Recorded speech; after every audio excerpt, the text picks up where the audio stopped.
Killing or assisting leads to an infinite surge of magical power. Veigar has traversed realms, inadvertently bringing along the malevolent passive skill, Extraordinary Evil, from the world of League of Legends. Chapter 1. The Chariot of the Army. The heavy and foreboding walls of Kaleni stand under the setting sun. This is Kaleni, the northernmost city of the Norlan Empire, with the United Kingdom its archnemesis just beyond. The grandeur of Kaleni is matched by its height, serving as a strategic bastion for the entire 3rd Army Corps. Though a ceasefire agreement with the United Kingdom remains in effect, skirmishes occur almost daily in this city, thick with the scent of gunpowder. One might awaken to find war already ignited. The bleak autumn winds stir up wisps of sand from the training grounds, where new recruits undergo their rigorous training. Half a year prior, as one of the most powerful nations on the Galan continent, the Norlan Empire began an extensive military expansion, and Kaleni was no exception. Tap, tap, tap. Beneath the sunset, a company of approximately 200 soldiers, like a sword slicing through the sandstorm, performs their final 50-kilogram weighted sprints. Around the training field, their synchronized strides reflecting their steely resolve, a stark contrast to their appearance 6 months ago when they first enlisted. Stop. At the command of the instructor, the entire company comes to a halt within 3 seconds, standing at attention. Yet, after a day of intense training, fatigue is etched upon each soldier's face. The company is arranged in 4 rows. In the front of the 3rd row stands a child. At a mere 1.40 meters, the boy, burdened by a rucksack that seems excessively large for him, is easily overlooked. His name is Veigar, and at just 11 years old, he is significantly younger than the average age of 23 among his comrades. Compared to these adults, he appears to be a mere child, yet his ill-fitting military uniform signifies his status as a qualified soldier of the Empire. With new recruit training nearing its conclusion, the ceremony for the conferment of ranks is slated for tomorrow.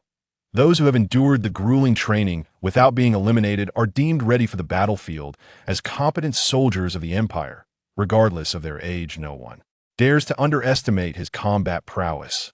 All present, left turn, march. After a brief address, the instructor issues the command to march to the mess hall.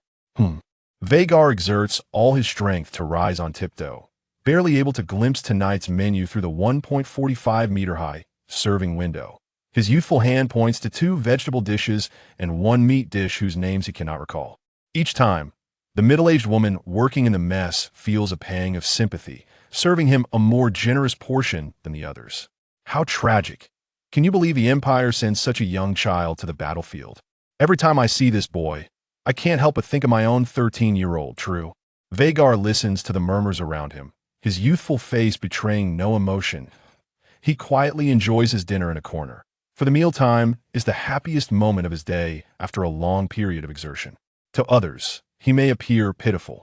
At just 11 years old, he has joined the Empire's military, enduring the same training regimen as adults, and upon graduation, he could be sent to the battlefield at any moment, risking his life.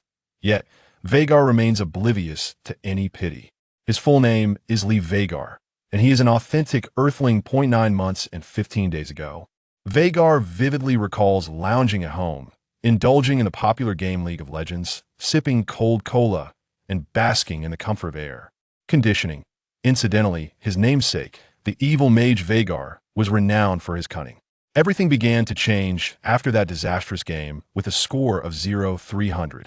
After fainting and awakening, he found himself transformed into an 11-year-old child, standing at a mere 1.4 meters, dressed in tattered, non-insulated clothing despite the dead of winter. His stomach growled incessantly, tormenting his nerves under the national flag. How had he ever endured such suffering? Where is this place? Who knows how he survived that winter? Born into chaos, and as an orphan, he nearly starved on the streets of Kaleni 6 months ago. Did anyone show him compassion?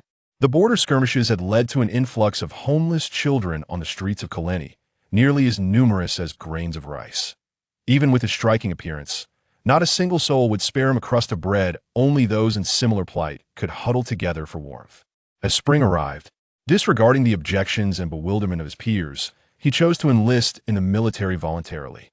Though the Empire's soldiers enjoy good benefits and high status, the intensity of training and the elimination rate are astonishingly high.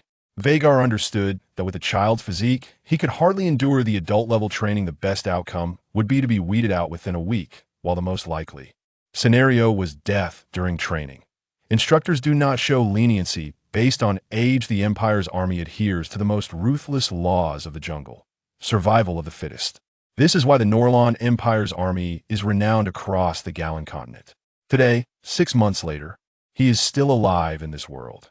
With the body of a child and the soul nurtured for 18 years in a greenhouse, he has remarkably completed all training and assessments, ultimately persevering amidst a staggering 70 elimination rate. Achieving exceptionally high marks, he has earned the respect of his comrades and instructors the following day at the conferment ceremony. Soldier, the glory of the Empire is with you. For the glory of the Empire. Veigar raises his right hand to his temple. The military salute of the Empire bears no difference from that of Earth. You are the most outstanding soldier in the company. Once assigned to your unit, do not tarnish its reputation. The instructors seldom display satisfaction, attempting to pat Veigar on the shoulder, but due to Veigar's awkward height, he can only return a military salute. May you flourish in your martial endeavors. Returning the salute, Veigar steps down from the conferment platform. Joining the military, despite the inherent dangers, signifies a status above that of common civilians, freeing him from hunger and offering a salary from the Empire.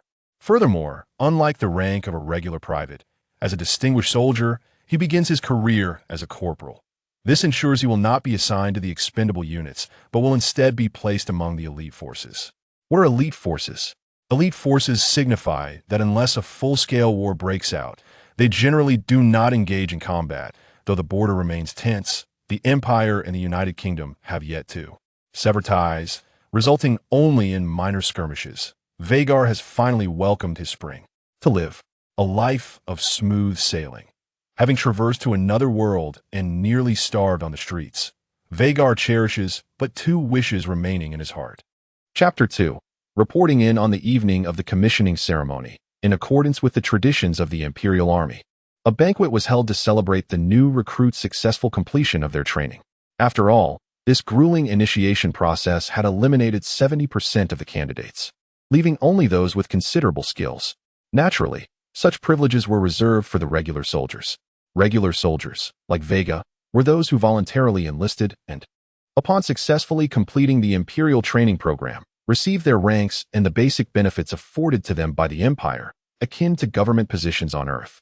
In contrast, the 70% who were dismissed during training were referred to as ordinary soldiers, although they received lower wages and basic sustenance benefits. The absence of a rank meant they were destined for stagnation, akin to being non-permanent personnel. Cheers! Over 200 soldiers raised their glasses at 10 tables, celebrating this hard-won moment. From this day forth, they were finally recognized as qualified Imperial soldiers, their ranks symbolizing the Empire's glory. At one table, Veiga sat on a childish chair, specially arranged by the instructor, indulging in the sumptuous feast before him.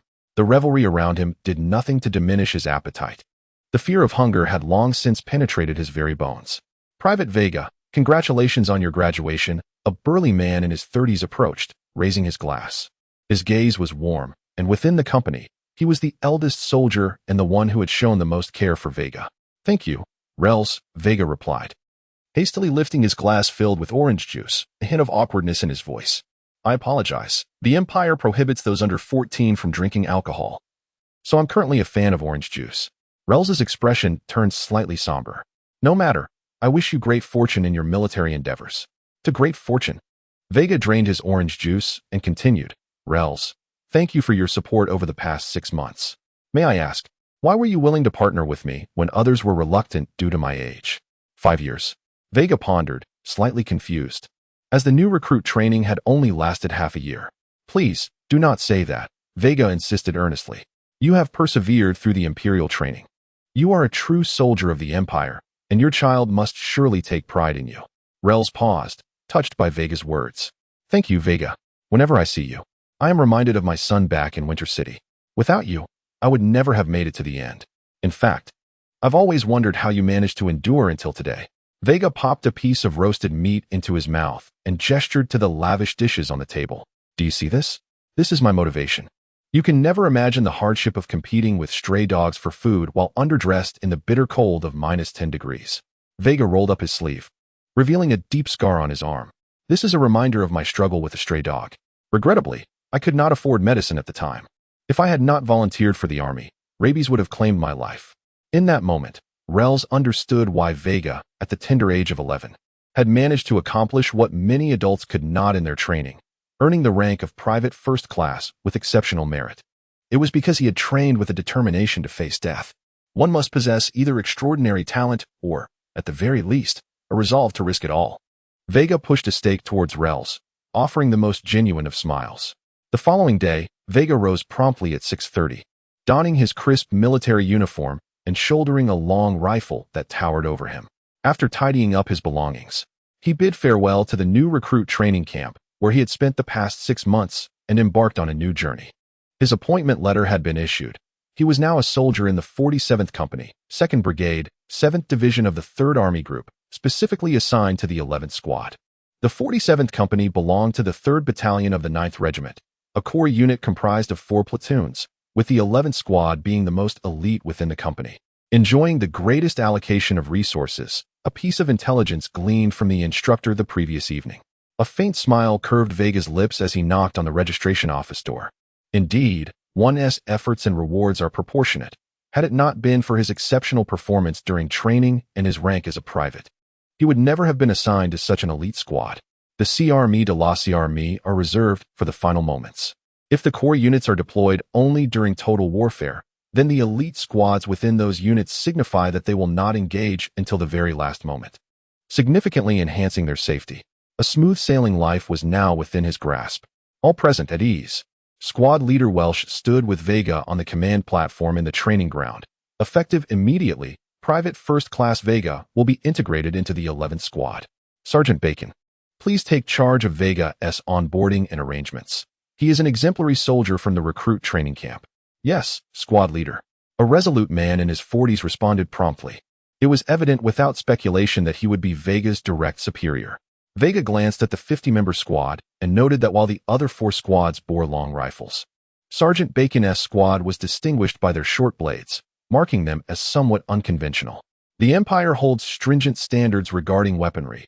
Ordinary soldiers are permitted only to wield guns, shields, axes, and knives, while the crossed longsword is reserved for lieutenants and above or for professionals, symbolizing honor, status, and prowess. Short blades, however, are exclusively granted to units tasked with special operations. The prospect of joining such a team filled Veiga with optimism for the future. Perhaps his situation exemplified the adage that from the depths of despair comes hope. Private First Class Veiga, you may return to your unit. At the squad leader's command, Veiga hurriedly descended from the platform. Being merely 11 years old and standing at 140 meters, he was assigned to the front of the line by Squad Leader Bacon. All present, sit. With the order to rest, the squad was granted free time, allowing the soldiers to converse or hydrate, though they were not permitted to move. The moment the command was given, a wave of murmurs erupted. Is he truly a graduate of the recruit training camp? How outrageous. The Empire is sending a child to the battlefield. Chapter 3, Border Patrol. Half a month later, Veiga had largely adapted to life and training here. His 10 new comrades did not make things difficult for him due to his age. On the contrary, they often assisted him. The Empire's army emphasizes absolute obedience to superior orders and unity within the ranks. On the battlefield, teams generally operate in squads. And if you do not trust your comrades or have conflicts with them, the consequences could be dire. Even a fool knows it is better to offend a superior than a comrade. Over the past 2 weeks, Veiga witnessed what true unity meant. Within the entire team, whether they were non-commissioned officers or privates, no one looked down on another. Instead, they supported and helped each other, often putting their comrades' needs before their own. Among the squad, only the squad leader, Bacon, held the rank of sergeant. The remaining 9 members included Veiga as a private first class, the deputy squad leader as a sergeant, 2 others as corporals, 3 as privates, and 2 as unranked soldiers. This clearly indicated that the squad was exceptionally well equipped. It is worth noting that in a typical unit, a private first class would suffice to lead a squad. Attention! The sun had just begun to rise when the squad assembled. After a brief training session, Squad Leader Bacon inspected the troops and announced, after a leisurely half-month, "We finally have work again. We have received orders from above. Today's task is the same as before, border patrol and reconnaissance. Report, Veiga asked, somewhat bewildered. Do we often receive such tasks? Why do other squads not have any duties to perform, merely completing daily training? After 2 weeks of observation, Veiga had not noticed any other squad undertaking field work. How could this be? Veiga stood frozen in disbelief, even forgetting to relish his favorite breakfast. In his mind, this elite squad was typically responsible for the protection of high-ranking officials. Even during a full-scale war, they would be assigned to the rear to perform crucial coordination tasks. Yet now, he was being told to participate in border patrol and reconnaissance. The border was anything but peaceful, especially recently, as tensions with the United Kingdom had escalated. A chance encounter between patrols could lead to a bloody confrontation. Did this mean that every 2 weeks, they would be risking their lives? Veiga felt regret. He lamented that his exceptional performance during training had led to his assignment in such a precarious unit. Even the short blade, which other soldiers envied, now felt like a burden. Pat, squad leader Bacon, mistaking Veiga's nervousness as a sign of anxiety for his first mission, patted him on the shoulder and said, Veiga, there's no need to be tense on your first field duty. Our patrol will be in a relatively concealed forest area, and we are unlikely to encounter the United Kingdom's troops. In the past 2 years, we have only met them once, just last month. At this point, the squad fell silent. Veiga suddenly realized something. Did our squad have a skirmish with the United Kingdom's patrol last month? Veiga, a comrade beside him, was about to caution him not to press further. Bacon shook his head, indicating it was all right. It's not something we cannot discuss. Last month, we lost a comrade, but the United Kingdom's troops suffered as well. They lost 4. Do not worry. Bacon quickened his pace. We just encountered them last month. It would be exceedingly unlucky for us to run into them again so soon. We'll patrol in pairs. Veiga, stick with me. Yes, Captain Bacon, Veiga replied, though his heart was heavy. He had thought a life of ease in the rear was within his grasp, but now he found himself assigned to the front lines. Although the death rate here was not as high as that of the expendable units guarding the border, there was still a significant risk. Patrolling in pairs, no wonder their weapons were short blades. Veiga now understood that this squad was likely an elite reconnaissance unit, not a rear guard. It seemed he needed to devise a plan to distance himself from this company. Veiga resolved to apply for a transfer at the first opportunity. Despite being an elite squad within the core units, as a reconnaissance team, they would likely face greater peril than the expendable troops should a full-scale war erupt. Pat, lost in his thoughts, Veiga failed to notice that Bacon had already stopped, leading him to collide with him. Captain Bacon. Shoo. Bacon's expression turned serious as he gestured for silence. Something was amiss. Veiga's heart sank at the sight of Bacon's face. He carefully parted the grass and suddenly spotted a squad of over 10 soldiers approximately 400 meters ahead, identifiable by their dark uniforms as United Kingdom soldiers. Pale-faced, despite having undergone 6 months of basic training, Veiga had never faced actual combat. Encountering the enemy so suddenly left him utterly at a loss for how to handle the situation. One wrong move could cost him his life. Veiga, immediately notify the other squads. I will keep watch over them, Bacon said, his eyes glinting with anger. The reconnaissance team from the United Kingdom is quite audacious to venture over 4,000 meters into our territory. This time, I will ensure none of them return. Frankly, Veiga had no desire to engage in battle. However, obeying orders was a soldier's duty, and he hurriedly followed Bacon's command, cautiously retreating to inform their comrades of the audacious United Kingdom soldiers. At the same time, Veiga recognized this as an opportunity. If he could alert the other squads, eliminating this group of over 10 soldiers would be a certainty, and he and Bacon, as the discoverers, would gain considerable merit, an essential condition for promotion or reassignment. Alas, fate took a turn. Just as Veiga turned to leave, a wild boar suddenly burst from the nearby underbrush, creating a tremendous noise that immediately drew the attention of the United Kingdom soldiers. Who goes there? As a reconnaissance team from the United Kingdom, they were undoubtedly skilled enough to penetrate 4,000 meters into enemy territory, and they quickly discerned Veiga and Bacon's concealment, drawing their short blades and crossbows as they approached step by step. Chapter 4. Startling the snake the enemy is approaching. Everything transpired too abruptly. Neither Veiga nor Bacon had anticipated a wild boar to emerge from the woods, and it fortuitously charged in their direction. Their presence was now unequivocally revealed. Veiga struggled to maintain his composure as he began to analyze the current predicament. Firstly, retreat was out of the question. The two parties were less than 200 meters apart, and fleeing would undoubtedly result in being shot full of arrows. Were there any alternatives to escape? Engaging in a 2-against-10 scenario would surely lead to annihilation. Although the United Kingdom's army was significantly weaker than the Empire's, their greatest asset lay in their elite reconnaissance units, whose intelligence network was unparalleled across the Gallian continent. Thus, the reconnaissance teams were the United Kingdom's trump card.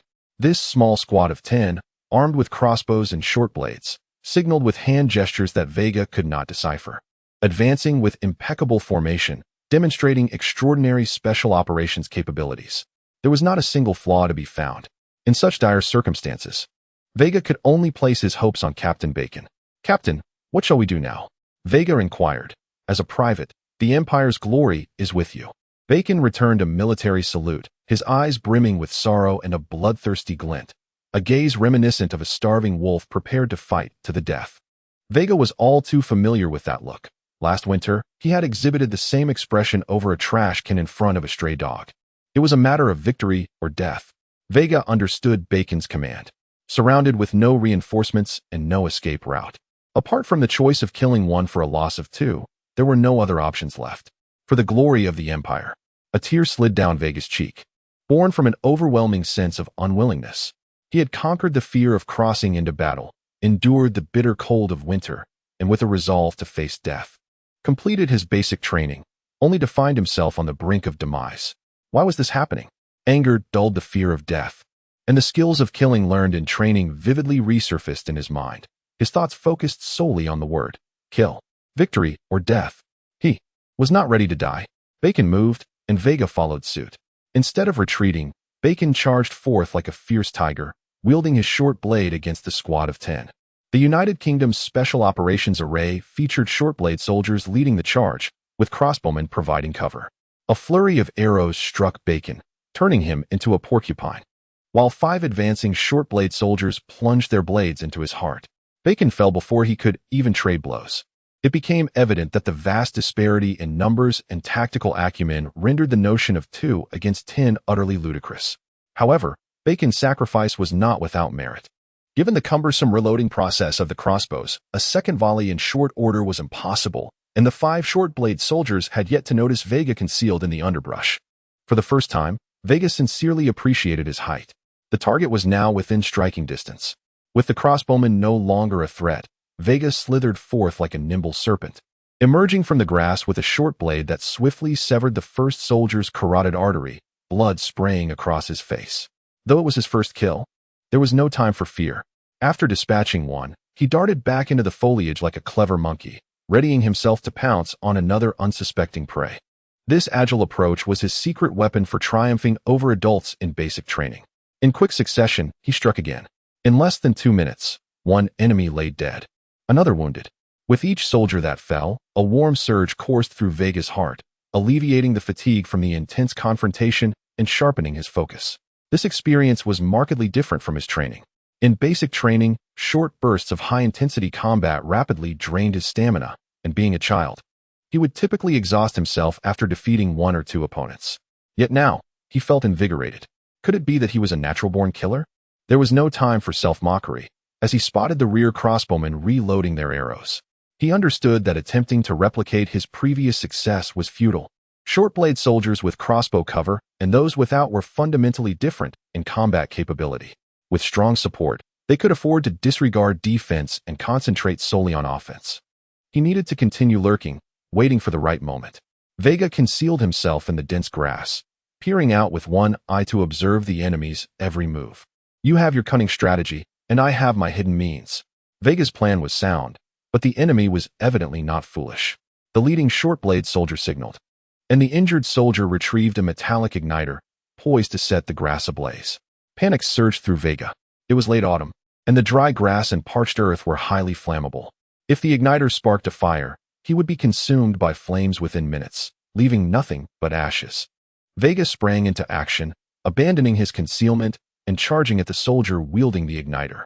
The United Kingdom soldier grinned menacingly, as if anticipating his move, sheathing the igniter and drawing his short blade. As Veiga approached, he caught sight of the malicious, bloodthirsty smile. He had been ensnared. A sense of dread washed over him. his face paling. This maneuver was a classic case of startling the snake. Veiga finally realized the chasm between himself and true elite forces. Elite soldiers not only possessed formidable combat skills, but also exceptional intelligence. The enemy had cleverly exploited his desperate mentality. It seemed this was the end. When the exposed Veiga understood he had no chance of survival, he embraced the notion of trading his life for another. He evaded the injured soldier's blade and drove his own knife into the man's heart. Although he succeeded in killing one, 5 arrows were already whistling toward him. This was a certain death. Chapter 5. Extraordinary Dark Power. One misstep can lead to total failure. Had Veigar continued to remain hidden, exhausting every effort to endure for another half hour, the other members of Squad 11 would inevitably have discovered that he and Bakken had encountered peril, and they would have alerted nearby teams for assistance. However, he fell victim to a cunning ploy. Even the most venomous serpent, once exposed to sunlight, ceases to pose a threat to anyone. Veigar's combat skills were beyond doubt. What he lacked was experience. The sound of arrows slicing through the air served as a grim reminder that his inexperience could cost him his life. Was this the end? Veigar forcefully withdrew his blade from the chest of his opponent. Killing one was no loss, 2 was a gain, and with 3 lives claimed, including the distraction provided by Bakken, he felt he had made a worthwhile trade. Yet, deep down, he yearned to survive. Despair filled Veigar's eyes, and in that moment, the soldier from the United Kingdom before him finally drew his last breath. With a thud, a surge of warmth coursed through Veigar's blood, returning to his heart, which began to beat irregularly and violently, as if it would burst from his chest. He noticed the arrows speeding toward him began to decelerate. It was not merely the arrows. The entire space around him seemed to slow. The wings of a solitary goose flapped slowly, the dry grass swayed gently in the wind, and the expressions of his enemies twisted in grotesque bloodlust. In this surreal world, only his heartbeat quickened. What was happening? Without time to ponder the phenomenon, Veigar evaded the arrows. Swish, swish, swish. The arrows all missed their target. Veigar contorted his body to avoid the projectiles and retaliated, launching a lethal strike against the nearest dagger-wielding soldier. With a swift motion, he severed an artery, and with the death of the 4th enemy, another wave of warmth surged into his heart. In that instant, the world seemed to fade away, leaving only the sound of his heartbeat. Evil, demon, he was a demon. The last dagger-wielding soldier turned pale, his hands trembling around his weapon, consumed by fear. A child, capable of slaying 3 foes and evading a volley of arrows, then dispatching another. Such a tale would be dismissed as a far-fetched joke if not witnessed firsthand. Yet he had no chance to speak. Seizing the moment, Veigar attacked the final dagger-wielding soldier. On the battlefield, a moment's hesitation could cost one their life. Blood gushed forth. As the last soldier fell, a 5th surge of warmth entered Veigar's heart. Boom. Extraordinary Dark Power. Activation successful. With a mere glance, Veigar recognized the icon of the evil mage's passive skill. Extraordinary Dark Power. In the lore of League of Legends, the Yordles are a diminutive and endearing race, often evoking a sense of protectiveness in others. However, the evil mage Veigar is a twisted dark sorcerer, a fitting embodiment of malevolence. Despite his small stature, he instills a chilling dread in others. As one corrupted by cosmic energies, he ranks among the most formidable sorcerers in Valoran.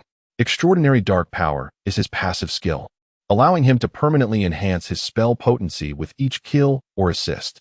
Unlike other heroes with limited growth potential, this passive skill grants Veigar limitless potential, given enough time. He can demonstrate the true essence of dark magic. As a League of Legends player, Veigar is his favorite champion. Now, the evil mage's passive skill had transferred to him. The previous 5 surges of warmth may have been a gathering of magical energy following his kills, enhancing his perception and vitality, granting him the ability to turn the tide in dire circumstances. Even death would tremble at my arrival. A bloodthirsty gleam flickered in Veigar's eyes. At this moment, he was no longer a serpent lurking in the shadows, but a demon wielding fear, extending his bloody hand towards the remaining 5 soldiers of the United Kingdom. Swish, swish, swish. The crossbowman would not sit idly by. A new volley of bolts was unleashed, completely sealing Veigar's escape routes. Too slow. In Veigar's eyes, he possessed countless ways to evade the incoming arrows, yet he chose not to. His 6th sense, or perhaps his body, urged him to withstand the 5 speeding bolts. Clang, clang, clang. Just as Veigar anticipated, the arrows struck him as if hitting steel, clattering harmlessly to the ground, while he remained unscathed. The arrows had not even pierced his military garb. A professional. This child is a professional. One of the crossbowmen's exclamations sent shockwaves through the ranks. Upon hearing the term professional, the other 4 crossbowmen turned and fled without hesitation. Could they escape? Veigar's eyes were bloodshot, resembling a demon possessed by fury, as he swiftly descended upon his enemies. It was a one-sided massacre. Enveloped in magical energy, Veigar needed no defense. In less than 3 minutes, he eliminated 4 soldiers. Demon. With the threat neutralized, the tense Veigar finally succumbed, collapsing to the ground. Veigar. Several teammates called out, rushing to join others from their squad. Captain. One soldier from another squad gulped nervously. All the kills were executed in the same manner. This child single-handedly took down 10 special reconnaissance soldiers from the United Kingdom. Gulp. Everyone present swallowed hard. Special reconnaissance soldiers were no ordinary foes. Another soldier added, by the time we arrived, he had concluded the battle in 3 minutes. His crude yet effective fighting style seems to have awakened his magical prowess, transforming him into a professional. A lieutenant, adorned with military insignia, solemnly inquired of Veigar's comrades, Private, tell me, who is this child? Veigar, his teammate replied proudly, puffing out his chest, from the 7th Division, 2nd Brigade, 3rd Regiment, 9th Battalion, 47th Company, 3rd Squad. Corporal Veigar. Chapter 6. On merit and reward in the command office of the 2nd Brigade, 3rd Regiment, 2 wine glasses and a dossier were placed upon an oval table. What is your perspective? Undoubtedly, it is enchantment. Should we report this to the brigade's headquarters? Are you truly willing to relinquish such talent? Failing to report knowledge of this matter is a grave offense. The regimental chief of staff downed his drink in one gulp. Speaking with a tone of derision, last month, the brigade extracted 5 professionals from our regiment, including our sole mage. Consequently, our overall combat effectiveness has plummeted by over 30%, and even the adjacent expendable 4th Regiment dares to mock us. While you may swallow this indignity, I cannot. The regimental staff fanned the flames. Retain this child for focused cultivation. Even if the higher-ups become aware, they would not penalize you for a newly promoted level 1 apprentice. Awakening magical powers at the age of 11 significantly increases the likelihood of developing mental fortitude to become a mage. Clinking glasses? Invest wisely. To retain someone, first win their heart. The regimental chief of staff smiled as he raised his glass. I am confident you will be grateful for today's decision. The following day, the dawn's gentle rays filtered through the window, casting a warm glow upon the floor as Veiga slowly awakened. This place was pristine white walls, snow-white flyers, and the air saturated with the scent of disinfectant. Veiga realized he was not lying on a military cot, but had evidently been admitted to a hospital. Why was he in a hospital? The events of the previous day flashed through his mind like an old film reel. His comrade Bacon had perished in battle, while he had miraculously survived, wielding the dark powers of a malevolent sorcerer to turn the tide. To be alive, truly, was a blessing. Veiga inhaled deeply, and despite the pervasive odor of antiseptic, he found it utterly delightful. Knock, knock, knock. 3 sharp raps sounded before the door to his room swung open. Private Veiga, you have finally awakened. The newcomer was an unfamiliar face, yet upon noticing the lieutenant's insignia, Veiga instinctively rose to salute, only to be halted by this middle-aged man. There is no need for such formalities, Private Veiga. Thank you, Lieutenant, Veiga replied, a hint of melancholy in his voice. It is unfortunate that Captain Bacon sacrificed himself yesterday. Are you saddened? The lieutenant inquired. After only 15 days of acquaintance, Bacon's death had not profoundly affected Veiga. However, he was eager to escape this unit and thus sought to cultivate an image of a commendable soldier. The middle-aged lieutenant nodded approvingly. You are indeed an exemplary soldier. Private Veiga, I am deeply honored to serve as your commanding officer. Commander? Veiga was momentarily taken aback. Was this man to be his new squad leader? Yet something felt amiss. Typically, the rank of lieutenant accompanied a position of squadron leader, while squad leaders were usually sergeants or corporals. In a time of strained resources within the imperial military, it was inconceivable to assign a lieutenant to such a role. Indeed, Veiga stood frozen. Just moments before, he had been contemplating how to extricate himself from the perilous 11th Squad, and now his wish had miraculously come true, leaving him momentarily dazed by the abrupt turn of fortune. Private Veiga. Private Veiga?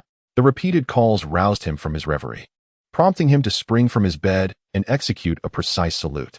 Reporting, Squadron Leader. Private First Class Veiga at your service. It's private, not private first class, Rodas emphasized. It seems you are well. I shall report to the regiment headquarters. The commander wishes to personally award you. Yes, Squadron Leader.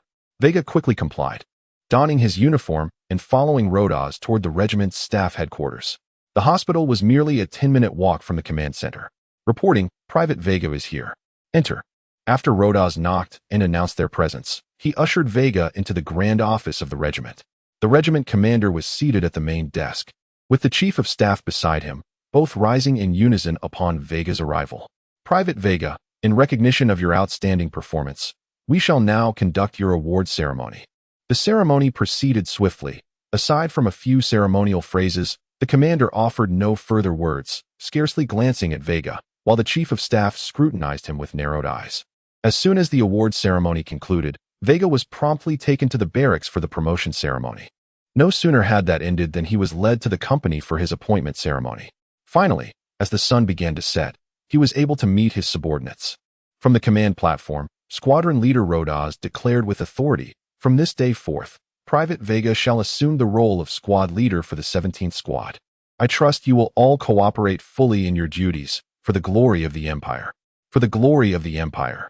However, Veiga noticed a few of the 17th Squad members casting unfriendly glances, evidently displeased with the notion of an untested squad leader parachuting in, yet constrained by their superiors' orders from voicing their dissent. Absolute obedience to superior orders was a tradition within the Nuran Empire's army. Even if orders seemed unreasonable, subordinates were bound to comply without question. One might harbor resentment, but must act with unwavering obedience. Veiga paid little heed to the few disapproving gazes. His primary concern now lay in the basic benefits accompanying the position of squad leader. From what he gathered, being a squad leader, albeit a modest rank, afforded him a degree of authority, entitling him to a personal apartment in Kalani and a monthly salary of 1 gold coin. Chapter 7. The hard-earned, everyday Kailani City. Northern District. This area is the closest to the military camp and boasts a vibrancy second only to the central region.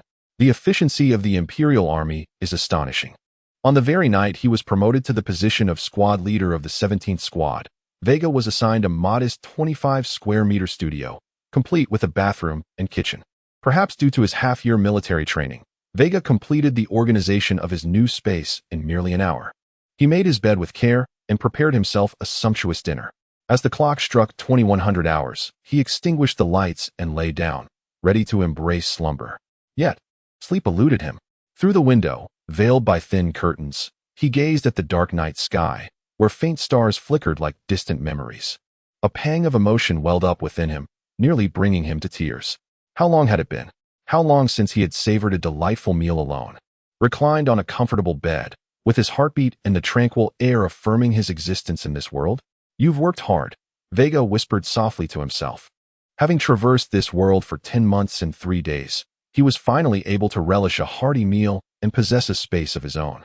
He had recently learned that his newly appointed squad was merely an ordinary backbone unit, not an elite force. As long as a full-scale war did not erupt, he could anticipate a life of stability, a stable routine. This was the life Veiga had longed for.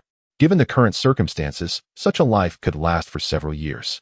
Exhausted from the day's labors, Veiga finally drifted into a beautiful dream with a smile, eagerly anticipating harmonious interactions with his subordinates on the morrow. The following day, at 6:30 a.m., the young Veiga rose promptly from a night of delightful dreams. After a brief 10-minute grooming session, he grasped his newly issued standard-issue long rifle and stepped out of his door. He purchased a bun downstairs and made his way towards the military camp. Along the way, he inevitably attracted curious glances. Could it be? An Imperial soldier of such tender years, holding the rank of private? Hurry along, do not obstruct his path. Passers-by expressed a mixture of astonishment, pity, and disbelief. Some gazed at his weapon with fearful eyes. According to the laws of the Norlan Empire, ordinary civilians are forbidden from carrying weapons such as swords or rifles in public. Only military personnel and government enforcement officers are permitted to bear arms, along with a select few nobles or prominent merchant guilds. It is only natural for the populace to hold soldiers in reverence. Soldiers are generally not allowed to leave the barracks. However, a formally recognized soldier who steps outside, even if guilty of murder, cannot be judged by local law enforcement but must be tried by a military court. Naturally, this law does not apply to soldiers without rank. Veiga, holding the rank of private, though the lowest officer rank in the military, was nonetheless not to be trifled with by ordinary civilians or merchants in the empire, apart from magicians, nobles, and certain powerful factions. Despite his appearance as a mere child, none dared underestimate the sharpness of his long rifle. After approximately 15 minutes of walking, Veiga arrived at the military camp as the squad leader, if not summoned by higher authorities. Morning hours were typically reserved for solo training under the direction of the squad leader, while afternoon sessions involved joint combat training with the company. Upon reaching the training grounds, he noted that, by standard protocol, training was expected to commence around 7 o'clock a.m., with elite units beginning half to a full hour earlier. However, as he surveyed the area, he found that not a single member of Squad 17 was in sight. An hour passed in silence. While other squads completed their first round of training and entered their break, not a single soldier from his squad had arrived, leaving Veiga standing alone in the wind, disheveled. Squinting and maintaining a stern expression, he stood in a poised stance, awaiting their arrival. If an adult officer were to adopt such a posture, it might exude an air of unspoken authority, yet Veiga's stance resembled that of a child attempting to appear mature, lending a somewhat comical aspect to his demeanor. His amusing posture captured the attention of soldiers from other squads, as soldiers dedicated to defending the Empire's honor were deserving of respect. As the clock struck 9, Veiga finally spotted his squad approaching. Leading the group were the vice squad leader, a private, and a young soldier with the rank of corporal. Their faces devoid of any hint of panic, while behind them trailed 7 unranked ordinary soldiers, heads bowed in trepidation.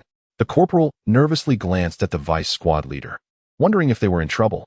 The vice squad leader scoffed, "What are you afraid of? It's just a child." As they assembled haphazardly, the vice squad leader, disregarding Veiga's presence, declared loudly, "The military is no playground for pampered children. This is a sacred place for upholding the Empire's dignity. What would the civilians think if they saw a child in command? I do this for the glory of the Empire and the respect of the military." Veiga, opening his previously squinted eyes to reveal a childlike innocence, cheerfully inquired, "Uncle, you are so impressive. Can you tell me what it means to be a soldier?" Laughter erupted among the 9 squad members, as Veiga's innocent demeanor eased the tension of the 7 initially apprehensive soldiers. It became evident that the ominous reputation of the 3rd Battalion was greatly exaggerated. After all, as the vice squad leader had stated, Veiga was just a child. The vice squad leader straightened himself and proclaimed, "What is an imperial soldier? It is beyond what a mere child can fathom.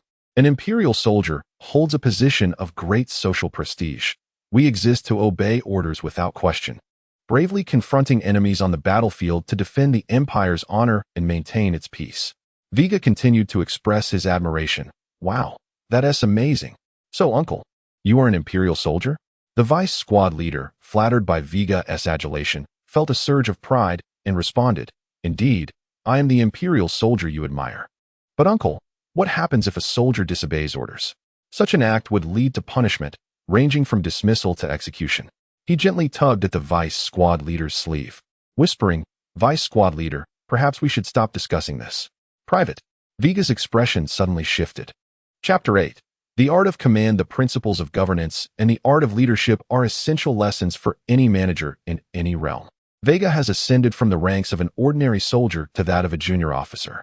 Now that he has entered the management echelon, it is imperative for him to adeptly wield the principles of governance and the art of command to establish his authority among his subordinates. There are myriad ways to cultivate respect. Some non-commissioned officers adopt a friendly demeanor, exude an aura of quiet authority, or exhibit a decisive and vigorous approach. However, these methods are ill-suited for Veiga. At 11 years of age, his youthful physique lacks the gravitas necessary to command respect. Excessive friendliness could lead to disobedience among his subordinates, potentially inviting chaos. The notions of quiet authority and decisiveness seem equally unattainable for him. Thus, only one option remains: the age-old method of setting an example through severity. His aspirations are simple: merely to hitch a ride on the military's chariot and lead a tranquil, unremarkable life. If his subordinates were astute enough to cooperate, there would be no need for such drastic measures. However, It has become evident that his subordinates are not inclined to comply. Veigar raised his spear, directing it toward the vice-captain. Though the sight was somewhat comical, reminiscent of an ant attempting to assert dominance over an elephant, no one dared to laugh. Words and actions may deceive, but the murderous intent in Veigar's eyes was unmistakable. Cold sweat trickled down as the private and 7 ordinary soldiers hastily formed a straight line, none daring to speak in defense of the vice-captain. Absolute obedience to superior orders was paramount. What if the officer lacked the authority to execute a subordinate? Or if the subordinate rebelled? In such a case, military courts would intervene. Executions without familial ties would be immediate, while those with families would see their entire lineage suffer. This grim reality has forged the fearsome reputation of the Imperial Army across the Galan continent, renowned for its ruthless execution capability and fearless combat prowess. To risk the annihilation of one's entire family for a fleeting moment of bravado? The private and his comrades had no desire for death. Even if they managed to defeat or kill Veigar, the repercussions of such an act would invoke the most severe punishments. You, the vice-captain, undeterred, turned to roar. He is merely a child. Do you truly regard him as an officer? Even if we teach him a lesson today, he wouldn't dare report us. With a swift thrust, Veigar's spear sliced through the air. What? The vice-captain was taken aback, astonished that Veigar would dare to strike. Could a mere child truly intend to kill? With a desperate roll, the vice-captain narrowly evaded the spear's point, yet he appeared somewhat disheveled. You dare, he bellowed, realizing that a direct hit would mean certain death, even if he possessed 10 lives. The realization that this child was genuinely intent on taking his life ignited a furious rage within him. Anger clouds judgment. The captaincy, which rightfully belonged to him, was now usurped by a mere child, while his former allies betrayed him, their ridicule stinging like 1,000 barbs. He was furious. Raising his spear, he launched an attack against Veigar. Vice-captain, don't. This move was swift. To the onlookers, it seemed impossible for Veigar to evade such an assault, as the vice-captain's surprise attack was executed at close range. Even elite soldiers would struggle to escape unscathed. It became evident that the vice-captain intended to take Veigar down with him. Failure to eliminate Veigar would result in his own judgment, while killing him would only lead to death. With no family to mourn him, he saw no alternative but to drag Veigar into the abyss alongside him. Desiring a companion in demise, a faint smile tugged at Veigar's lips. He had endured through the frigid winter and had narrowly escaped the perils of the K-97 border. After finally obtaining a semblance of stability, complete with a warm bed and delectable meals, he would not surrender his life so easily, not even to a vice-captain, let alone a commander. With a resounding crash, a surge of warmth emanated from his heart, enveloping his entire being and effortlessly deflecting the vice-captain's thrust. How is this possible? The vice-captain's mind went blank. The full force of his strike had failed to pierce even the fabric of a child's clothing. In that moment of distraction, Veigar seized the opportunity. Rather than delivering a fatal blow, he swept his spear horizontally, knocking the vice-captain to the ground, the cold, sharp tip of the weapon pressing perilously close to his throat. I had no desire to kill you, merely to issue a warning, Veigar stated coldly. To think you would attempt to assassinate an officer. I shall have you presented before the military court. I trust the imperial military law will provide you with a fair trial. Withdrawing his spear, Veigar looked down upon the fallen vice-captain. The private, displaying keen wit, stepped forward to restrain the vice-captain. He called out to another soldier, "What are you waiting for? Did you not hear the captain's orders? Quickly escort the vice-captain to the military court. Do you wish to defy the captain's command?" "Yes, captain," the soldiers replied in unison. Upon the private's guidance, the squad converged to bind the vice-captain and dispatched 2 soldiers to escort him for trial, while despair and profound regret filled the vice-captain's eyes. Impulsiveness is a treacherous foe. While humanity is indeed rational beings, with rationality occupying 99% of their lives, mere moments of impulse can obliterate decades of happiness. The farce had concluded. Veigar was thoroughly satisfied with his demonstration of authority. The eyes of his subordinates and the surrounding soldiers brimmed with unwavering respect. He had successfully established an image of a formidable and unassailable officer, enabling him to embark upon a stable daily routine. "Captain," the private nervously approached. "We were all compelled by the vice-captain's orders to defy your training commands. We willingly accept your punishment." Veigar nodded. Death can be avoided, but the consequences of life remain. Today, your training will be doubled. Do you have any objections? "None, captain," the group chorused. The method of balancing reward and punishment is timeless. A commanding presence at work, paired with a nurturing demeanor in life, constitutes the most effective means of garnering goodwill from subordinates. Veiga executed this art with remarkable finesse. After a day of rigorous training, Veiga had successfully integrated with his teammates. On the way back to camp, the private suddenly inquired, "Captain Veiga, are you a professional?" "A professional?" Confusion flickered in Veiga's eyes. Neither the training instructors for new recruits nor the company commander had ever broached the term professional.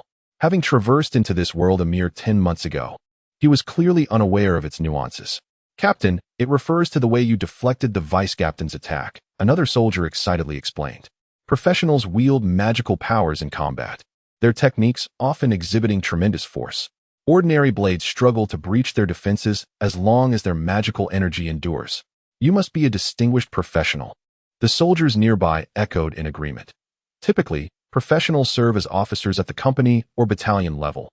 It is exceedingly rare to find one in a squad or platoon. "How fortunate we are to have a professional as our captain." Questions flooded in. "Captain, have you been certified by the professional guild? I hear professionals receive monthly subsidies from the Empire and possess the right to wield the cross longsword, a symbol of honor, status, and power." The private interjected with curiosity, "Captain, please show us your cross longsword. We want to see it." A nearby vice-captain had boasted about his sword to the battalion leader for nearly a year. Numerous inquiries overwhelmed Veiga. However, keywords such as professional certification, the professional guild, the longsword, and imperial subsidies had captured his attention. He resolved to seize the opportunity of his free time to pay a visit to the professional guild.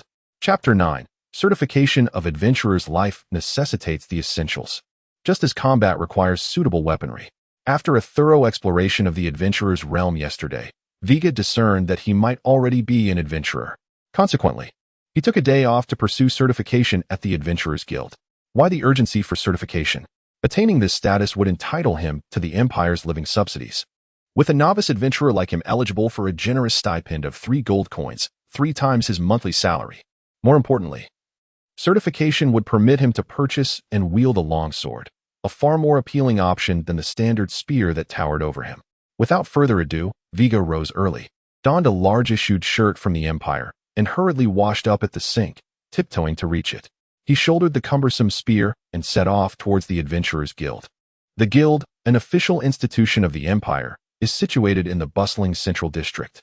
The Northern District lies approximately 2 hours away on foot, but a carriage would only take about 30 minutes. After learning that the carriage fare was 1 silver coin, Veiga ultimately opted to walk. What could 1 silver coin accomplish? It could sustain a common household for a week, and given that Veiga had his meals at the military camp, his monthly expenses barely exceeded 3 silver coins. Perhaps having been haunted by hunger, Veiga adhered to a principle of frugality. After walking for about half an hour, Veiga paused in a desolate slum, the very spot where he had crossed over into this world. 10 months, 11 days, and 21 hours ago, he found himself on this street, nearly succumbing to the bone-chilling cold, hunger, and the overwhelming strangeness of this new realm during that first week. The biting autumn wind stung his face. Though winter had not yet fully arrived, the chill was undeniable, prompting Veiga to tighten the collar of his military uniform. The damp cold of Kaleni City was particularly unforgiving. But fortunately, this year seemed different. Is she still alive? Veiga stood at a crossroads, recalling the homeless girl who had shared half of her black bread with him last winter, saving his life and teaching him how to scavenge food from dumpsters. She was not beautiful. Her gaunt frame seemed on the verge of collapse, and her face, long unwashed, was a grimy shade of black. Had he not spent an entire week with her, he might not have realized she was merely 13 years old. Eventually, food became scarce. To avoid burdening her further, Veiga chose to part ways discreetly. Spring was on the horizon, a phrase she often uttered, yet Veiga was uncertain whether she had survived that winter. When he left, they had gone 2 days without food. If fate allows us to meet again. Shaking off his reverie, Veiga resumed his journey towards the Central District. Setting aside thoughts of the girl as fate, he acknowledged that even if she were alive, the likelihood of them crossing paths again in this vast city was astronomically low. An hour and a half later, after inquiring along the way, Veiga finally located the Adventurers Guild. He learned that the guild is the Empire's official institution, with the Kaleni branch comprising 2 floors. The first floor primarily handles certifications, consultations, and subsidy distributions, while the second floor serves as a marketplace for various merchant guilds, selling items and weapons exclusively available to adventurers. "Hello, I wish to undergo adventurer certification," Veiga declared, straining to reach the certification window. The staff member inside appeared perplexed, searching for the source of the voice. "Here, here. A child?" she exclaimed. "Is this the right place for you?" "Of course it is." The staff member responded with a professional smile. "However, the dedicated passage for officers of the rank of lieutenant and above is entirely free, while processing here at this regular window incurs an additional fee of 3 gold coins. This is to prevent malicious certification attempts by civilians and ordinary soldiers." 3 gold coins? The officer responsible for certifications was a female ensign. Upon noticing her rank, Veiga saluted, adhering to the basic military etiquette of the Empire, reporting, "I wish to apply for adventurer certification." The sudden voice startled Ensign Danny. Typically, only officers of the rank of lieutenant and above entered this area, and she was accustomed to saluting them. This was the first time she received a salute in return. A child? Veiga conceded that his youthful appearance was indeed misleading.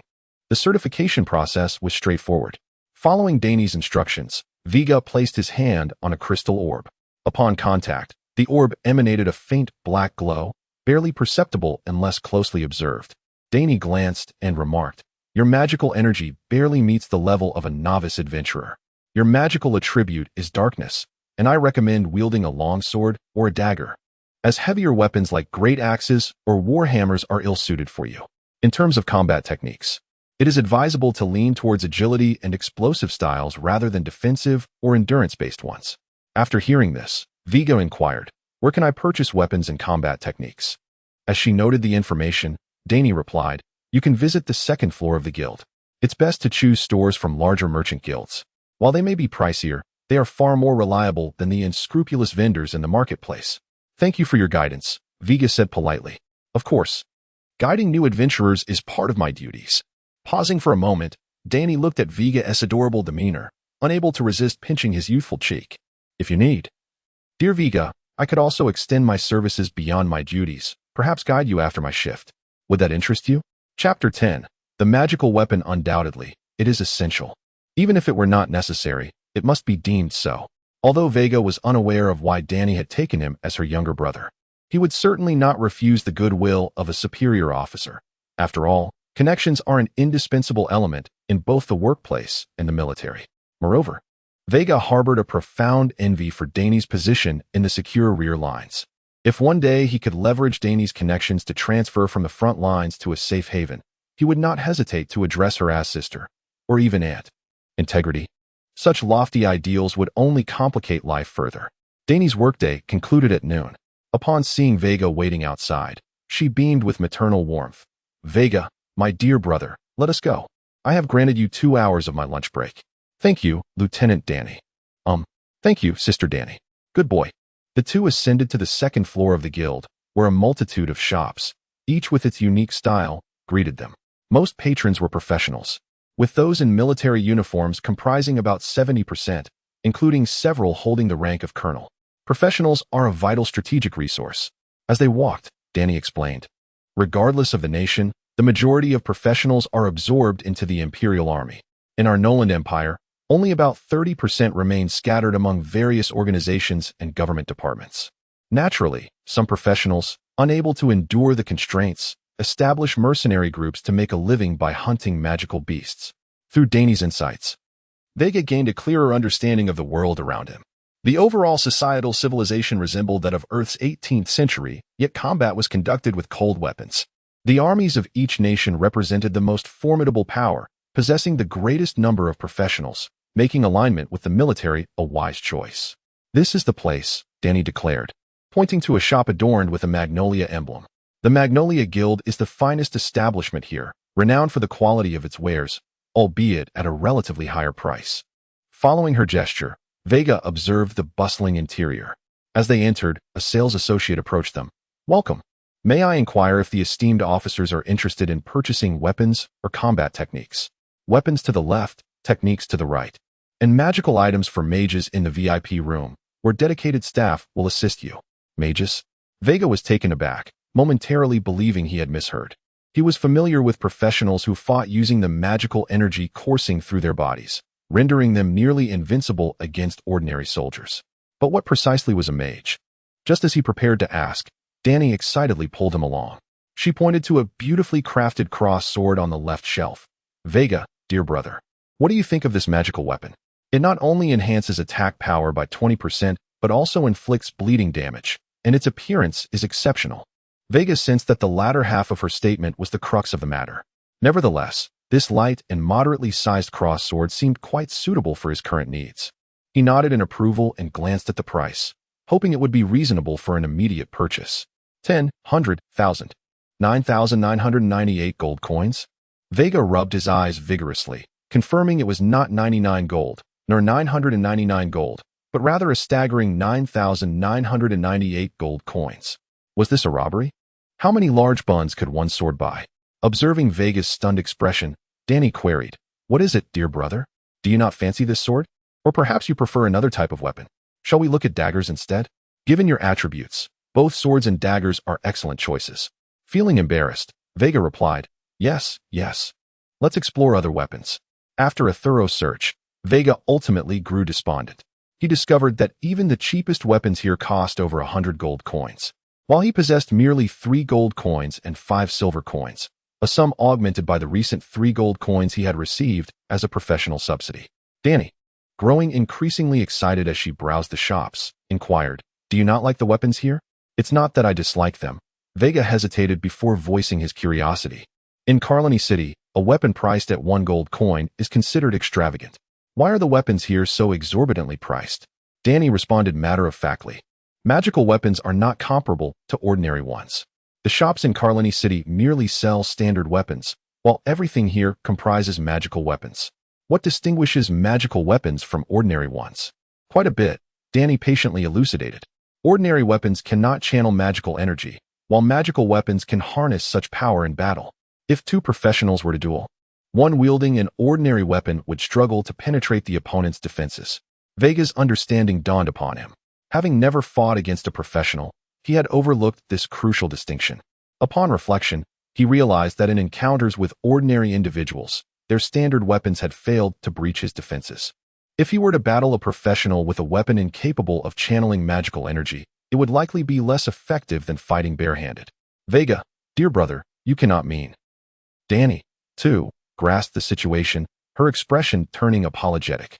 I sincerely apologize. I forgot that you are not yet a commissioned officer. Only commissioned officers earn salaries exceeding 100 gold coins. I mistakenly assumed you possessed the means to purchase. It's all right. I was caught up in my own excitement. Danny, lost in her enthusiasm for shopping, felt somewhat embarrassed. Veiga, dear brother, may I inquire how many gold coins you currently possess? I can assist you in making a decision. To express my apologies, I will ensure you leave with something today. Veiga responded candidly. I have 3 gold coins and 5 silver coins. What? Danny's face contorted with concern. After a few moments of contemplation, she remarked, there are indeed magical weapons available for 3 gold coins, albeit with minor imperfections. Veiga's eyes lit up. Initially unaware of the formidable nature of magical weapons, he now yearned to possess one of his own. Danny led him to a neglected corner of the shop. Here it is. Here? Veiga gazed at the disorganized pile of rusty scrap metal, puzzled. Danny picked up a dagger, explaining, these are all magical weapons, available for 3 gold coins each. How is that possible? Veiga's eyes widened in disbelief. Based on his previous understanding, magical weapons were luxurious items, with prices never dipping below 500 gold coins. Yet here, they were a mere 3 gold coins? These are simply failures, Danny clarified. Sensing Veiga's confusion, these defective items can still channel magical energy, and some even possess enhancement effects. However, due to their flaws, the number of times they can channel magic is limited. For instance, this dagger can only channel magical energy 5 times before reverting to an ordinary weapon. I see. Veiga comprehended the reason for the low prices of these weapons. Nonetheless, he intended to purchase one for self-defense, with the hope of returning in the future for a true magical weapon once he had acquired sufficient funds. After careful selection, Veiga ultimately picked up a lightweight cross sword. Sister Danny, I have decided to buy this one. Still favoring the cross sword? Danny chuckled, covering her mouth. Could it be that vanity is at play? You truly are still a child. I believe a dagger would be more suitable for your physique. While this sword is of moderate length, it is not the most fitting choice. Her words struck home. As Danny aptly noted, Veiga was acutely aware that a child's body is most vulnerable to a dagger. Yet he procured the crossed longsword strictly in accordance with the regulations that permit its use solely by professionals and ranked officers. Veiga yearned for a life of simplicity and sought to avoid conflicts with other professionals, even eschewing any form of engagement. He was merely a junior officer, contending with ordinary soldiers. In his desire to evade any complications, possessing a crossed longsword could serve as a deterrent against commoners or non-professionals, thereby preventing certain privileged youths from unnecessarily seeking trouble with him. Ultimately, Veiga acquired the long sword. Although the sword bore no enhancement effects, it could channel magical energy 15 times, which was more than double that of other inferior products. It could also function as a conventional weapon against ordinary individuals, thus making it quite suitable as transitional gear. Satisfied, he prepared to depart. As for the martial skills next door, Veiga had dismissed that notion, for, according to Danny's information, the cost of martial training often exceeded that of weapons by several folds, and with his current finances, he would scarcely afford even a fraction of it. Veiga, my dear brother, this is a token from your sister. Just as Veiga was about to leave, Danny handed him a dagger, saying, Indeed, I believe a dagger suits you best. This one can channel magical energy 7 times, and its enhancement effect is paralysis. With this, you will have an added layer of security on the front lines. Sister, this is far too precious. Veiga replied, Your monthly salary amounts to 50 gold coins. Danny playfully pinched Veiga's smooth cheek and remarked, Be cautious on the front lines, and do visit your sister whenever you can. Understood, Veiga nodded and exited the guild. Danny watched him leave, and once his figure had completely vanished, she revealed a look of perplexity, murmuring, Is this truly the professional that father wishes to cultivate? Aside from his endearing nature and significant potential for growth, he exhibits no discernible traits indicative of becoming a mage, does he? Chapter 11. The Cleansing Mission. The following morning, Veiga replaced his standard long gun with a crossed long sword, donning the military uniform of a non-commissioned officer as he arrived at the barracks. He reached the camp around 7 o'clock, where Squad 17 had already formed in neat lines, standing at attention in anticipation of his arrival. The intended effect of instilling fear had manifested. The soldiers not only exhibited absolute obedience to him, but even the entire company began to regard Veiga with a newfound respect, particularly upon learning of his prowess as a formidable professional. At attention. Good morning, Captain. As Veiga came to a halt, the squad members greeted him in unison. Veiga, resting his hand on the crossed long sword, chose silence, instead surveying the faces of his subordinates with a serious demeanor. The squad members felt a chill under his gaze, their hearts a mixture of anxiety and apprehension. Private First Class, step forward. Yes. What time did you assemble here this morning? Reporting to the captain, at 6 o'clock. Excellent. Veiga's expression remained grave as he continued, I am quite pleased with your performance today. Even if one lacks the innate talent to become an elite soldier, one must possess the heart of an elite. As your squad leader, I take pride in you all. Therefore, I implore you to maintain your diligent spirit in the days to come, all for the glory of the Empire. In an instant, the gaze of all teammates fell upon the Private First Class. Meanwhile, Private Kane felt a wave of despair wash over him. His initial intention to win over Veiga had backfired, as he was now required to ensure a 6 o'clock assembly henceforth. There was no escaping this predicament. Speak louder. Haven't you eaten yet? For the glory of the Empire. After rigorously drilling the squad throughout the morning, Veiga received a notification from the company commander as noon approached. Report. Enter. Veiga lifted the flap of the tent and stepped inside alone. You were looking for me. Company commander? Corporal Veiga? The company commander paused his work upon recognizing Veiga, saying, You finally arrived. I have a task from above that must be assigned to you. Please instruct me, company commander. Veiga instinctively felt a tightening in his chest at the mention of a task, but he soon relaxed. Knowing this was merely a routine mission for a standard squad, typically involving simple joint exercises during peacetime. Do not be anxious. It is merely a straightforward cleansing task. The company commander chuckled lightly, explaining, according to the latest intelligence, there is an underground casino near the slums of the Northern District, which serves as a minor intelligence contact point established by the United Kingdom within the city. Your mission is to eliminate those traitors. Veiga's tension resurfaced. Is this task dangerous? The company commander shook his head in amusement. The danger level is virtually zero. The Empire's intelligence organization lacks the capability to uncover the United Kingdom's genuine intelligence contact points. This underground casino is merely an inconsequential relay, containing no vital information, with its personnel being self-serving traders. Veiga inquired uneasily. They are all ordinary people, correct? No professionals? The company commander laughed. Do not expect to encounter any big fish. Nevertheless, a task that is both simple and rewards substantial military merit is highly sought after.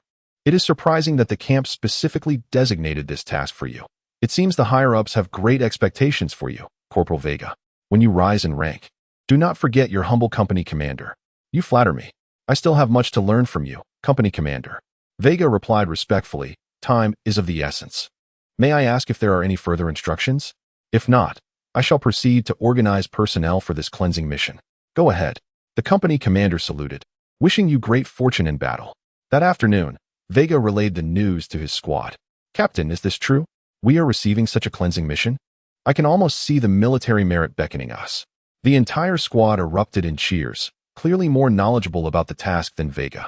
From the details he had gathered, he understood that such missions were essentially akin to being gifted military achievements.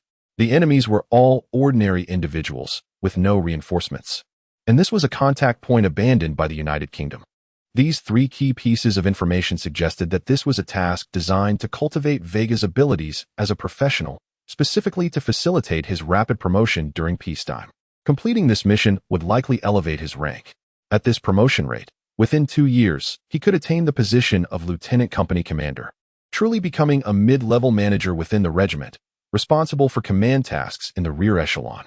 Once war erupted, even if he were to lead his men into peril, he would be among the last to face the front lines. In essence, as long as he continued to elevate his professional level, he could amass military merit. With continued accumulation of military merit, he could achieve promotions, and with ongoing promotions, he could enhance his chances of survival. With this thought, a subtle smile crept across Veiga's face. Watch closely. One day, I will lead a life of ease in the rear echelons of the military. At precisely 1800 hours, darkness enveloped the sky. The entire company, comprising 9 individuals including Veiga, set forth towards the underground casino in the northern district slums. According to intelligence, it was during this time that the Empire's traders would typically congregate at the casino to conduct business, allowing for a comprehensive sweep. The target for cleansing consisted of 15 individuals. Although their number exceeded that of Veiga's squad by 6, unarmed civilians, regardless of their size, posed no comparison to seasoned soldiers armed with standard long guns, particularly with Veiga, a level 1 trainee professional, in their midst. In summary, this mission could only be described as using a sledgehammer to crack a nut. The squad members regarded this mission as a mere outing, and Veiga shared their carefree attitude. He had already begun contemplating the casino's vaults filled with gold. With synchronized steps, Veiga and his team traversed the streets of the slums, where residents hurriedly shuttered their doors and windows in fear, fully aware that the Empire would offer no compensation for any injuries sustained during military operations, and would even hold them accountable. Private First Class, take 5 individuals to guard the back entrance. Private, take 3 to secure the main entrance. Seizing the opportunity to pledge his loyalty, the Private First Class urged, Captain, please allow me to assist you in the cleansing operation. Private First Class, obey the orders. Yes, I will ensure the task is accomplished. Once he had dispatched all subordinates, Veiga revealed a devilish smile. Money, equipment, and heads, such bounty awaits. He strode alone towards the main entrance of the casino, where considerable wealth and 15 potential scalps lay ready for the taking. He could not allow a soldier to accompany him and hinder his plans. However, due to the Empire's peacetime laws, he required some preparation before directly taking lives. With a forceful kick, Veiga burst open the door of the underground casino to draw attention, pointing the tip of his crossed-long sword towards the ground. He spoke in a childlike voice, Good evening, uncles and aunts. I hereby announce that the Imperial Army will, in accordance with peacetime laws, grant the right of prisoner status to those traitors who surrender. The following names will be read aloud, and I urge you to surrender willingly. After reciting the 15 names, Veiga continued in his childish tone. Now, you have 3 seconds to surrender. In 3 seconds, under the imperial laws governing peacetime, I shall possess the authority to execute you directly, and any who dare to impede this will be equally charged with treason. Chapter 12. Important documents with a stutter. Veiga stumbled over his words, his childish voice and innocent demeanor eliciting laughter from those around him. No one paid heed to his warnings or reminders. The gamblers continued their games, and revelers pursued their merriment, restoring the previous raucous atmosphere. One gambler jestingly inquired of the proprietor, "Is this your hired clown? That military uniform must have cost a fortune, but wielding that longsword here is risky. Let us hope it remains undiscovered, for harboring weapons is a grave offense." The portly owner looked perplexed, responding, "I did not hire a clown." As Veiga walked, he counted down, 3, 2. Within moments, he stood before the casino owner. 1. The laws of the Empire are indeed troublesome. He fiddled with the recording stone hanging from his chest, internally lamenting the complexities of imperial law. In peacetime, according to imperial regulations, soldiers must first issue warnings to resisting criminals or enemy combatants. Only if they refuse to surrender may they be killed outright. Monster. A nearby gambler gasped. If not for the warm blood of the owner splattering onto his face, he would have found it hard to believe that a child with unclear speech could slay an adult, calmly wiping his sword with the deceased's garments afterward. This was no mere child. It was a demon cloaked in the guise of youth. "Hush," Veiga signaled for silence, then sweetly addressed the man, "By your appearance, it is evident you are a law-abiding citizen.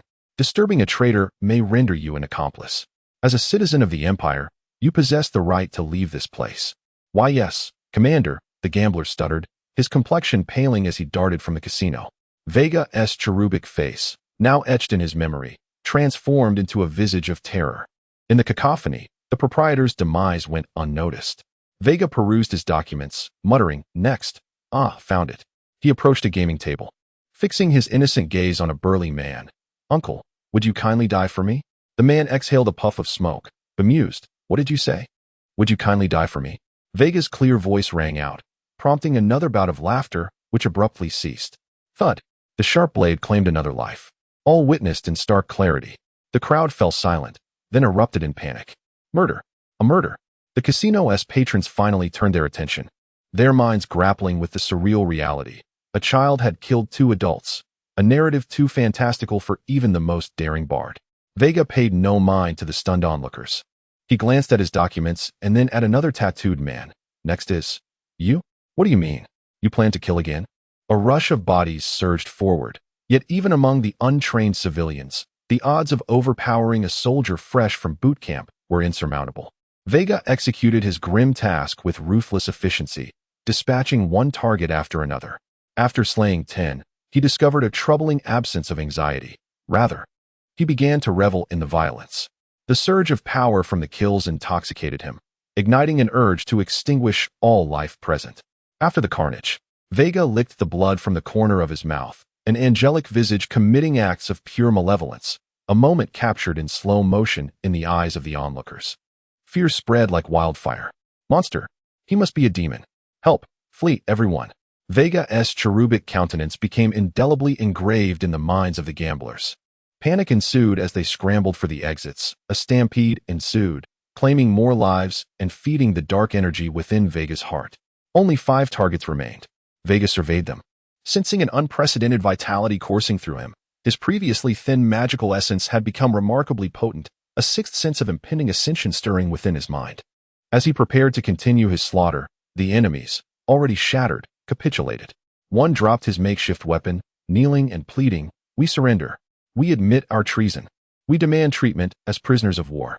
"I accept your plea," Veiga replied, stepping forward with a congenial smile. "As long as you disclose all you know, I shall hand you over to the imperial court for judgment. Otherwise, you shall meet the same fate."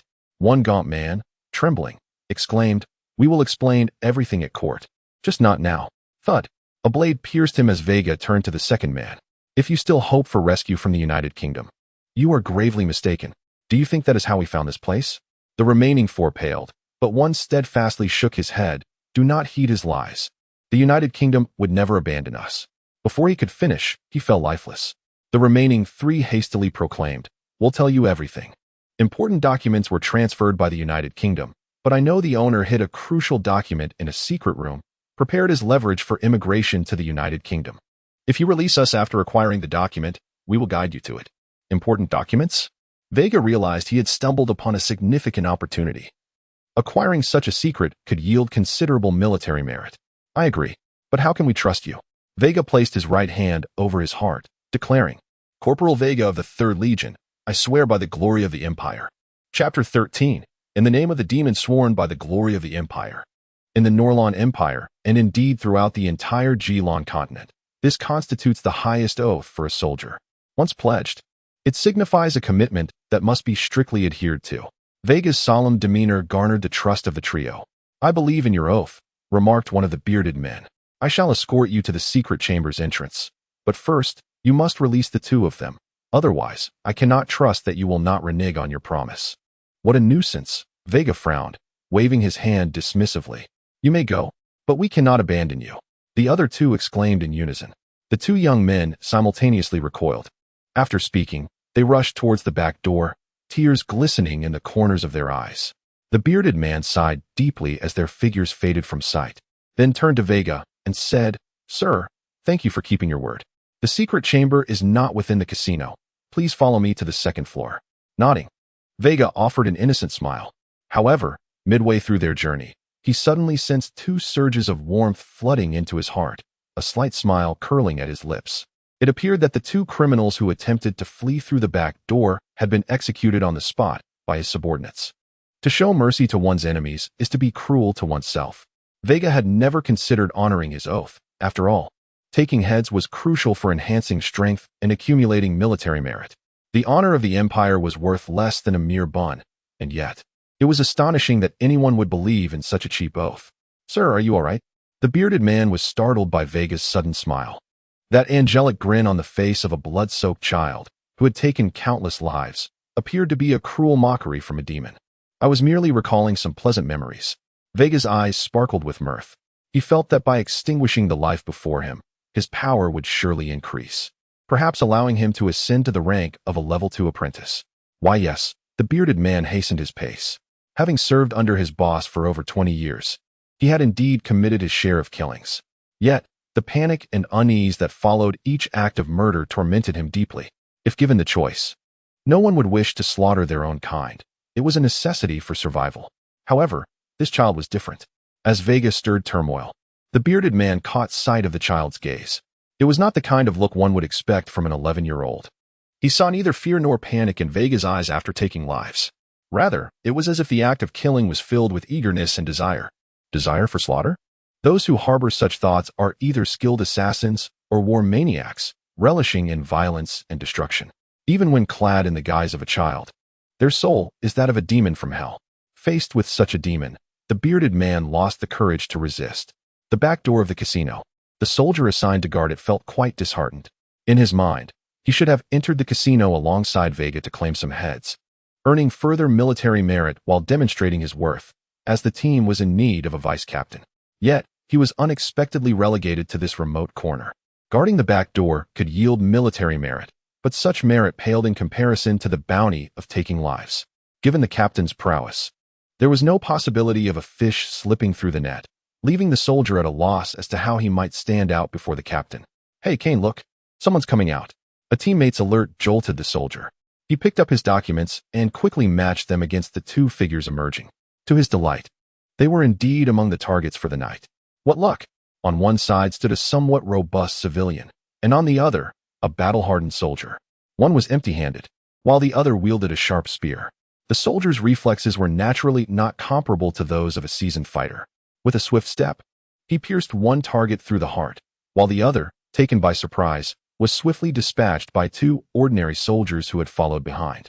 The outcome of the skirmish was almost instantaneous. The soldier grinned as he stood guard, having claimed 2 enemies. I didn't expect the squad leader to falter, allowing 2 targets to escape. We shall graciously decline these merits, haha.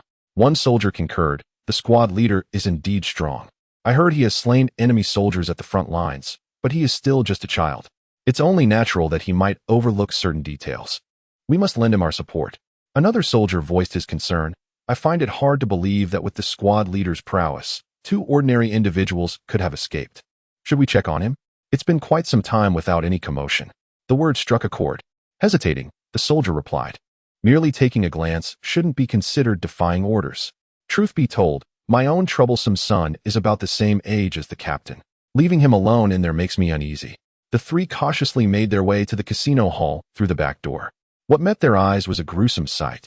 The air thick with the stench of blood. As they approached, they discovered that aside from the intact corpses of the three targets, the remains of over a dozen others were dismembered, some missing heads, others lacking limbs, and some faces so mangled they were unrecognizable. It appeared they had been brutally slaughtered mid-resistance. With not a single complete body in sight, many corpses still bearing the haunting terror in their unblinking eyes. This was not even accounting for the gamblers who had perished in the chaos. Gagging, the two ordinary soldiers retched at the sight. They had taken lives before, but witnessing such carnage, with limbs and flesh strewn about, was a first. Is this hell? If this is hell, then is the captain, who fashioned it, a demon clad in the guise of a child? The three could not help but recall the innocent visage of the child, struggling to reconcile the horror of this scene with the notion that an 11-year-old could orchestrate such carnage.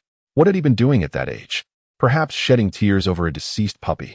They were convinced that the tales of the demons circulating within the 3rd Battalion were not mere exaggerations. One pale-faced soldier stammered, Kane, do you think the captain is a demon? The somewhat pallid soldier replied, even if he is a demon, he is still our captain.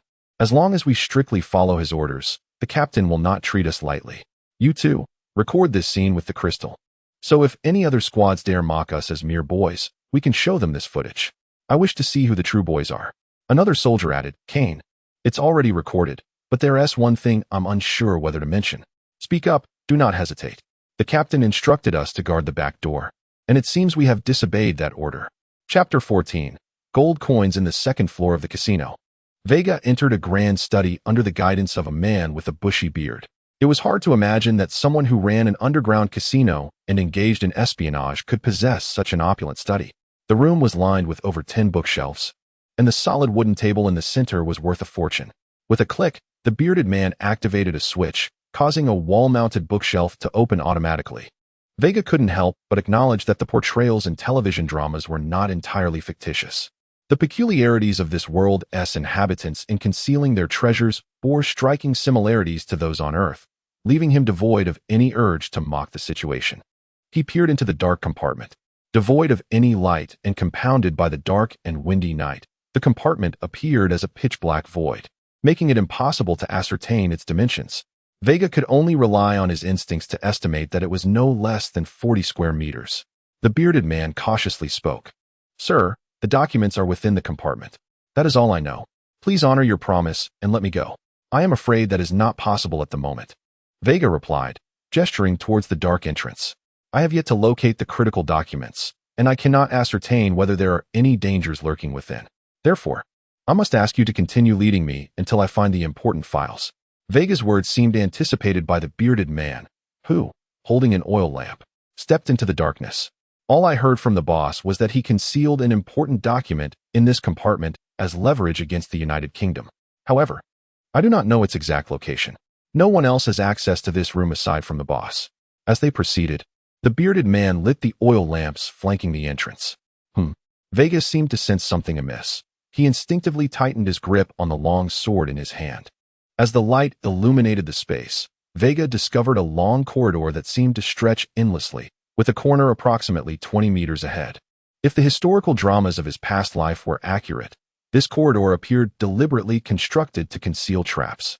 Suddenly, with a loud bang, the hidden door behind them closed automatically. Had the ominous predictions come true? Veiga shouted towards the bearded man. Quick, open the door, or I will kill you right now. The bearded man, in a state of panic, stammered, Sir, this is my first time in this compartment. I have no idea where the mechanism to open the door is. 3. Veiga began counting, pressing the sword against the bearded man's throat. 2. Please believe me. The bearded man pleaded, sensing the impending threat of death. As Veiga reached 1, he swiftly severed the bearded man's head, blood from the severed carotid artery splattering across half of his face and uniform.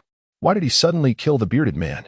Though he claimed it was his first visit to the compartment, he skillfully lit the oil lamps to illuminate the corridor.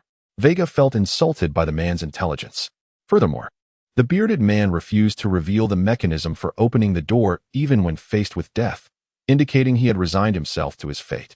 Veiga, not being an expert in interrogation, had little interest in conversing with someone eager for death, he would rather search for an exit. As for the important documents he mentioned, Veiga had already given up hope. With the long sword in hand, he strode forward confidently. The apprehension he felt moments ago about being trapped had vanished entirely, as he realized that after killing the bearded man, he had finally leveled up, absorbing the last remnants of magical energy into his heart. A surge of potent magical energy erupted forth. With a powerful punch against the stone wall of the corridor, cracks spread across the surface. Veiga estimated that his overall attack power had increased by approximately 1.5 times compared to a first-tier novice. With such strength, he could shatter the wall after just 3 strikes and escape. No longer threatened by death, curiosity took hold. Veiga continued deeper into the compartment, exuding a calm demeanor, undeterred by the unknown ahead. After all, he was now a second-tier practitioner. Even if there were traps, they were likely designed for ordinary individuals and would pose no threat to someone of his caliber. He reminded himself that without magical weapons, one could not hope to breach a practitioner's magical defense.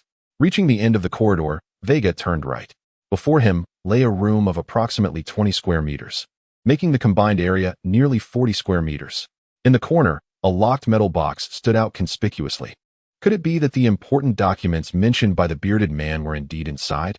Veiga hastened towards the locked box, aiming his sword at the lock. It was merely an ordinary iron lock, and under his powerful strike, it shattered instantly. As soon as the lock broke, the room's mechanisms activated, unleashing a barrage of arrows from all directions, sealing off any potential escape routes. Veiga paid little heed to the oncoming arrows. They were nothing more than ordinary projectiles, barely more than a mosquito bite against his newly upgraded form. Opening the box, Veiga was greeted by a treasure trove of gold coins. It was nearly filled with imperial gold coins, perhaps numbering in the tens of thousands. This was akin to discovering a treasure chest in a dungeon. A smile crept across his face as he considered the possibilities. With such a fortune, he could equip himself from head to toe with magical weapons and combat techniques, and perhaps even purchase a grand house in the central area and find a bride. His thoughts drifted too far. After all, he was still but a child. Yet, as he examined the coins, he noticed a document pouch resting atop them. Upon opening it, he discovered it contained a document from the United Kingdom. A shiver ran through him as he realized this was no ordinary document, but a map of immense value. If he were to deliver this map to his unit. The title of the map read Colony Liaison Map 1, detailing the underground intelligence network of the United Kingdom in the northern district of Colony. With this map, the Imperial Army could easily dismantle the United Kingdom's operations in that area. This was an extraordinary military achievement. As he clutched the map, his hands trembled. With such a feat, he could ascend the ranks swiftly, certainly securing a position as a warrant officer, if not a second lieutenant. With further efforts to earn military accolades, he would be eligible for recommendations to the Officer Academy. The Officer Academy was located in the Imperial capital. Graduation from there would almost guarantee a post in the Central Army, engaged in defense or logistics, truly a position of great importance. Veiga carefully concealed the map and turned his attention back to the box of coins, a smile gracing his lips. Lucky. As he prepared to move the box, another volley of arrows was unleashed upon him. Chapter 15. Illusion and Reality. Avon Steve was a noble of the Empire. Avon was his given name, and Steve his surname. On the continent of Galan, only nobles possess surnames. In addition to being a lord, he held another identity as a level 2 apprentice practitioner. The intricacies of intelligence work were far more daunting than anticipated. Although he had many informants within the Kalinian government, the nature of intelligence operations made it impossible to achieve the cohesion of a well-oiled military machine. This necessitated his ongoing vigilance against the military's intelligence organization, leading him to deliberately mislead them by discarding some useless contact points, while simultaneously utilizing the Empire's forces to eliminate redundant elements. His espionage endeavors had been meticulously orchestrated for 5 years. In comparison to the Empire's formidable army that dominated the continent of Galan, the intelligence warfare of the United Kingdom was equally impressive. An exceptional intelligence system could turn the tide in critical battles, and the Empire's intelligence organization stood no chance of capturing the United Kingdom's operatives. Their capabilities were simply not on the same level. However, an unexpected incident had occurred a few days prior. The mere thought of it sent a chill down Avon's spine. Had that discarded waste not threatened him 3 days ago, he might still have remained oblivious. Threaten him? Let us not forget that his profession was that of an intelligence chief. For an ordinary citizen to intimidate someone of his stature was akin to brandishing a sword before Guan Yu, or wielding an axe in front of Lu Ban. Utterly absurd.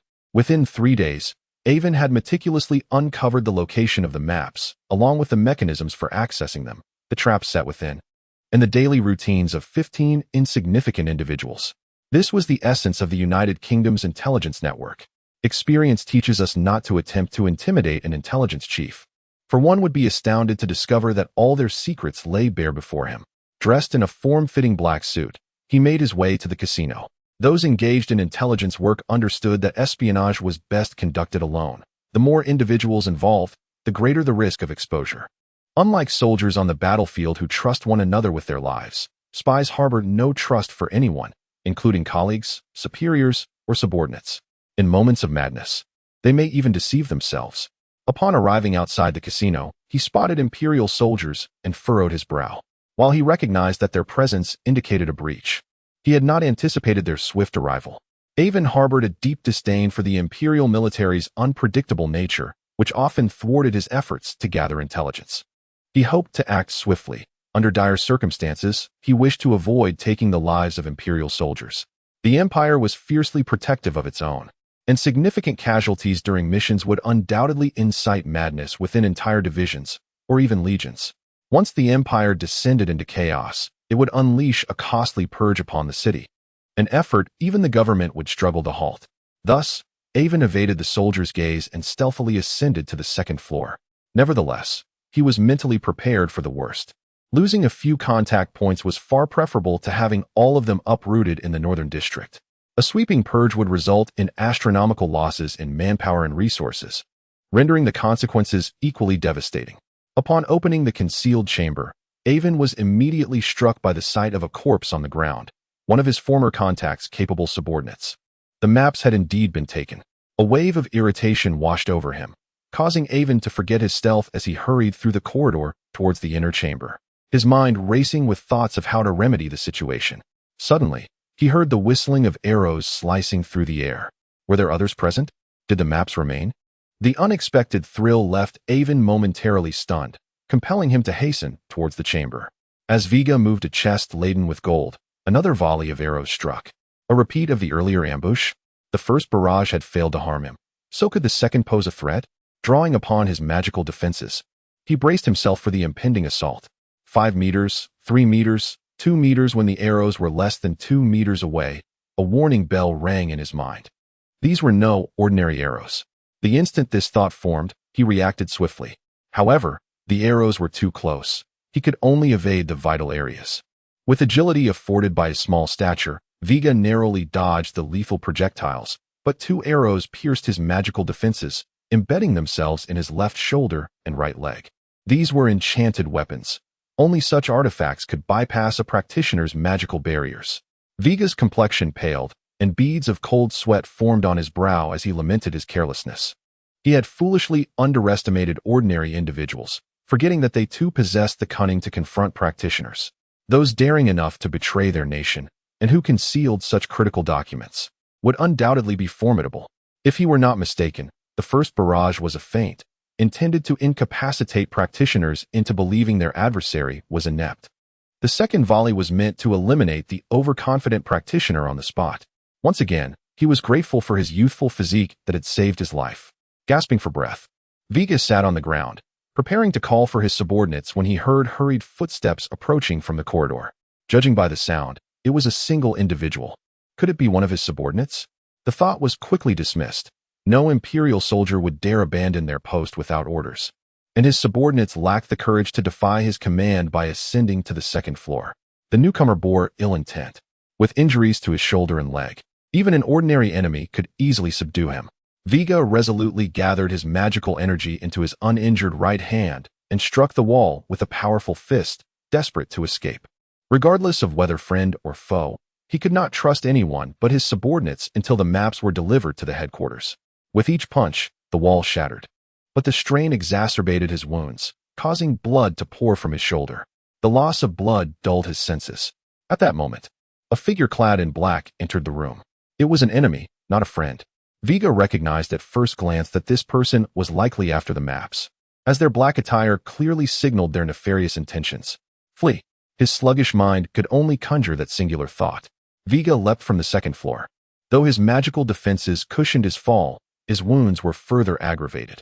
With his consciousness teetering on the brink of collapse, he summoned all his remaining strength and fled at breakneck speed, using magic to temporarily seal his wounds and staunch the flow of blood, swiftly vanishing into the shadows of the street. Uncertain of how far he had run, Veigar eventually found himself within the confines of a dilapidated church. Once he confirmed that no bloodstains were left behind for his pursuers to follow, he allowed his weary body to relax and succumb to slumber. Chapter 16. The Reason to Survive. Alas. On Steve pursued fervently, yet ultimately lost track of Veigar. He had prepared himself for the worst, contemplating escape abroad. But a glimmer of hope emerged only to be consumed once more by despair. The tumultuous highs and lows of life nearly caused him to spew forth blood. Nevertheless, there were gains to be had. At the very least, he had discerned Veigar's visage, and he realized that Veigar bore severe injuries, indicating he could not have traveled far. In the city of Kaleni, there were no secrets unknown to him, the information broker. It would be a trivial task to intercept the young soldier before he delivered the map to the army. Yet, he still felt a twinge of apprehension regarding Veigar's prowess as a professional. The immediate priority was to locate the boy. With a leap, On touched down and whistled. As the sound echoed, within 3 minutes, a motley crowd gathered from all directions. Street vendors selling late-night snacks, drunken revelers, housewives, and even children around the age of 10. Find me a child in military attire. On instructed one elderly portrait artist among the crowd. Create a likeness as per my specifications, and tomorrow, distribute copies to every member of our organization. I require news of this child within a day. Now let us disperse. On's lips curled into a faint smile. In his territory, it was not merely a living being he could locate. Even a mouse could be unearthed within a day, thanks to the United Kingdom's formidable intelligence network that permeated all strata of society. As the moon ascended once more from behind the clouds, Veigar awoke from his stupor after several hours of restful slumber. Where am I? He pondered, feeling that the arrows had been extracted and his wounds tended. He lay upon a comfortable wooden bed in a room of approximately 15 square meters. This is all wrong. The map. Veigar threw off the covers and, upon inspecting his chest, discovered the map was missing. He was no longer clad in bloodied military garb, but rather in a large civilian linen shirt. Had it not been for the unfamiliar face in the mirror, he might have thought he had traversed realms once again. Have I been rescued or captured? Veigar quickly scanned his surroundings, relieved to find that although his longsword and military attire had vanished, the dagger gifted by Danny remained on the bedside table. Concealing it in his sleeve with a deft motion, he stifled the pain coursing through his body and cautiously approached the door. Creak. The door swung open, but not by Veigar's hand. Raise your hands, commanded the intruder. The sharp dagger pressed against the stranger's throat, and a mere flick could extinguish his life. Stay calm. Stay calm. How do you know my name is Veigar? Where's my map? Despite the boy's appearance, around 17 years of age and seemingly mundane, devoid of any magical essence, Veigar did not dare let his guard down. I was informed by Leah. I know nothing else. The boy grew increasingly anxious, and there was a hint of humiliation in his demeanor. He felt intimidated by a mere 11-year-old child who was 6 years his junior. Who is Leah? Veigar inquired, his expression stern. Leah is an employee at my family's bakery, a 16-year-old girl, the boy replied, his voice trembling. Veigar furrowed his brow, contemplating the information he had received. Not entirely convinced. Take me to this Leah you speak of, and do not attempt any tricks. He lowered the dagger from the boy's throat, but remained vigilant. Though it might seem excessively cautious to be wary of an ordinary civilian, he was determined not to be caught off guard again. The boy led the way, with Veigar following closely behind. Slow down. Within scarcely 20 meters, beads of cold sweat began to form on Veigar's forehead as his wounds began to seep anew. The boy smirked, having noticed the reopening of Veigar's injuries, yet fueled by a sense of retribution, he hastened his pace. It's just ahead. Let us hurry. They arrived at a courtyard illuminated by the moonlight. A modestly dressed girl was hanging freshly laundered military uniforms, gazing up at the stars with a wistful expression. Appearing as an angel descended from heaven, sacred and untouchable. Is this Leah? As the girl turned to acknowledge the commotion, Veigar recognized her instantly. It was the girl who had kept him company during last winter, the one who had selflessly shared her meager half of black bread to save his life. Even though time had blurred her name, appearance, and memories, he could still identify her in an instant. I remember now. Her name is indeed Leah, Veiga murmured, watching as the girl approached, feeling unexpectedly flustered. Their eyes met. Veiga felt a twinge of embarrassment, for he had been the one to depart without a word. Leah. Before he could finish, Leah enveloped him in her embrace. Due to the disparity in their heights and ages, Veiga's face became buried in her ample bosom, rendering him speechless as he emitted muffled sounds of protest. It's been 10 months. Where have you been? Leah cried, tears streaming down her cheeks. Do you know how worried I was? I thought you were. Veiga ceased his struggles, recalling their brief yet profound bond forged during the winter months. Despite only having known each other for a little over 2 months, they had formed an intimate sibling-like relationship built on mutual reliance, a warmth that allowed Veiga to feel a glimmer of hope even amidst the harshest cold. It is no exaggeration to say that the soul of Veiga, who had traversed realms, found redemption through Leah. He regarded her as an older sister, and he sensed that she viewed him as a cherished spiritual anchor, akin to family. It was this spiritual connection that enabled them to endure the bitter cold of that winter, even after Veiga had vanished without a trace. The reason to survive was clear: to ensure a better reunion in the future. Chapter 17. The Soul Kinship in the Serene Courtyard. Veiga lay cradled in Leah's embrace until her emotions began to settle, at which point she gently released him. Tenderly caressing Veiga's cheek, she inquired with concern, "Little V, please tell me where you have been for these past 10 months. How did you end up gravely injured at the church? If it weren't for my daily visits to the church and the assistance from Brother Carlo, you could have perished from blood loss." As she spoke, Leah's voice quivered with emotion. For over 10 months and more than 300 visits, Leah had not seen Veiga, and she had feared he might never return due to some calamity. She had offered fervent prayers to the church's statue, for he was her only family, her sole source of solace. It seemed the divine had heeded her pleas, as her wish was granted this very night. Yet, upon witnessing Veiga's bloodied form and his faint breaths, she nearly fainted. If the price of her wish was Veiga's life, she wished it had never come to fruition. Fortunately, Brother Carlo was just outside the door. According to him, although Veiga was a child, he possessed remarkable physical resilience, and despite the significant blood loss, his life was not in jeopardy. He would awaken by the following day. Relieved, Leah took it upon herself to wash Veiga's clothes. Meanwhile, she contemplated how to repay the kindness of Carlo's family. Carlo, the eldest son of the bakery, had taken her in last winter and persuaded his father to employ her at the bakery. That gentle brother had, in a sense, saved her life, and now he was once again rescuing Veiga's life. Thus, she vowed to repay both her and Veiga's debt of gratitude. At that moment, Veiga, feeling somewhat stiff, managed to express his thanks. After all, just moments ago, he had repaid kindness with malice, threatening Carlo with a knife. Yet, Veiga was not one to cling to resentment. He apologized. "See, Carlo, I am truly sorry for my earlier actions. I hope you can overlook them. If there is anything I can do to make amends, please let me know, and I shall do my utmost." Thud. Leah lightly tapped Veiga on the head, admonishing, "Little V, that is quite rude. You must address him as Brother Carlo. And what trouble have you caused him? You must explain yourself clearly." "Leah, it's quite all right." Carlo replied with a hint of jealousy as he glanced at Veiga, though he feigned magnanimity. "It's nothing of great consequence. It's merely that young Veiga is a bit overly cautious upon waking.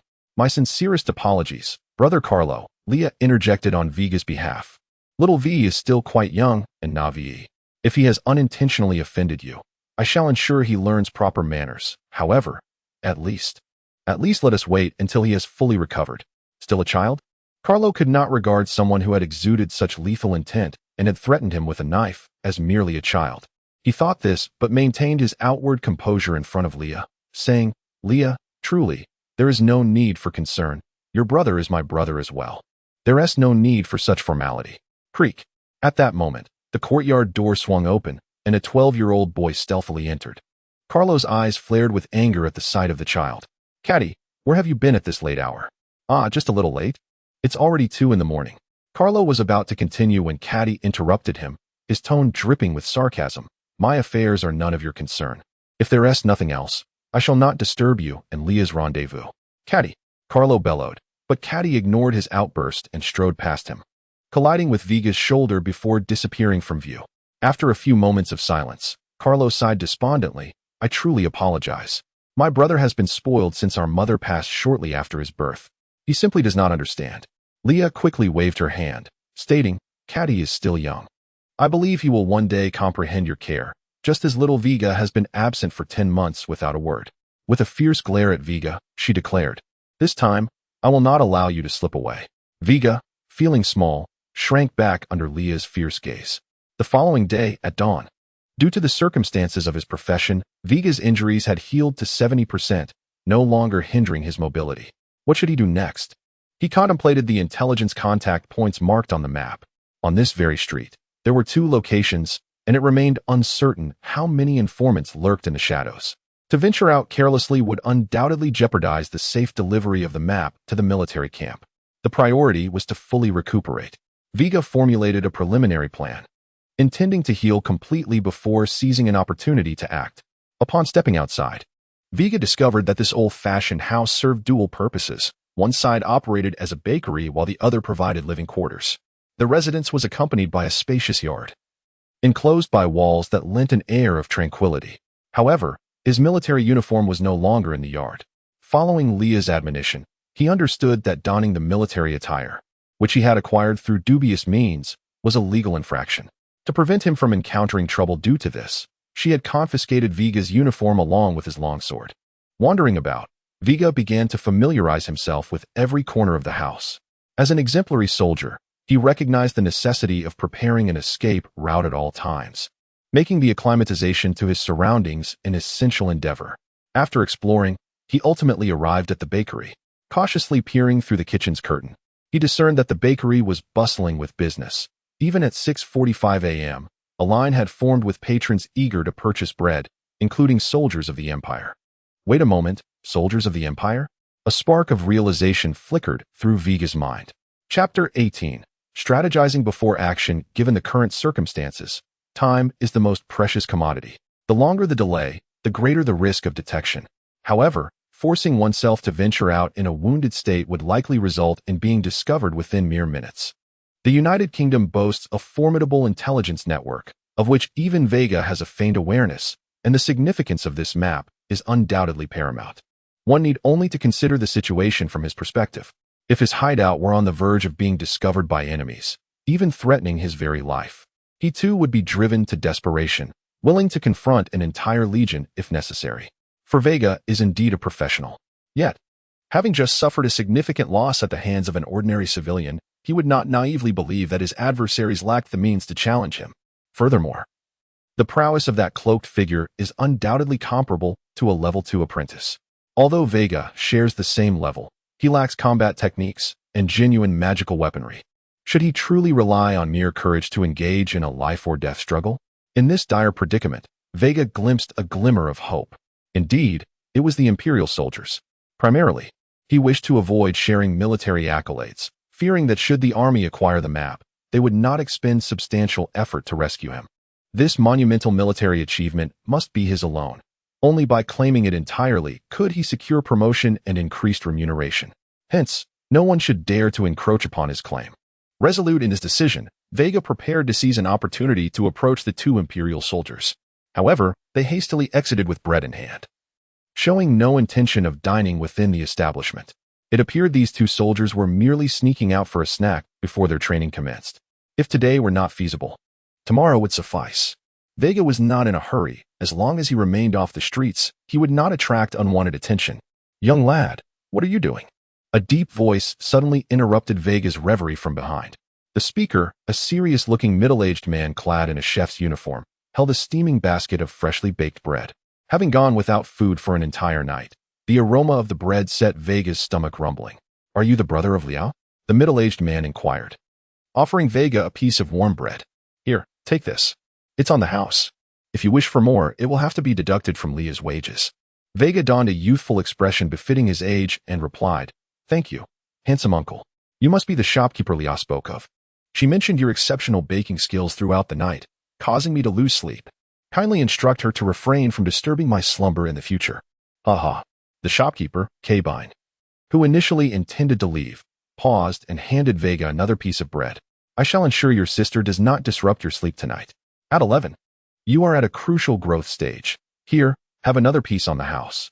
Just then, Lia emerged from the kitchen, her face flushed, evidently having overheard Veiga's playful fib. Yet, her expression conveyed excitement. Shopkeeper, does this mean you permit Veiga to stay here tonight? Regarding his work. Let him stay for now. Cabine responded with a stoic demeanor. However, there are no spare rooms. He will have to share yours. As for work, he may begin his internship tomorrow, but I shall only provide meals, not wages. Thank you, shopkeeper. Thank you. Lia expressed her gratitude repeatedly. Veiga, clutching 2 pieces of bread, feigned innocence as he remarked. Thank you, handsome shopkeeper uncle. I believe you are a good person. You are a good child as well. The shopkeeper affectionately ruffled Veiga's hair, smiling, before heading to the front counter. Phew, that startled me. Lia, trembling with relief, clutched her chest. She then pinched Veiga's cheek. In 10 months at this shop, I have never seen the shopkeeper smile. You truly are impressive, little Veiga. Your words persuaded him to allow you to stay. While Carlo and I have pleaded for ages without success. Stay here to work? Veiga paused, then quickly added, Lia, I would be delighted to stay here.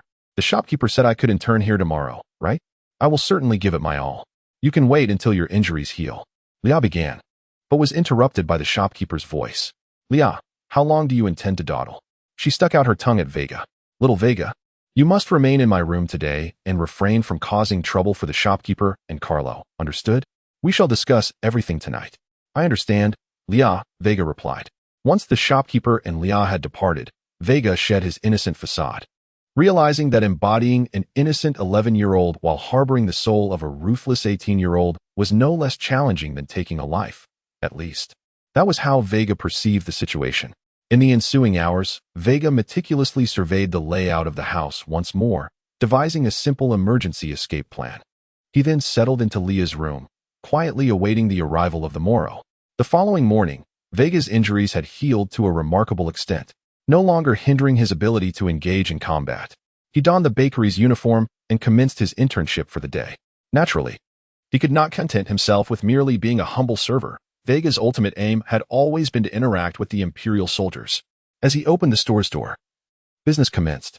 For hygiene reasons, the bakery uniforms in this world included masks, alleviating Veiga's concerns about being recognized as he patiently awaited the opportunity to arise. The clock read 6 o'clock a.m. Numerous civilians entered the shop one after another, purchasing inexpensive day-old bread, while some noble stewards and maids rose early to procure freshly baked bread tailored to their specifications. Additionally, families of modest means often selected loaves still warm from the oven. The reputation of manager Cabin's establishment in the vicinity was quite favorable. Veiga's task was straightforward. As an intern, his sole responsibility for the day was to assist from the sidelines, observe how to serve customers, and ultimately ensure the security of the store's goods, preventing any opportunistic theft by a civilian. As time drifted past 6:40, Veiga grew increasingly restless, beginning to doubt whether the 2 soldiers would indeed visit this establishment daily. If their appearance was merely a coincidence, he would have to reconsider his plans. Just as the minute hand pointed to 45, the 2 sergeants in military attire appeared punctually in the shop, as they had the previous day. Chapter 19. Only the favor of the east wind remains. The opportunity had arrived.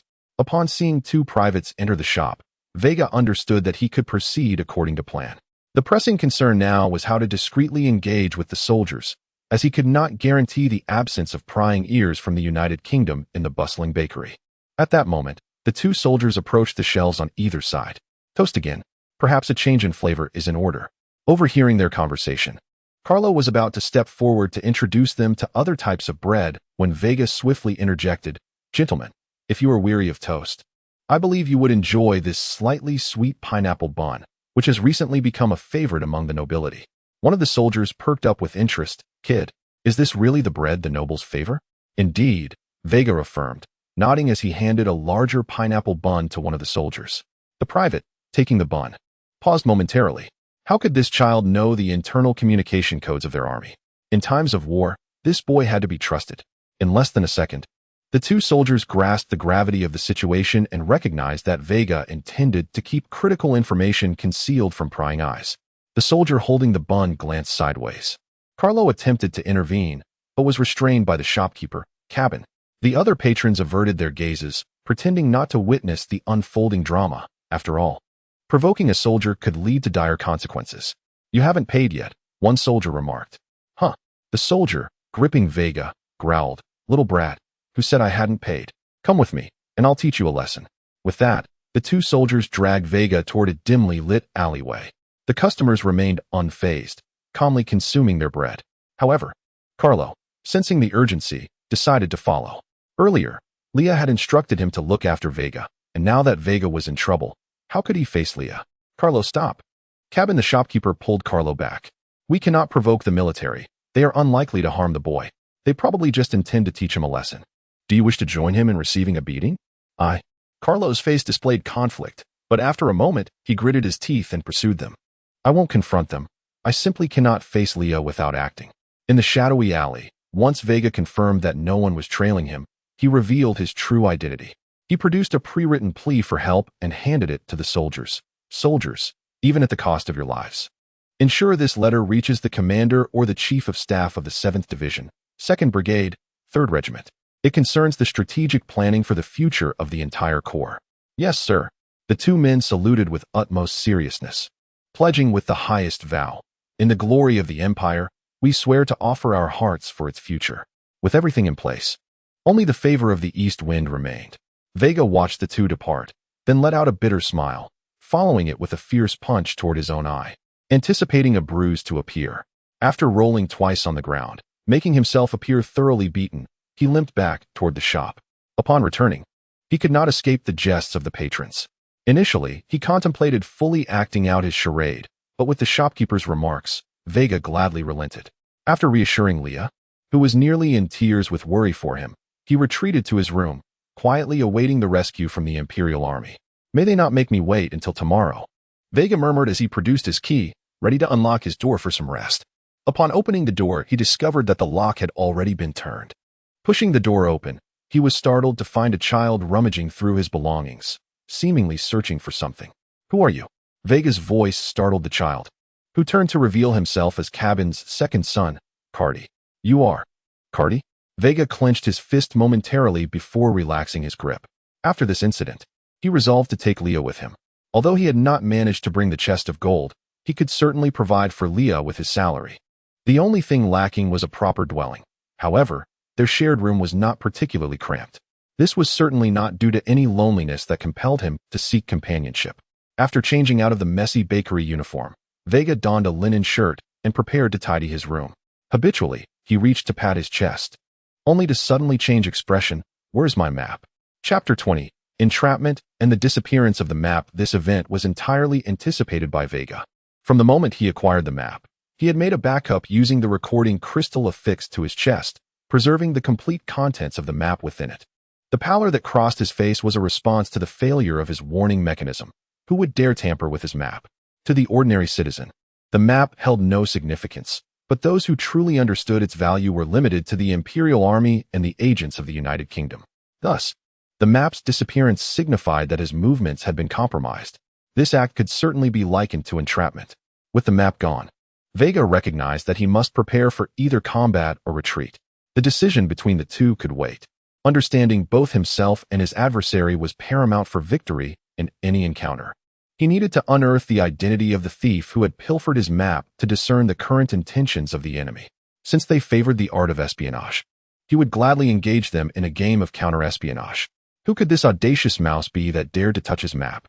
The answer was glaringly evident. Just the night before, he had noticed something amiss in Cadi's demeanor. His gaze was not merely one of surprise, but rather an expression of delight. It was a contradiction, as Cadi's attitude had been decidedly unfriendly. Initially, Veiga had merely harbored suspicions, but the map's disappearance now unequivocally pointed to Cadi as the spy.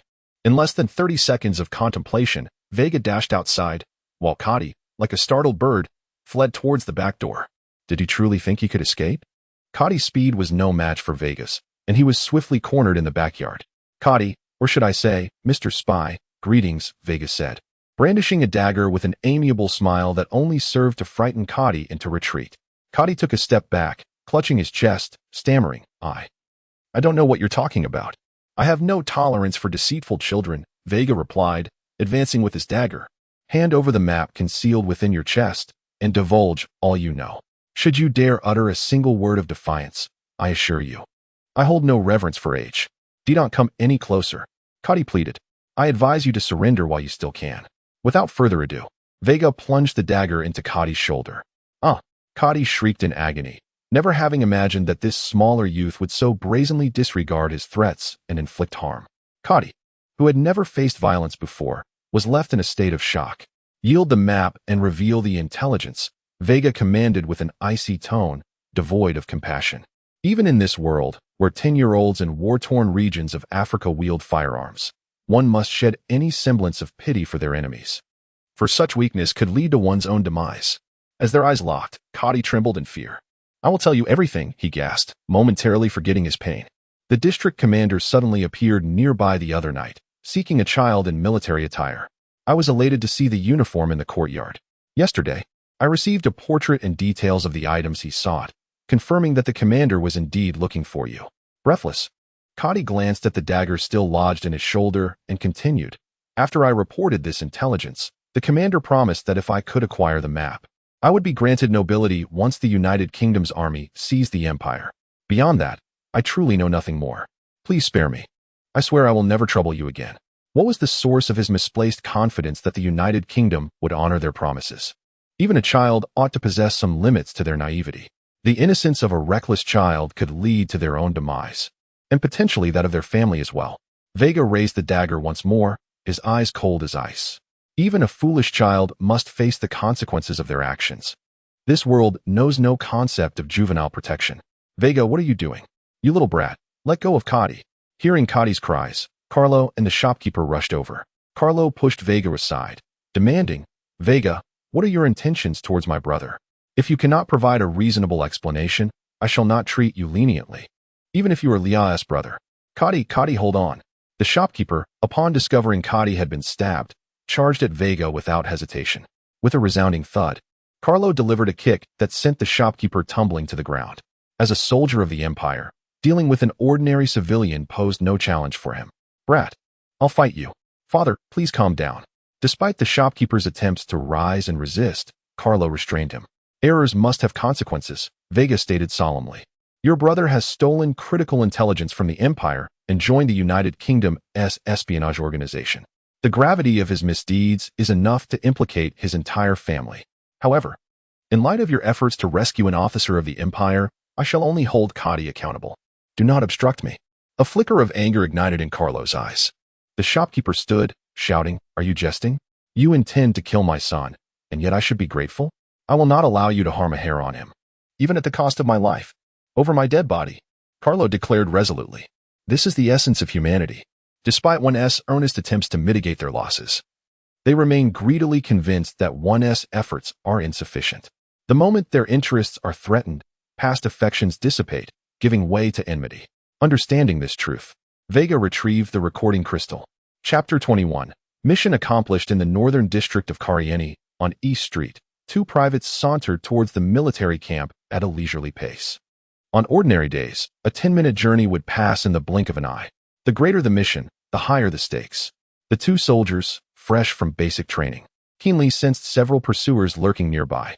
This time, however, they had left without any weapons, and a direct confrontation would likely spell disaster for them.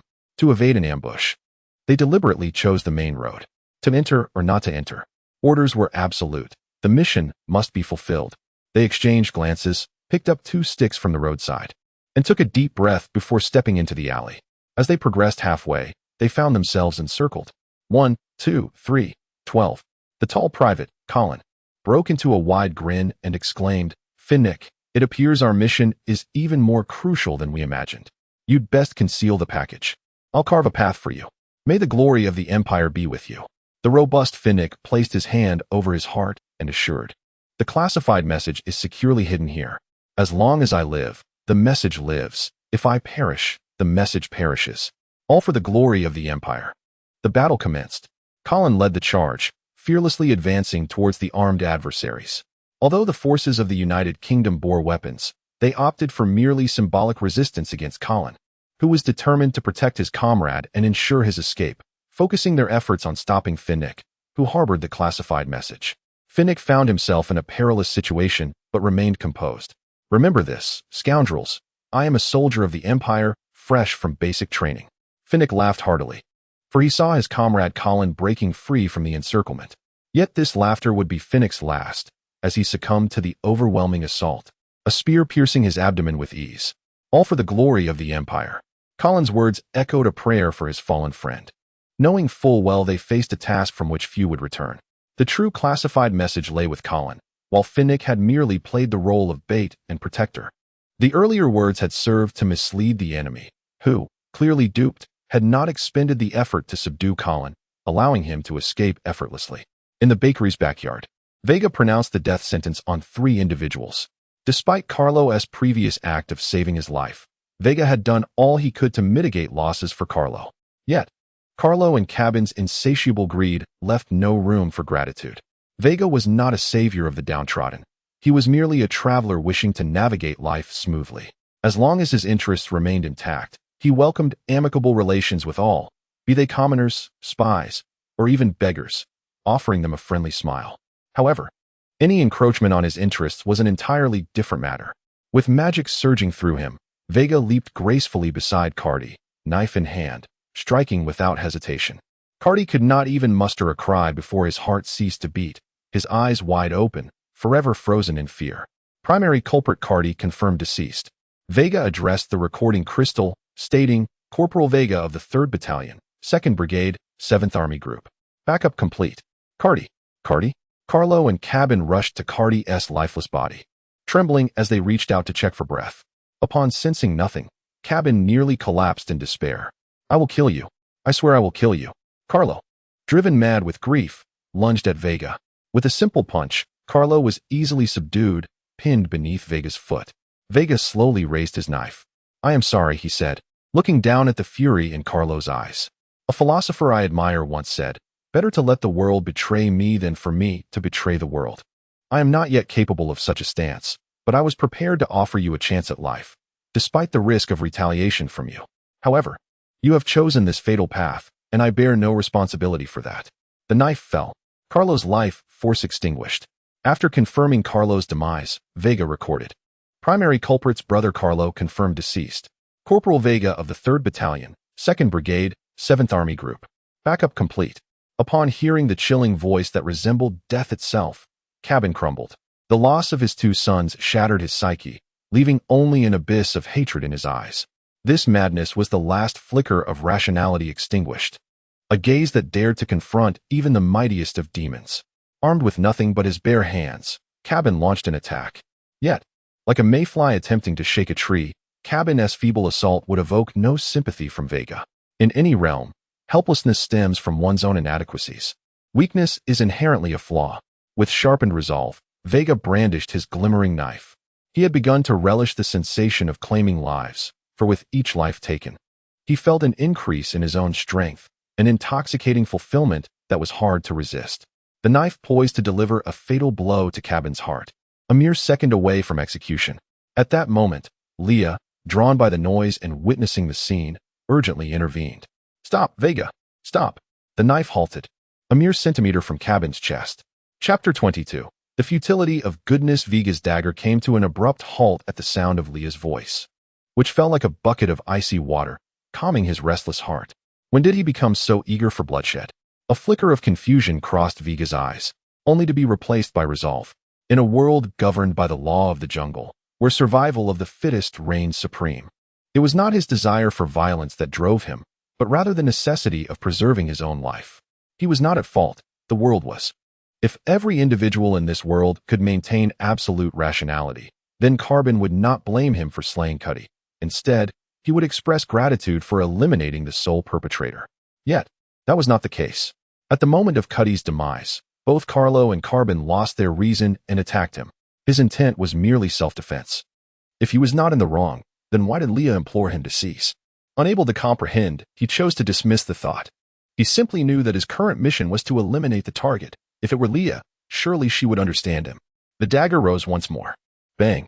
Before the dagger could descend, Leah, rushing towards him, knocked it from his grasp, sending it clattering to the ground. Veiga did not evade. He sought an explanation. Why, Veiga? Leah's bewildered gaze swept the surroundings, and she quickly positioned herself in front of the shopkeeper. It was Carlo's family that saved us. Why repay kindness with malice? Because Cuddy committed treason, and according to imperial law, it warrants the eradication of his entire lineage. Veigar rose again, unwilling to meet Leah's gaze. He took a few steps back and continued, "As an imperial soldier, my duty is to eliminate those who have committed acts of treason." But Leah did not question Veigar's words. "Carlo's family has already saved your life. You have killed Cuddy and Carlo. Are you now to slay the shopkeeper as well?" "I have already given them a chance," Veigar stated unequivocally. "Since they did not cherish that singular opportunity, they have forfeited their right to live. Please grant the shopkeeper another chance." Leah's agitation was palpable. "No matter what, I cannot bear to watch you kill him before my eyes." "And what if I refuse?" Veigar's voice dripped with menace. Leah remained silent, defiantly raising her hands in front of the shopkeeper. Her gesture was unmistakable. She would sacrifice her life to protect him. Veigar fell into silence. He should have anticipated Leah's reaction. She was that kind of fool. Even if it meant her own demise, she could not bear to let the weak suffer before her. Yet, regrettably, she was not a strong person. Thus, after rescuing others, she often found herself in peril of losing her own life, just as she had done 10 months prior with that piece of black bread. Even though she had not eaten for 2 days, upon seeing the near-death Veigar, she chose to give him that morsel of bread, never considering that her own survival might hinge on its preservation. Leah was a paragon of kindness, a human being that anyone would wish to save. However, in a world that adheres to the law of the jungle, goodness serves no purpose. No one will sing praises for your kindness. Instead, they will incessantly demand more. Driven by insatiable greed, one day, they may turn against you for failing to grant their desires. Veigar despised the futility of goodness. Kindness only ensnares one in further entanglements, inviting unwarranted calamity. Yet, it was Leah, this angel of benevolence, who had saved him. In truth, he was a beneficiary of her goodness, which is why he could never bring himself to slay her, even if it meant bearing the burden of treason. It was precisely because he dwelled in unending darkness that he yearned to preserve this flicker of light. He turned away, choosing neither to kill the shopkeeper nor to keep Leah by his side, just as he had chosen to depart 10 months ago. Was it truly to avoid burdening Leah that he left? Perhaps it was the grim understanding of this world's darkness that led him to abandon the innocent Leah to succumb to the decay of the world. Only by capitulating to the dark realities of life and adhering to the jungle's laws could one navigate a path of true ease. Paths divergent shall not converge. Veigar ultimately chose to spare Carbon and, with his back to Leah, declared, "Leave this place. In 3 hours, it may no longer exist. Leah, I wish for your future to be filled with the exquisite misfortunes and tragic joys."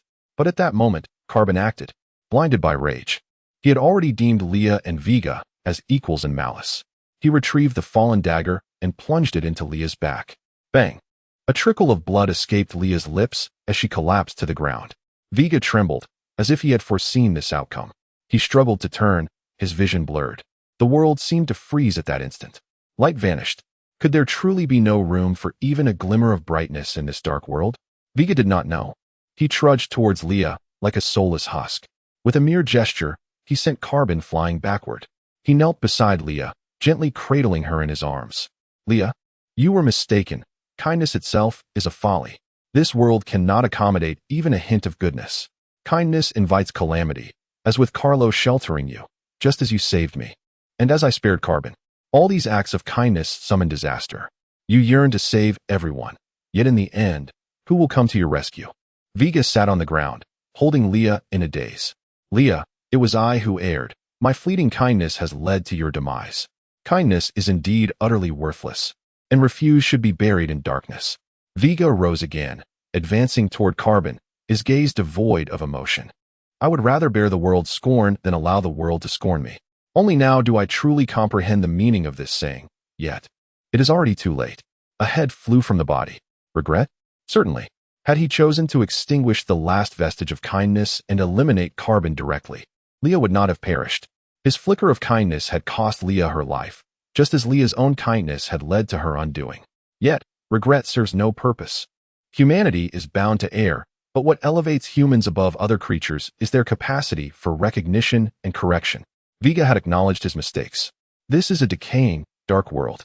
To survive, one must either possess the power to upend it or bury the futility of goodness. Chapter 23. The preemptive strike. Leah has perished. Veiga shed not a single tear. For tears cannot alter the fabric of reality. They merely cloud the mind. Hence, there is no need for weeping. Tears are the emblem of the weak, and in this ruthless world, the feeble cannot endure. Having cast aside feudal benevolence, it is time to cultivate strength. Veiga stood in the courtyard, awaiting the arrival of 3 hours. Why endure this wait? Because Veiga believed that within this span, the efficiency of the imperial forces would surpass that of the intelligence organization of the United Kingdom, arriving here first. Should he take a single step outside, as the target of this operation, it would be tantamount to signaling to the UK intelligence operatives that Katie's mission had failed. Thus, he was left with no choice but to wait. The notion of breaking through the encirclement alone was non-viable. The enemy lurked in the shadows, while he stood exposed. Veiga was unaware of the might concealed within the Northern District's intelligence organization. Although he could surmise that the UK intelligence would refrain from deploying too many operatives in Kalini to maintain secrecy, the possibility of encountering more than one Level 2 apprentice was a daunting thought. Moreover, he did not imagine that the UK intelligence would lack even a combat skill or a magical weapon. With neither skills nor equipment of his own, stepping outside now would likely lead only to his demise. The key was to buy time.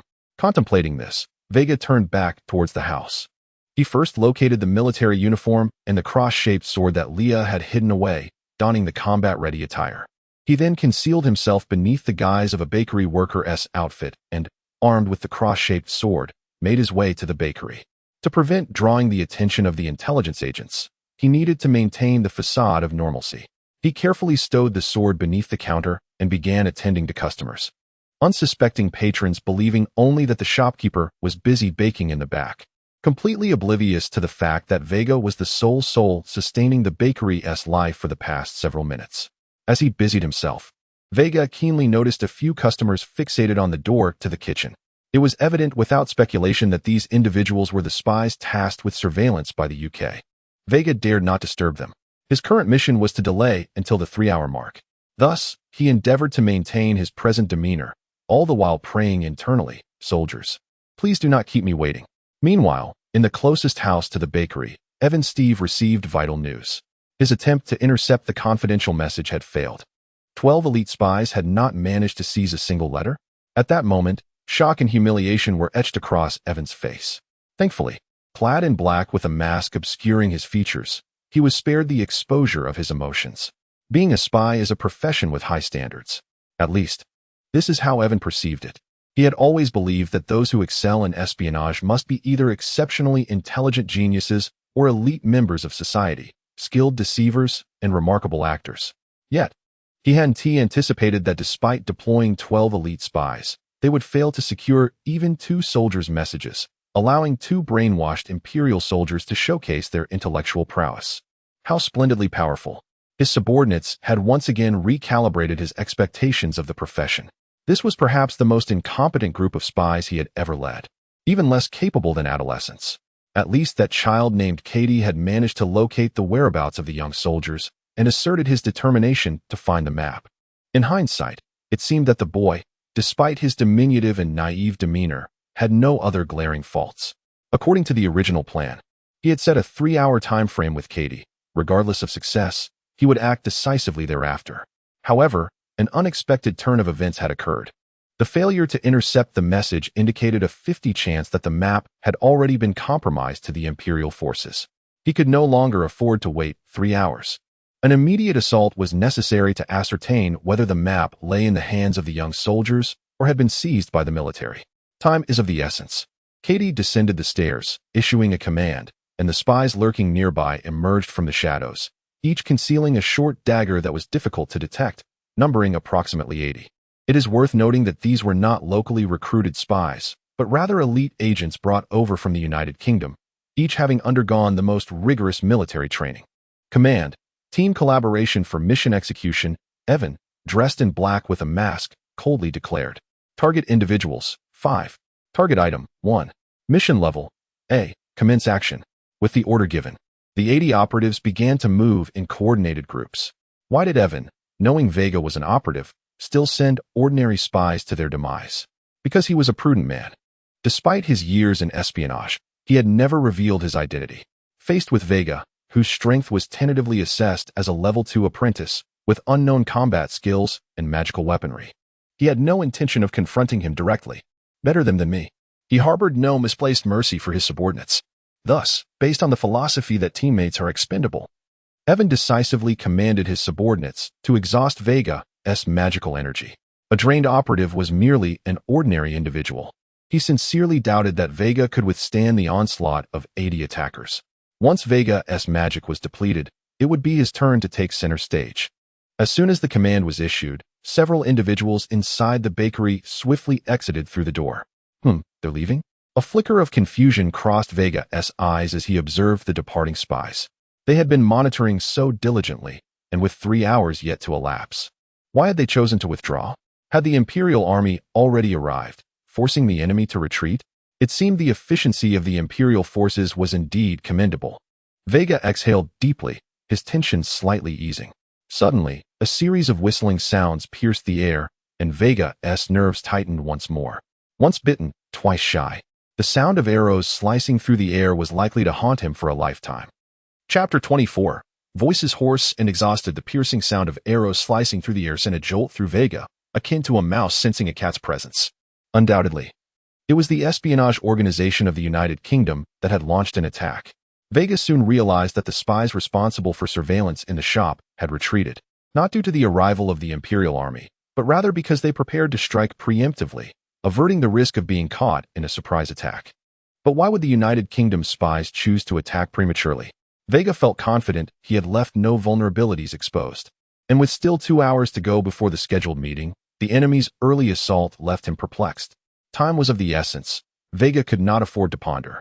He dared not act recklessly this time, activating his magical defenses while seeking cover, anxious that these arrows might be the enchanted kind, capable of bypassing his magic.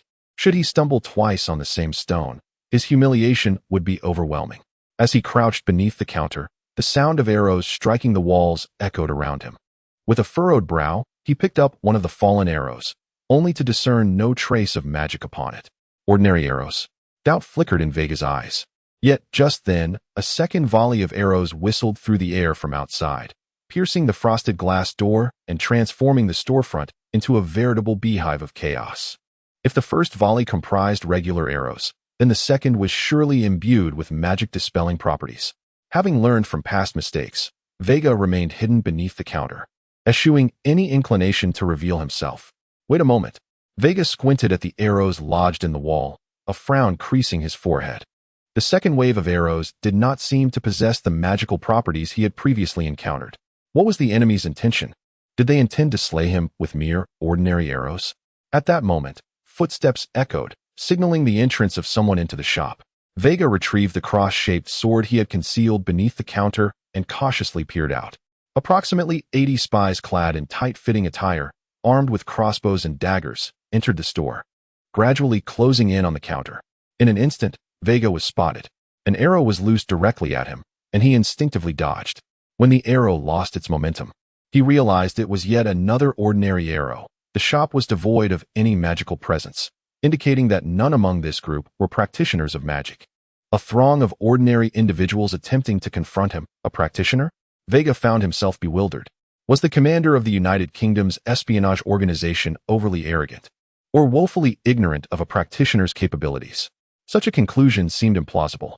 Veiga could not forget the dark-clad practitioners from that fateful night. Their existence implied that the enemy must be aware that sending ordinary individuals to confront a practitioner was akin to a mantis attempting to stop a chariot.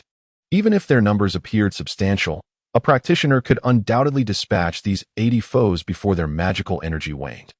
It was the magic. A sudden realization struck Veiga. He understood the commander's scheme. Employing a strategy of overwhelming numbers could indeed exhaust a practitioner's magic, as a practitioner devoid of magical energy bore little difference from an ordinary person. However, merely relying on these 80 individuals to wear him down was evidently insufficient. This indicated that these 80 were mere cannon fodder intended to drain his magical energy. In typical practitioner confrontations, the outcome often hinged on the superiority of equipment and combat skills. If the disparities were negligible, the determining factor became who could outlast the other in terms of magical reserves. The espionage commander was not merely foolish.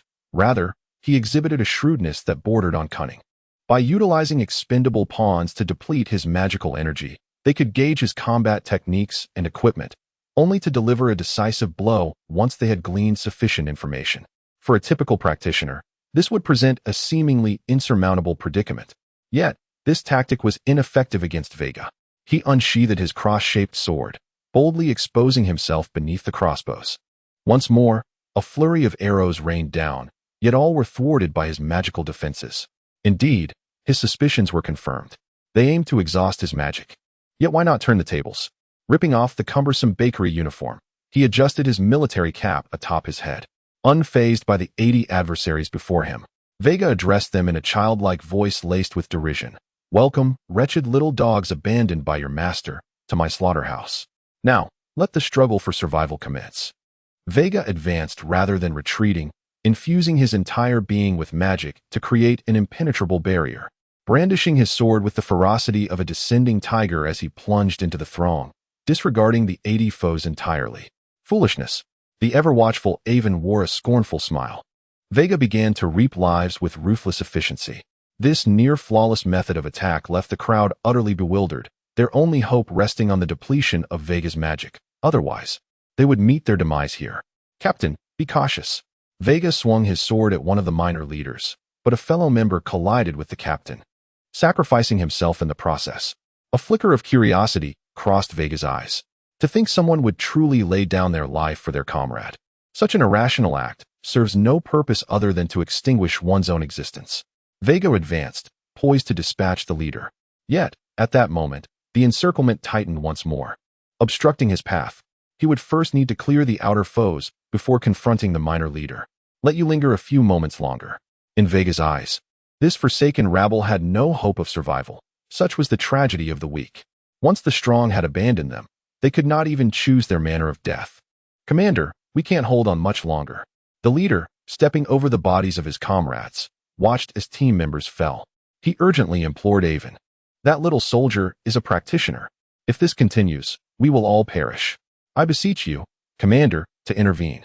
"Humph," Avon scoffed, "without my command. Any retreat will be met with strict consequences as per our organization's rules. Your deaths matter not, but think well of your families and friends." The leader's eyes widened in fury, yet he could only grit his teeth and bark at his subordinates. "Brothers, even practitioners can exhaust their magic. Stand firm. The kingdom shall prevail, and we shall triumph." No one dared defy the order. They were but weaklings. To disobey would lead to a fate far more terrifying than death. 20 minutes had elapsed. The entire squad had suffered over half their number lost, and just then, they glimpsed a glimmer of hope. That little soldier appeared somewhat fatigued. Chapter 25. Turning the tables. Could it be that Veiga is exhausted? Such an idea is utterly preposterous. The extraordinary dark power bestowed upon him grants Veiga an unparalleled ability.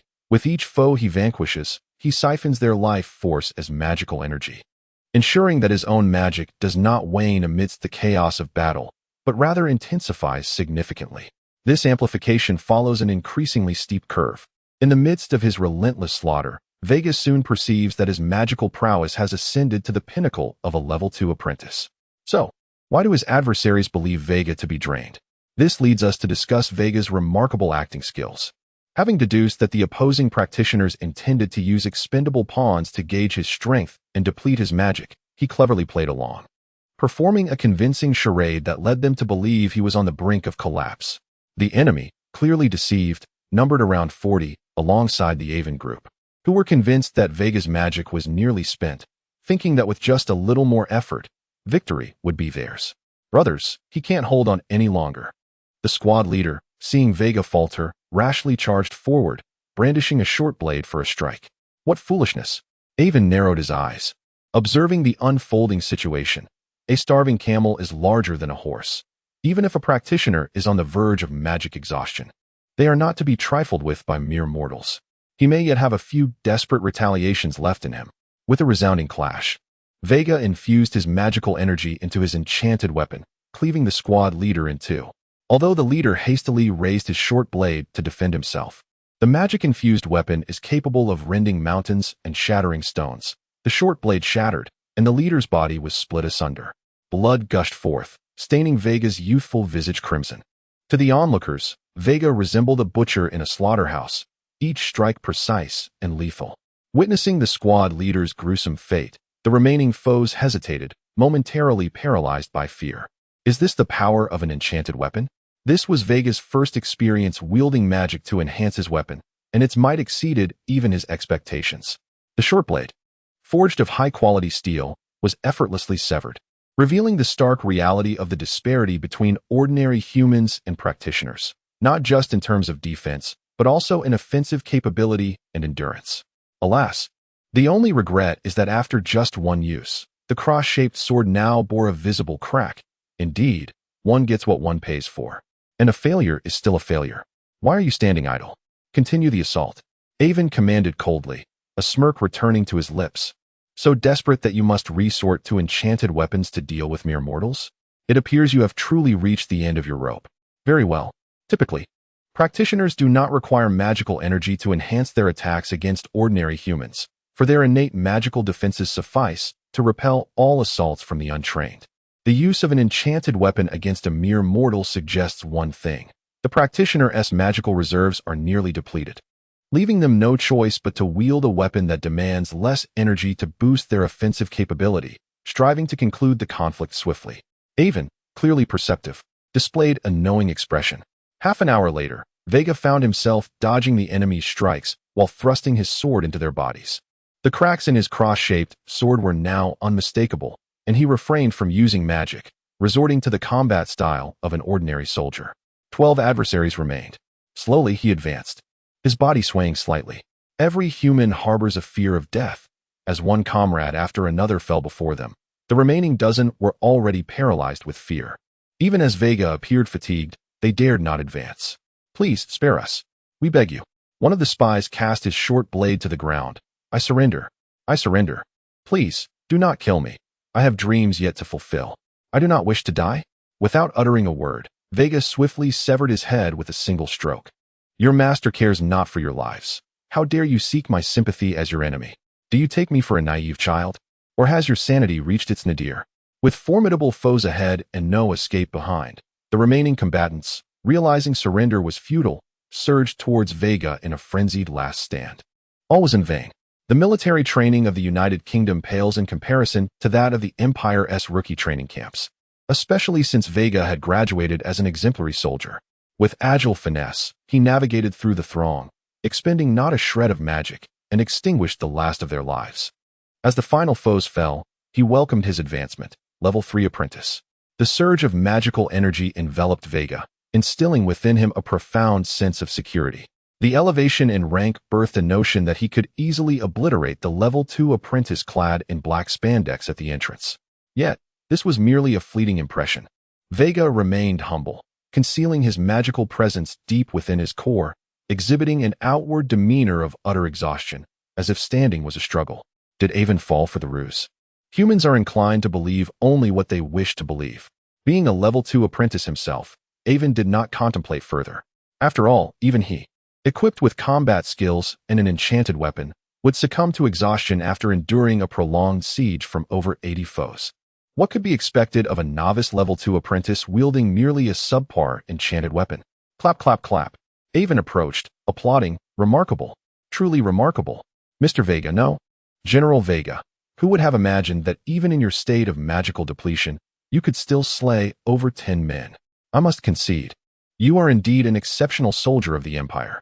Likewise, Veiga replied with a grin. You seem rather adept at remaining unmoved as your subordinates meet their demise. As the spy commander of the United Kingdom, are subordinates not meant to be expendable? Avon chuckled. Let us dispense with the trivialities.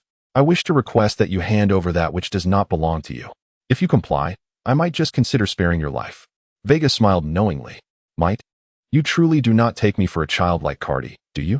There are but two types of people whose words are least to be trusted in this world, spies and women. Though in terms of deceit, the latter is far worse. You are not much better off. Avon unsheathed a short blade, narrowing his eyes. You are quite the unappealing child. If I had my way, I would prefer you learn a thing or two from Cardi.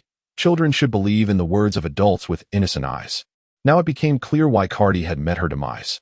Veiga, enlightened, realized one ought not to be overly innocent and naive. Avon wasted no more words. With a surge of magic, he lunged at Veiga with his short blade. I have an affinity for children, especially those who are pure and adorable. Yet I detest those who act older than their years. Since you refuse to surrender the map, I shall exert some effort to extract it from your corpse. Feigning exhaustion, Veiga lowered his head, a subtle, imperceptible smile gracing his lips. Everything unfolded as he had anticipated. He began to contemplate.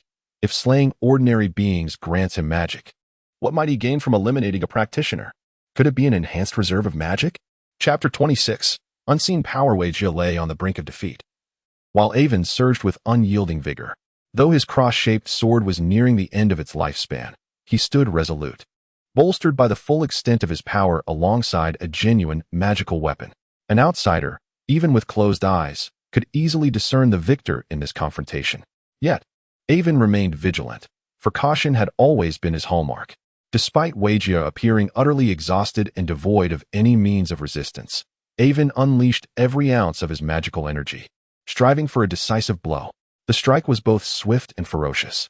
A true magical weapon could absorb infinite amounts of magic and imbue its strikes with various enhancements. Being struck by such a weapon would inevitably diminish one's combat efficacy significantly. Veiga was acutely aware of this, raising his cross-shaped sword to parry. The clash resounded. Although he successfully blocked the attack, Veiga's sword met its demise, shattering into two pieces. Inferior magical weapons had limitations on their energy absorption, while authentic magical weapons did not. In battles among professionals, if one wielded a counterfeit magical weapon against an opponent with a genuine one, the only hope of victory lay in killing the adversary before the weapon was rendered useless. Otherwise, one would have to resort to unarmed combat. With Veiga's weapon now destroyed, Avon felt a profound sense of relief. Veiga could only rely on his fists and feet to breach Avon's defenses. And judging by the recent exchange, it seemed that he had drained the last vestiges of his magical energy. He was little more than a super soldier now, perhaps not even that. Just as that thought settled in Avon's mind, an unsettling prickling coursed through his scalp. An overwhelming surge of magical energy erupted forth. Where had this power come from? It seemed to arise from both far away and right before his eyes.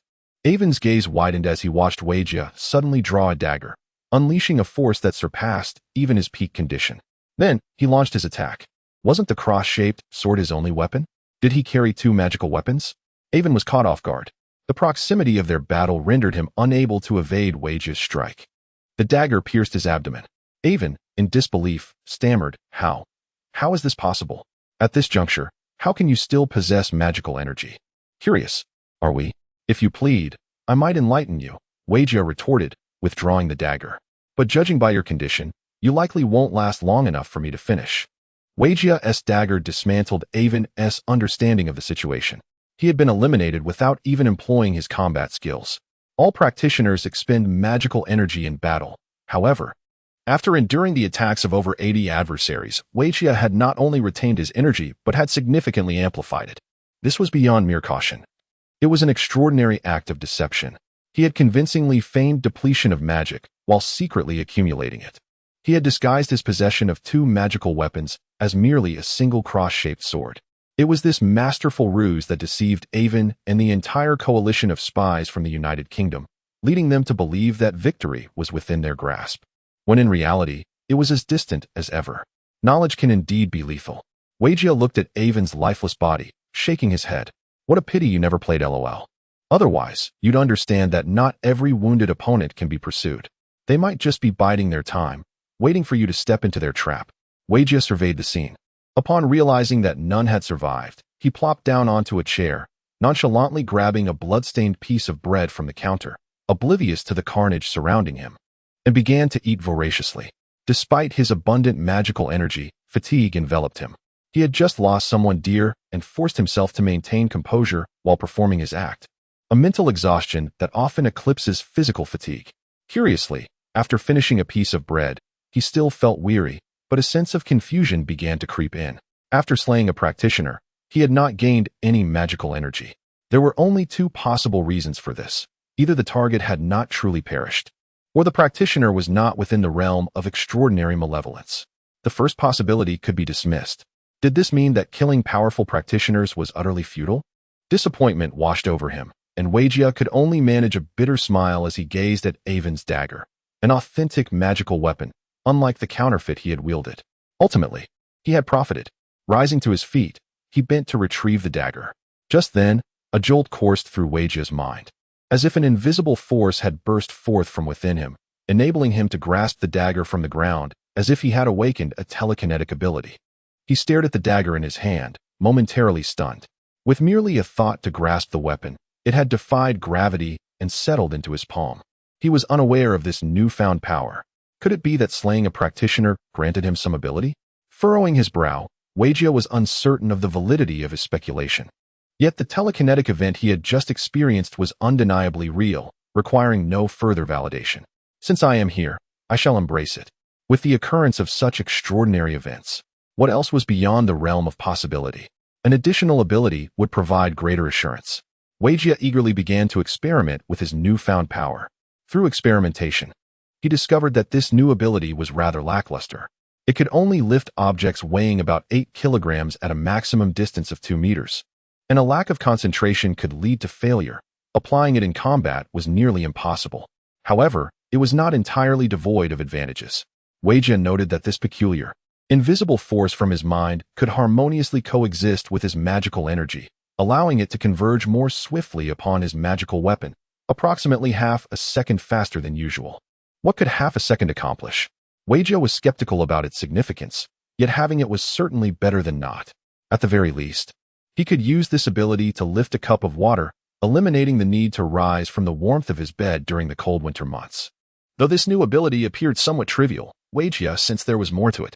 Just as he was about to delve deeper into its potential uses, the sound of footsteps echoed from outside, akin to the arrival of law enforcement after the fact.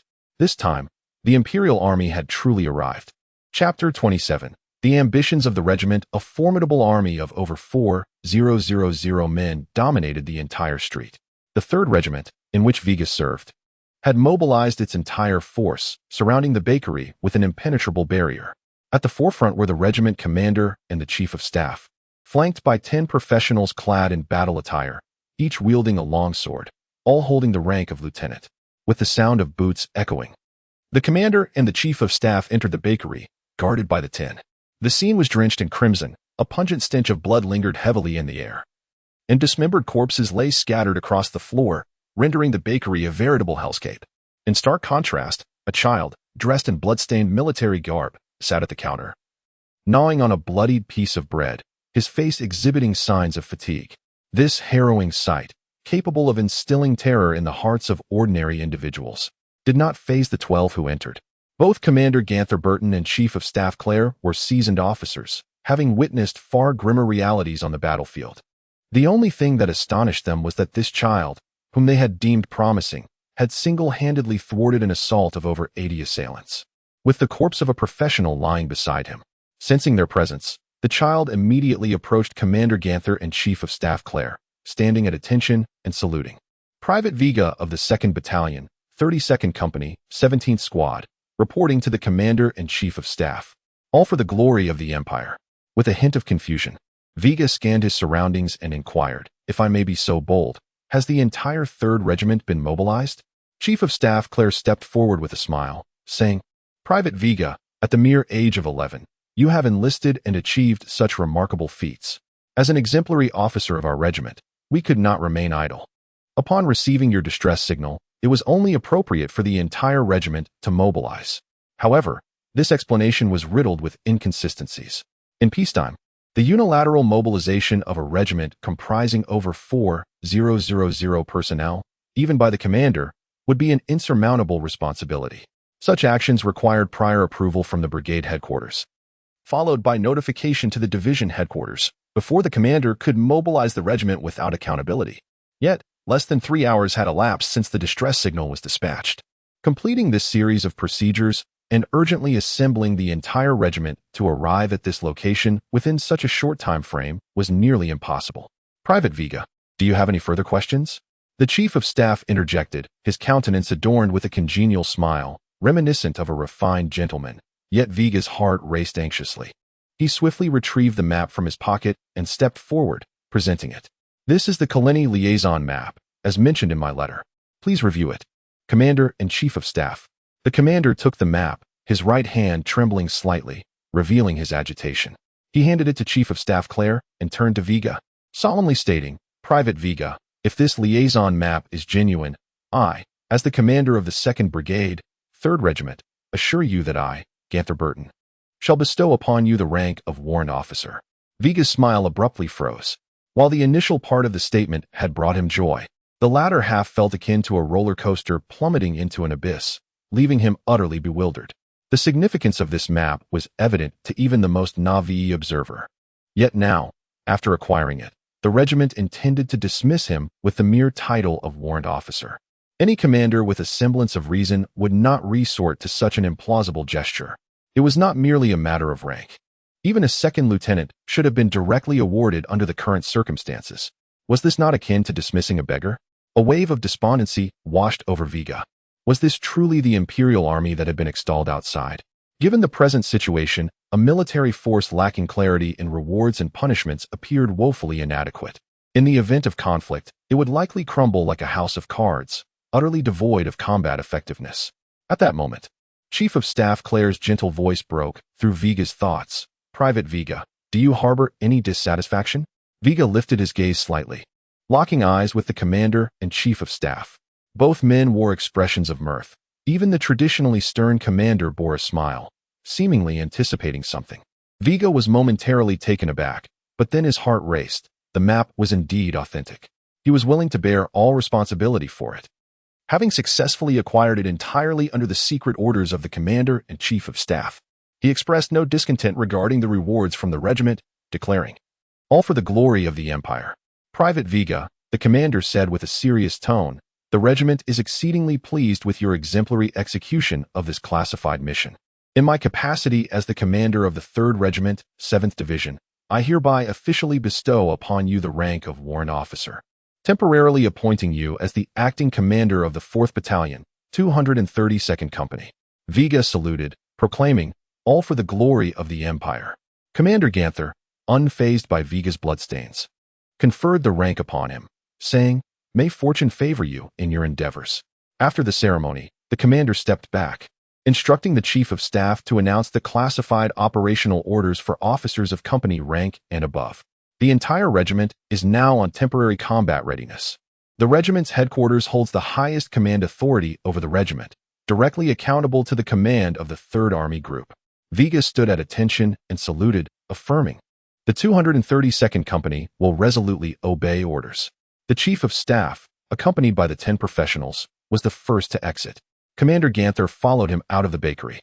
Chapter 28. Wings of the Empire. Generally speaking, one cannot say that during a period of ceasefire, the bar for bestowal of honors is set so high that only those who have valiantly fought in the most perilous circumstances, single-handedly saving a significant portion of a city or an army, can attain such exalted accolades. As a result, recipients of the Wings of the Empire, irrespective of rank, deserve the utmost respect from all generals, officers, and soldiers, and are granted unconditional trust, even enjoying the privilege of meeting the commander of the army group at any time. What is Veiga's dream? To survive in this chaotic world and to lead a life devoid of obstructions. What constitutes a life devoid of obstructions? Status, power, wealth. All these are essential conditions for such a life. With status comes power and wealth. The regiment commander and the Chief of Staff are not even professionals. Yet they are escorted by professionals. Thus, in pursuit of this goal, Veiga is prepared to cast aside feudal kindness, to eliminate any adversaries that dare to obstruct his path, and to tread his own course in this reality governed by the law of the jungle, never sparing any mercy. Why does Veiga trust the regiment commander so implicitly? Can a regiment commander truly have a voice in the army group headquarters? Perhaps the current commander cannot. But the commander after today will undoubtedly command the same attention from the headquarters as he does. Veiga has discerned the ambitions of both the commander and the Chief of Staff. They aspire to bypass the brigade headquarters and seize this merit for themselves. The Northern District is the smallest, yet the second most prosperous among the 5 regions of Carlini. However, it is also the location of the 3rd Army Group of the Empire and serves as the first line of defense. This incident has, without exaggeration, reached a citywide scale, thereby granting the regiment headquarters the authority to invoke special operational regulations. In other words, The commander-in-chief of staff did not file any reports. They directly brought their troops here, ready to execute a thorough cleansing of the entire northern district and claim the monumental credit for themselves. Can a regiment truly consume all the low-level contact points in the northern district? While there exists a certain degree of risk, the probability stands at 50%. This 50% chance is sufficient for the commander to take the risk, if successful. Ascending several ranks and escaping the oppressive grasp of the brigade headquarters would be a certainty. Moreover, every professional in the empire is required to report to the guild, which makes it exceedingly difficult for foreign spies to conceal their identities within the empire. Spy work typically selects the less conspicuous tiers of society, as professionals often occupy the highest command positions, thereby slightly diminishing the danger associated with the cleansing operation. In essence, a regiment of 4,000 personnel is indeed capable of devouring this substantial pie. Thus, Veigar finds himself with no further concerns. Upon stepping out of the shop, he notices that the entire regiment has dispersed like birds taking flight. They are all diligently executing the cleansing task according to their meticulously laid plans. However, a contingent of approximately 160 soldiers stands at the entrance. They are the 232nd Company of the 4th Battalion, now directly under Veigar's command. Attention! Reporting to the company commander. Upon seeing Veigar emerge from the bakery, the adjutant immediately issued orders. All 160 personnel of the 232nd Company are present, with 0 absences. Please provide your instructions, company commander. Veigar surveyed the scene. He had heard much about the reputation of the 4th Battalion, which ranked last in overall strength within the regiment. Its soldiers largely untrained novices, with probably fewer than 100 fresh recruits emerging from basic training, rendering their combat capabilities only slightly superior to those of a few battalions in the 4th Regiment. Ladies and gentlemen, Veigar cleared his throat, adopting the demeanor of an officer. From this day forth, I will serve as the acting commander of the 232nd Company. I have no other demands, except for one critical point that I need you to remember: absolute obedience to superior orders. Yes. Louder. Yes. Show me your resolve to face death. Yes. The soldiers stood tall, straining their voices to respond. They dared not underestimate Veigar simply because of his youth, for his blood-stained uniform and the bodies strewn within the shop were enough to instill fear in these unseasoned recruits, let alone these new recruits under the current ceasefire agreement. Even seasoned veterans stationed at the Empire's borders might find it difficult to withstand such a scene. Excellent. Veigar nodded in satisfaction, turning his gaze to the adjutant. Adjutant, do we have any directives from the regiment headquarters? The sergeant adjutant, holding a report, replied, reporting to the company commander. Our company is tasked with cleansing 2 contact points and also with coordinating support operations. Does it truly require an entire company to resolve 2 contact points? This is akin to using an atomic bomb to swat a fly. As for the coordination support, it merely serves as a nominal task for accruing military merit, indicating that the regiment headquarters has intentionally arranged this so that even if he were to lounge about, he could still gather some merit. Although not participating in a large-scale cleansing operation limits opportunities to enhance personal strength, Veigar indeed has another important matter to attend to. Chapter 29. The western suburbs of fierce blaze raged. Veigar placed Leah's ashes into an exquisite urn. He stood silently in the backyard, cradling the urn, his expression devoid of sorrow or joy, and his eyes resembled a still pool of water, unruffled by any emotion. The biting winter wind lashed against his frail frame, rendering him particularly desolate. Captain, the wind has picked up. Please take care of yourself. His aide, Charles, cautiously approached, a flicker of sympathy in his gaze. Charles explained, the finest resting place in the north is undoubtedly the western suburban cemetery, where only those of noble lineage may find eternal rest. Moreover, the cemetery is tended by a family of hereditary caretakers. If you wish to bury your loved one there, it may prove to be a challenge. While other burial grounds may lack the prestige of the western suburban cemetery, they do not impose as many restrictions. Let us proceed to the western suburban cemetery, Veigar commanded, turning towards the exit as flames engulfed the nearby bakery. The fire blazed vividly against the cold wind, seemingly intent on melting the entirety of winter. Yet the sudden flurry of snowflakes would ultimately extinguish the solitary light and warmth of the season. The first snow of the year had indeed arrived. As he traversed East Street and passed through 10 Mile Alley, Veigar journeyed towards the cemetery, followed closely by his aide, Charles, and a squad of 10 guards. The remaining 150 men of the company had begun, under the orders of the battalion headquarters, a simple cleanup and support mission led by the deputy commander. Veiga felt no need to intervene, content to reap the rewards of their efforts. After approximately half an hour of walking, Veiga arrived at an imposing cemetery, where tombstones stood tall amidst a pristine and well-maintained landscape, the aged flagstones underfoot whispering tales of centuries past. "Aide, is this the place?" he inquired. "Yes, Captain," Charles replied, somewhat hesitantly. "However, if we go any further, the caretakers will likely intervene, as this cemetery forbids entry to those who are not of noble birth." "Prohibiting entry to non-nobles?" Veiga scoffed, his gaze icy. "Are nobles to be feared? Are we, the military, to be trifled with? I intend to lay Leah to rest here, and I shall see who dares to stop me." Charles stepped back. Once a superior's command is given, subordinates must comply without question, even if they harbor grievances. They are the army of the Empire, bound by duty to obey the orders of their superiors. Veiga strode forward, draped in his military coat. Upon reaching the gates of the cemetery, he was confronted by 6 individuals. "This is the Western Suburban Cemetery. Please stop," declared an elderly man, over 50. Wielding a cross-shaped sword, clad in thin clothing even in the dead of winter, clearly a professional, though his rank was indiscernible. "I am aware this is the Western Suburban Cemetery," Veiga stated, holding the urn. "I have heard it is the first place in Karieni to welcome spring, blooming with flowers as the season arrives, and swallows return from the north. My sister cherished spring, and I wish to lay her to rest here. Spring is nigh," he mused, recalling the girl who had always spoken of it, deserving to dwell in this place. "I am deeply sorry," the elder shook his head. "Only those of noble lineage are permitted burial here. Even as a member of the military, you cannot step foot into the Western Suburban Cemetery." "And what if I insist on entering?"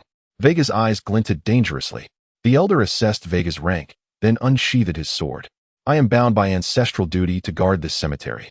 Should a non-noble dare intrude, I shall defend the dignity of the nobles, even at the cost of my life." As the elder drew his sword, the 5 behind him raised their weapons, standing resolutely against Veiga. "How dare you?" Charles's eyes sparked with indignation.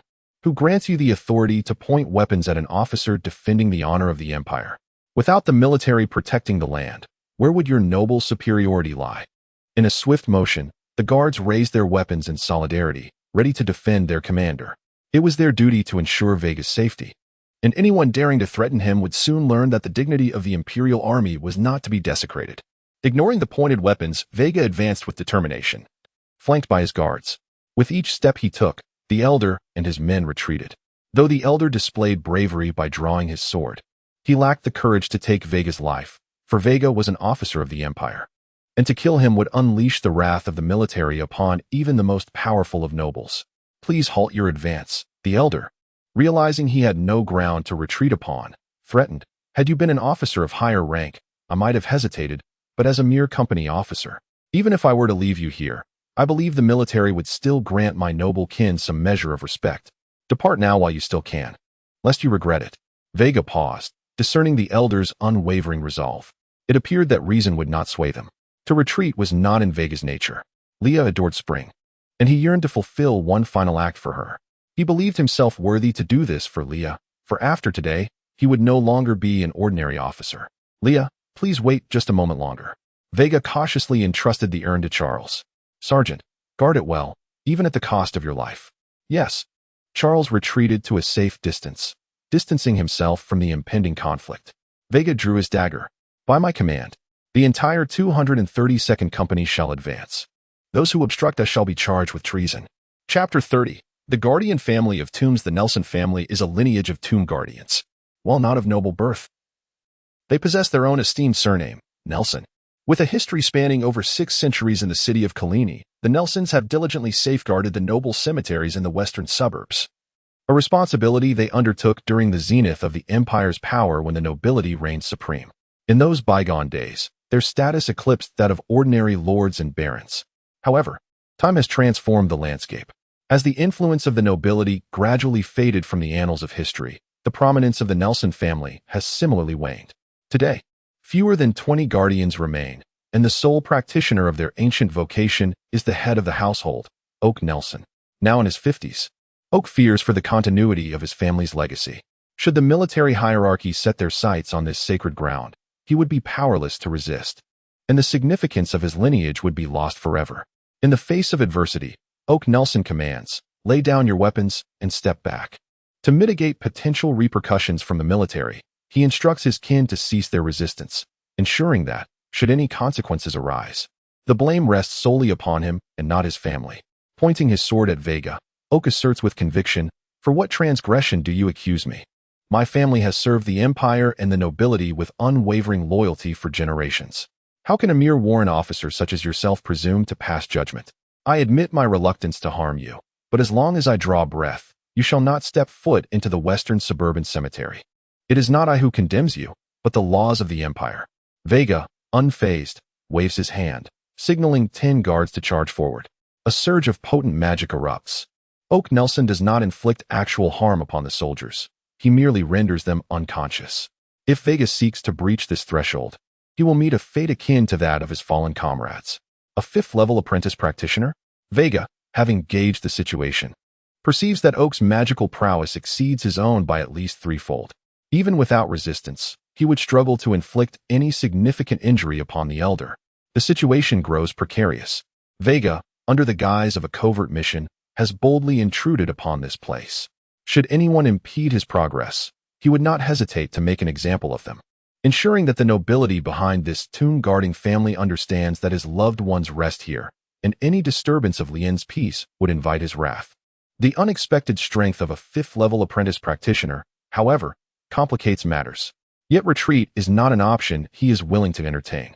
Observing Oak's demeanor, it becomes evident that the elder harbors no desire for conflict with the military, opting instead for a strategy of non-lethal defense. This suggests that even should Veiga personally engage, his life would not be in peril. With this understanding, Veiga resolves to attack the elder. Even if he cannot emerge victorious, he will at least gain insight into the capabilities of a 5th-level apprentice practitioner, a rare opportunity to enhance his combat experience. Drawing forth a short dagger, newly acquired and of superior quality, Veiga prepares for battle.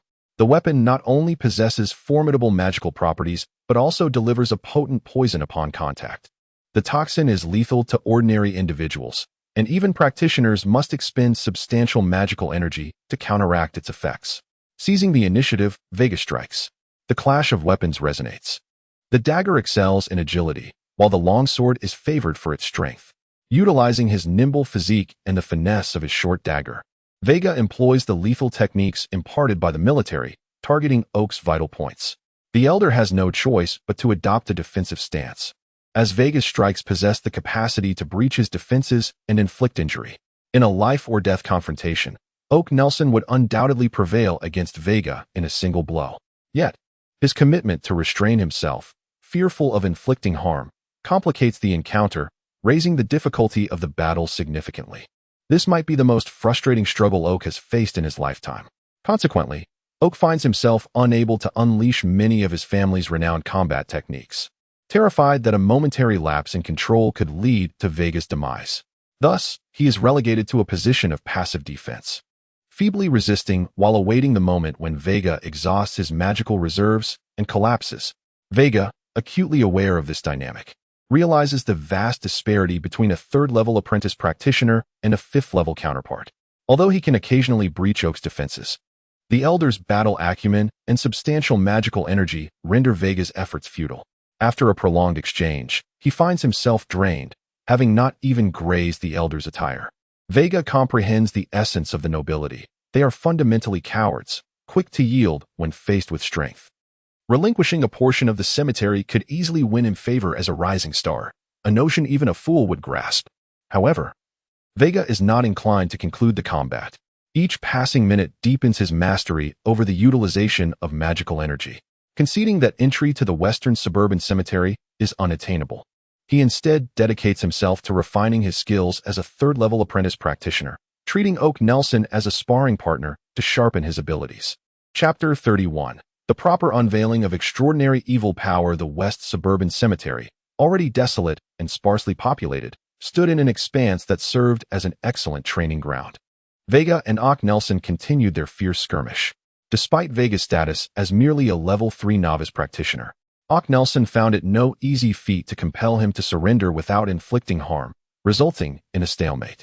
Half an hour later, Veiga's combat energy was nearing depletion, yet he felt a profound sense of satisfaction from this endeavor.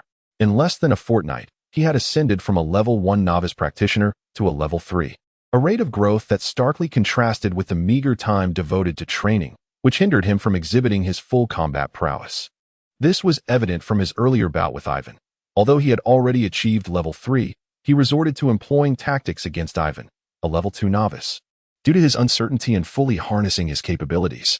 However, after this prolonged engagement, Veiga discerned that he could adeptly channel his magical energy to any part of his being, and he had garnered a significant understanding of the magical weapon in his grasp. By integrating magical energy with military combat techniques, he realized he could manifest entirely different outcomes. Now, even when confronted with an opponent of equal rank, he felt assured in his ability to engage in combat. Yet, it was still insufficient. "It appears your magical energy is on the verge of depletion," Ock Nelson observed, noting the waning intensity of Veiga's attacks. "Let us cease this engagement to avoid the necessity of knocking you unconscious and discarding you. Frankly, I harbor no desire to offend your military. If it weren't for my ancestral obligations, I wouldn't even consider obstructing you." With a swift strike, he repelled Veiga, pausing to add, "I see you are scarcely under 15 and have achieved level 3. You must be a focal point of training within your ranks. If you intend to inter your kin here, it would be wiser to implore your superior to pressure the nobility rather than complicate matters for this old man nearing his end." Did Veiga not know of this approach? He was acutely aware. He had just sought assistance from his regiment to dismantle the tomb-guarding lineage, having branded the opposition as traitors, thus justifying military intervention. This was a trivial matter that he felt compelled to resolve through his own means, if he required aid for such an issue. His hard-won reputation within the military would plummet. "I shall not retreat so easily," Veiga declared, gazing at Ock Nelson. "The true battle has only just commenced. My enthusiasm remains unquenched, and notions of depletion in magical energy are unfounded." "Stubbornness," Ock Nelson sighed, shaking his head. "Though my vision may be failing, I can still ascertain your strength. With your current magical energy, you can endure at most another 10 minutes. Before he could finish, an overwhelming surge of magical energy erupted from Veiga, shattering Ock Nelson's comprehension. "Is it finally here?" Veiga exhaled deeply. He had no inclination to be knocked out and discarded by Ock Nelson. His presence here was predicated on awaiting the influx of this tremendous magical energy. And from whence did this energy originate? Naturally, it stemmed from his subordinates. Every kill or assist yielded an infinite increase in magical energy. This was Veiga's extraordinary advantage. According to this boon, any command he issued to his subordinates accounted for their kills, albeit diminished in value when converted to magical energy. Nevertheless, the sheer volume of kills was substantial. He was, after all, a company leader, overseeing 160 subordinates, 150 of whom were engaged in the regiment's extensive purging operation, which inevitably involved fatalities. As soon as the operation commenced, he would continuously receive magical energy. This was the underpinning of Veiga's aspirations for a smooth and prosperous life. His extraordinary evil power ensured that he need not risk his life like other practitioners to augment his strength, as long as he wielded sufficient authority and status. He could remain in the safety of the rear and issue a command, prompting his subordinates to bestow upon him their magical energy. Although the conversion rate of his subordinates' kills to magical energy was diminished by 80%, the number of subordinates sufficed. Should a full-scale war erupt, even this remaining 20% of magical energy would empower him to effortlessly ascend to the pinnacle of all practitioners. This was extraordinary evil power. This was the essence of true dark magic. Dark magic was not merely a synonym for malevolence. It was deemed taboo solely for its overwhelming strength, which society could not accommodate. And in his hands lay this forbidden power, intolerable to the mundane world. "This is impossible." Ock Nelson's eyes widened. One moment, Veiga appeared on the brink of collapse. The next, he unleashed a surge of magical energy that surpassed even his previous output, escalating beyond the mid-tier of level 3 novices and continuously rising until it plateaued at the pinnacle of level 3. Hidden strength? Ock Nelson was certain that mere moments ago, Veiga's energy had been depleted. Such a breach of logic shattered his understanding, leaving him momentarily stunned. However, as one who had already stepped into the lower ranks of practitioners, Ock Nelson could not afford to remain dazed for long. His expression shifted to one of seriousness. I do not know how you have managed to restore your magical energy to its zenith in an instant. But you must understand that the disparity in levels cannot be bridged by mere magical energy. With a swift motion, Nelson summoned a surge of magical energy, vanishing from sight, employing the technique known as gale acceleration. In all martial arts, speed is unparalleled. Only the swift may prevail. Once unleashed, Nelson transformed into a fleeting specter, his velocity quintupled, arriving before Veiga in the blink of an eye, preparing to strike him unconscious with a fraction of his might. This strike was so swift that Veiga found himself unable to evade. Chapter 32. Mental power. Magic power is the essence of a professional. However, merely possessing sufficient magical energy is insufficient. To dominate peers or even surpass them in battle, one requires a fine magical weapon and several formidable combat techniques. The cost of combat techniques is relatively steep, often several times that of magical weapons. Typically, an average professional can afford only a magical weapon, while combat techniques remain out of reach. Yet, Nelson stands apart. His family boasts a complete lineage, with dozens of inherited combat techniques, most of which serve to enhance overall offensive power. Wield acceleration is one such family technique, the only enhancement type among them, capable of quintupling one's movement speed for a brief period. When combined with other offensive techniques, lesser foes would find themselves swiftly vanquished. Initially, Nelson intended to refrain from employing it. He understood that a third-level professional's magical energy could sustain such intense confrontation for at most an hour. There was no need to reveal a combat technique to resolve matters that could be concluded in that time frame. In the realm of professionals, combat techniques are the most treasured assets. Each technique acts as a trump card. The more one exposes, the more vulnerable they become to targeted attacks. Therefore, professionals generally avoid revealing their trump cards unless absolutely necessary. However, the situation demanded otherwise. Nelson was uncertain when Veiga's magical energy would eventually deplete. If it were to run out mid-battle only for him to recover suddenly, this conflict could drag on for the entire night. Thus, a swift resolution was imperative. In an effort to avoid harming Veiga, Nelson opted for the singular enhancement technique, appearing before Veiga before he could react, his sword descending through the air. Clang! The clash of metal echoed. Veiga, left with no choice, could only parry with his short dagger. Under the immense force, the dagger was sent flying from his grasp, leaving him disarmed. As he sheathed his cross sword, Nelson transitioned to a fist, unleashing 30% of his strength towards Veiga's head. If this strike landed, given Nelson's mastery over magical energy, he need not fear inflicting severe damage. However, being knocked unconscious and discarded was a certainty. Fortune seldom favors the good. One could easily envision the next day's headlines. An imperial officer provokes trouble. The guardian of the tomb, Nelson, unfazed, draws his sword and disposes of foes in 3 moves. This must be avoided at all costs. Veiga's gaze hardened, focusing all his attention on Nelson's swift punch, attempting to trace its trajectory. He succeeded in catching a glimpse but realized it was too rapid. Veiga despondently acknowledged that even if he perceived Nelson's punch, augmented by the technique's speed buff, he lacked the time for a counter-strategy. The vast disparity in levels and techniques was insurmountable by mere magical energy. Yet, he truly wished to block this strike. In that critical moment, as Veiga concentrated intensely, a mysterious, unknown force surged within him, intertwining with his magical energy, manifesting as a translucent shield made of magical force just a meter before him. Bang! The small shield perfectly intercepted Nelson's incapacitating punch. Crack! A fissure appeared in the translucent shield, yet it did not shatter. After a second, the shield absorbed a trace of Veiga's magical energy and swiftly restored itself, the amount negligible. This is the mage's shield? Nelson's countenance paled upon recognizing the translucent shield. It is well known that professionals possess magical defenses. In addition to this, mages possess an additional layer of protection known as the mage's shield, which can materialize with but a thought during battle, rendering it nearly impossible for professionals to engage mages in close combat. No technique, no matter how swift, can outpace a mere thought. Furthermore, this is merely the mage's first line of defense. Who knows how many protective spells lie behind it? Professionals cannot hope to breach a mage's defenses without being several tiers above, and once a mage masters flight, even the highest-ranked professionals may find themselves rendered impotent. In stark contrast to the transparent techniques of professionals, mages wield an enigmatic array of spells. Some can resurrect themselves, summon ancient beasts, revive armies, or freeze the earth. The varieties are endless. If professionals are the Empire's precious strategic weapons, mages are the true nuclear powers. Though both professionals and mages manipulate magical energy to attack, the distinction lies in the mage's possession of a force known as mental power.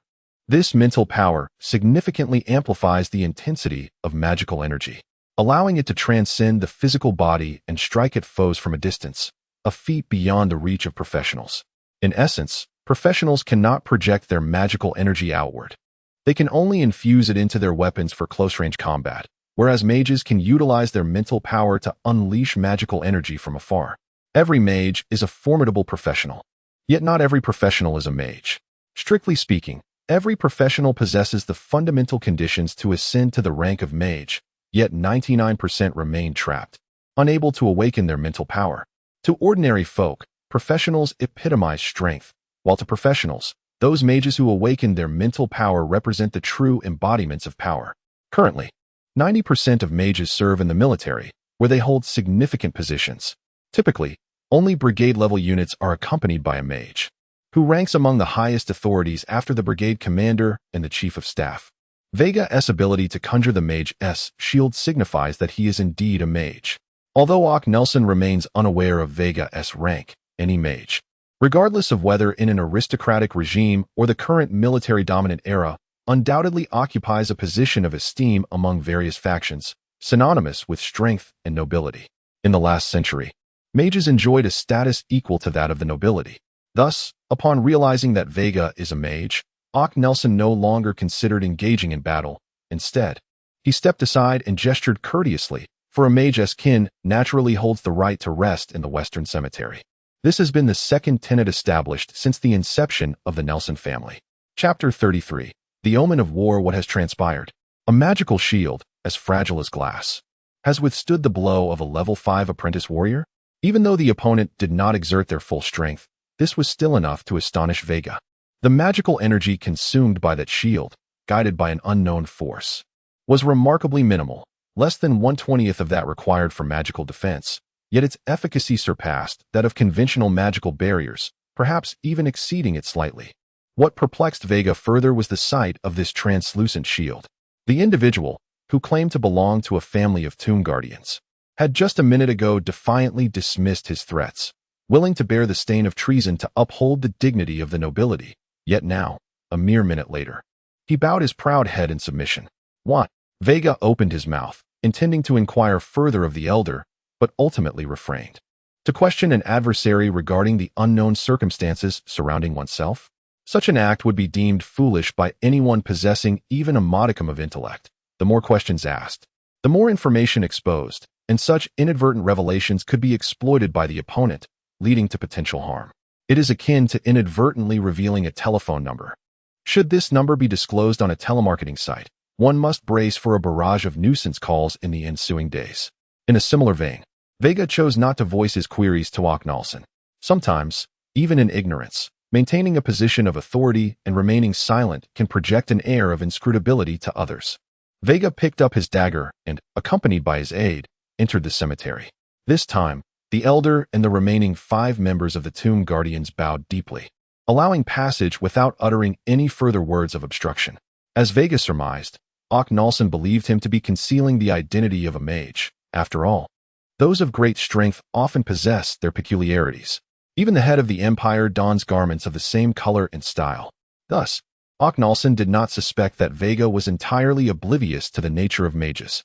In this era, which practitioner does not aspire to awaken their mental prowess and become a formidable mage?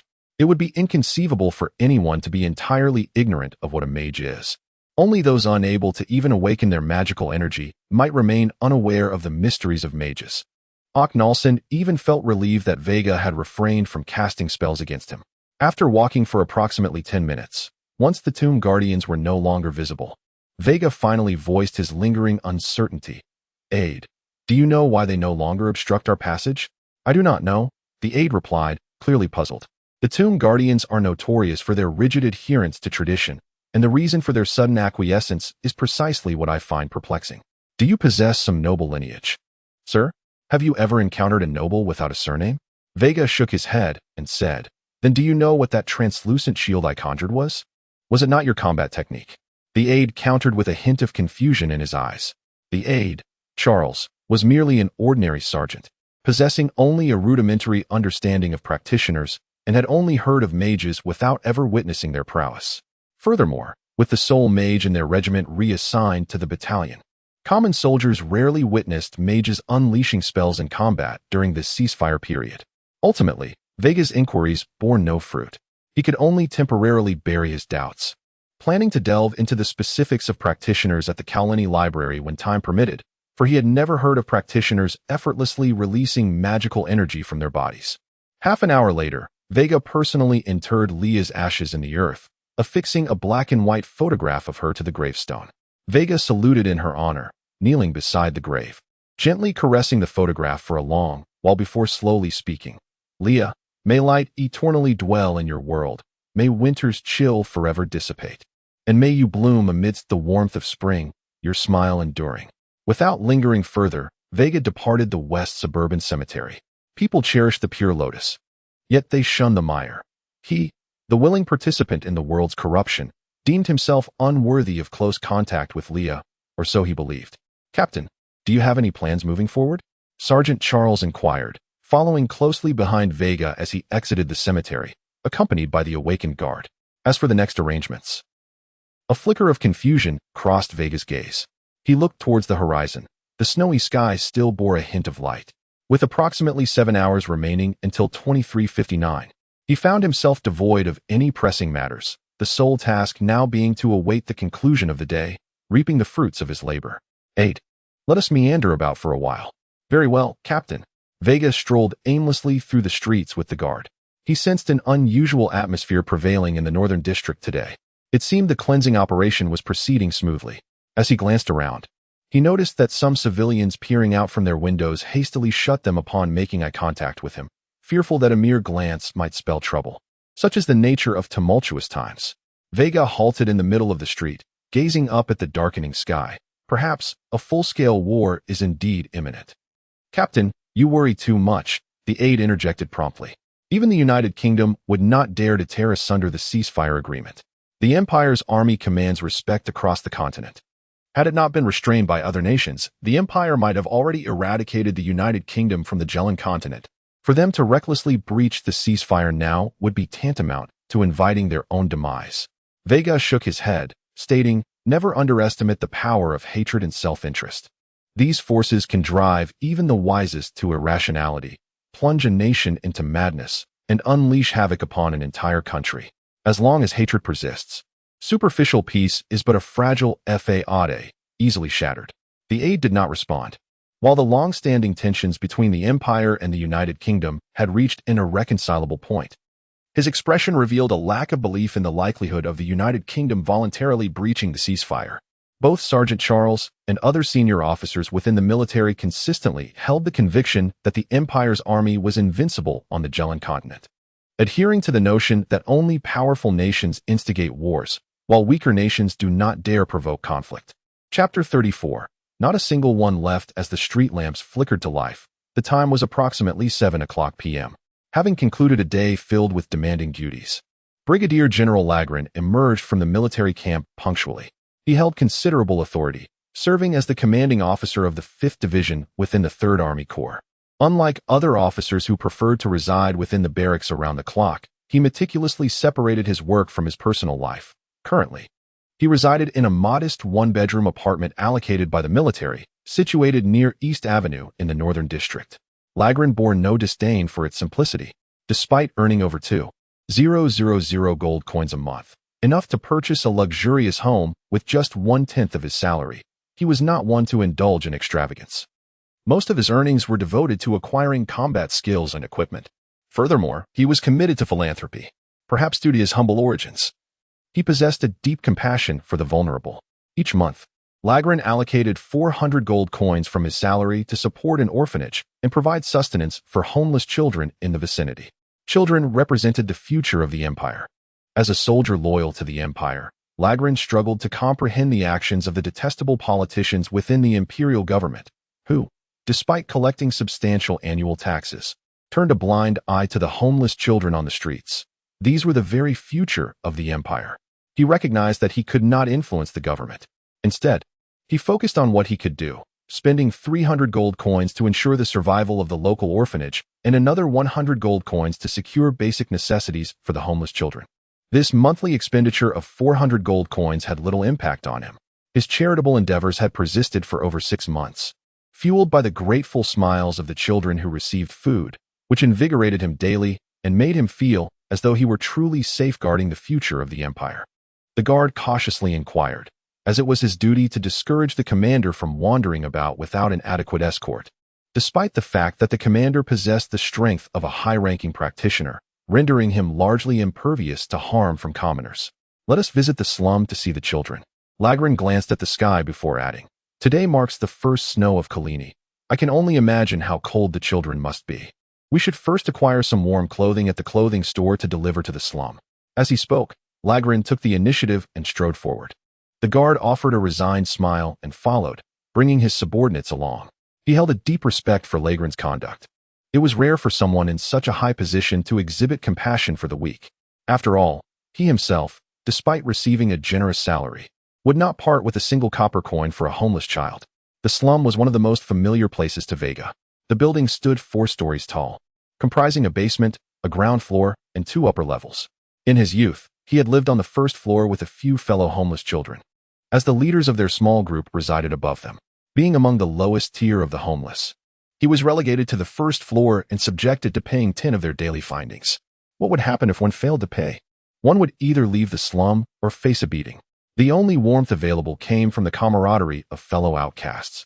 Yet, even that was merely a matter of mutual exploitation. "Commander, it is here."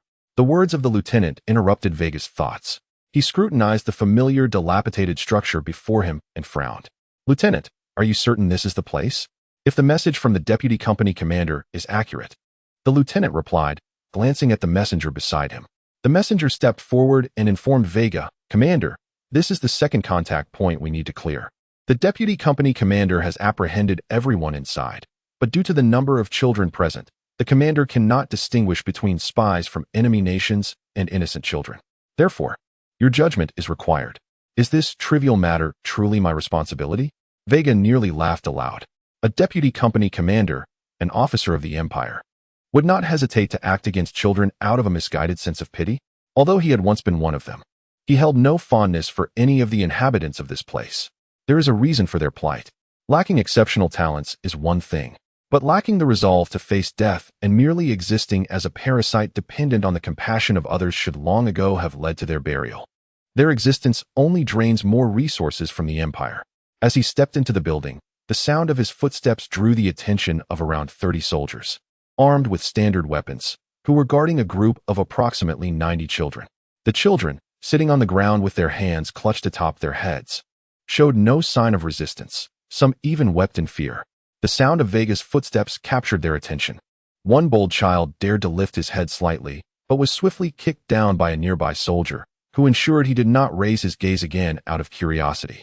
"Deputy company commander." "Yes." The deputy straightened his posture. Though his rank was technically superior to Veiga's, the orders from above demanded absolute compliance. Per the instructions from the regiment, a thorough cleansing of all contact points for the United Kingdom's spy organization in the Northern District must be completed by 11:59 p.m. tonight. Anyone who obstructs this operation is to be dealt with immediately, without exception. "Excellent." Veiga locked eyes with the deputy company commander and asked, "Do you now understand what must be done?" The deputy stammered, "While that may be the case, they are all just children." "Lieutenant," Veiga interrupted, "you tell me what the regiment's orders are." Indeed, not a single one left. Veiga handed the lieutenant the standard-issue rifle from the messenger. "Lieutenant, please execute the orders." Chapter 35. Malice, without exception. This is the order from the regiment. Lacking a list of spies, and only possessing a map of the contact points, the regiment could only issue a kill order under the notion of better to kill the wrong person than to let the right one escape. This command signified that anyone appearing at the contact points of the United Kingdom's espionage organization during the Great Purge, be they commoners or nobility, would be executed without hesitation. What if a noble is mistakenly killed? According to special operations regulations, such actions can be justified by the principle of preemptive punishment followed by evidence fabrication. In other words, once the person is dead, one can easily concoct evidence, and who would dare to stand up for them? The military is not something that can be trifled with, and the mere remnants of nobility have no standing to protest against it. Naturally, imperial soldiers are exempt from this rule. Should an imperial soldier be present at the contact point, they would be transferred to a military tribunal for judgment, a well-known unspoken rule that the regiment did not elaborate on. The deputy squad leader understood the implications of this order. However, these were merely children around the age of 10. As a father, how could he bring himself to extinguish these innocent lives? Shouldn't an imperial soldier protect their territory and defend the vulnerable? Although there was indeed evidence suggesting that some children were engaged in espionage, this did not mean that every child was a spy. Was it truly justifiable to sacrifice 90 innocent lives to eliminate a few? Did the person issuing this command possess even a shred of the compassion inherent to humanity, or were they devoid of any humanity at all? The deputy squad leader turned his gaze towards Veiga. He extended his trembling hand slowly towards the standard-issue rifle in Veiga's grasp, the process drawn out to an agonizing degree. Yet in the end, he still accepted the cold weapon. The rifle weighed only a few kilograms. During regular training, he would wield it with vigor, effortlessly dispatching enemy soldiers during border patrols. Yet at this moment, the rifle felt unbearably heavy. Struggling to raise it, his expression twisted in anguish. This is an order. This is an order. This is an order. The deputy squad leader chanted to himself as he approached the first child, ultimately standing before the young boy. The child appeared to be no older than 15, his frail body trembling in fear, as if sensing his impending doom. He looked up with innocent eyes at the deputy squad leader, and upon seeing the rifle so close, he could not help but burst into tears. Wails erupted, and soon over 90 children began to weep in unison.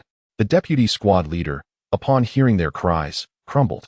The rifle slipped from his grasp and fell to the ground. I can't do it. I truly can't. He clutched his head in despair, exclaiming, I am an imperial soldier. My duty is to protect my homeland. My rifle should be aimed at the hearts of enemy soldiers. To turn it against these innocent children, I cannot do it. The expressions of the surrounding soldiers began to soften. Some even laid down their rifles, for the deputy squad leader's words resonated deeply within them. They would gladly give their lives for the empire, even face death alongside the enemy, but they lacked the courage to aim their weapons at these children. Do you all feel the same? Veiga's voice grew colder as he surveyed the soldiers. Yet all of them averted their gazes, with only a handful still pointing their rifles at the children under duress. Observing this, the frail child, Blay, allowed a cunning smile to creep across his lips. As the lowest tier of society, he had somehow survived and swiftly gained control over this group of street children, even infiltrating the United Kingdom's intelligence system. This was undoubtedly due to his keen understanding of how to exploit his own vulnerability and the innate sympathy humans feel towards the weak. Once he successfully stirred the soldiers' compassion, he knew he was safe.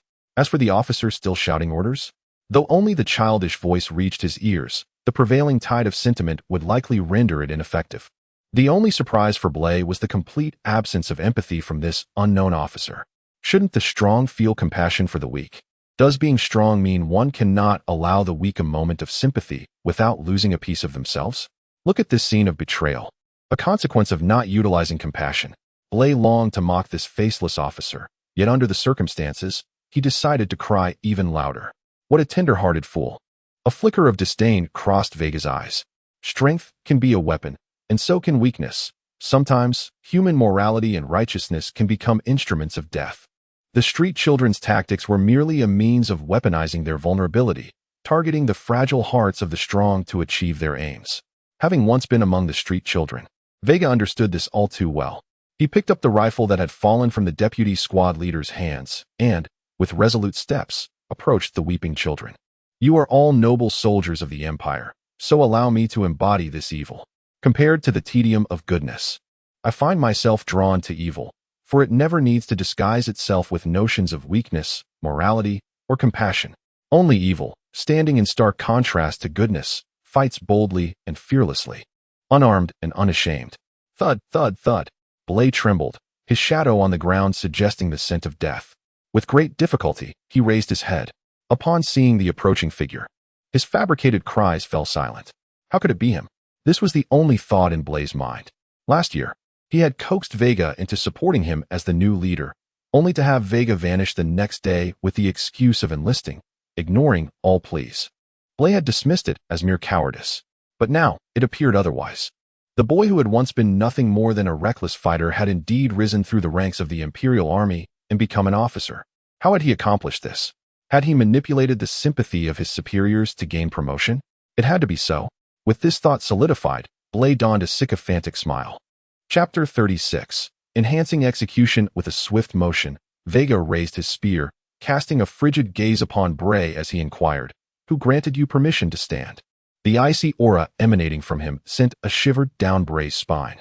Were it not for Veiga's unchanged visage and stature, he might have believed he was confronting an entirely different individual. In Bray's recollection, a year prior, Veiga was little more than a reckless fighter, unafraid of death, lacking any remarkable traits, and exhibiting a rather naive disposition, easily manipulated, to the extent that one could hire him as a free enforcer with merely a morsel of food. Had he possessed a different character, Bray would not have contemplated being the first to incite Veiga, utilizing him as a pawn. His impression of Veiga firmly rooted in the past year. Bray raised his hands in a gesture of surrender, saying, "Come now, Veiga, cease the jest. It's me, Bray. The Bray you once roamed with, have you forgotten? Lower your weapon so we may reminisce, particularly how you ascended to the rank of officer. I must know the details. Should I ever join the military, we ought to look out for one another. Opportunists are always scheming to exploit circumstances." Bray was certain that Veiga had not merely completed basic training. Even a child knows that entering a military establishment as a mere youth is tantamount to courting disaster. Therefore, there must be some shortcut to rise to the officer's ranks, perhaps through a sob story. He required a detailed plan. In Bray's eyes, officers held a far loftier status than spies. However, disappointment awaited him. Veiga aimed his spear squarely at Bray. "Might I request that you refrain from belittling the term friend? If mutual exploitation qualifies as friendship, this world would be devoid of true enemies and strangers. Oh, and by the way, do not assume everyone is a fool." As he stepped forward, his eyes glinted with lethal intent. "Furthermore, if my deductions are accurate, you are presently a spy for the United Kingdom. Our paths diverge, and I can only extend my apologies." Bray finally grasped the gravity of the situation. He took a step back, exclaiming, "What jest is this? I could never be a spy. I am but a 13-year-old child. Veiga, you must believe me. I am an Imperial soldier. Obeying orders is a soldier's duty." Veiga pressed on relentlessly. "My orders are to eliminate the spy contact point. Better to err on the side of caution. Anyone found at the contact point must be executed without exception. If you wish to assign blame, look to the spies hidden among you." "No, please." Bray stumbled, falling to the ground, casting desperate glances around. "Soldiers, I am not a spy. I truly am not. I beg you, stop him. I do not wish to die. Someone save me." He had confirmed his fears. The individual he had once manipulated with ease was indeed intent on his demise. If he did not devise a plan, his life would be forfeit. He still had youth before him and dreams of greatness. He could not succumb here. The company commander, the deputy commander, reached out, seemingly about to speak, but ultimately withdrew his hand. In that moment, the surrounding soldiers raised their spears, aiming at the 90-odd children before them. Veiga's previous words had struck them like a thunderclap, awakening them to their reality. "I am an Imperial soldier. Obeying orders is a soldier's duty." This declaration brought them back to their senses. They were soldiers of the Empire, and absolute obedience to their superiors was paramount. Regardless of law, righteousness, or morality, all must yield to the commands of superiors, for disobedience would lead to a military tribunal. Sacrificing a promising future for a group of children? They were not paragons of virtue. They were merely soldiers, executing orders. A subtle smile crept upon Veiga's lips. His objective had been achieved. His subordinates would now grasp that before the commander's orders, all else must take a back seat. What followed was, with a slight exertion, Veiga thrust his spear forward. He intended to set an example. By leading the charge, the soldiers would abandon any lingering notions of independence and resolutely execute his commands. Following the completion of this mission, the entire unit's execution capabilities would undoubtedly experience a qualitative leap. To command effectively is a lesson of utmost importance. If your orders are disregarded by your subordinates, even if one possesses formidable personal strength, one is merely fit to be a powerful elite soldier, unworthy of the title of a competent officer. In this critical juncture, Veiga needed to unwaveringly comply with the regiment's orders to leave no one behind, while simultaneously enhancing the execution abilities of his entire unit to unprecedented levels. Only then could he earn commendation from his superiors, instilling confidence for greater responsibilities to be placed upon his shoulders, rather than being perceived merely as an inexperienced child. The company commander was merely the beginning. His aspirations were to ascend continually, swiftly, and decisively. He required more subordinates to bolster his strength, allowing him to navigate this world with ease. Thus, he thrust the spear downward. Whoosh! The strike was swift and fierce, cutting through the air with a resounding shudder. At such close range, an ordinary person would find it nearly impossible to evade a professional's attack, let alone an ordinary individual. Even a novice professional would struggle to escape unscathed. A second later, Veiga discovered that his spear had not pierced Bray's form. Instead, it was firmly grasped by a gnarled, calloused hand belonging to a middle-aged man clad in military garb. He was a professional, one so powerful that Veiga had not even perceived his arrival, his aura far surpassing that of the elder from the west suburb cemetery by countless degrees. Tenfold, hundredfold, thousandfold. Veiga felt as though he stood before not a man, but a towering mountain that pierced the heavens. Mr. Lagran, you have finally arrived. Bray, who had narrowly escaped death, collapsed to the ground, tears streaming down his face. He even sensed a warmth spreading through his trousers, not an act of feigned cowardice, but a genuine display of his true self. With a resounding crack, Veiga's spear was forcefully snapped in two by Lagran's might. Chapter 37.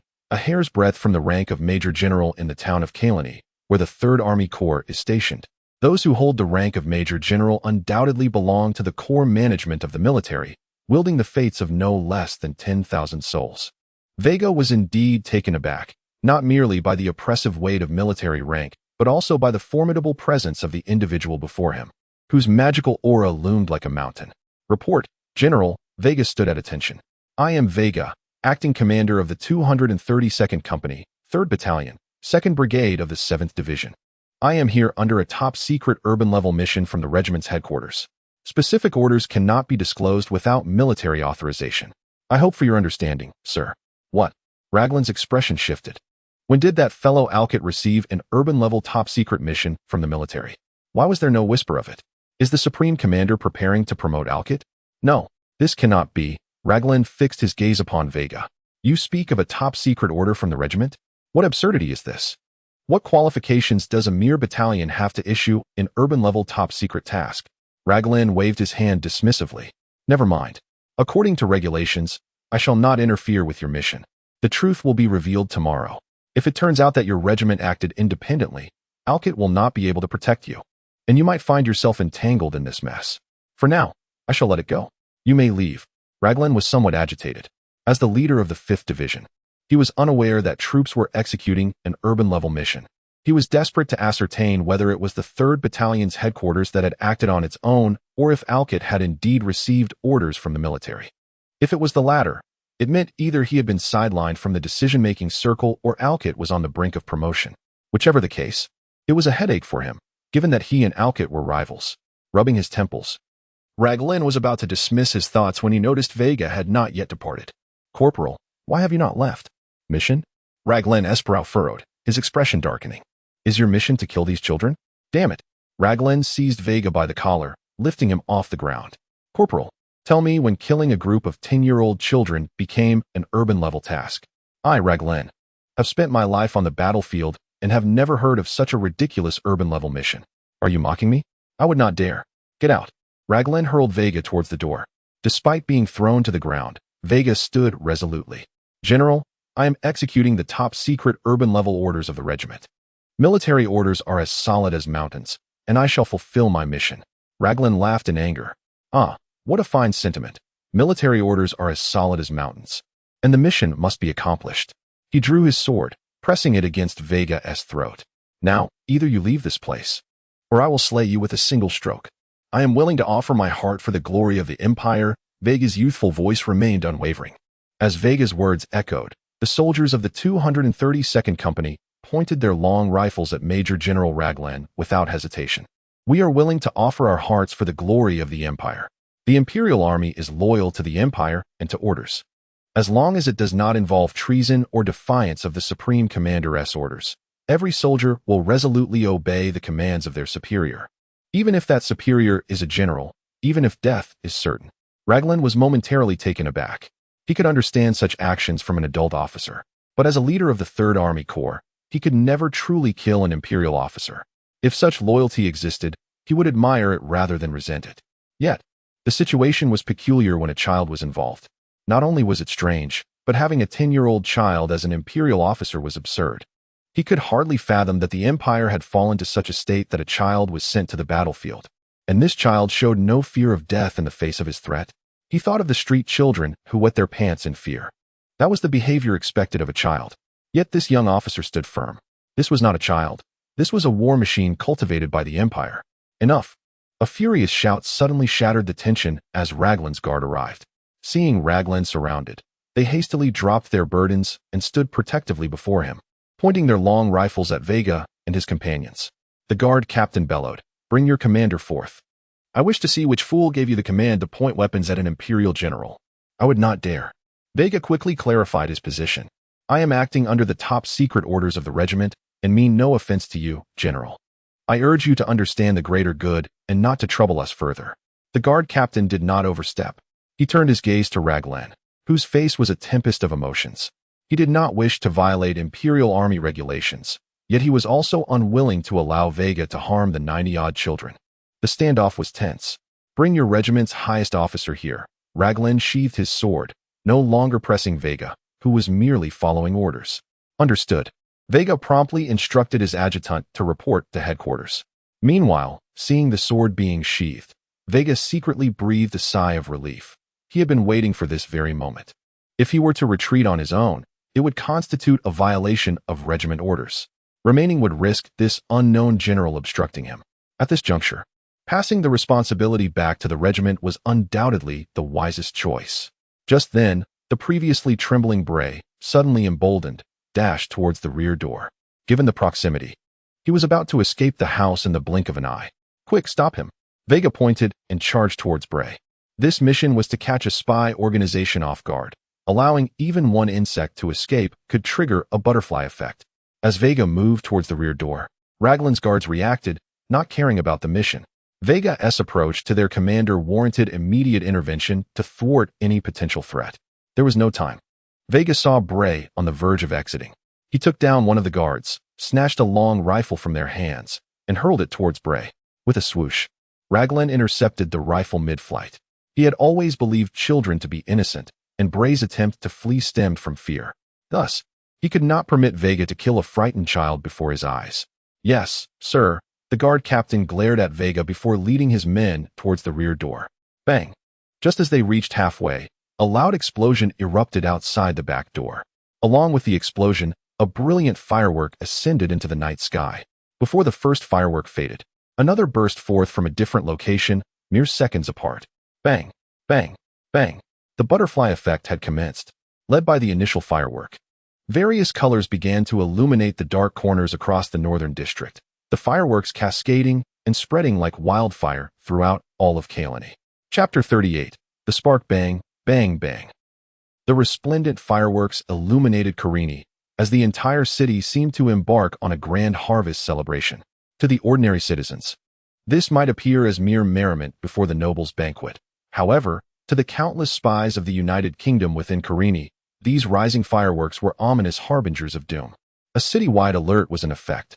Much like the signal fires along the border, once one flame was lit, the adjacent locations would follow suit, creating a chain reaction that would culminate in an effective early warning system. The fireworks served a similar purpose. When one contact point in the slums ignited fireworks, the nearby points would instantly respond in kind, cascading the message that the entire spy network in Karini was facing an unprecedented crisis. Boom, boom, boom. Karini appeared to be engulfed in revelry, as houses, taverns, and abandoned buildings suddenly erupted into roaring flames. These contact points, which had not yet been sanitized, lacked the time to relay information and resorted instead to incinerating it. At this moment, the members of the command center turned pale. It was still early in the night, with 4.5 hours remaining until 23:59. According to incomplete statistics, 2/3 of the contact points remained unsanitized, however, with this signal sent. Their ambush plan was rendered futile. What was meant by a thorough cleansing, leaving no trace? The command center had feared that there might be loose ends among the contact points that could discreetly warn others, which led them to issue the ruthlessly extreme order. Better to kill an innocent than let a guilty one escape. Yet now, the order had become ineffective. One contact point after another began to blaze, and all intelligence had been utterly destroyed. This grave mistake would inevitably fall upon their shoulders. Now, it was not merely about promotion or wealth. Even retaining their military status was in jeopardy. Investigate. I demand an investigation. Commander Ganther Burton bellowed, his eyes ablaze with fury. Which incompetent was responsible for this contact point's failure? Before the military executes me, I will ensure he meets the gallows first. At that moment, his aide, Charles, arrived, panting and standing at attention. Report, Commander. There is grave news. A major general is currently obstructing Captain Veiga from executing the cleansing task. Captain Veiga is resolutely adhering to orders, refusing to yield, and both parties are at an impasse. The major general insists on your personal intervention. A major general? A flicker of confusion passed between the commander and the chief of staff. They felt little fear. As long as they could clarify the mission, no one would likely impede them, for it was all in service to the Empire's future. Simultaneously, they held considerable admiration for Veiga's tenacity. His unwavering adherence to orders, even in the face of a general, was commendable, earning him their respect. Who does not appreciate a loyal subordinate? Veiga's conduct was exemplary, a paragon for both soldiers and officers. Sergeant, lead the way. Commander Ganther temporarily set aside his frustration over the mission's failure. He intended to confront this unexpectedly appearing major general, though it was merely a hunch. His intuition suggested that the failure of this operation was directly linked to the major general. Meanwhile, within the government building of Carini, in the office of the enforcement team, a middle-aged man clad in the team's uniform stood by the floor-to-ceiling window, staring vacantly at the ascending fireworks. He was Bruno Vallon, director of the Carini Enforcement Bureau, commanding over 10,000 enforcement officers. The Enforcement Bureau was the most formidable armed force in Carini outside of the military, serving the government system. To his astonishment, the military had chosen this moment to commence cleansing operations in Carini. Gazing out at the incessantly rising fireworks, Bruno murmured to himself, could it be that the military has sensed the kingdom's plans? If the situation has indeed escalated to this severity, it seems we shall not await the arrival of spring. Approaching his desk, Bruno Vallon picked up a pen and began to compose a letter. Once the letter was completed and sealed, he took a glass of red wine and returned to the window, pausing in silence before stating, Nightingale, deliver this letter to the Kingdom Army headquarters in Gasalai at once. As his words fell, the letter that had been meticulously crafted vanished without a trace, as if it had never existed, and the entire office appeared devoid of life. Save for Bruno Vallon, while the sheer curtains of the balcony fluttered gently in the breeze. Sipping his wine lightly, Bruno Vallon smiled, declaring, it is time to teach the arrogant imperial military a lesson. Perhaps we need not await the arrival of spring. The banner of the kingdom may soon flutter over the walls of Carini. Bruno was the mastermind behind Carini's espionage system. He did not regret becoming a spy for the United Kingdom. Despite commanding a formidable armed force, he faced constant obstruction from the Third Army's headquarters during enforcement operations. The military's interference in domestic affairs had reached an unbearable level. He sought to obliterate the arrogant army headquarters, aspiring to become the true master of Carini. A deal struck with the United Kingdom. In addition to his role as the director of the Carini Enforcement Bureau, he also held the title of Count in the United Kingdom, secretly conferred by the king. Should the kingdom's military launch an assault on the empire, he would fully align himself with the United Kingdom, providing internal support at a critical moment, ensuring that the imperial army would taste the bitterness of defeat through both internal and external collaboration. Little did anyone know, one of the most pivotal members of the Carini government system had irrevocably committed to the United Kingdom's cause. At that moment, the commander-in-chief of staff finally arrived at the contact point in the slums. Upon entering, Commander Ganther Burton immediately recognized the figure adorned with the insignia of a major general, none other than General Lagrin, commander of the 5th Division of the Army. It was well known that General Lagrin was in competition with his superior, Colonel Alcott Owen, often clashing fiercely over resource allocations. Regardless, the opposing figure was a general. Ganther Burton cast an appreciative glance at the composed Captain Veiga beside him, then stood at attention and saluted. "I am Ganther Burton, commander of the 2nd Brigade, 7th Division. I extend my greetings to your excellency, the general." At that moment, General Lagrin remained transfixed, gazing at the ascending fireworks. His keen intellect recognized that his recent act of leniency had seemingly precipitated a failure in a certain mission, and most critically, the child responsible for this situation had successfully escaped due to his interference. "Your Excellency, the General?" Ganther Burton repeated, rousing Lagrin from his reverie. The Major General regarded Ganther Burton seriously, cutting through any unnecessary pleasantries. "Lieutenant Colonel, without contravening Imperial regulations, please disclose the details of this top-secret urban mission." "Understood, Your Excellency." The commander held nothing back, recounting the objectives of the mission from the very beginning. Chapter 39, The Loyalty of Subordinates. Midnight. The Slum United Kingdom Liaison Point. At this moment, the great cleansing task was officially declared complete, and the entire regiment gathered once more to commence the work reports from each company. In the open space outside, standing at the forefront were the regiment commander and the chief of staff. To the right stood Major Lagrin, who was well informed of the situation, along with his guard, while Veiga and his subordinates occupied the left side, simultaneously detaining over 90 children who had yet to be properly handled. The adjutant of the commander issued the command. "The work report officially begins. Company commander of the 101st, step forward." Report. The commander of the 101st was a young officer, just 20 years of age.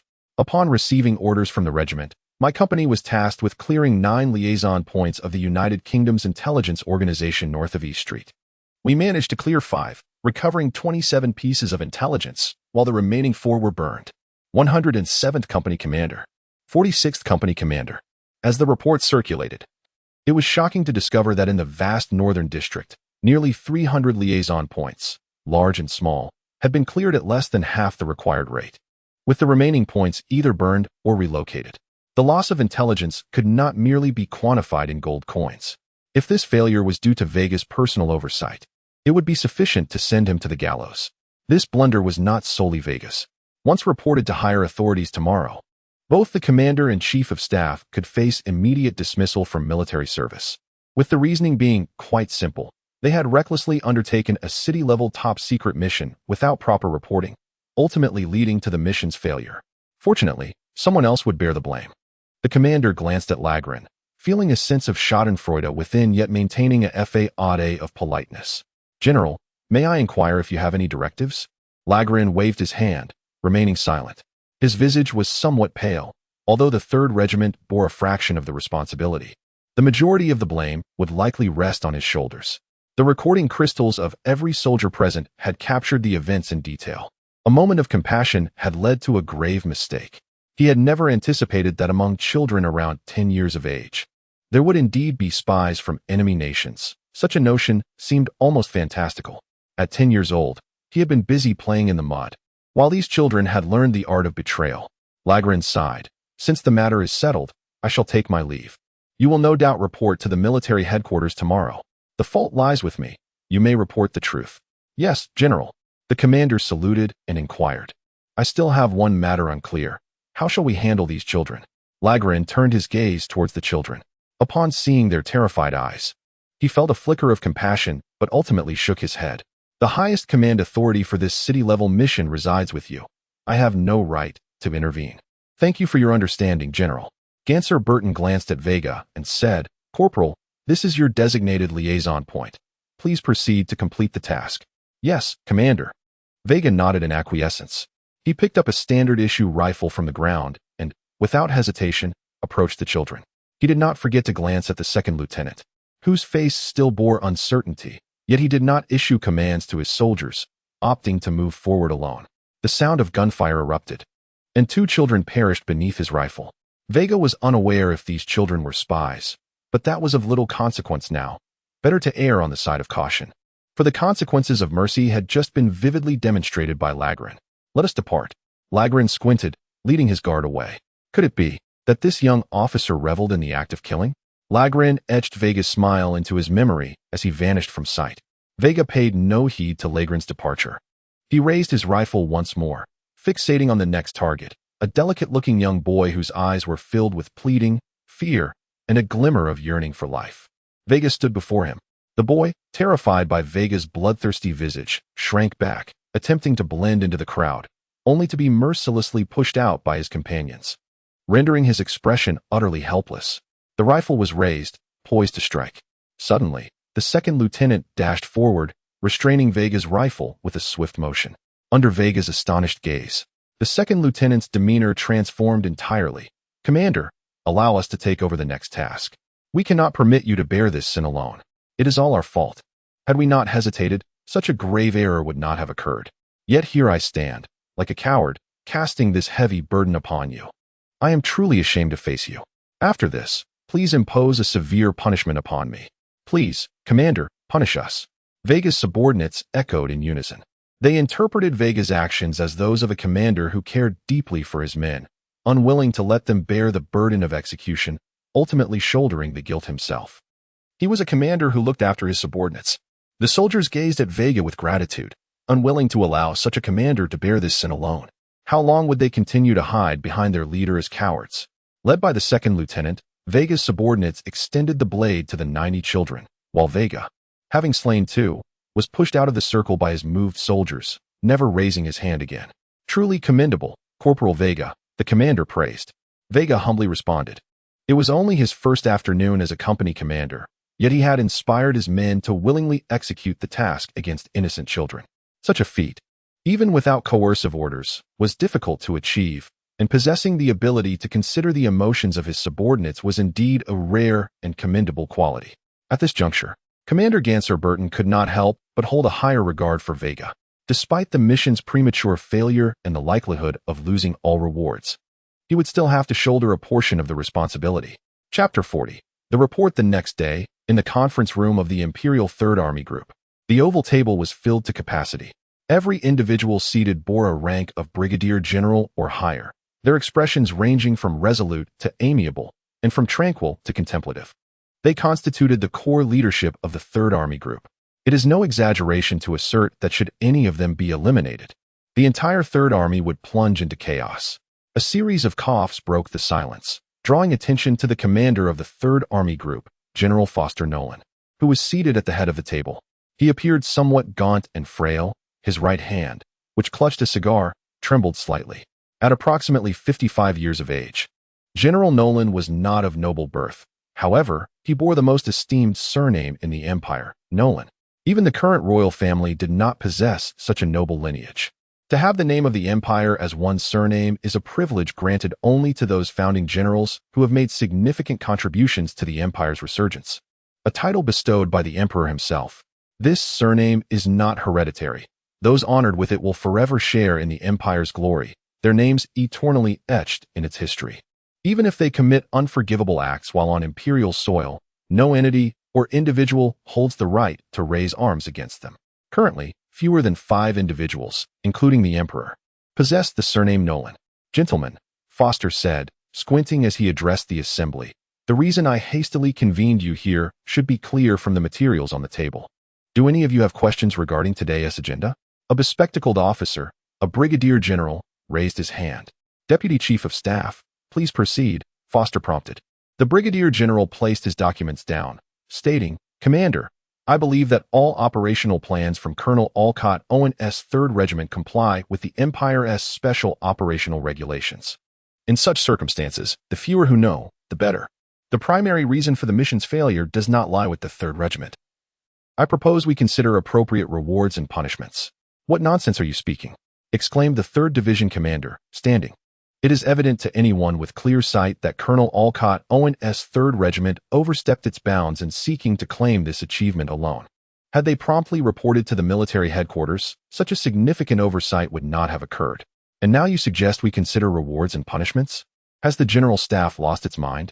"General Lucas, please choose your words carefully," interjected a cultured Major General, exhaling a plume of smoke.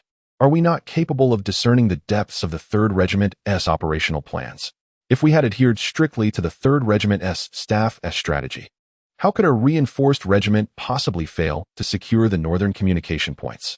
If this task were assigned to your 3rd Division, would you deploy an entire division? Or do you imply that your division is inferior to even a single regiment of the 7th Division?" Lucas attempted to respond, but was interrupted by Colonel Alcott Owen. the 7th Division Commander. The 3rd Regiment is under my command. While they acted independently, their actions still complied with regulations. Even if I had been aware, I would have allowed the 3rd Regiment to execute the mission independently. As for the blame for the failure, the 7th Division will not shoulder it. He cast a glance at Raglan. Raglan sighed and stood, addressing the commander. Commander, I do not wish to shirk responsibility. The primary fault lies with me, and I am willing to accept any punishment. Raglan, Lucas, a close friend of Raglan S., slammed his hand on the table.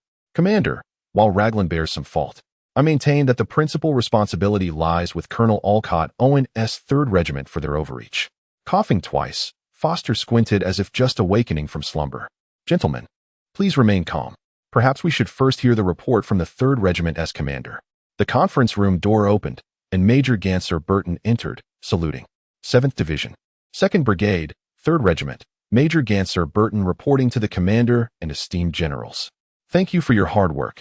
Ganser, Colonel Olcott Owen said with a smile. Let us commence your report. Please be as detailed as possible to prevent certain individuals from nitpicking and attributing blame to the 7th Division. Understood, sir, Ganser replied. Major. Lucas interrupted, dissatisfaction evident in his voice. Are you attempting to shift all blame onto Raglan? I would not dare, Ganser replied, maintaining his composure. Quiet, Lucas. Major Ganser, please continue your report, Commander Foster urged, tapping the table. Very well. Foster applauded, exclaiming, Major, the Empire honors you. Setting aside the losses due to oversights, you have single-handedly exposed the nest of traitors in the Northern District, a commendable achievement that cannot be dismissed. The military will ensure that loyal soldiers of the Empire do not suffer. Do you have any requests? I would not dare claim credit, Ganser replied, appearing anxious. The plan ultimately had flaws. This was my oversight, and I request the commander to impose any necessary punishment. Ganser, speak freely, Colonel Olcott Owen encouraged with a smile. The commander will discern who is right and who is wrong. Since you are allowed to make a request, please do so. However, refrain from suggesting promotions or similar matters here. That is a private affair within our division, and we should not trouble the commander with such trivialities. Understood, sir. Taking a deep breath, Ganser declared with conviction, for this urban-level mission, Corporal Veiga of the 232nd Company single-handedly located the Kaleni Communication Map 1. And during the Great Purge mission, he led with valor and provided crucial support. I request the military to evaluate Corporal Veiga for the Wings of the Empire Commendation. I object. Major Raglan, awaiting the commander's judgment, suddenly stood up, visibly agitated. Chapter 41. The vote. Raglan stood up excitedly to voice his dissent. Upon their first encounter, he had observed a child, not so much short as diminutive, more suited for molding clay in a sandbox, awkwardly wielding a standard-issue Imperial rifle as if it were a toy. This child, clad in ill-fitting military attire, appeared poised to thrust the rifle into the heart of another child of similar age. Although it was later revealed that the other child was a spy, the very notion was profoundly terrifying. A mere 10-year-old, or rather a toddler, at an age meant for playing in the dirt, brandished the rifle with an unsettling maturity, seemingly oblivious to the impending act of taking a life. This stark reality sent shivers down Raglan's spine. While he held no intention of condemning the Empire for sending children to war, he felt compelled to question the imbeciles at the training camp. Were they cultivating exemplary soldiers or merely crafting murderous dolls for warfare? Objectively speaking, he was against it. However, subjectively, he found it utterly objectionable. The fleeting smile he had witnessed before departing had etched itself deep into his mind. A child who should be playing in the mud, reveling in the act of killing, yearning for bloodshed, was akin to a demon from the abyss. It was understandable for seasoned soldiers to display such expressions, but for a child of approximately 10 to engage in such behavior was incomprehensible. Raglan resolved that the juvenile officer must not be allowed to gain further recognition or influence within the military, should Veiga attain greater power. The entire Kaleni could be plunged into a maelstrom of bloodshed during these peacetime days. General Raglan, please sit and speak, the commander Foster said, his narrowed eyes opening just a fraction. Major Ganser, you are undoubtedly aware of the immense influence and reputation of the Imperial wings within the military. I am unable to provide an immediate answer, but since you have requested it, the military will certainly deliberate on the matter, regardless of the outcome. It will not affect your other rewards. Thank you, Your Excellency, Ganser replied promptly, saluting. Commander Foster nodded. Very well, await our news. The evaluation regarding the Imperial Wings will be provided by tomorrow evening at the latest. You may inquire directly with your brigade commander, Alcott. Understood. I take my leave. Major Ganser exited the conference room. The others nodded in agreement, expressing no dissent.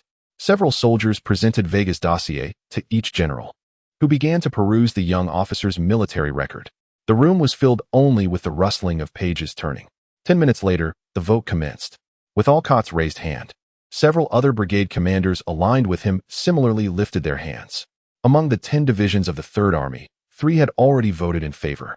3 neutral parties chose to abstain, while the remaining 4 commanders allied with Raglan refrained from raising their hands.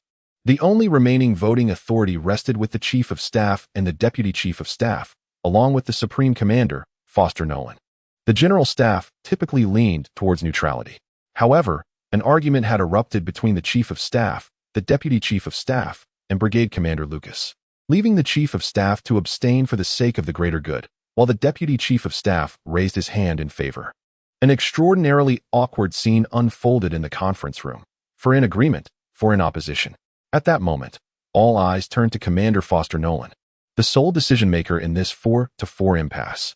As a judicious leader, he could not afford to abstain. He was compelled to cast the most precious vote. Tick-tock. A minute later, Foster, appearing as if just roused from slumber, squinted and declared, "Since it's a 4-4 tie, I shall be the one to decide this matter. Let today's meeting conclude." With a wave of his hand, he signaled for everyone to disperse. "Commander, please provide us with a definitive resolution," Raglan implored excitedly. "I believe Brigade Commander Alcott would also be keen to know your final decision." Alcott too turned his gaze towards the commander. Once again, Commander Foster squinted and stated, "Everyone may disperse. By tomorrow evening, I will provide you with my decision regarding both the evaluation of the Imperial Wings and your punishment, Raglan." "Yes, all for the glory of the Empire." Everyone rose in salute before exiting the conference room. Once the room was empty, the still present Chief of Staff regarded Commander Foster and remarked, "Old fox, what scheme are you concocting? Do you truly intend to award the Imperial Wings to a child? The child has demonstrated capabilities that, while not yet qualifying for the Imperial Wings, are nevertheless impressive," Foster replied, his voice still laced with sleepiness. "You seem quite resolute in your intentions." The Chief of Staff shook his head in resignation. Chapter 42. A day off. The following day, having recently participated in a significant mission, the headquarters granted Veiga a 2-day leave. Compared to the regular soldiers who could only take annual leave, this brief respite was the envy of many, including his battalion commander, who sighed in lament upon learning of Veiga's fortunate circumstances. However, Veiga found it difficult to relax during these 2 days. This was hardly surprising. Regardless of his youth, he was undeniably lacking in accolades. Even without any notable achievements, he had endured his fair share of hardships. Nevertheless, he resolved not to squander this time off.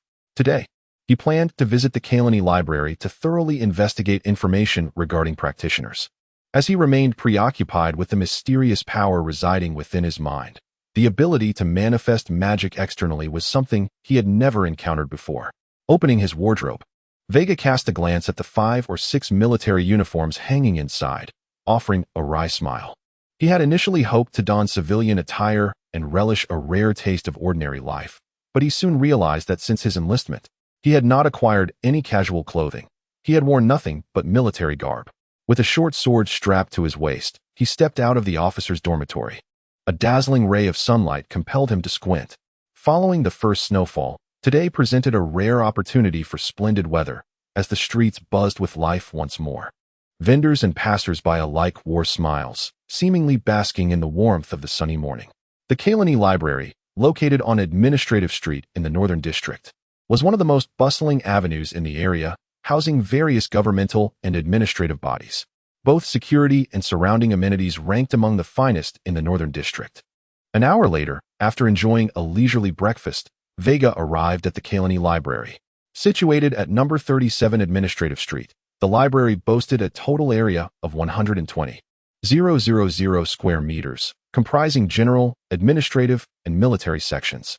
With a collection of 19 million volumes, it encompassed a vast array of subjects. Following the directional signs, Veiga found himself in the military section, not because entry was restricted to soldiers, but rather because literature pertaining to practitioners fell under military classification. Therefore, to access information about practitioners, one needed to visit the military section directly. The library operated as a welfare institution. Any citizen of the empire could enter freely to peruse the texts, but borrowing was strictly forbidden, and the use of recording devices such as crystal recorders was prohibited, a rule that applied equally to the imperial army. As he scanned the shelves, Veiga finally discovered a few books related to practitioners. Comprehensive Guide to Practitioners, Essential Precautions for Practitioners, and Basic Rules for Practitioners. Cradling a bundle of books, Veiga carefully descended the ladder, the weight of the volumes nearly obscuring his face, particularly as he made his way towards the reading area.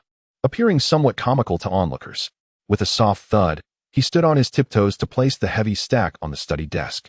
However, was the chair in this study area too low? Admittedly, it was not that the chair was excessively low, but rather that he himself was somewhat shorter than average. Though he could barely reach the desk, maintaining this posture for an entire day of reading would undoubtedly prove challenging. A staff member noticed his predicament. A young woman clad in the library's uniform approached him, saying, "Young man, this is not a place for play, and your military uniform is rather inappropriate. Who did you come with? Have you perhaps lost your family?" As Veiga prepared to present his officer's identification, a deep and benevolent voice interjected, "Miss, it is quite rude to address an imperial officer in such a manner." The speaker was an imperial soldier of about 55 years, with graying temples. A group of practitioners stood a few meters behind him, watching intently, one of whom wielded a dark cane and wore an eccentric outfit, exuding an air of mystery and power. Veiga turned his gaze toward the officer, recognizing him instantly. An imperial general. This was a genuine high-ranking official of the imperial army. A figure of authority capable of commanding over 100,000 armed forces, whether as a commanding officer or chief of staff in any army corps. The commander of the 3rd Army Corps. Veiga had not anticipated encountering such a prominent figure in this place. He sprang from his chair, saluting sharply. "Corporal Veiga of the 3rd Battalion, 2nd Brigade, 7th Division of the 3rd Army Corps extends his highest respect to you, esteemed commander. May the glory of the Empire be with you." "Indeed, a commendable officer of the Empire," the commander replied. "Please, take a seat." General Foster gestured to the chair opposite him, then turned to the staff member with a sudden realization. "Beautiful, miss. Could you kindly fetch a children's chair for my subordinate?" "Why, yes, General," the staff member stammered, her face pale with disbelief, hastily preparing a children's chair for Veiga. She could hardly fathom the fact that an imperial general would visit the library, let alone that a child, who seemed so small that even her younger brother might consider him diminutive, was an officer sworn to protect the Empire. After a flurry of activity, only Veiga and Commander Foster remained seated across from one another. Foster casually flipped through the books Veiga had brought, and this state of affairs persisted for several minutes. Seizing the opportunity, Veiga took a moment to observe the 3rd Army Corps commander he had only heard of but never seen. Though only 55, he appeared akin to a 65-year-old man. Were it not for his military uniform, Veiga might have mistaken this squinting, leisurely man for a retired government official from next door. He exuded no trace of the authority typically associated with a commander. Instead, he appeared quite amiable.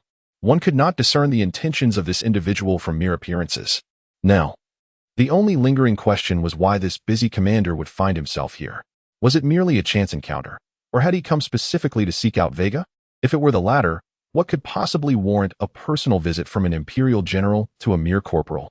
A soft clap echoed as the books were closed, breaking Veiga's reverie. Commander Foster casually asked, "Corporal Veiga, do you believe war is imminent?" Chapter 43. Only war will war erupt? This question left Veiga momentarily stunned, as it was posed by Commander Foster, the cerebral core of the entire army, who, amidst a multitude of pressing duties, had specifically come to inquire about such a question that anyone could easily answer. Despite his thoughts, Veiga dared not hesitate in his response. He intended to offer a decorous answer, aiming for neither merit nor fault. "Forgive my boldness, but I believe war is improbable." From a rational standpoint, he continued, "As long as the ceasefire agreement remains intact, although our conflicts with the United Kingdom are irreconcilable, the kingdom's military is vastly inferior to that of the Empire. Even if they wish to instigate war, their capacity would be severely lacking. Furthermore, the internal ethnic tensions within the United Kingdom are escalating. Their economy is in dire straits. Unemployment is rising, and societal classes are at odds. To initiate war in such a tumultuous time would be tantamount to self-destruction. Once he had spoken, Veiga awaited Foster's reply in silence. At this critical juncture, the Empire's adherence to the ceasefire agreement was already a demonstration of exceptional restraint. Foster remained silent, appearing as though he had just awoken from slumber, and spoke in a tone reminiscent of soothing a child. "Well said, Ensign Veiga. You are indeed a commendable soldier of the Empire. Our staff at the Third Army Group shares the same sentiments." Veiga felt a twinge of anxiety. Indeed, any soldier could have delivered such an answer. As Foster leisurely rose to his feet, he expressed his delight at encountering such an exemplary Imperial soldier and expressed hope that Veiga would continue to contribute to the Empire's glory in his military career, wishing him great fortune in his endeavors. Veiga was momentarily taken aback, even forgetting to salute. However, seizing the moment before the commander fully stood, he pivoted the conversation. "Yet, I believe this widely recognized conclusion is merely a rational deduction drawn from various pieces of evidence. However, compared to absolute rationality, humanity, as emotional beings, often tends to lean towards the irrational." "Oh," Foster replied with interest. Veiga continued, enunciating each word with deliberation. "War is imminent." A sudden gust of wind caused the curtains to flutter, startling Foster awake. What kind of eyes did he possess? Veiga found it challenging to articulate.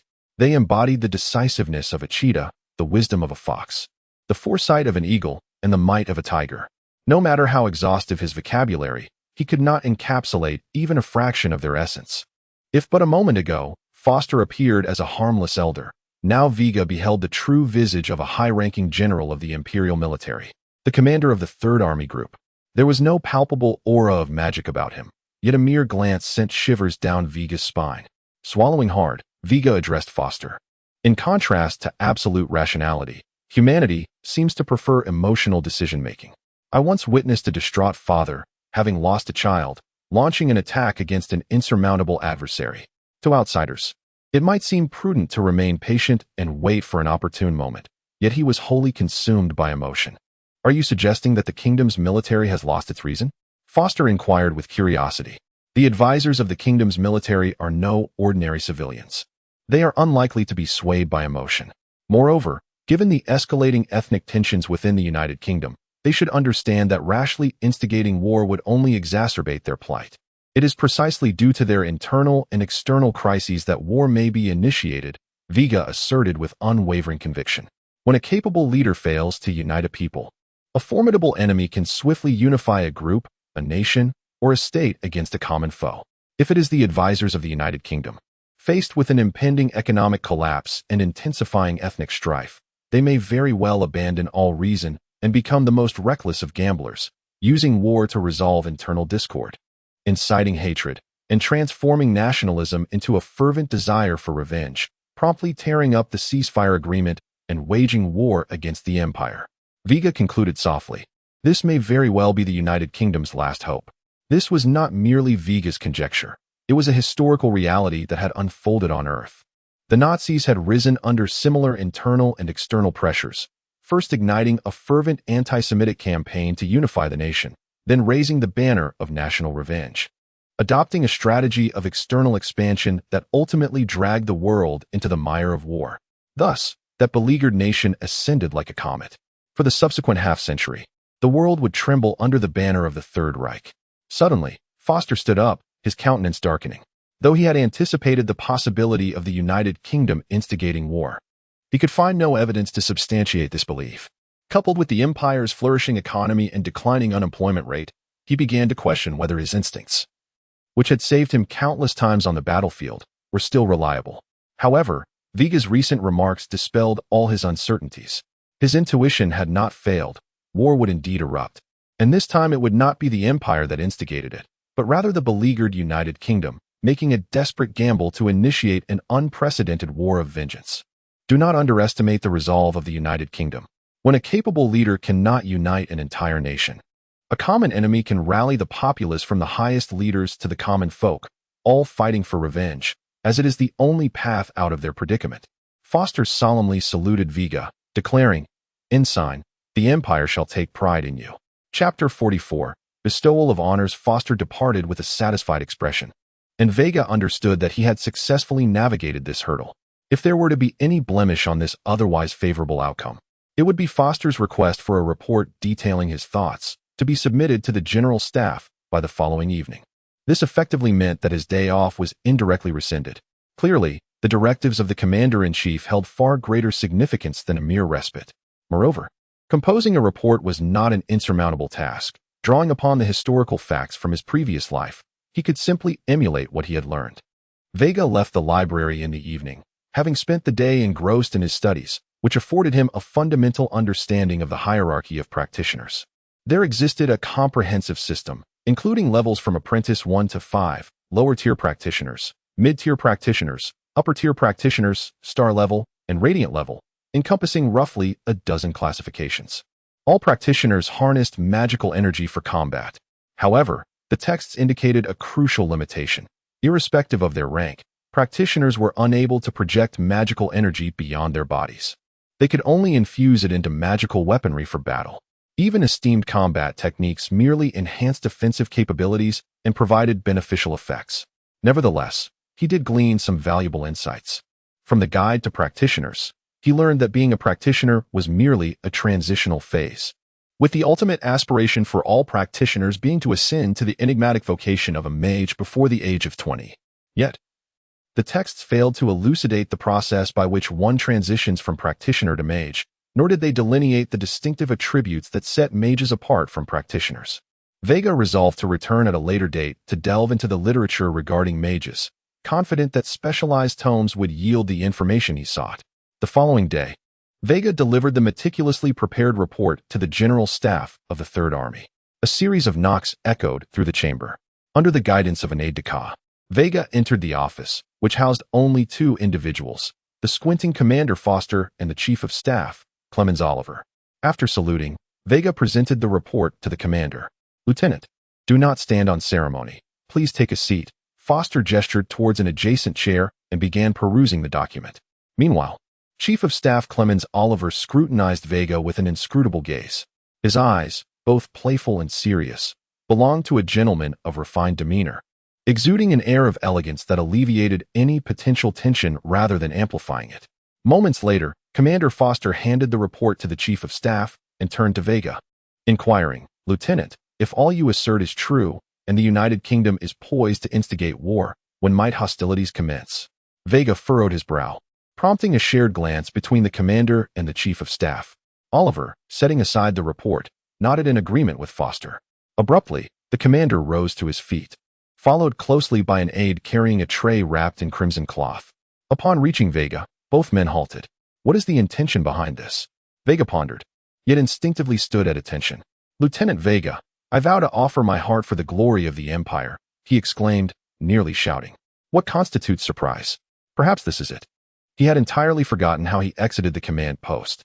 "Veiga, Lieutenant," a voice interjected, and at the entrance, he encountered the regiment commander. Gunther had never exhibited such a lack of composure. "Truly, we have remarkable soldiers in our 3rd Regiment." Gunther patted Veiga's shoulder firmly and rendered a salute, proclaiming, "I, Gunther Burton, extend my utmost respect to the hero of the Empire." "Thank you for your guidance, Commander," Veiga responded humbly, following in the footsteps of the commander. On the parade ground, under the commander's leadership, Veiga stood resolutely before the assembled troops to partake in the promotion ceremony. "Congratulations, 2nd Lieutenant Veiga. All for the glory of the Empire." From this moment forth, this 11-year-old child had ascended from a mere recruit to a bona fide officer of significant authority within less than a year. Chapter 45. Winter has arrived. Winter has indeed descended upon Karieni, where clear skies are rare and snow is abundant. Over the past fortnight, clear days have been few and far between, with temperatures plummeting to around -8 degrees. Veiga has taken advantage of this period to reintegrate into the military, settling into a monotonous routine of 3 points and a line. On the training grounds, the 232nd Company, led by Lieutenant Charles, was engaged in weight training.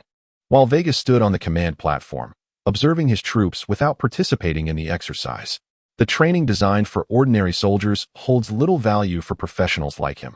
Veiga's current aspiration is to gradually accumulate gold coins to purchase a suitable combat technique, a goal he anticipates achieving in approximately 6 months. As a 2nd lieutenant, His salary has risen from 1 gold coin as a non-commissioned officer to 200 gold coins.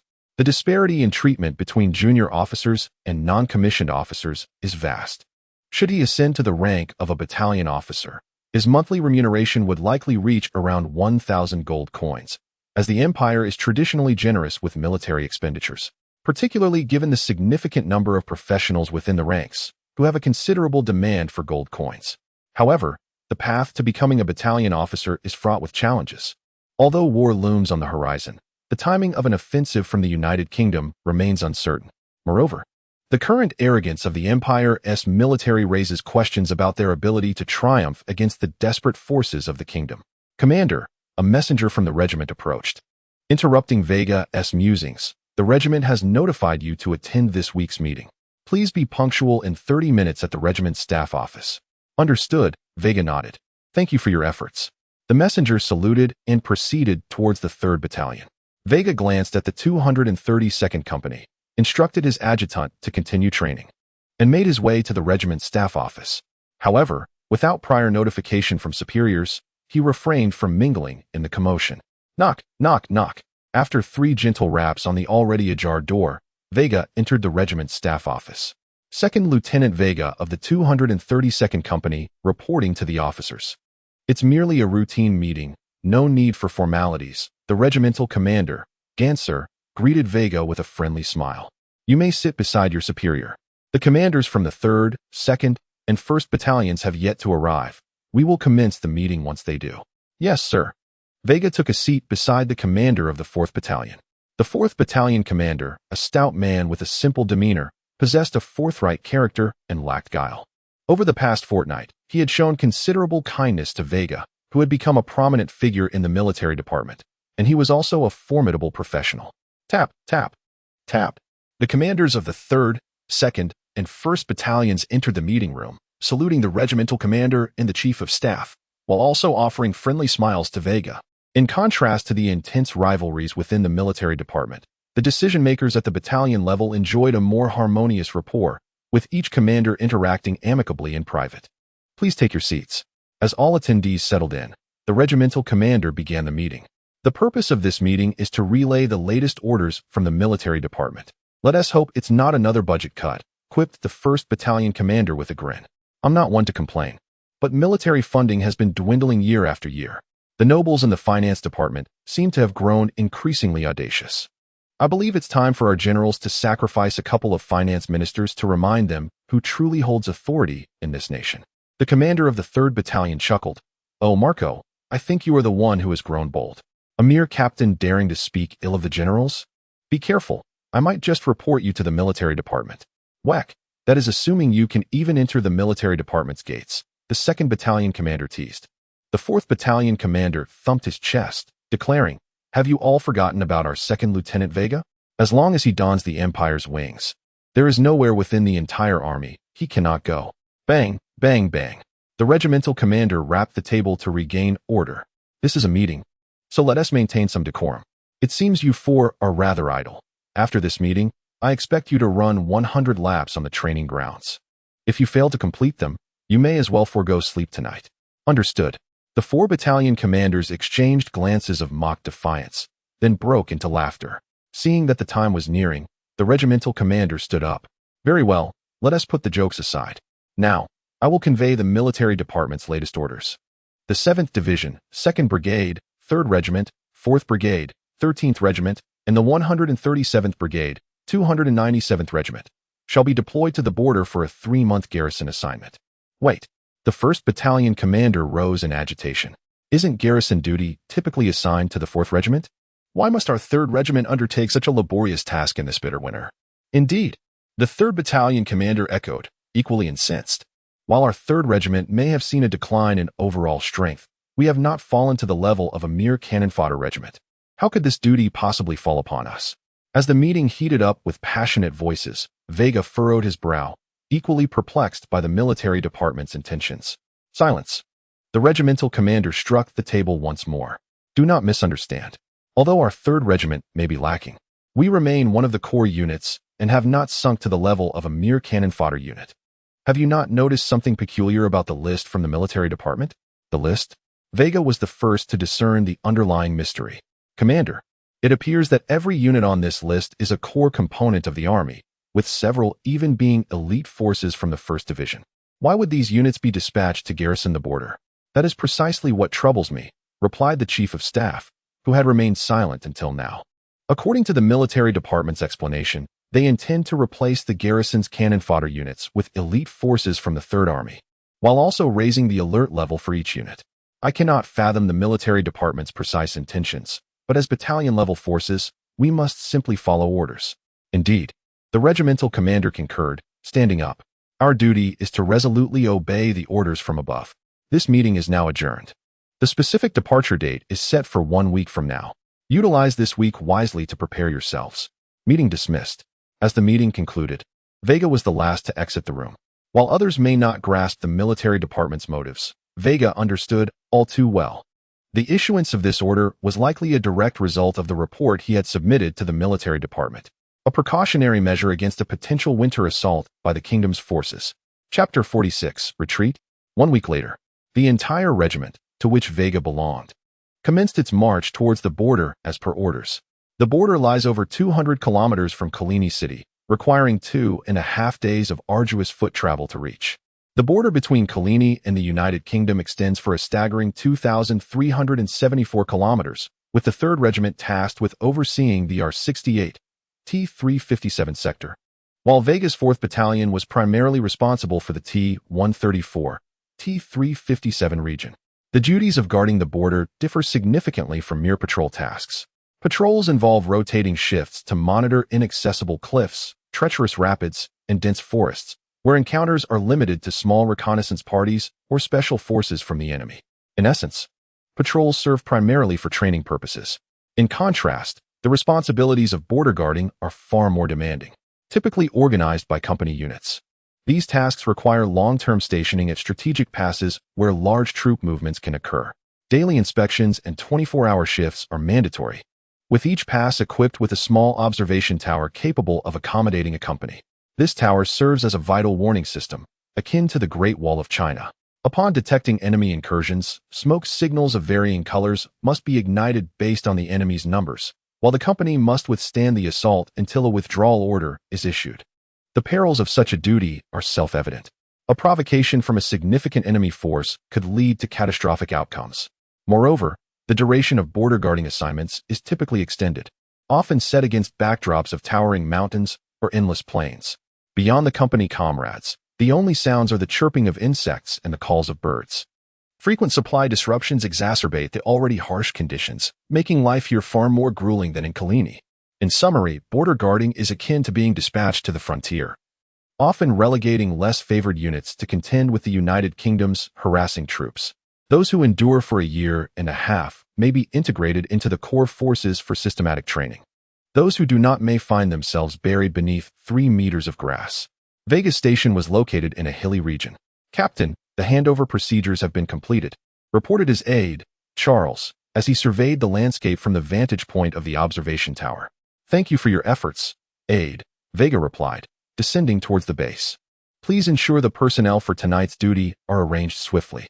I trust that most of our soldiers have undergone several years of guarding assignments. Do consult them for their insights. Yes, I shall make the arrangements at once, Charles acknowledged before departing. Veiga began to circle the observation tower, which could accommodate 200 personnel for daily living. The summit was equipped with a beacon platform, and a vast open area lay before the tower for troop assembly. Routine training directly applied to the patrols of the pass, a task where encounters with enemy forces were most likely. As he descended from the tower, he noticed small clusters of soldiers transporting supplies. Upon seeing Veiga, they immediately halted their tasks and rendered a salute. In this modest observation post, Veiga stood as the highest-ranking officer, wielding supreme command authority. The lives of his 160 subordinates rested in his hands, as long as this protracted assignment persisted.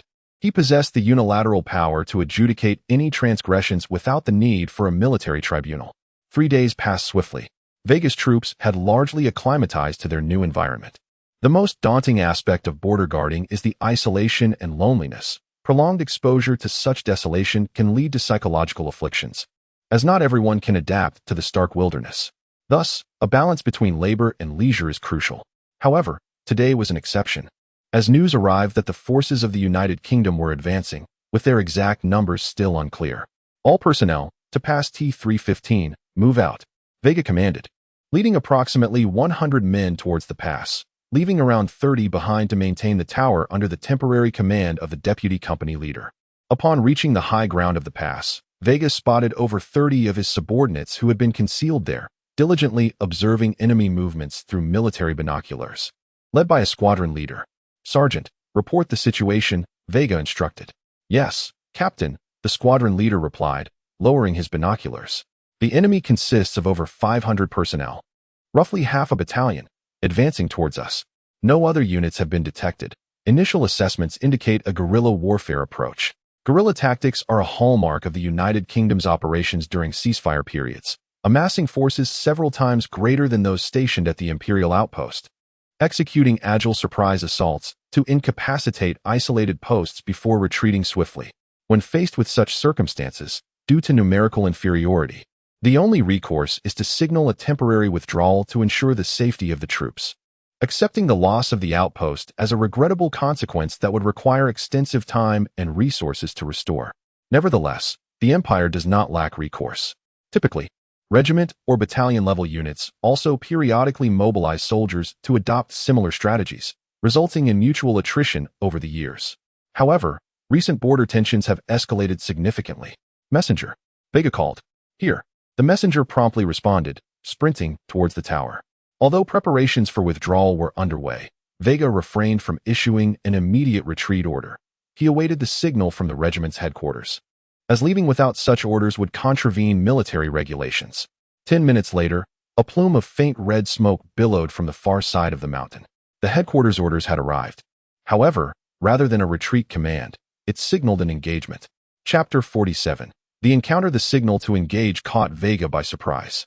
He had not anticipated that the headquarters would issue such an order. Conventionally, in situations like this, a tactical retreat would be the norm. Especially considering the overwhelming odds, his contingent numbered only 160, while the enemy's ranks exceeded 500. However, victory was not entirely out of reach. After all, the opposing force comprised the kingdom's expendable troops, while his own unit represented the Empire's elite. The sole concern lay in the potential presence of advanced professionals among the enemy ranks. This uncertainty fueled Veiga's desire to withdraw. In such a scenario, the likelihood of unforeseen events was alarmingly high. Should the kingdom's forces include superior professionals with combat skills, even escape could become a formidable challenge. "Commander, please issue the order," urged the adjutant, glancing at Veiga. "Given the enemy's pace, they will be within engagement range in 20 minutes. We cannot afford to waste any time. Prepare to engage," Veiga commanded. The orders from headquarters were not to be defied, and he grasped their intent. The Empire's elite forces retreating before the kingdom's cannon fodder was utterly unacceptable. Headquarters aimed to impress upon these self-deluded foes that the garrison at the border had been reinforced. On the inevitable path, the shield-bearers formed the vanguard, with crossbowmen behind them, and the pikemen poised for a charge. The formation was swiftly established. Veiga's subordinates arranged themselves along the enemy's advance route, awaiting the arrival of the kingdom's expendable forces. What distinguishes the expendable troops from the elite? Primarily, the elite are equipped with superior gear, crossbows, rudimentary combat uniforms, large shields, and pikes. Beyond their quality equipment, each soldier has undergone systematic training, mastering military combat techniques and formations such as 121, 212, and 333. In stark contrast, the expendable troops receive only rudimentary training before being dispatched to the border for garrison duties. Their weaponry consists merely of standard-issue pikes, and they lack even the basic combat uniforms for defense, let alone combat skills, techniques, or formations. The operational approach of the expendable troops is straightforward, relentless, and brutally simplistic, relying solely on numerical superiority. Whether from the kingdom or the Empire, the capabilities of the expendable troops are comparable. Their methods are rudimentary, where the side with greater numbers prevails, while the outnumbered typically flee. If numbers are equal, the victor is determined by courage in the face of adversity. Conversely, the elite forces, indoctrinated into the Empire's military ethos, remain resolute even when outnumbered. They form ranks to resist to the last. valuing the Empire's honor and their commander's orders above their own lives. The cold wind howled, with some snow still on the ground. The enemy approached on foot rather than mounted, granting Veiga greater confidence in their potential for victory. The disparity in equipment and combat capability could sometimes outweigh mere numbers. Time passed. The silhouette of the kingdom's forces became discernible. Veiga unsheathed his short sword, positioning himself at the front of the formation, intent on identifying any professionals within the enemy ranks. The kingdom's 7th Army, 314th Battalion. This solitary honor fell to the 314th. Securing this assignment had left Theodore elated. Unable to sleep the previous night, and he had risen early to rally his subordinates and split into 2 groups to advance toward the nearest outpost. This mission promised glory. "Second Lieutenant, how far are we from the outpost?" he inquired impatiently. 15 more minutes, came the response. Theodore lamented his prolonged duty at the border, having been stationed there for over 3 years. 5 minutes later, he spotted the Empire's forces from over 1,000 meters away. Approximately 130 soldiers stood before him, equipped with shields and hand crossbows, a stark contrast to their own inferior gear. When had the Empire begun outfitting their expendable troops so lavishly? Yet, the pivotal point was that the Empire's forces had not fled, but rather remained to confront them. A mere 130 against 500, a staggering numerical disadvantage. Surely, the Empire's commander must have lost his senses to issue such a foolish order to engage. Theodore dismissed the Empire's forces. As a second-tier apprentice professional himself, he recognized that professionals were a rarity among expendable troops, especially given the overwhelming numerical disparity. They could simply trample over the enemy. "Prepare for battle," Theodore commanded. Drawing his broadsword, "Charge forth, and let us teach these imperial rabble what true warfare entails." With a resounding roar, over 500 soldiers surged forward at the command. Their overwhelming advantage in numbers led each to believe victory was assured, viewing the imperial soldiers merely as fodder for their glory. The kingdom would undoubtedly triumph, and they would return in victory. As they closed the distance, now less than 300 meters apart, Theodore caught sight of Veiga standing at the forefront of the imperial ranks. Was that a child? Chapter 48. The battle commences a child? No. It would be more accurate to describe him as a mere toddler, clad in the military uniform of the Norran Empire and wielding a sharp dagger.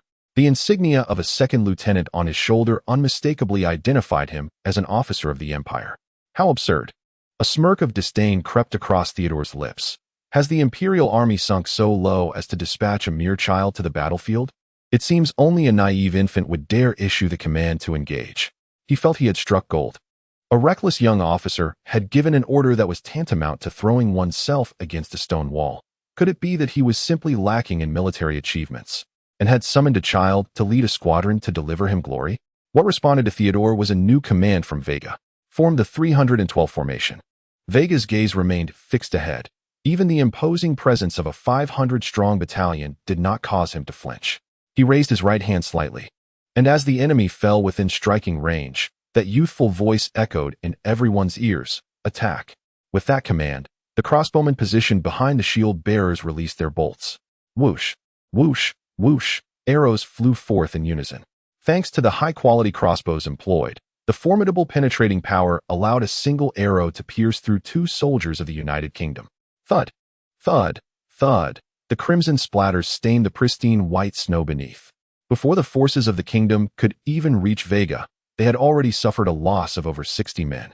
The 312 formation was the Empire's fundamental small-scale combat arrangement, featuring shield bearers in front to absorb the brunt of the assault, while our crossbowmen lay in wait in the middle. After a volley, the rear ranks of pikemen would take the place of the crossbowmen to defend, granting them time to reload. Once reloaded, they would then cover the pikemen and shield bearers in their counterattack. The fodder troops of the United Kingdom were blissfully ignorant of such tactics. Their approach to battle was still rooted in reckless charges, lacking the protective crossbow squads and defensive shield bearers in the front lines. This disparity led to their significant losses. Cursed be it. Theodore, leading the charge, found himself forced to a halt by the bolts. Though he was a professional, the arrows could not harm him. Yet the sheer force of the impact drove him back several steps. At that moment, he could no longer naively believe that the Imperial army was merely a band of fodder like his own. This was evidently the backbone of the Imperial forces. Looking upon their superior equipment, formidable combat capabilities, and unflinching resolve, he could not help but compare it to his own troops, who, aside from their numerical advantage, were nearly stripped bare. The disparity was indeed disheartening. Though the quality of his soldiers was leagues behind that of the empires, Theodore had no intention of letting a cooked duck fly away. Could over 500 soldiers not handle a mere 130 elite troops of the empire? Moreover, he was a professional. With that thought, Theodore's battle fervor ignited, and he charged towards Veiga's forces wielding his longsword. Yet, he knew he must act swiftly. Aiming to disrupt the imperial formation before the crossbowmen could unleash their second volley. Otherwise, his forces would be unable to withstand such attrition. At that moment, Veiga stood firm before him. Theodore, undeterred, allowed a smile to grace his lips, though he sensed a hint of magic emanating from Veiga, confirming him as a professional. He did not believe a child of merely 10 years could possess formidable strength. With a swift stroke, he descended upon Veiga, his sword like a mountain crashing down upon him. Given the strength behind his longsword, should Veiga attempt to block with his dagger, he would surely be sent flying. If he chose to evade, Theodore had already prepared a lethal follow-up. 3 meters, 2 meters, 1 meter. Just as Theodore believed victory was assured, Veiga made his move. He neither evaded nor attempted to block with his dagger, but instead abandoned all defense and lunged straight for Theodore's heart. What was he thinking? The long sword was clearly longer. If he sought mutual destruction, it was impossible to achieve. The likely outcome would be Theodore's blade severing Veiga's head, rather than Veiga's dagger piercing his heart. After all, he was still just a child. Theodore felt as if he saw the goddess of victory beckoning him. Bang! Theodore's long sword collided with a translucent shield. What was this? As a professional, he understood that this was the mage's exclusive defense, the mage's shield. Theodore's smile faltered. He never anticipated that Veiga would be a mage, one who did not cast spells but instead chose to deceive as a mere professional engaging in close combat. How shameless. Thud. Veiga's dagger struck first, piercing Theodore's heart. A single thrust was all it took. If this were to play out as a scripted encounter, such a mutual destruction tactic would inevitably lead to Veiga's demise. Yet Theodore had not foreseen that Veiga still held in reserve the mage's shield, and coupled with a level disparity, he was rendered incapable of executing a second move before succumbing to Veiga's blade. A tremor coursed through him. Upon slaying Theodore, the unknown power within Veiga's mind surged yet again. With a mere thought, he realized that his mage's shield had become even more solidified, and its activation speed had improved by 1/5. It was now certain that vanquishing ordinary units bestowed magical power, while defeating professionals yielded an augmentation of unknown power within his mind. Turning his gaze toward the approaching forces of the kingdom, Veiga could not help but reflect. Indeed, the command from the headquarters had been correct. There were no powerful professionals among these fodder troops. A level 2 apprentice was the pinnacle of their might. How foolish he had been to worry about facing an insurmountable opponent. A sly smile crept across Veiga's face. Having harvested unknown power, it was time to begin reaping magical energy. He surmised that these 500 lives would suffice to elevate him to a level 4 apprentice professional. Securing his dagger at his waist, Veiga planted the seized long sword into the ground as if it were a staff. Order all soldiers of the 232nd Company to retreat 300 meters. I alone shall take responsibility for eliminating these 500 troops of the United Kingdom. What? The aide was taken aback, then excitedly replied, Captain, we certainly understand your noble intentions towards your comrades, but even if you are a professional, this is exceedingly reckless. Prolonged combat will drain your magical energy. Please, allow us to join the fray. The soldiers echoed in unison. Please let us fight alongside you. Sometimes, excessive loyalty from subordinates is not a virtue. Veiga rubbed his temples in exasperation. With my strength, I can eliminate these 500 troops. There is no need for needless casualties. But, Veiga interjected with an irrefutable tone. Aide, execute the order. Chapter 49. Treatment of prisoners of war due to the imperative nature of orders from superiors. The adjutant and all soldiers could only comply with Veiga's command to withdraw 300 meters. Nevertheless, every soldier gripped their weapons tightly, especially the crossbowmen who had loaded their arrows and aimed at the soldiers of the United Kingdom. Should Veiga find himself in peril, they would not hesitate to pull the trigger. Not only the crossbowmen, but the other soldiers also appeared poised for action. To them, Veiga's orders were a manifestation of his concern for their welfare. What reason could they possibly have not to support such a commander? It would not be an exaggeration to assert that, at this moment, even if Veiga commanded them to march towards death, They would execute it without a moment's hesitation, not out of mere adherence to military protocol, but from their profound admiration for Veiga himself. Meanwhile, Veiga, witnessing his subordinates retreat, finally breathed a sigh of relief. Although his subordinates could gain magical power by slaying him, they would only receive 20 of the total. While he could claim the entirety of it through personal kills, he could not allow his subordinates to seize his opportunity. As his level increased, his demand for magical power grew exponentially, and such risk-free opportunities for harvesting magical energy were rare. Grasping the cross-shaped sword, Veiga unleashed his battle aura and retreated rather than advancing. Unfortunately, the recently acquired sword was not a true magical weapon, but merely a failed product, likely to be rendered useless after a mere 10 uses. Indeed, the kingdom's infantry was woefully impoverished.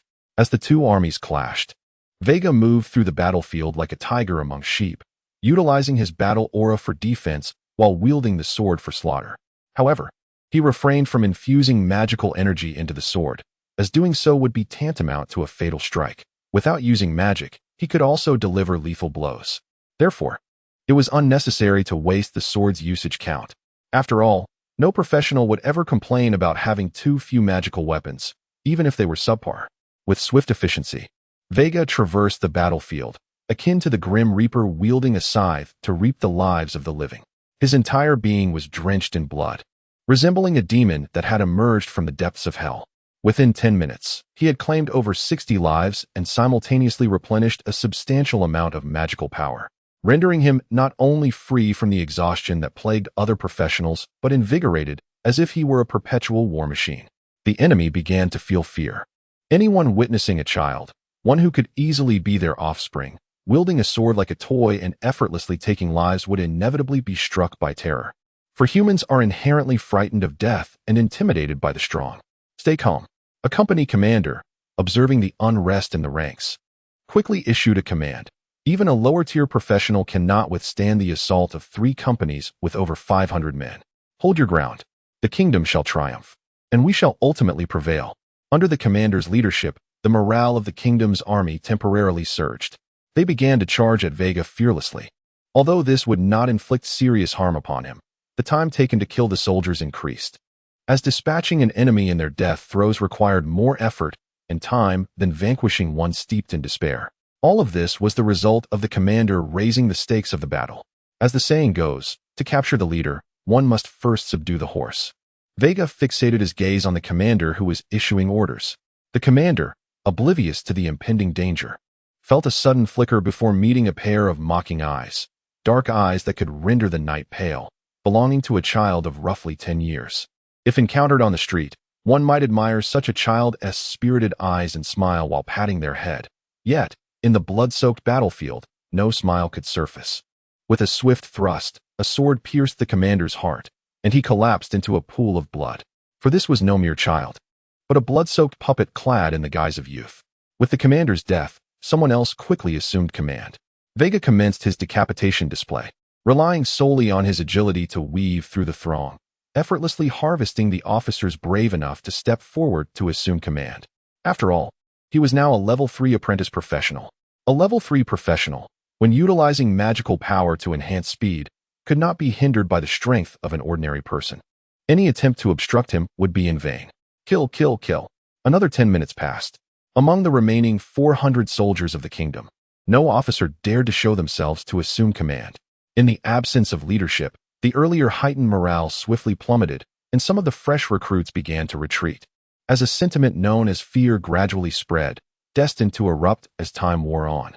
20 minutes later, when the number dwindled to 400, the once white ground was now stained red with blood, and the emotion of fear finally exploded among the leaderless soldiers of the kingdom. We surrender. We surrender. Please don't kill me. Don't kill me. Spare my life. I do not wish to die. The cries for mercy echoed throughout the battlefield, and one by one, the long spears were cast aside. It was unclear who initiated it, but the entirety of the kingdom's army unexpectedly knelt in surrender. Though Veiga was not particularly tall, at that moment, he towered over the throng, for none dared to stand taller than him.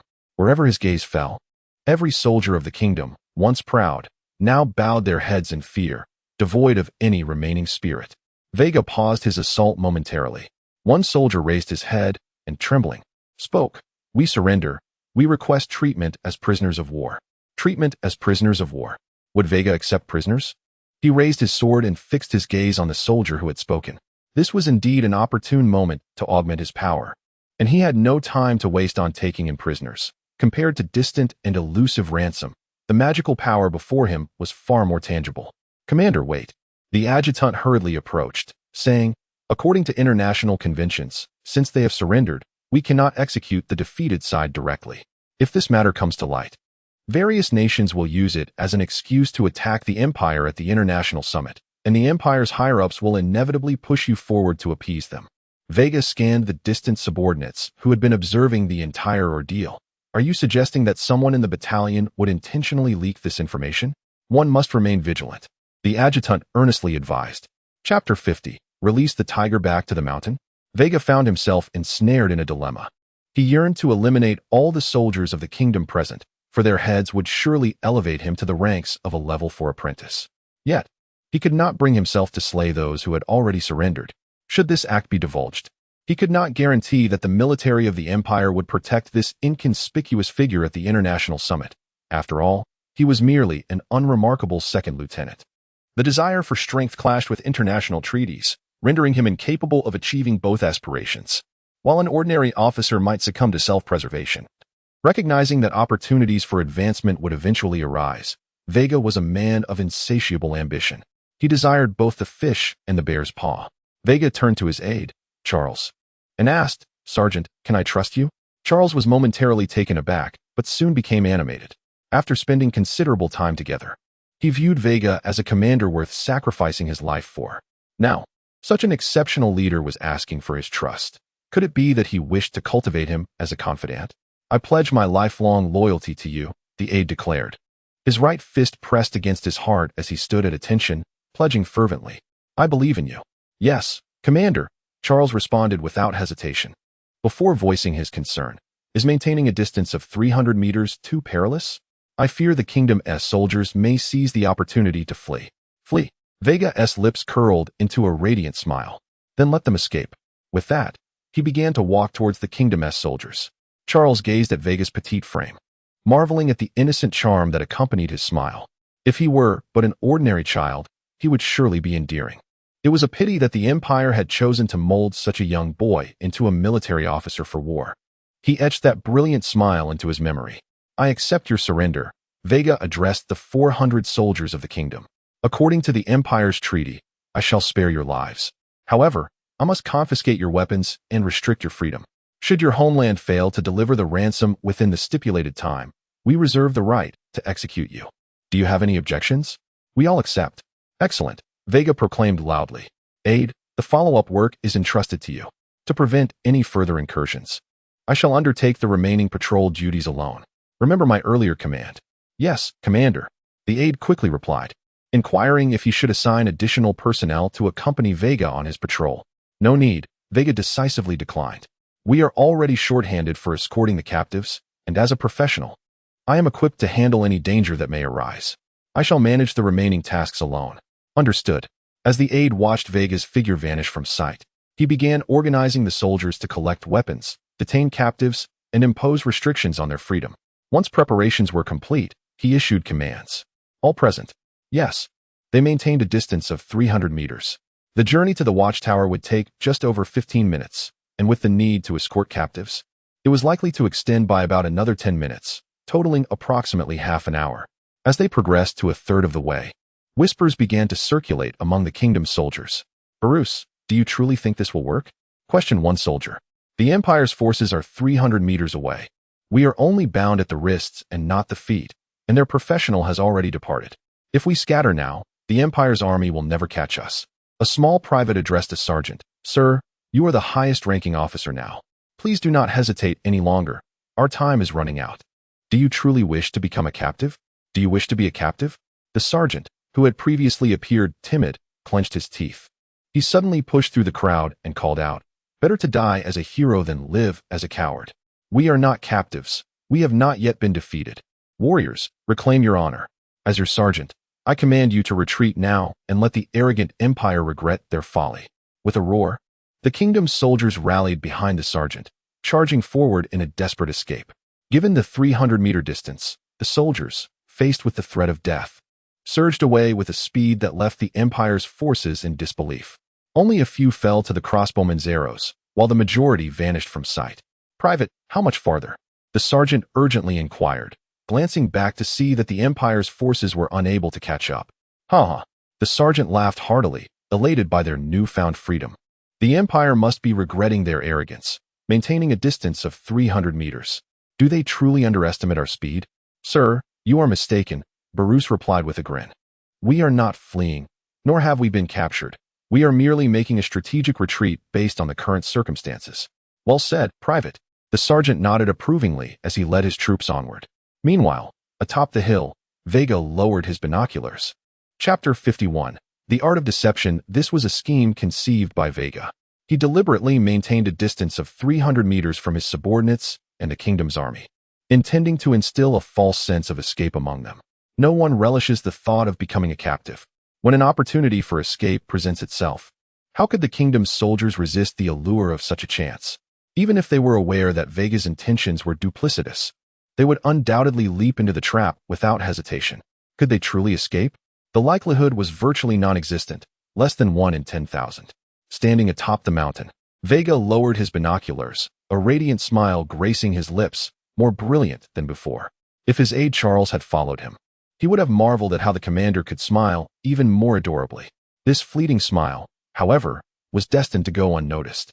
The only fortunate witnesses to his angelic, gentle countenance were the pristine snow-covered peaks. As he smiled, Veiga set his plan into motion, clenching his right fist. He infused it with magical energy before delivering a powerful strike to the ground. The resulting thunderous roar triggered a cascade of snow, initiated by the pull of gravity, unleashing an avalanche that thundered down the mountainside. The terrifying force of the event would make even seasoned professionals blanch at the sight. This was Veiga's stratagem. Today marked the first clear day following a heavy snowfall, and under the sun's rays, the snow had become exceedingly loose. At such a moment, even the slightest disturbance could precipitate a massive wet avalanche. What is a wet avalanche? It occurs in winter or spring when rising temperatures prevent new wet snow from adhering to the existing lighter layers of ice and snow, causing it to slide downward, resulting in an avalanche. Wet avalanches are deemed the most perilous type, as they are characterized by their bulk, slower speed, and dense composition, expanding like ink blots down the slope, often uprooting trees and rocks along the way. Most critically, once a wet avalanche comes to a halt, it solidifies almost instantaneously, rendering any buried individuals nearly impossible to rescue. One can only imagine the fate of the kingdom's army should they encounter such a catastrophe below the mountain. The thunderous roar reverberated, seemingly scattering the very clouds above. At that moment, the kingdom's soldiers passing by the mountain's base detected the ominous sound, pausing in curiosity to locate its source. "What is that noise?" The lead sergeant halted, his heart racing anew. Despite the absence of pursuing enemies behind them and no obstructions ahead, an unsettling premonition gripped him. 1 second, 2 seconds, 3 seconds. As time passed, the foreboding sensation intensified. The sergeant's complexion drained of color. He felt an inkling that his life was drawing to an end. As his comrades scanned their surroundings, he struggled to lift his head. "Run, for your lives!" The cry erupted from him, almost a primal scream. He felt he had never been so frantic in his life. After issuing that desperate shout, he summoned every ounce of strength to flee forward, attempting to evade the impending avalanche. His instinct was, without doubt, correct. When faced with an avalanche, one must not run downhill in the direction of the snow. Instead, one should sprint sideways, even if time appears limited, for there may still be a glimmer of hope. With the sergeant's warning, the kingdom's soldiers finally recognized the danger. However, by the time they raised their heads, the avalanche loomed perilously close. It was already too late to escape, and their lives were about to draw to a tragic conclusion. May the gods protect them. One by one, the soldiers knelt in surrender, adopting prayerful gestures. Yet even the divine would not save those who had surrendered hope. The overwhelming avalanche ultimately consumed the entire kingdom's army. Boom. Of the 400 soldiers of the kingdom, only one survived. Struggling to emerge from the snow, the sergeant trembled uncontrollably. Had his sixth sense not alerted him to the impending disaster, he would surely have joined his comrades in death. Why did the avalanche occur precisely at this moment? Though merely speculation, The peculiar distance of 300 meters maintained by the Imperial Army suggested that this avalanche was no coincidence, but rather a premeditated act. Reflecting on this, he pondered who had issued such an order. If this were indeed the plan of that youthful officer, would he have anticipated any survivors? As this thought crossed his mind, he sprang to his feet, neglecting to brush the snow from his body, and dashed forward. But it was too late. Whoosh! An arrow whizzed past, piercing his heart. The Imperial Army, having strategically avoided the avalanche, had discovered the lone survivor of the kingdom's forces and graciously offered him an arrow. The sergeant perished. Yet, Charles, the aide, turned pale. To an outsider, it might seem merely a stroke of misfortune for the kingdom's army, narrowly escaping one disaster only to be ensnared by another. But Charles keenly perceived that this was Veiga's design. Why the insistence on maintaining a 300-meter distance? It was likely that the commander had purposefully allowed the kingdom's army to escape, only to trigger the avalanche himself, obliterating them while sparing his own troops from harm. Even more chilling, the commander likely accounted for the survivors of the avalanche. Charles felt an overwhelming sense of relief that he was not an enemy of the commander. Even so, he acted swiftly to erase the image of Veiga's dazzling smile from the recording crystal, for that was not the benevolence of an angel, but the sinister grin of a demon, a visage he would remember for a lifetime. Meanwhile, Veiga revealed yet another brilliant smile. Having orchestrated the avalanche, he claimed all the kills, amassing a significant surge of magical power from the deaths of over 300 lives, thus elevating his own magical capacity. Veiga had finally leveled up. He was now a level 4 novice practitioner. Yet, the joy of his ascension was fleeting, for his smile had frozen in place. Clad in a black cloak, he grasped a peculiar staff in his hand. Chapter 52. The first encounter with the mage draped in a cloak as dark as night. He bore a peculiar staff in hand, his face perpetually obscured by an enigmatic mist that rendered his age indiscernible. Veiga, wielding a cross-sword, assumed a defensive stance. Fully aware of the gravity of the situation before him, he had heightened his vigilance to the utmost degree, refusing to entertain the naive notion that this individual was merely an ordinary person. Given his own prowess, the fact that he had failed to notice when this figure had materialized behind him was a stark warning. Had the stranger chosen to strike first, Veiga would likely have met a gruesome fate. "Who are you?" he demanded, his voice resonating with authority. "Who am I?" came the youthful reply, unmistakably belonging to a young man.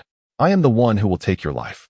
As these words fell, an alarm bell echoed in Veiga's mind.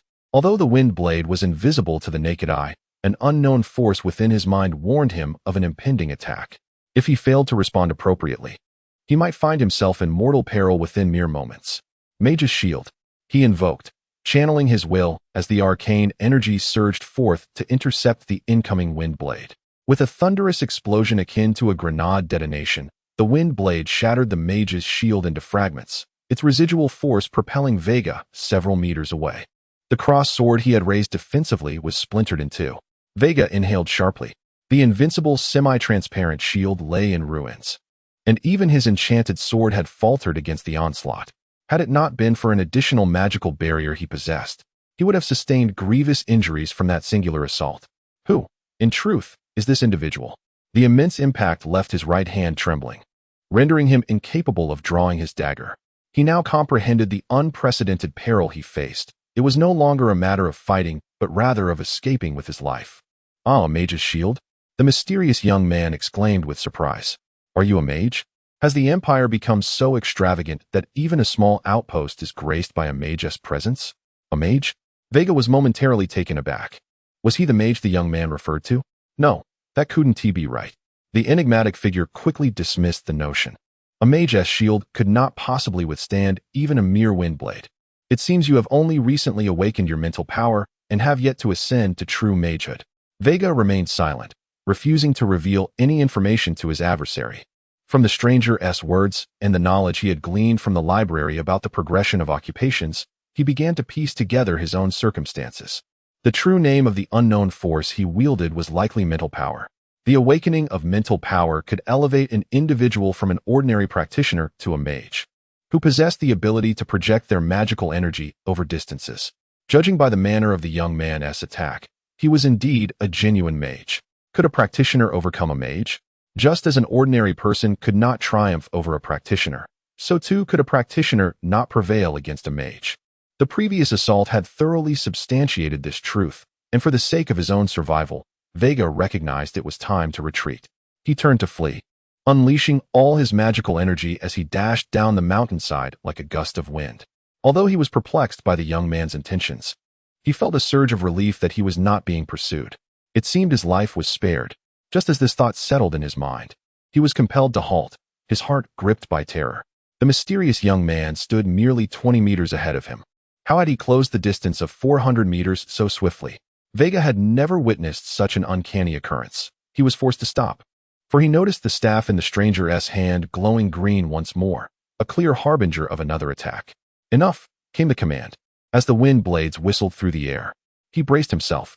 The mage's shield materialized once again. Bang!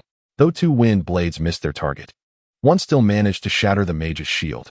With the shield in ruins, the remaining wind blade hurtled towards Veigar, whose right hand remained numb and unable to grasp his dagger for defense. Ultimately, the wind blade collided with his magical barrier. A resounding boom reverberated throughout the surroundings as Veigar was sent flying into a snowbank, his body buried beneath the white drifts. Crimson blood stained the pristine snow, and Veigar lay unconscious, teetering between life and death. The mysterious young man lowered his staff. A mage without magic is merely marginally stronger than a practitioner. The fact that a mere apprentice mage could withstand my initial strike is a testament to your resilience. Confident that Veigar was dead, he did not immediately depart. He sought to confirm the youth's demise personally. Notably, despite traversing the snow, no footprints marred the surface, as if he bore no weight at all. With a casual wave of his hand, he cleared the snow, obscuring Veigar's form. Beneath lay the body of a youth, face down, though his back bore no marks. The surrounding snow was tainted crimson, indicating he had sustained injuries from the front. The mysterious young man crouched down, unable to lift heavy objects due to his mental power. He turned Veigar over to assess his condition. Upon revealing Veigar's face, he was struck by the gambler's desperate gaze. Though gravely injured, Veigar had not succumbed to death. Through sheer will, his mage's shield and magical barrier had withstood one wind blade's assault. With his left hand, Veigar drew his dagger, launching an attack in that fleeting moment. If retreat was no longer an option, he would fight with the resolve of one facing certain death. Bang! The dagger struck the young man's mage's shield. To Veigar's astonishment, the shield showed no signs of damage. Rather, the rebound sent his dagger flying from his grasp, leaving him disarmed. The struggle of an ant. The mysterious young man effortlessly distanced himself, raising his staff to prepare for another assault. Is this where it ends? Veigar's bitter smile revealed his acceptance of the dire reality. Sometimes, the mere resolve to confront death is insufficient. Without commensurate power, one merely invites ridicule. At that moment, however, the mysterious young man did not unleash another wind blade to finish Veigar off. Instead, he turned and fled, his speed akin to a tempest, swiftly vanishing from Veigar's sight. Chapter 53. Grave injury. Had he escaped? Veigar was momentarily taken aback, fully prepared to embrace death. The adversary, clearly possessing overwhelming strength, had chosen to flee at a critical moment. The only plausible explanation for such a retreat was that, like him, the opponent had encountered an insurmountable foe, prompting an instinctual withdrawal. Struggling to turn his head, Veigar caught sight of another figure. With a scoff, the middle-aged mage raised his earthen-colored staff, and in an instant, the mysterious young man, who had barely managed to flee a few hundred meters and was about to vanish from Veigar's line of sight, suddenly found the ground beneath him becoming alarmingly soft. A powerful suction enveloped him, swallowing him whole before he could utter a single cry. The entire event transpired with astonishing rapidity. The enigmatic young man, who could effortlessly overpower Veigar, had succumbed to a single strike from the middle-aged mage before him. Was this the might of a mage? Veigar stared in awe at the man, momentarily forgetting the pain coursing through his body. "Lieutenant, are you all right?" Reporting to the commander. "I am fine," Veigar replied, mustering the strength to stand at attention. The middle-aged mage nodded approvingly. "That's good to hear. I am a member of the mage squad from the 2nd Brigade, dispatched here to patrol the border. The forces of the United Kingdom have grown increasingly audacious, deploying mage squads to hunt down our seasoned practitioners, blatantly challenging the Empire's boundaries." Pausing for a moment, the mage seemed to realize he had divulged too much and glanced at Veigar. "Now that this matter is resolved, I must continue with my duties. As a practitioner, you must remain vigilant." One moment, Please, Veiga interjected hastily. Are you and that adversary from the United Kingdom both mages? The middle-aged mage looked momentarily taken aback. I see you have awakened your psychic energy. Surely you must know the basics of being a mage. I am an earth mage, while the deceased mage from the kingdom was likely a wind mage. Under normal circumstances, I would be at a disadvantage against a wind mage. But a low-level second-tier wind mage is a different matter. How might one harness the power of a mage in battle?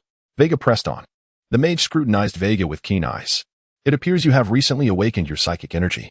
I recommend that you visit the Carini Practitioner Guild and test your psychic strength in the mage section.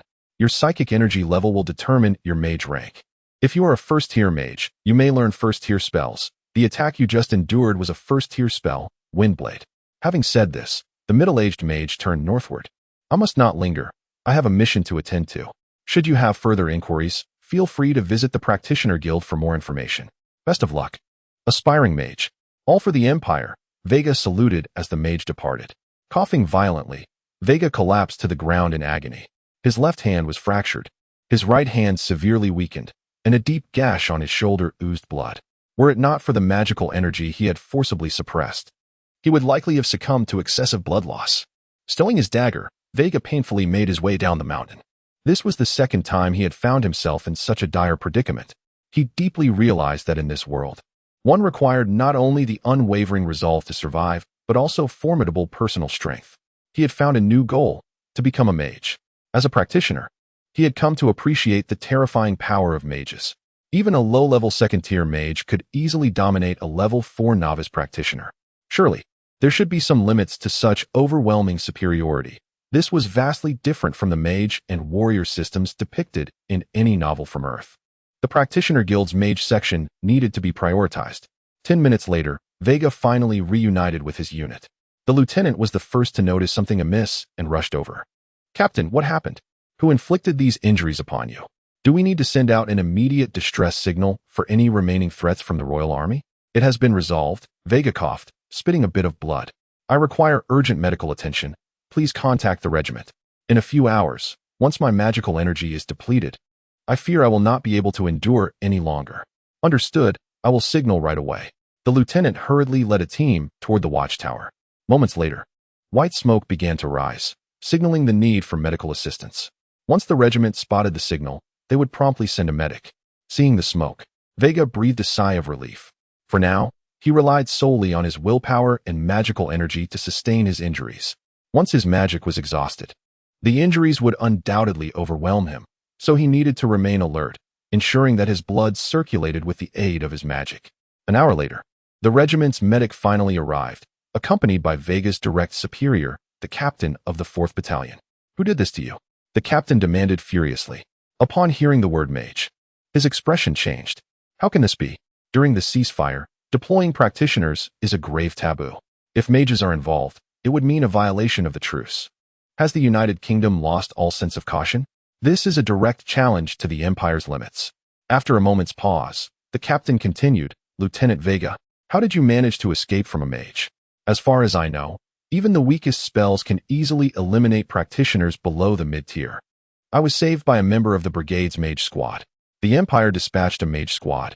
The captain furrowed his brow, lost in thought. Neither he nor the regiment had any prior knowledge of a mage squad being sent for border patrol, and the tension at the border seemed more intense than ever before. Commander, the medic interrupted, the lieutenant's external injuries have been treated, but internal injuries cannot be addressed here. To avoid further complications, I recommend immediate transfer to Carini Hospital for treatment.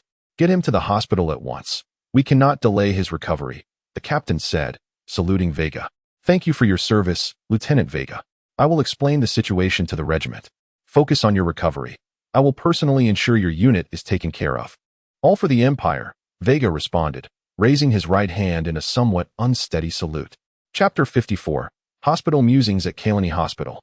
Kalani Hospital stands as one of the finest medical establishments in the region, albeit with exorbitant treatment costs, primarily catering to the nobility and affluent families, including military officers and regular soldiers. Unlike the aristocrats and the wealthy, formal soldiers can access Kalani Hospital free of charge, provided they present a certificate issued by the military. Particularly, professional officers are afforded the privilege of VIP wards. The Empire places supreme value on its military, nurturing talent through comprehensive and multifaceted approaches. As long as one proves useful to the Empire and swears allegiance, the Empire is indifferent to factors such as ethnicity, age, or social standing, and is certainly generous in its support. It is noteworthy that even nobles cannot access the VIP wards. Veigar, having sustained severe injuries, was admitted to Kalani Hospital. With multiple fractures and serious internal injuries, the physician indicated that even with remarkable recovery abilities, a professional would require approximately 10 days to recuperate from such extensive trauma. Consequently, Veigar was placed in a VIP ward. Leaning against the bed, he surveyed his surroundings. The ward exuded a tranquil ambience, adorned with 2 potted cacti on the windowsill and a map of the Galan continent gracing the wall.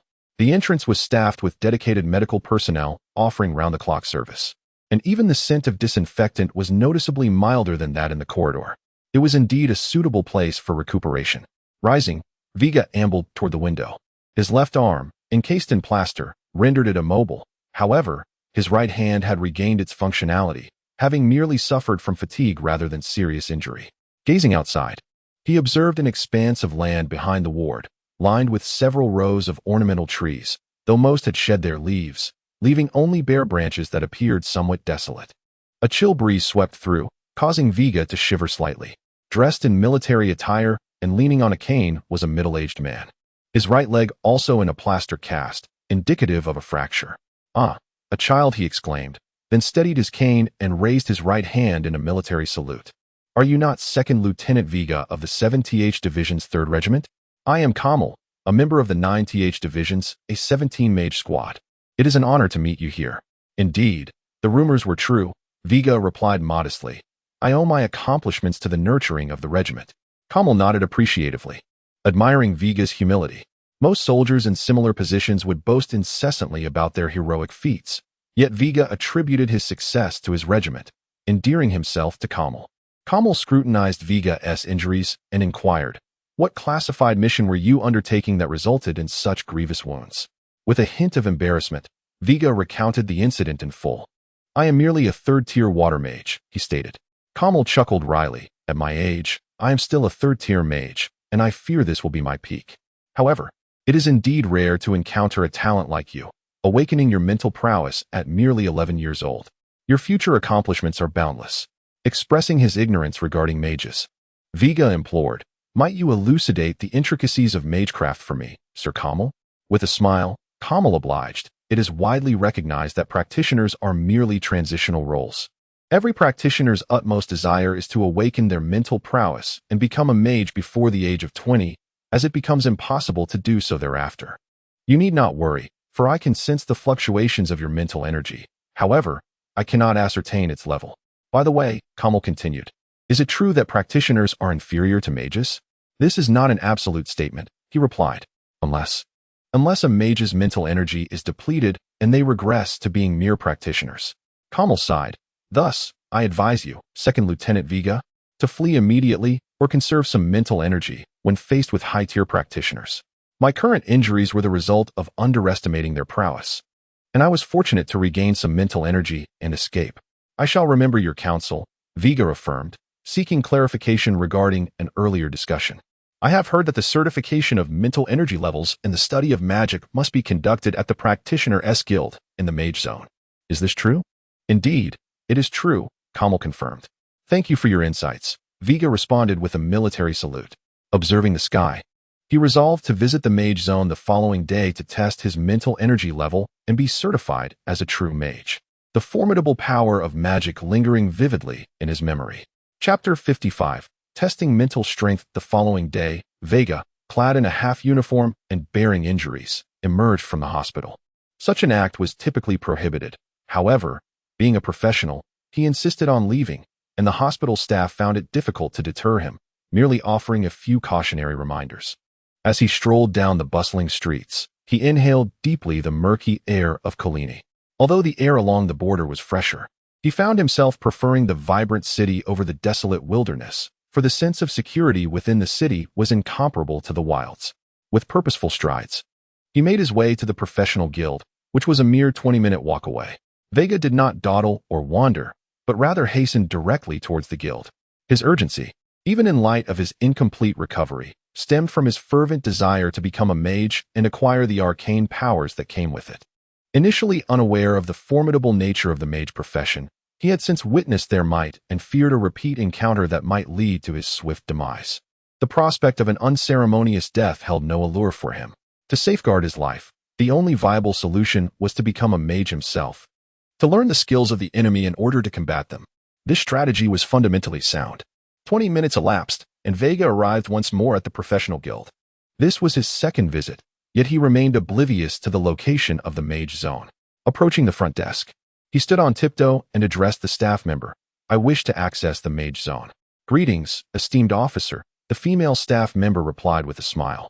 Recognizing his military attire, "To reach the mage zone, please proceed to your right. Simply stand in the center of the ancient magic array and channel your mental strength into the crystal orb to gain entry." "Thank you for your assistance, beautiful lady." Veiga responded with a youthful bravado that elicited a smile from the staff member in return. "Best of luck to you, charming little mage officer," she wished him as he made his way rightward. After approximately 2 minutes of walking, he encountered a conspicuous magic array. The area was deserted, save for a deep blue crystal orb that hovered mysteriously in the center. Veiga stepped into the magic array, placing his hand upon the orb, which began to emit a gentle glow as a fraction of his mental strength dissipated, almost negligible. With a sudden flash, he found himself in a rather antiquated room. Surveying his surroundings, he noted that the decor diverged significantly from the ostentatious style of the guild's main hall. It was understated yet imbued with character, and the manner of entry left him in awe. It seemed that this space was accessible only to mages. At that moment, a youthful voice greeted him. "Welcome to the mage zone." The speaker was a young man adorned in military garb, his rank that of a lieutenant. In the Empire, where martial prowess was paramount, even an ordinary soldier could earn the respect of high-ranking mages through significant contributions. After exchanging pleasantries, Lieutenant Shano cut to the chase. "What brings you to the mage zone?" "Esteemed officer, I seek to test my mental strength level," Veiga replied, seating himself across from the desk. "I have recently awakened my mental strength, and I have heard that testing here can grant certification as a mage along with a complimentary first-level spell. Is this true?" "Indeed, it is," Lieutenant Shano affirmed, gesturing to the crystal orb on the desk. "You need only place your hand upon this orb, and it will reveal your mental strength level. Based on your results, I will issue you a corresponding mage certification and select an appropriate spell based on your mental attributes. Thank you for your assistance." Following protocol, Veiga placed his right hand upon the orb. Upon contact, the orb began to emit a faint black glow, so subtle that it would have gone unnoticed without careful observation. "That will suffice," Lieutenant Shano declared, though his expression shifted to one of concern. "Your mental strength attribute is dark. Should you choose to become a mage, you would be well suited to learn dark magic. While dark magic lacks the destructive power of fire or the defensive capabilities of earth, it is known for its unpredictable and elusive nature, making it a rare yet potent attribute." "Is this truly the case?" Veiga's face lit up with excitement. "What spells does the first level of dark magic entail?" "The Empire's collection of first-level dark magic spells comprises only one." Lieutenant Shano retrieved a parchment inscribed with runes from a nearby shelf. "This is the Empire's recorded first-level dark attack spell, Shadow Manipulation. It allows you to control your shadow for combat within a 200-meter radius. The shadow possesses combat strength equivalent to your own professional level. Provided your mental and magical energy do not deplete, the shadow can exist indefinitely. This spell's effectiveness in darkness is enhanced by 150. As Veiga absorbed Shano's description, he clenched his right fist in exhilaration. This was the essence of magic, the ability to summon shadows for battle, ensuring he no longer had to risk his life directly. Furthermore, the notion of heightened attack power and concealment in the dark meant he could catch his enemies off guard. This spell was outstanding for both reconnaissance and offense. But most importantly, it allowed him to cast from the shadows, safeguarding his own security, just as Veiga was reveling in his newfound prospects. Shano's next words extinguished the fervor in his heart. However, the lieutenant hesitated, his expression wavering before he steeled himself to continue. "I regret to inform you that I cannot issue your mage certification at this time, nor can I grant you access to this spell just yet." Chapter 56. The dullard Veiga stood in a state of shock, struggling to recover from the immense highs and lows of life. With palpable agitation, he rose and implored, "Please, Enlighten me as to the reason. It is of utmost importance to me. Lieutenant Shano cast a regretful glance at Veiga and replied, regrettably, your mental strength does not reach the threshold of a level 1 mage. It is approximately only 2/5 of that standard. What? Veiga was momentarily taken aback. Lieutenant Shano offered a sympathetic look, continuing, typically, those who awaken their mental prowess are expected to attain at least the level of a level 1 mage, enabling them to learn the corresponding spells. However, your peculiar situation is unprecedented in my 3 years here. Furrowing his brow, Veiga began to comprehend the reasons behind his inadequate mental strength. But you need not be disheartened, Lieutenant Shano reassured him. While you may not possess the innate blessing of the divine to awaken with a mental strength befitting a lower, middle, or even upper-tier mage with diligent effort, you can still aspire to become a formal mage. At this point, Lieutenant Shano presented a slender tome, saying, this is a manual for cultivating mental strength. Although your training pace may not rival that of the prodigies, you are still under 12 years of age. With earnest practice over the next 3 years, you can certainly aspire to become a formal level 1 mage. Until then, as a provisional mage, you may still wield the mage's shield in combat, which grants you a distinct advantage over other professions. I understand, Veiga replied, accepting the manual. He refrained from further pleasantries, bowing respectfully to Shano. I shall endeavor to elevate my mental strength to that of a level 1 mage as swiftly as possible. I believe it will not be long before we meet again. Lieutenant Shano exhibited no condescension toward Veiga. Rather, his words were a testament to the respect afforded to those who contribute significantly to the Empire. Veiga departed from the Guild of Professionals and, seizing the remaining time, made his way to the Kalini Library to diligently review the fundamental knowledge of mages. He remained there until dusk. Mental strength serves as the criterion for assessing a mage's rank. Some individuals are born as lower, middle, or even upper-tier mages, referred to as geniuses. They can effortlessly enhance their professional rank and learn spells, thereby acquiring formidable power. Conversely, others, lacking such giftedness, must painstakingly cultivate their mental strength from level 1. Should their post-awakening training prove inadequate, they may never ascend to the rank of a lower mage within their lifetime. Even if their training progresses well, they must also balance the elevation of their professional rank with the learning of spells. Such individuals begin their journey at a disadvantage. Their achievements, while notable, pale in comparison to the truly gifted. Of course, there exists a third category, those endowed with exceptionally high innate mental strength, yet hampered by slow post-awakening cultivation. However, such cases are rare, generally. The higher the innate mental strength, the swifter the training. Thus, within the realm of mages, the powerful grow ever stronger, while the weak descend further into obscurity. Some awaken with the mental strength of an upper mage, while others may never surpass level 5 to become a lower mage. Fairness? One must acknowledge that in any world, fairness is a mere illusion. There will always be those who are less fortunate and those who fare better. Even the weakest mage is not easily vanquished by high-ranking professionals. This alone underscores the terrifying nature of the mage profession. Creak. Veiga pushed open the door to his chamber. The time for training had arrived. The cultivation of a mage's mental strength primarily revolves around meditation. According to the methods detailed in the manual, the objective is to facilitate the circulation of mental energy in harmony with magical energy within the body. This cyclical process not only enhances mental strength, but also elevates magical capacity, thereby indirectly accelerating the progression of professional rank. He engaged in this cycle throughout the night. When the morning sun streamed through the window, illuminating his closed eyes, he concluded his initial meditation. Upon opening his eyes, Veiga raised his right hand slightly to shield himself from the unexpectedly beautiful dawn. He approached the window, but found little time to relish the tranquil morning. After a night of meditation, he discovered that neither his mental strength nor magical capacity had increased in the slightest. Indeed, he felt rather fatigued. Genius? Talent? It appeared that, whether in his past life or the present, he had no affiliation with these terms. His dullness was such that he was left at a loss for words. Even the most obtuse individuals, upon awakening their mental strength, would see at least a minuscule increase following a night of meditation. Yet for Veiga, not even a fraction of that increase could be discerned. With a long exhale, Veiga tore the meditation manual into fragments and cast them out the window. The remnants of the manual shimmered like snowflakes in the morning light, vanishing without a trace as the wind swept by. Veiga gazed at the disappearing pages without any trace of despondency, for he was not one to rely on innate talent. From past experiences, Veigar had come to understand that his ability to become a professional was due to the magical energy he gained from slaying ordinary people, while his awakening of mental strength stemmed from vanquishing professionals. Presently, his mental strength measured at 2/5 of that required for a level 1 mage. This signified that by defeating 3 more professionals, he could elevate his mental strength to that of a level 1 mage. Once his mental strength reached the requisite level, he would be eligible to certify as a level 1 mage and formally learn first-tier shadow spells. Where could he find such professionals to slay?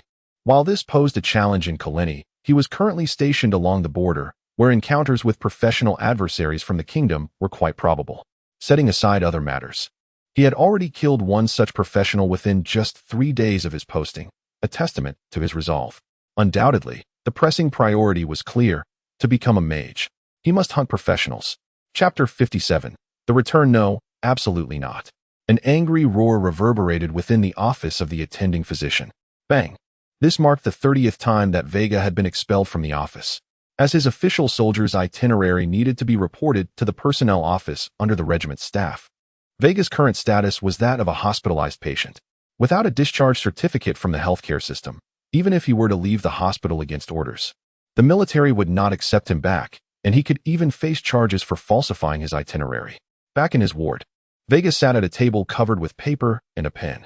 He began to draft a letter, a formal application to the regiment.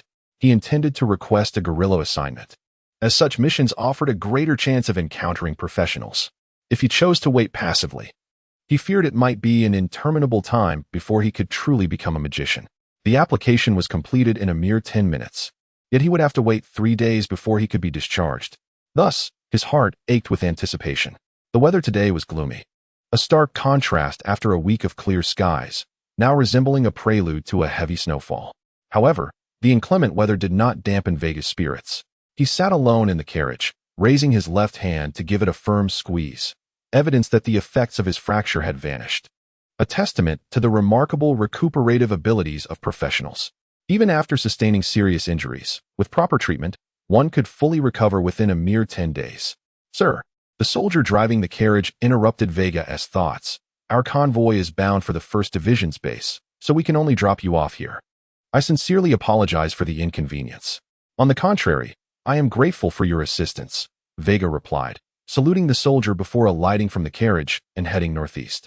The distance to his unit station was a mere half-day's journey. He estimated he would reach the outpost by evening. May the glory of the Empire be with you. Once Veigar disappeared over the horizon, the soldier lowered his salute. Though they had only spent a short time together, Veigar had left an indelible impression on him. Meanwhile, Veigar remained blissfully unaware that he had garnered the admiration of a soldier. Outside the outpost, the sentry, upon spotting Veigar's distinctive silhouette, shouted loudly. The calm of the outpost was suddenly disrupted as soldiers, who had been resting, rushed out to gather around Veigar, intercepting him 150 meters from the outpost. How is your injury recovering? Second Lieutenant, hurry and bring the 2 eggs I've hidden for the company commander. The cacophony of concern left Veigar momentarily overwhelmed. While he knew he was well regarded among his subordinates, he had not anticipated such fervent enthusiasm, which took him by surprise. Nevertheless, it was not unwelcome. A positive reputation among his men reflected his personal capabilities, especially when it came to promotion, as evaluations from subordinates were a significant metric. Quiet. Form ranks, Veigar commanded, and the soldiers promptly fell into formation. The atmosphere quickly settled. Thank you all for your concern, Veigar said, surveying the group. My injuries have healed, and I am ashamed to have caused you such worry. However, this is not the time for idle chatter. Those with daily tasks should attend to them promptly, and those without should take the time to rest. Should anyone make mistakes during their duties, do not blame me for being unforgiving. Now dismissed. Yes, the soldiers shouted in a fervent chorus before dispersing. The company commander remains as strict as ever, one soldier remarked. It's reassuring to have a commander who demands such discipline. If my son possessed even a fraction of the commander's capabilities, I wouldn't need to enlist. However, the aide, Charles, did not leave. His daily task was to remain by Veigar's side, ready for any orders. Sergeant Charles, Veigar said, producing the application he had penned. Please deliver this letter to the regiment at once. Understood, sir. Charles did not inquire further. As an exemplary subordinate, it sufficed to execute commands. Sometimes, Knowing too much could be detrimental, so he accepted the letter and promptly set off for the regiment's headquarters. The regiment's command post was located 2 hours away, beyond the border. Upon returning to the outpost, Veiga began to address the backlog of work that had accumulated over several days. As the sun dipped below the horizon, Charles arrived at the regiment just in time to catch the last glimmer of twilight. Guided by a soldier, he entered the command tent and saluted. Reporting to the Commander-in-Chief of Staff, Sergeant Charles of the 232nd Company, under the orders of 2nd Lieutenant Veiga, to submit a letter. 2nd Lieutenant Veiga's letter? Commander Ganther inquired, as he tore open the envelope. His brow, initially relaxed, began to furrow as he read through the contents with increasing intensity. Chapter 58. Rejection. Tick-tock, tick-tock. Time flows slowly. It is now 10 o'clock p.m. On ordinary days, Commander Ganther and Chief of Staff Claire would have concluded their daily duties and entered their period of repose. However, today is different. They have received a request from Veiga, a missive pertaining to a guerrilla operation. The primary objective, of course, is to distract the kingdom's army, while the secondary aim is to prevent unnecessary losses for the Empire. Typically, such mission assignments would fall to the 4th Regiment, especially for their 2nd Brigade. Yet, the individual who penned this request is Veiga, a promising officer favored by the military, and also the bearer of the Empire's wing. This compels them to deliberate carefully on whether to acquiesce to Veiga's wishes. After all, the military chose to assign the holder of the Empire's wing to the front lines rather than relegating him to a distant officer academy, all to maximize his combat potential. Should they hinder Veiga's eagerness to engage in battle, it would contradict the military's original intent, leaving both men ensnared in indecision. The chilling wind rustled the curtains. Are they still unable to reach a firm decision? Logically speaking, one ought to fulfill the requests of those favored by the military, especially since the demand is not unreasonable. A successful completion of the guerrilla mission would serve as an indirect testament to their adept leadership. Yet, this very reasoning leaves Ganther in a quandary. He rubbed his temples in distress. On one hand lies the promising subordinate he wishes to nurture, while on the other, they are at a critical juncture for the regiment's evaluation. Any misstep at this moment could jeopardize both his and Claire's prospects for advancement. In that instant, Claire extinguished his still smoldering cigar in the ashtray and exhaled a heavy plume of smoke, stating, "Ganther, remember, one must look after oneself, lest the heavens conspire against him. If you genuinely wish to cultivate Lieutenant Veiga, perhaps it would be prudent to wait until after the regiment's evaluation is concluded to offer your support." A moment of silence ensued. The following day, he remained oblivious to the contents of the letter. However, upon handing it to Veiga, he keenly discerned the fury reflected in Veiga's eyes. Veiga was utterly astonished that such a straightforward request had been denied by the regiment. Regardless of the circumstances, he felt an urgent need to partake in the guerrilla mission. For each day he remained uninitiated as a mage, he felt an acute sense of insecurity. Since the application had been rejected, he resolved to personally visit the regiment to inquire further. Veiga turned to his aide, Charles, and said, "Aide, I must make a trip to the regiment. For the time being, I entrust the minor affairs of the lookout tower to the deputy commander. Please convey my orders in my stead." "Yes, Commander," came the reply. Once Charles had departed, Veiga straightened his uniform slightly and set off toward the regiment. Approximately 2 hours later, Veiga arrived at the regiment's headquarters as he had hoped, and under the guidance of a soldier. He reached the entrance of the regiment's operations tent. However, before he could step inside, a furious roar echoed from within. "Ganther, you scoundrel!" A voice seethed through the door. "Do you think that with your recent promotion, you can look down upon an old friend? Just because our 4th Regiment recently lost several operatives to the kingdom's mages, leaving us short-handed, is it too much to ask for a few operatives to assist in our guerrilla tasks? Must you be so miserly? Keel, calm yourself," a voice interjected, followed by the unmistakable sound of a fist striking a table. "That is merely your excuse. I refuse to believe that there isn't a single operative in your regiment willing to earn some easy military merit. Keel, in the past, they would have flocked to it." "Enough," the voice, now laced with indignation, retorted. "In the end, it's just your impending promotion that has you looking down on me. Your old friend." "Very well," the commander, Ganther, finally sighed in resignation. "You may seek the opinion of any officer in the regiment. If they are willing to be seconded to your unit for the guerrilla mission, I shall not object. Of course, this is contingent upon no coercion or inducement being employed, and the duration of the secondment must not exceed 1 month." After a brief pause, Commander Ganser continued, should any officer indeed agree to be seconded to your unit. While administratively they will still belong to the 3rd Regiment, all responsibilities, whether in success or failure, will fall entirely upon the 4th Regiment. I will require you to draft a letter of commitment. Ha ha ha, it's a deal then. If you manage to entice them away, go right ahead. Ganser's confident voice drowned out Keel's gruff protestations. Chapter 59. The loan of Officer Veigar Ganser Burton exuded confidence. He firmly believed that within the ranks of the 3rd Regiment, not a single professional officer would willingly agree to be loaned to the 4th Regiment as an officer, even for a mere month. This was due to the 4th Regiment's reputation as a sacrificial unit, a place where individuals enlisted merely to earn a living but were too apprehensive of the high mortality rates in basic training to participate, opting instead to serve as ordinary soldiers stationed along the border.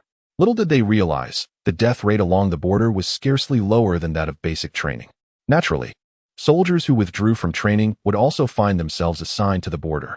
In essence, from the perspective of the military, such units held no value beyond serving as cannon fodder to gauge enemy strength. Under ordinary circumstances, some professional officers might begrudgingly accept assignments to such units out of respect for military merit.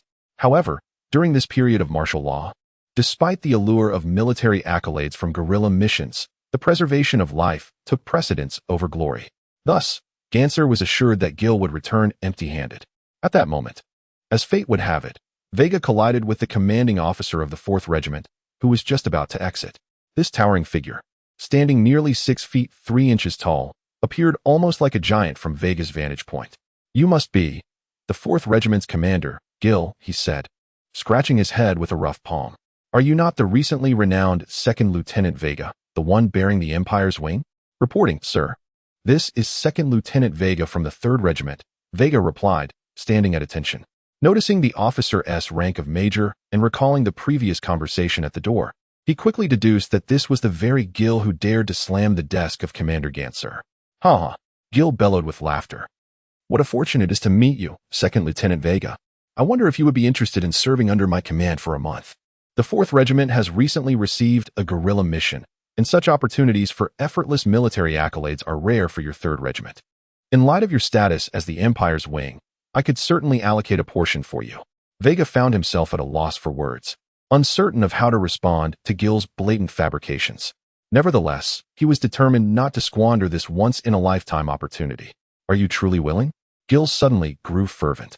As long as you join the 4th Regiment for this guerrilla mission, you need not worry about anything from your commander.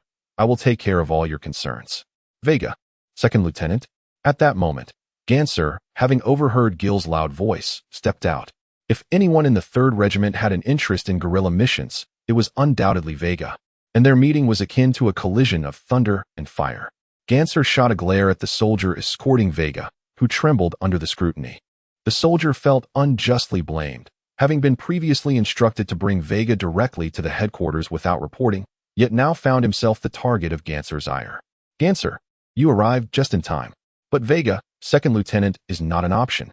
Ganser firmly rejected. Gil seized Ganser by the collar. You scoundrel, are you toying with me?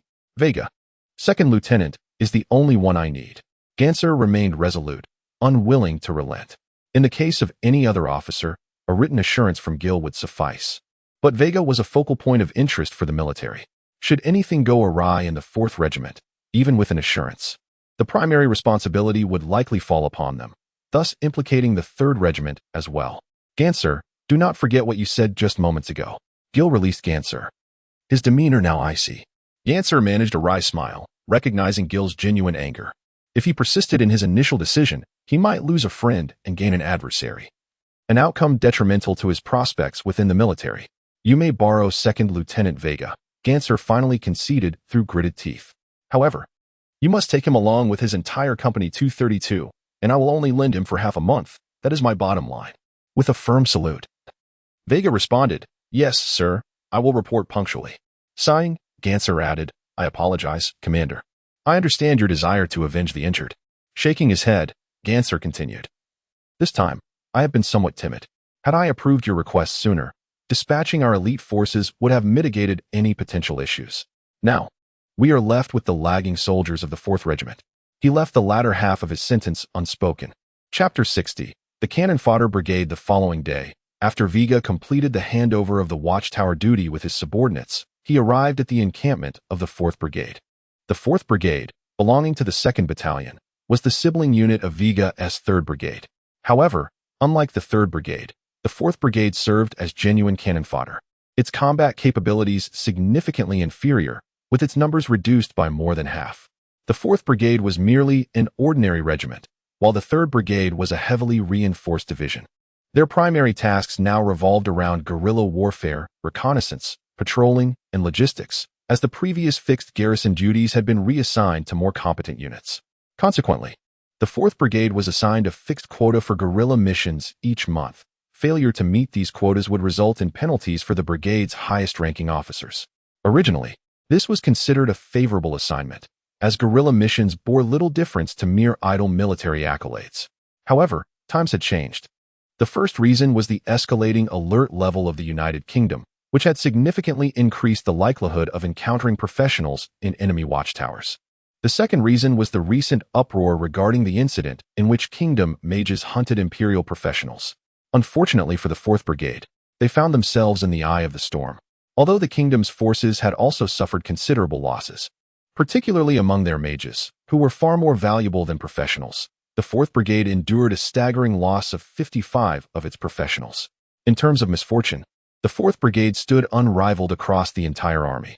The Cannon Fodder Brigade had always been neglected, and while compensation from higher-ups was long overdue, they were now expected to meet their monthly quotas, prompting Jill to seek assistance from others, though it was morally questionable to take pleasure in the misfortunes of others.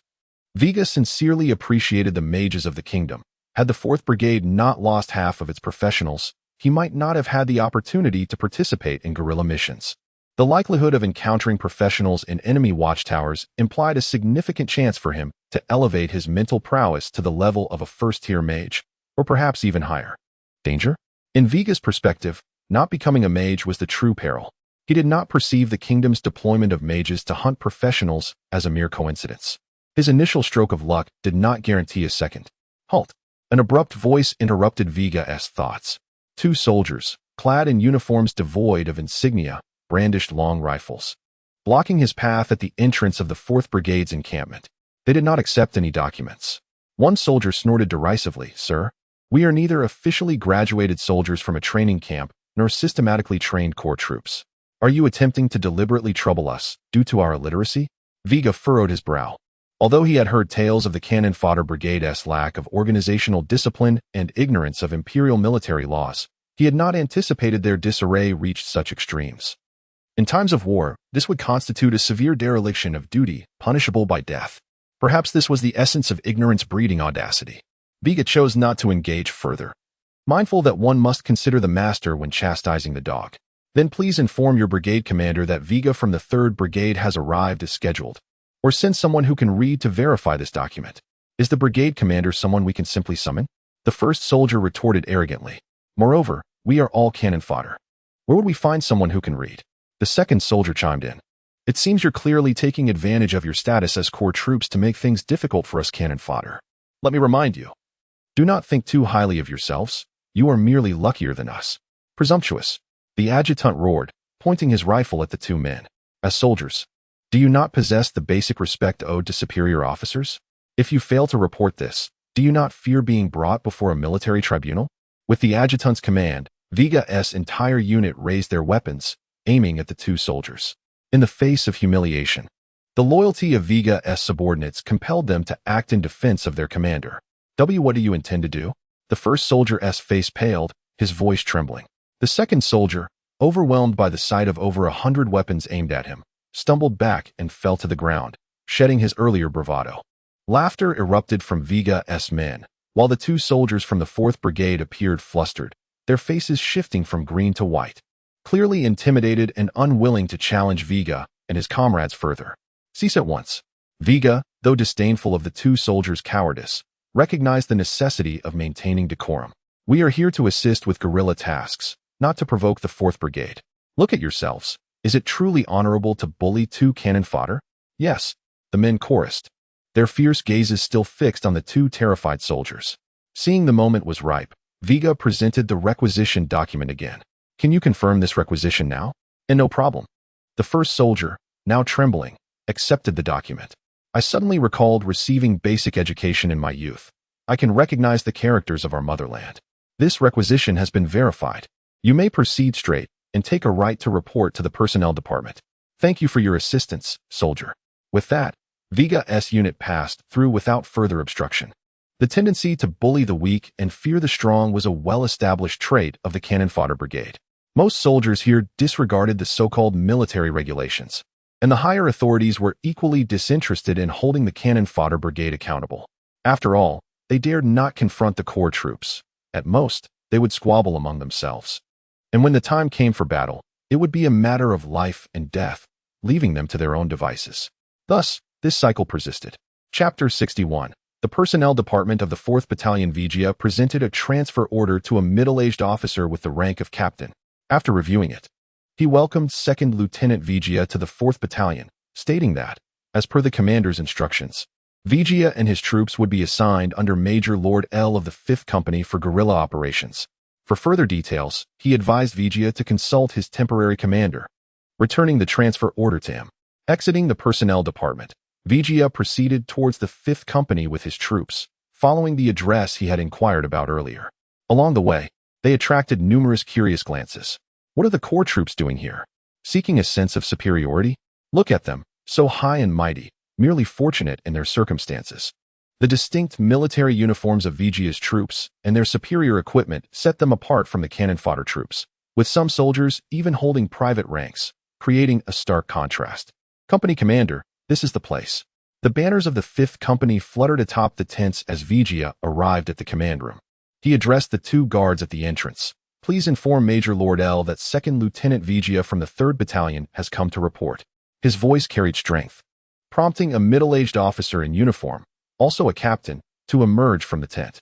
Sporting a thin mustache, he appeared somewhat frail, and Veigar sensed no magical aura from him. He was an ordinary officer. It is an honor to finally meet you, 2nd Lieutenant Veigar. I am Major Lord L of the 5th Company. Thank you for coming from the 3rd Battalion to assist us with guerrilla tasks. The 3rd and 4th Battalions are indeed brother units, and we ought to support each other. Veigar replied with a smile. Indeed. You have traveled far, so please come in and take a moment to rest. I will have my subordinates arrange accommodations for your troops. Thank you. Major Lord L. Veigar instructed his subordinates. You may rest here for a moment. Yes, they responded in unison. Following Major Lord L into the tent, Veigar noted 2 other lieutenants present, from whom he sensed magical fluctuations. Upon seeing the Major and Veigar enter, they stood and offered a somewhat awkward salute. Lieutenant Rauba from Company 731. Lieutenant Ziglin from Company 571. 2nd Lieutenant Veigar from Company 232 of the 3rd Battalion. The 5th Company's major smiled awkwardly. These 2 are my company commanders. The other 3 are engaged in logistics and are not present. I will introduce them to you when the opportunity arises. He gestured to an empty seat. Please sit, 2nd Lieutenant Veigar, and have a cup of red tea to warm yourself.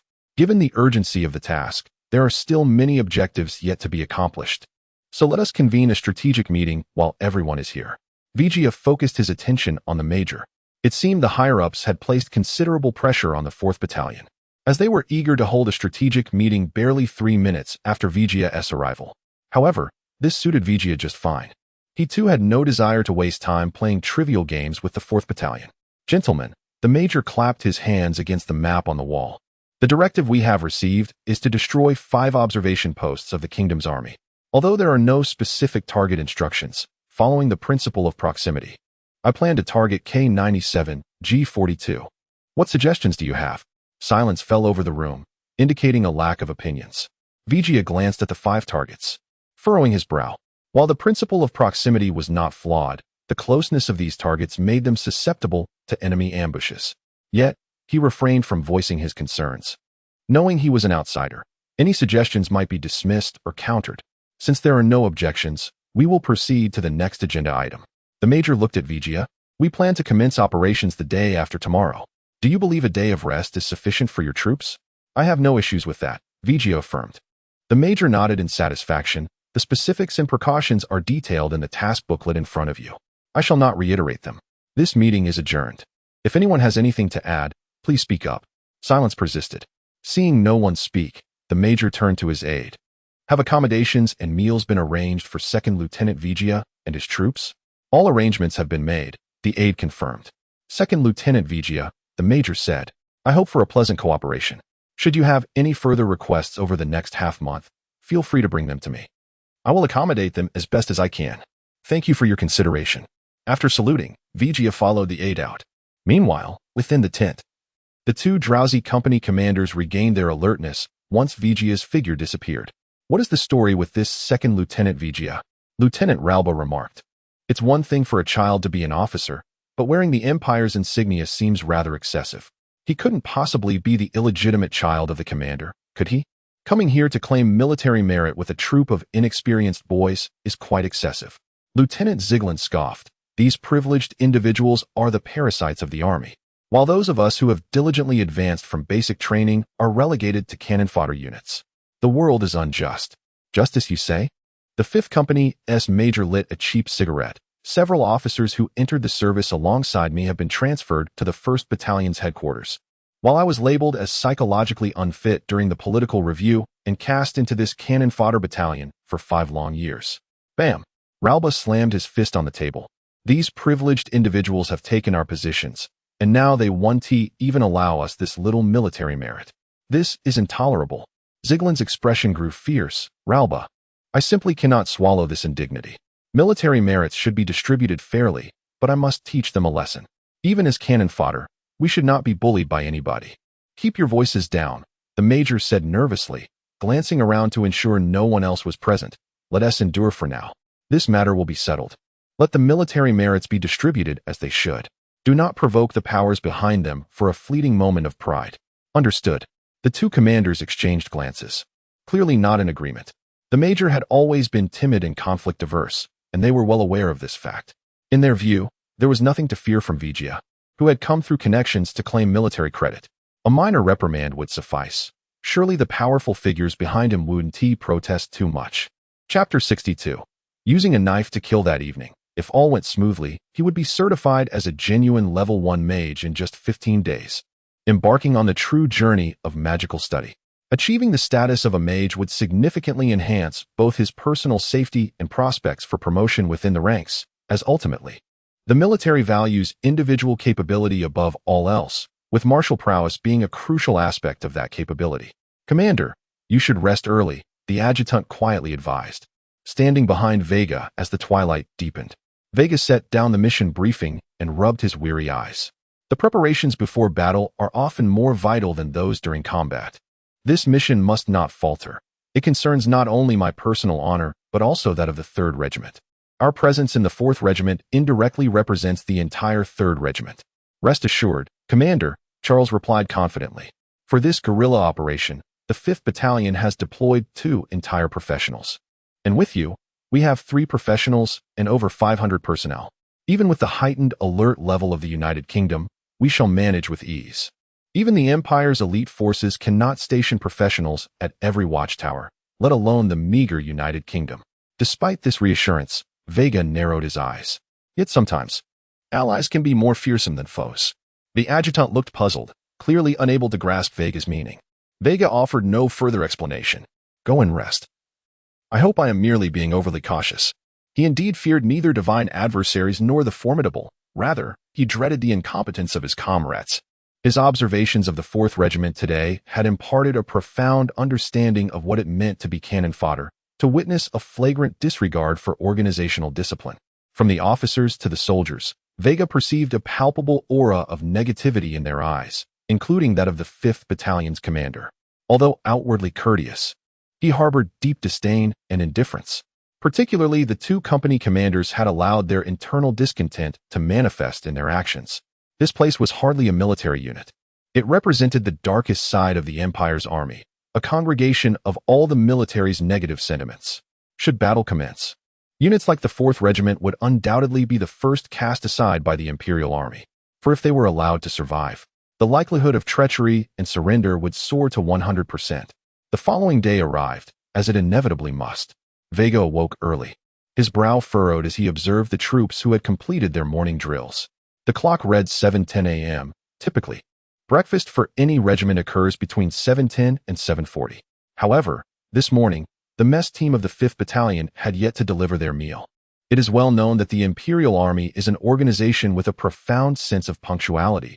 Delays without cause are exceedingly rare. Even in the face of unforeseen events, a soldier would be dispatched to provide notice. Yet, no such communication had been received. The absence of breakfast was one issue, but the lack of any soldier to explain the situation suggested that his battalion had been altogether forgotten. Veigar refrained from expressing his displeasure. He chose to wait, anticipating the conclusion of breakfast time. Should the final minute pass without the arrival of food, it would become evident that some officer here harbored disdain for their uninvited presence, seeking to assert authority. As for intimidation tactics, Veigar was impervious to such ploys. Yielding once only emboldens one's adversaries. The appropriate response to intimidation is to instill fear in return with unwavering resolve.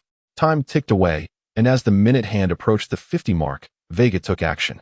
He issued a command to all soldiers. Objective: the 5th Battalion's mess logistics team, advance.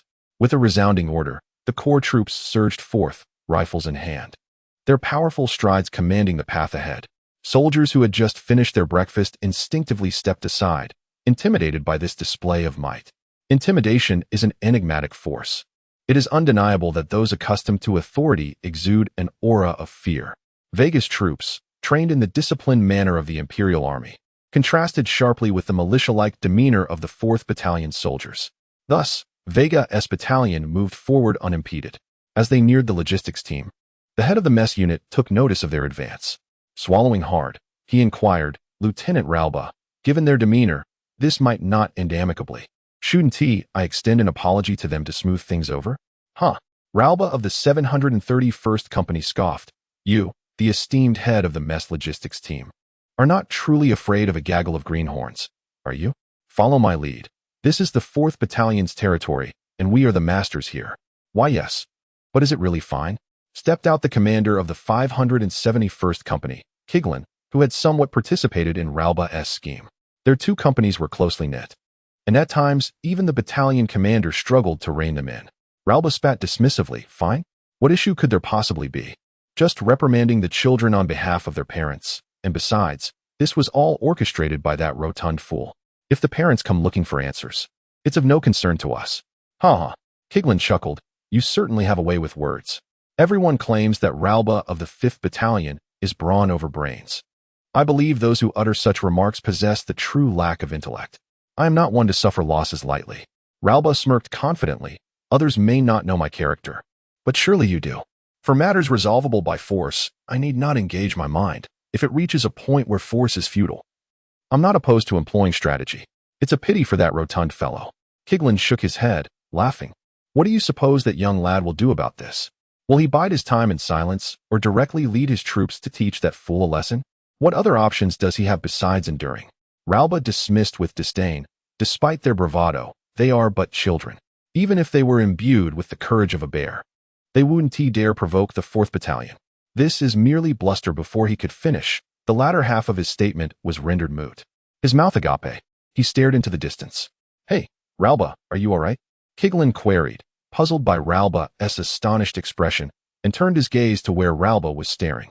A child, more accurately, a mere toddler, stood there, brandishing a rifle pressed against the throat of the head of the mess logistics team.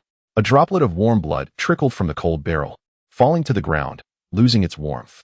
With just one more inch, it would pierce that fragile throat. Chapter 63.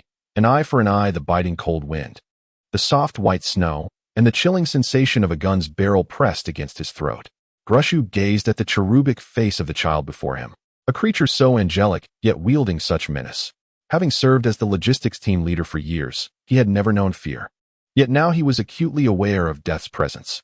Though he had imagined countless possibilities, curses, threats, violence, he never anticipated that this child would deny him even the chance to speak.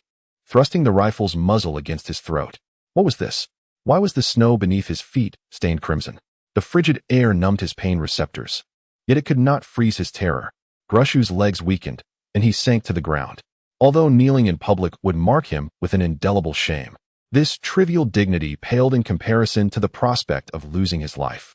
He had no doubt that if he hesitated even a moment longer, this child, brandishing the rifle as if it were a mere toy, would would pierce his throat with it. Why was this happening? Because this youthful officer, with a smile as innocent as an angel's, operated outside the realm of expectation, aiming his weapon without uttering a word, leaving no assurance that he would not usher Grushu into death within the next heartbeat.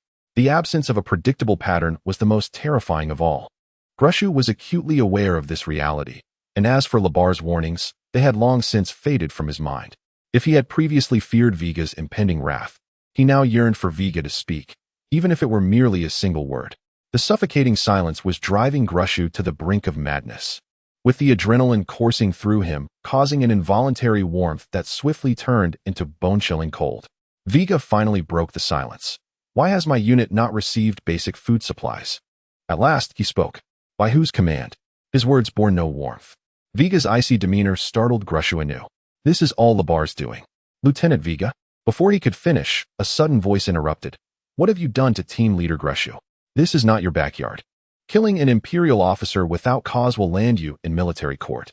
The speaker was Captain Larba. His authoritative inquiry dispelled Grushu's fears, and his subsequent words faded into silence. Who are you? Veiga retorted, feigning ignorance. Is this not Captain Larba?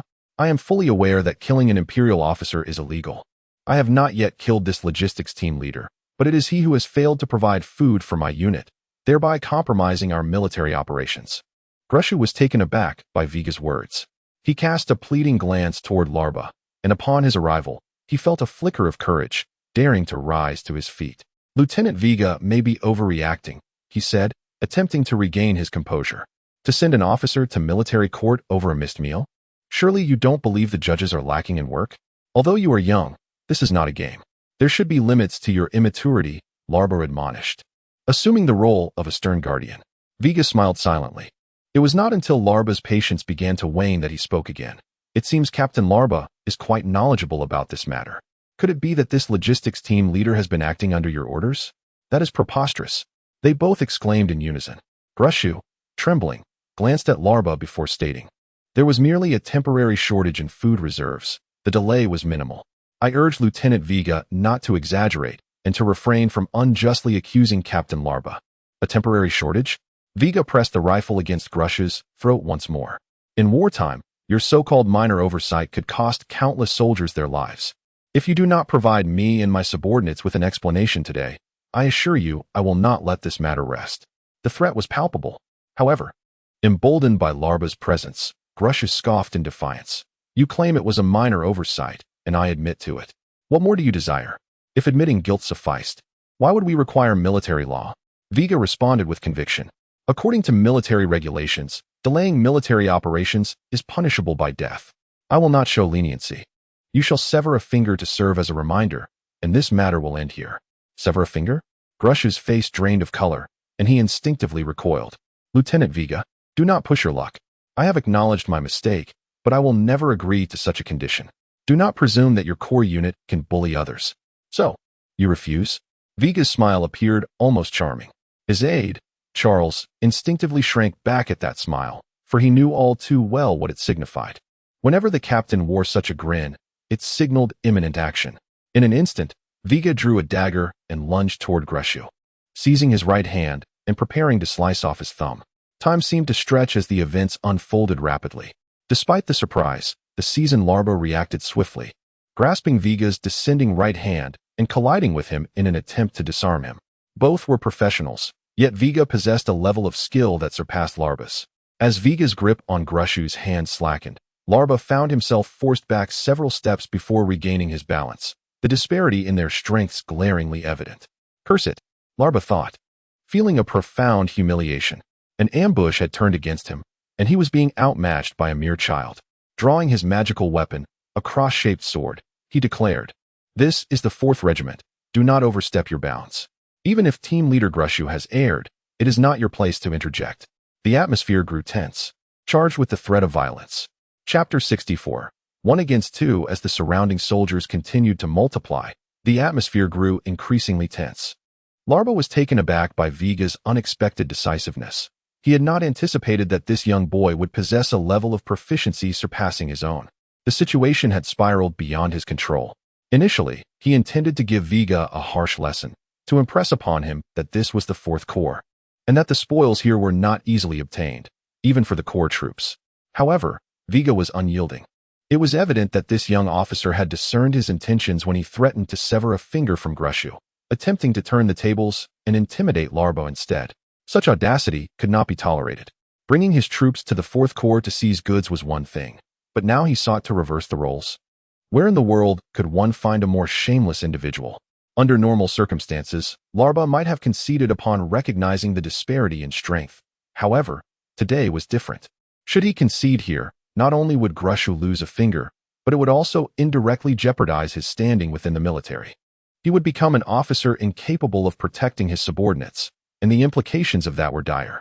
With sword in hand, Larba made his move, intending to strike first and force Veigar into a defensive position. The clash was fierce. The nimble dagger proved advantageous, and Veigar's small stature enhanced its effectiveness. As the battle unfolded, Larba found himself unable to even graze Veigar's garments, exhausting a significant portion of his magical energy in the process. In the eyes of the onlookers, Larba's ferocity left the child no opportunity to retaliate. They were oblivious to the immense magical cost required to maintain such an aggressive assault. Even Grushu, the logistics chief, breathed a sigh of relief, turning to the company commander, Ziglin. Ziglin, it seems the core troops are not as formidable as they claim. At this rate, Larba is surely on the path to victory, is he not? Victory? Ziglin replied, casting a skeptical glance at Grushu. Despite Larba's fierce offense, he is already at his wit's end. If I am not mistaken, that boy's proficiency is at least at the peak of the 3rd level. If he were to engage Larba directly while sustaining a minor injury, Larba would likely falter after just one exchange. Then why does it appear he is at a disadvantage? Grushu's pallor deepened. Disadvantage? That is merely the perspective of the untrained. While he may seem to flit about like a monkey, he is expending almost no magical energy. If this continues, Larba's defeat is inevitable. Grushu's fear intensified. Larba was his mainstay. Should Larba fall, the opposition might refrain from executing him outright due to the circumstances, yet preserving his finger would be another matter entirely. After all, Grushu had initiated this conflict. One was a holder of the Empire's wings, while the other was a mere logistics chief. It was evident which side the higher-ups would favor. Ziglin, I implore you. Save me, Grushu pleaded, collapsing to his knees before Ziglin. You are the only one left with the means. Surely, you do not wish to see our Fourth Corps trampled upon by these outsiders. For the sake of honor, I beg you to intervene. Your fate is of no concern to me, Ziglin retorted, drawing a dagger. However, you are correct. These core troops have grown excessively arrogant. Even before the mission has commenced, they seek to intimidate us. If the task truly begins, they may attempt to usurp command. With that, Ziglin sprang into action. If one could not prevail, then two would join forces. Unlike Grushu, Ziglin possessed a leaner physique and favored agility in combat. As a 3rd-level apprentice, he had developed a seamless synergy with Larba. A mere glance was sufficient for them to comprehend each other's intentions. In Ziglin's estimation, Veigar's prowess barely reached that of a peak 3rd-level apprentice. He believed he could hold his own against Veigar, especially with the added support of Larba, who specialized in powerful offensive tactics. Ziglin, you can no longer contain your excitement. You may disregard your own reputation, but our 5th Battalion's honor must not be tarnished. Larba, weary from the fray, noticed Ziglin's entrance into the fray. Though initially stung by the opponent's words, he could not suppress his thrill with Ziglin joining him. He knew the outcome of this conflict was no longer in question. With a sweeping strike, he repelled Veigar, and he and Ziglin positioned themselves side by side, facing the young officer. A cruel smile spread across Larba's face as he regarded Veigar. A mighty dragon crossing a river? This is the 4th Corps, the 5th Battalion. Even a dragon must bow before us. Veigar frowned upon seeing yet another join the battle. It was not that he lacked the ability to confront two adversaries. Rather, he was reluctant to engage two professionals simultaneously, knowing he would inevitably sustain injuries, an outcome he wished to avoid. What, then, constituted a show of strength? It was to sweep aside the opposition with overwhelming force, leaving them gasping for breath. Should he be wounded in this encounter, even if victorious, it would not constitute a display of prowess, but rather a reckless display of bravado. He had discerned the truth. Within this expendable troop, no military regulations were feared. The only true fear stemmed from power. Possessing strength was sufficient to secure one's place here. Among expendable troops, the law of the jungle reigned supreme. Simultaneously, This presented a challenge for Veiga. This battle offered no fodder to replenish his magical reserves. Each ounce of energy expended brought him closer to failure. This was a genuine contest between professionals. Weaponry, mana control, technique, tactics, all were essential. After all, he was 1 against 2, even as a 4th-level apprentice. Defeating a 3rd-level and a 2nd-level apprentice without sustaining any damage would be an arduous task. He found himself contemplating whether to reveal his trump card, the shield of the mage. Time was of the essence. The battle reignited. Should he defend or attack? Veiga ceased his defensive posture and took the initiative, charging toward his 2 foes. To adopt a passive stance while facing 2 opponents would not be a strategy of adaptation, but a reckless path to self-destruction. Chapter 65. Defeated by loquacity in the distance, a tall major, draped in military attire, surveyed the scene. He was the commanding officer of the 4th Regiment, known as the barbaric Major Kier. Due to his demanding duties, he had only now managed to carve out a moment to meet with the esteemed Veiga from the military headquarters. Intending to extend a warm welcome as Veiga had been personally invited to participate in the guerrilla operation, it was only fitting that he fulfilled his role as a gracious host. However, this was merely a superficial motive. As the leader of the 4th Regiment, Kier was acutely aware of the deplorable state of his troops. The Imperial Army's doctrines of absolute command and the notion of imperial glory had little relevance in this context. Thus, he sought to seize this opportunity to meet Veiga, subtly signaling to all that Veiga was under his protection. Any attempt to trouble Veiga would require a careful consideration of one's own standing. Veiga was an officer from the 3rd Regiment, and his position was rather exceptional. Should any mishap befall Veiga within the 4th Regiment, the blame would likely extend to Kier, branding him as a commander who failed to maintain discipline. Hence, he was present here. Yet, his concerns materialized as the discontented and envious fools, who spent their days lamenting their fates rather than striving for improvement, moved to confront Veiga. He initially intended to intervene, but ultimately hesitated. His aide looked at Kier with confusion and inquired, "Commander, why have you stopped? Lieutenant Veiga seems to be in some peril. If those 2 brash fools manage to injure him, the 3rd Regiment's commander will surely. It seems it is no longer necessary. Let us depart," Kier responded, laughing heartily as he turned away. Even as a newcomer, he had spent weeks deciphering the dynamics of this expendable unit. Meanwhile, Veiga remained oblivious to Kier's presence and departure, unaware that Kier had tacitly permitted him to create a scene. He was preoccupied, devising a strategy to defeat the 2 challengers before him without sustaining injury, intending to repay them in kind and assert his dominance. Taking the initiative was Veiga's chosen approach. When faced with adversaries outnumbering him, the likelihood of failure when acting reactively was considerably higher than when striking first. Veiga understood his predicament and fixed his target on Ralba, whose magical energy had already diminished by half. If he could incapacitate Ralba with a preemptive strike, he might still prevail against both adversaries without sustaining harm in a protracted contest with Zygrin. Veiga moved. This action caught both opponents off guard. Neither had expected Veiga to initiate an attack under such circumstances. Did this young boy truly comprehend the gravity of the situation? They held the upper hand, and it was audacious for the disadvantaged party to strike first. Although Veiga's action surprised them, Ralba might have fallen for Veiga's ploy had it not been for Zygrin, whose agility complemented Ralba's strength. Veiga's initial assault was thwarted. The clash resounded.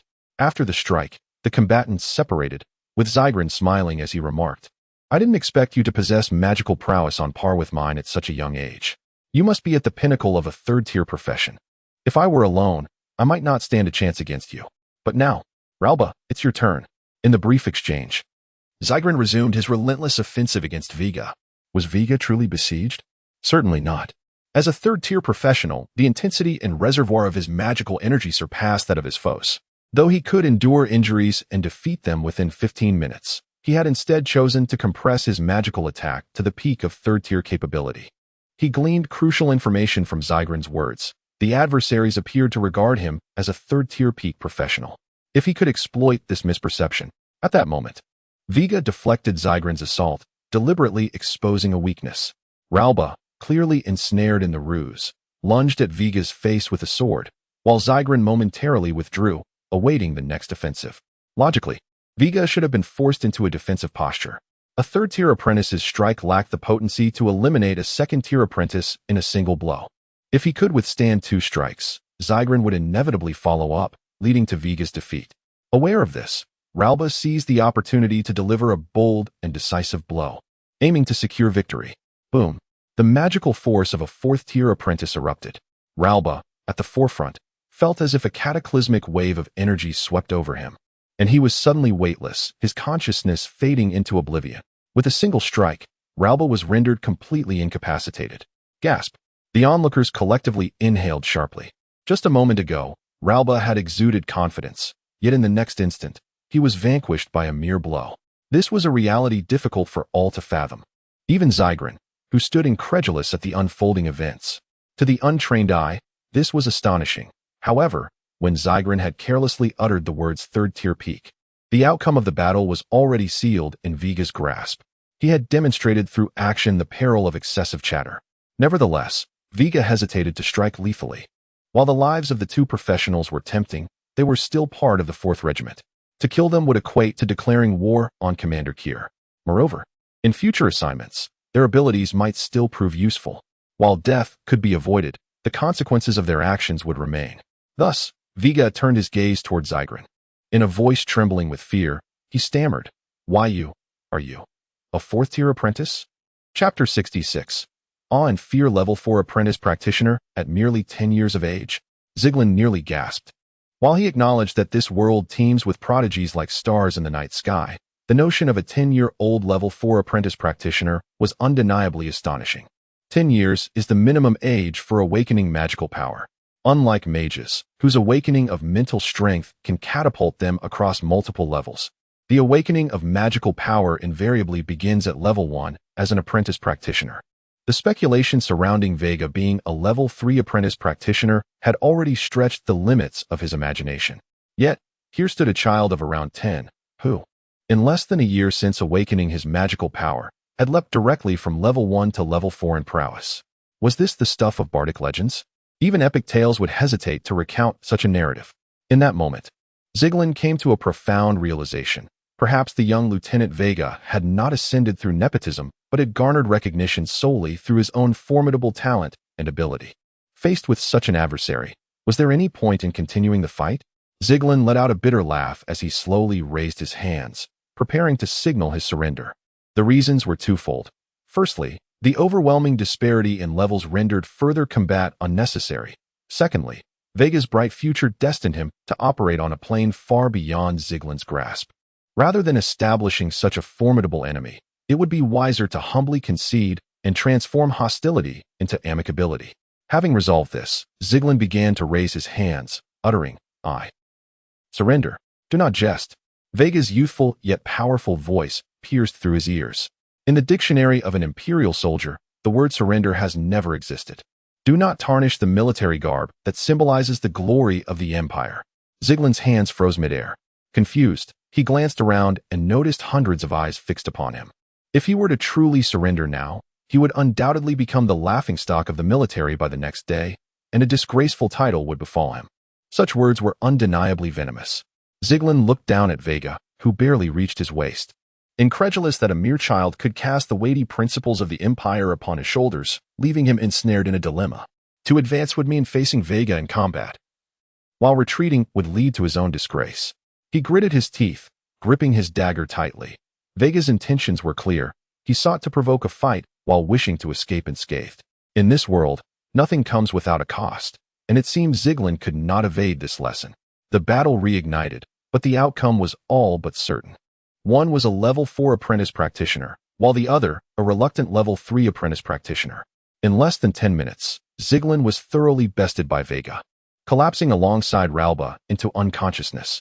When Zyglin fell to the ground, the scene erupted in gasps of astonishment. The soldiers, though not well versed in the intricacies of practitioner levels, marveled at Veiga's prowess.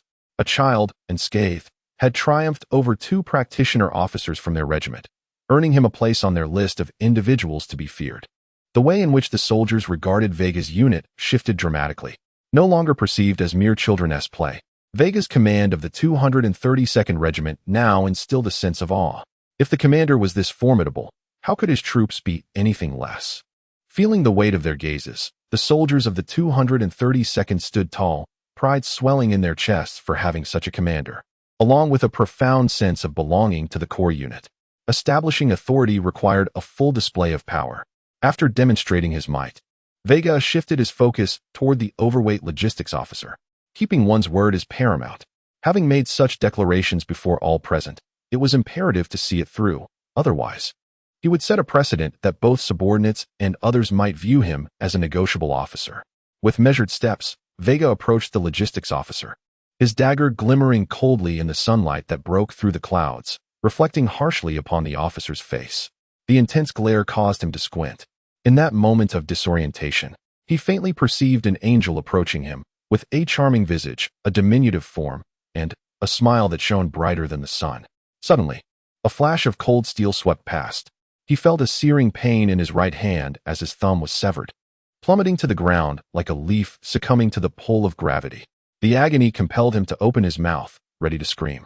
But just then, the blazing sunlight faded, and he finally discerned Veiga's youthful countenance, along with a gesture demanding silence. How could the iron-willed soldiers of the Empire cry out in pain? When had it ever been decreed that soldiers could not express their suffering? If there were demons in this world, then this child, cloaked in an angelic guise, was undoubtedly one, a living embodiment of malevolence. At least, that is how Grush felt. If it were possible, he wished never to encounter Veiga again. Meanwhile, the onlookers took a collective step back. Veiga sought not to inspire awe, for awe fades with time, leaving no lasting impression. Fear, on the other hand, remains throughout one's life. Even if one believes they have forgotten, certain moments and places can provoke memories that send shivers through the soul, overriding rationality. Veiga had succeeded. Merely with a gesture for silence, Grush was rendered completely submissive. This was the essence of fear. Veiga smiled as he surveyed those around him. Every soul who met his gaze instinctively recoiled, their fingers curling inward, their eyes darting away. Though he had only served here for 15 days, Veiga understood that none would dare hinder his progress. Even when he departed the 4th Regiment, the soldiers present would remain under the dominion of fear. Should they ever find themselves in opposition, it was likely they would lack the courage to even raise their weapons. Chapter 67. The power of discourse. With a tumultuous churn in his stomach, Veiga gazed vacantly at the sky. What a jest! In a fit of rage, he raised his spear and struck the ground. He had indeed commanded the awe and fear of all. Yet who could explain to him why his subordinates had feasted heartily while the logistics team, in their cowardice, had conveniently overlooked the fact that he, the commander of the 232nd Company, had yet to break his fast? This was, of course, expected, just as ardent fans believe their idols are above mundane needs. How could a formidable commander possibly have gone without breakfast? It was likely that not only the logistics personnel, but even his own troops shared this misconception. And now, to request breakfast from the logistics team? Ridiculous. Was he to sacrifice the fearsome reputation he had so painstakingly crafted? With simmering resentment, Veiga glared at the soldiers leisurely enjoying their meals. At that moment, his aide approached, munching on a warm loaf of bread, and cheerfully exclaimed, "Indeed, Commander, with your intervention, we no longer have to gnaw on stale bread. Those spineless logistics fellows have provided us with freshly baked loaves. After just one bite, I can feel my strength returning." Veiga's expression remained calm. He tightened his grip on the cold spear, feeling an inexplicable chill in the air. "Aide," he inquired in a tone that was meant to be cordial, even managing a slight smile, "is the bread to your liking?" With a clatter, the aide dropped the bread he was about to eat. "See, Commander, are you all right?" The aide, Charles, hastily waved his hands, neglecting to retrieve the fallen loaf. No. Did I err in some way?" "Not at all," Veiga replied, his smile growing brighter. "You are the finest soldiers, my pride and joy. Therefore," Charles swallowed hard. Therefore, I have decided," Veiga said, standing on tiptoe to pat Charles on the shoulder before striding away. "Today, the entire company will double their training regimen. No, triple it. And you, personally, shall run an additional 10 laps with weights."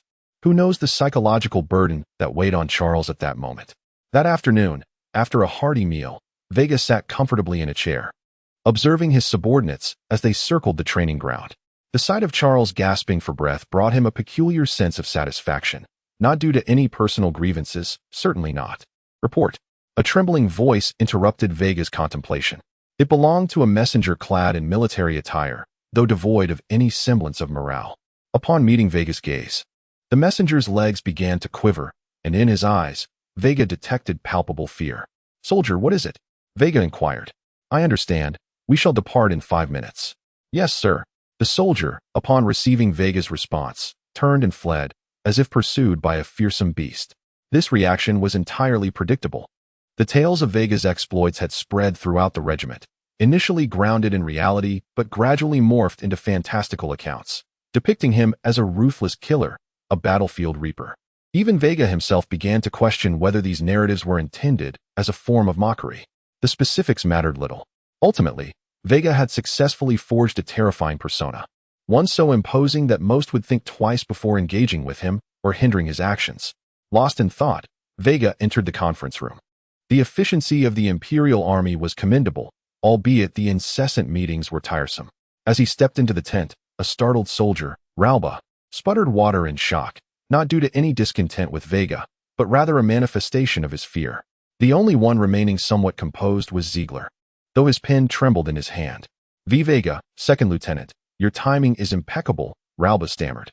Indeed. A true rising star of the Legion," Ziegler added. Under ordinary circumstances, such words could be interpreted as mockery, yet they were uttered in the most awkward of tones, revealing their nervousness. Veiga smiled lightly. "Not at all. It is you two who are formidable, the pillars of our nation." "You are far too modest, Second Lieutenant Veiga," they insisted, quickly waving their hands. The atmosphere in the conference room was warm and friendly, a stark contrast to the awkwardness that had permeated upon Veiga's arrival the previous day. Indeed, invoking imperial regulations and glory in a mere cannon fodder unit was futile. In this hierarchy, might dictated discourse. Ahem, the company commander cleared his throat. "Now that we are all present, let us commence the meeting." His gaze turned to Veiga. "Second Lieutenant Veiga, has your unit's preparation been completed? If all is well, we shall proceed with the original plan to commence operations tomorrow morning." "I affirm that all is in order," Veiga replied confidently. The company commander then turned to Ralba and Ziegler. "You two have no issues to report, I trust?" "Everything is ready." "Very well," the company commander nodded. "Since all preparations are complete, I will proceed with the original plan." "Wait." At that moment, Veiga interjected, "Upon my research last night, I believe there exists a minor flaw in the operational plan that necessitates your revision." "A flaw?" The company commander furrowed his brow. Naturally, one would not take kindly to having their painstakingly crafted plan dismissed. Seemingly oblivious to the commander's displeasure, Veiga continued, "I believe the determination of our target presents a vulnerability. While adhering to proximity principles is not erroneous, it renders us predictable to the enemy, allowing them to lay ambushes." "Second Lieutenant Veiga, do you comprehend the implications of your words?" The company commander was growing increasingly displeased. To discard a predetermined target and redefine it necessitates a complete overhaul of routes, supplies, contingency plans, effectively restarting the entire operation. "I am well aware," Veiga asserted, unwavering. "However, I contend that when it concerns the lives of soldiers, it is not excessive to reevaluate and amend the plan as many times as necessary. The purpose of establishing authority is to attain the power of discourse." Veiga was unwilling to gamble lives on a plan riddled with flaws, for he valued his own life above all. And in possessing this authority, it would be a disservice to squander it without proper utilization. Chapter 68. Compromise. The painstakingly devised plan was dismissed, and the one who rejected it was none other than his temporary subordinate. Captain Rons tightened his fists, his simmering anger palpable.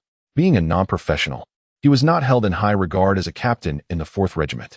It took him several years to earn the loyalty of his men. Yet the hard-won respect he had built was disregarded by the outsider, Veiga. Though he was furious, he chose to bide his time for now. He had heard whispers in the morning, and, unless absolutely necessary, he did not wish to become an adversary to Veiga. His apprehension stemmed primarily from Veiga's formidable strength and the potential unknown backing he might possess. Unable to confront him physically, Rons opted for reason and emotional appeal, as was his customary approach. Suppressing his ire, Rons endeavored to adopt a cordial and calm tone. "Lieutenant Veiga, I have certainly considered your concerns. However, the directives from above are stringent, and the time frame allotted to us is already insufficient.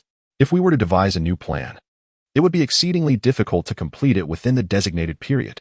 May I inquire what the regiment has granted us?" 10 days, Veiga replied, furrowing his brow. He gazed at the map, and after a minute of silence, he spoke. "If time is indeed limited, I personally believe we can proceed with the first 3 objectives as originally planned, but the last 2 must be altered." Only by doing so can we ensure that the kingdom's army does not discern our patterns and fall into a trap of their own making. If we were to merely change 2 objectives, Captain Ron's contemplated the map. Changing just 2 targets posed little issue. Resupplying, marching routes, and refuge points did not require complete replanning. However, he felt that not altering the plan was equally inconsequential. It was not that he underestimated Veiga. Rather, he possessed a profound confidence in guerrilla operations.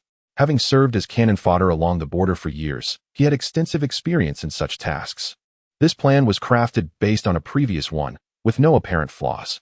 Compared to him, Veiga's experience in guerrilla missions was akin to that of a rookie. Thus, he deemed Veiga overly cautious and, in an effort to maintain the authority of his superior officers, he resolutely dismissed Veiga's proposals. Lieutenant Veiga, rest assured, this plan has been tried and tested multiple times without issue. But the kingdom's army has heightened their alert level, regardless of how high they raise it. It is of no consequence, Captain Rons interjected, interrupting Veiga. With you included, we are deploying 3 professionals this time. Guerrilla operations are predicated on striking and relocating, denying the enemy an opportunity for reinforcement and avoiding direct confrontation. Thus, no matter how much the kingdom's army increases their vigilance, we need not be intimidated. Let us conclude this matter here. I still implore you to reconsider, Captain. Veiga did not relent, but continued to refute. In doing so, he cast a knowing glance at the 2 company commanders, Larba and Ziglin, their meaning unmistakable. Either they stood with him now, or they would become his adversaries once more. A chill ran through both men. The morning's events were still fresh in their minds. Military courts were reluctant to handle issues concerning the cannon fodder units. Offending the captain might lead to a reprimand, but it would be nothing serious. However, to offend Veiga, the loss of the logistics chief's thumb was a stark reminder. Thus, under the incredulous gaze of Captain Rons, both men stood and spoke in unison. Captain, I believe Lieutenant Veiga's concerns are quite valid. When it comes to marching and combat, careful consideration is paramount. We must take responsibility for our soldiers' lives. You too. Captain, I too concur with Lieutenant Veiga's perspective. Altering merely 2 targets will not significantly impact the overall strategy. It would be prudent to acquiesce. Their words left Captain Rons momentarily speechless. He could utter no further objections, only gazed at Veiga in disbelief. This young man, who had been disregarded just yesterday, had managed to overshadow his years of hard-earned authority in the span of a single day. He slumped into his chair, finally realizing that this was the 4th Regiment, where the rigid hierarchy of upper command held little sway. The individuals here were not brainwashed war machines, but independent thinkers. Controlling a machine is simple. Managing human hearts is a far more daunting task. The most effective tool for this is fear, something he had never been able to wield effectively, relying instead on a management style of conciliation and balance. I see, he conceded, recognizing that to persist would only lead to further embarrassment. Let us proceed according to Lieutenant Veiga's suggestions. Please revise the locations of the last 2 objectives. The 2 company commanders should notify the logistics department to prepare for the necessary arrangements. Yes, Captain, Veiga and the others replied in unison, saluting Captain Rons. Veiga offered a friendly smile to the 2 men, expressing gratitude. Thank you both for your steadfast support. Lieutenant Veiga, you are too kind. We have other duties to attend to, so we shall take our leave. The 2 men exchanged awkward smiles, and Larba hastily sought an excuse before exiting the tent. Veiga watched them depart without protest. In a more central unit, such tactics would have been futile. The Imperial military's judicial department maintained a comprehensive oversight over core units, and should an officer be reported for favoritism, solid evidence would ensure that even a high-ranking mage could not evade judgment. However, this situation was different. Offending a mere captain posed little threat to Veiga. Within the entire cannon fodder regiment, only the regiment commander was regarded as a mid-level officer of significance by the military. As long as he did not antagonize the commander, Veiga could act with relative impunity. Yet, he was fundamentally uncomfortable with placing his life in another's hands. A reality that inevitably bred conflict. Veiga trusted no one. He relied solely on himself. Chapter 69. Departure. The plan was revised overnight. The logistics team of the entire 5th Battalion even worked overtime until the early hours. By the time the sun rose the next day, they had finally completed the preparations before the mission. Although the plan had undergone slight modifications, the departure time remained unchanged. At 9:15 a.m., 2 companies of the 5th Battalion, along with Veiga's 232nd Company, totaling 560 soldiers and 3 professionals, officially commenced their 10-day guerrilla mission. After the revision of the plan, the objective of this mission was to sabotage 5 communication points, including K-97 and G-42. The Imperial border and the Royal border lay far apart, separated by a mountain range. Since they were to execute guerrilla operations, they naturally chose some remote outposts that could not quickly receive reinforcements for destruction or eradication. There were 2 reasons for this. Firstly, heavy snowfall had blocked the mountains, making the use of horses rather inconvenient. Secondly, the remote outposts were often established in perilous locations between passes, where the enemy could not swiftly obtain reinforcements. Thus, relying solely on foot to retreat was sufficient. At a walking pace, it would take a day to reach the first destination. The marching speed of the entire 5th Battalion was not swift, as most of the individuals had not undergone systematic training, compounded by the harsh weather that posed a real challenge for these expendable troops. At this moment, the distinction between the core troops and the expendable troops became evident. During lunchtime, while preparing a meal, the soldiers of the 5th Battalion appeared utterly exhausted, and during their respite, they began to murmur their grievances, their dissatisfaction palpable. This damned weather.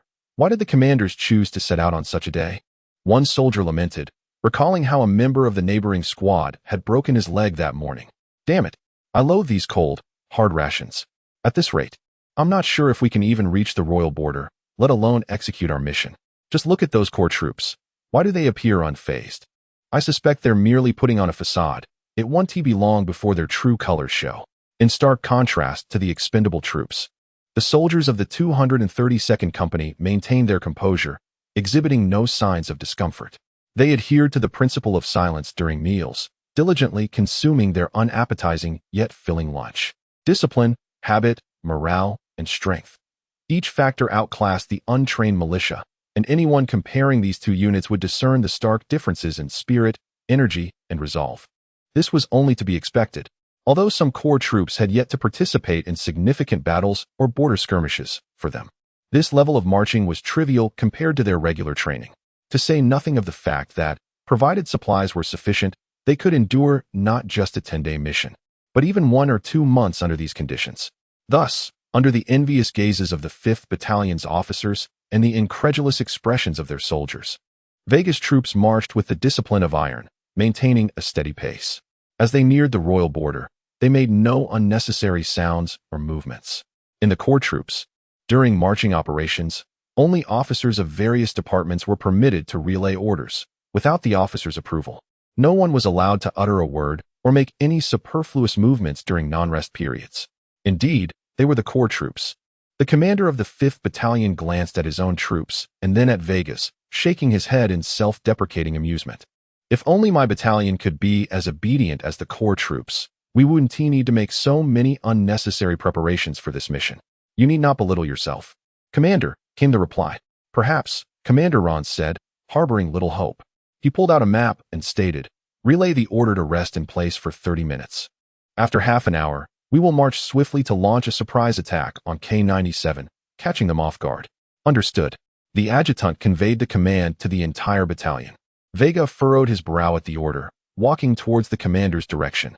Ralba and his companion had already arrived before the commander, seemingly discussing the upcoming attack. Upon seeing Veiga, Commander Ron smiled, seemingly having forgotten yesterday's unpleasantness. Lieutenant Veiga, your timing is impeccable. We are currently deliberating on allowing your core troops to take the lead, aiming for a resounding success.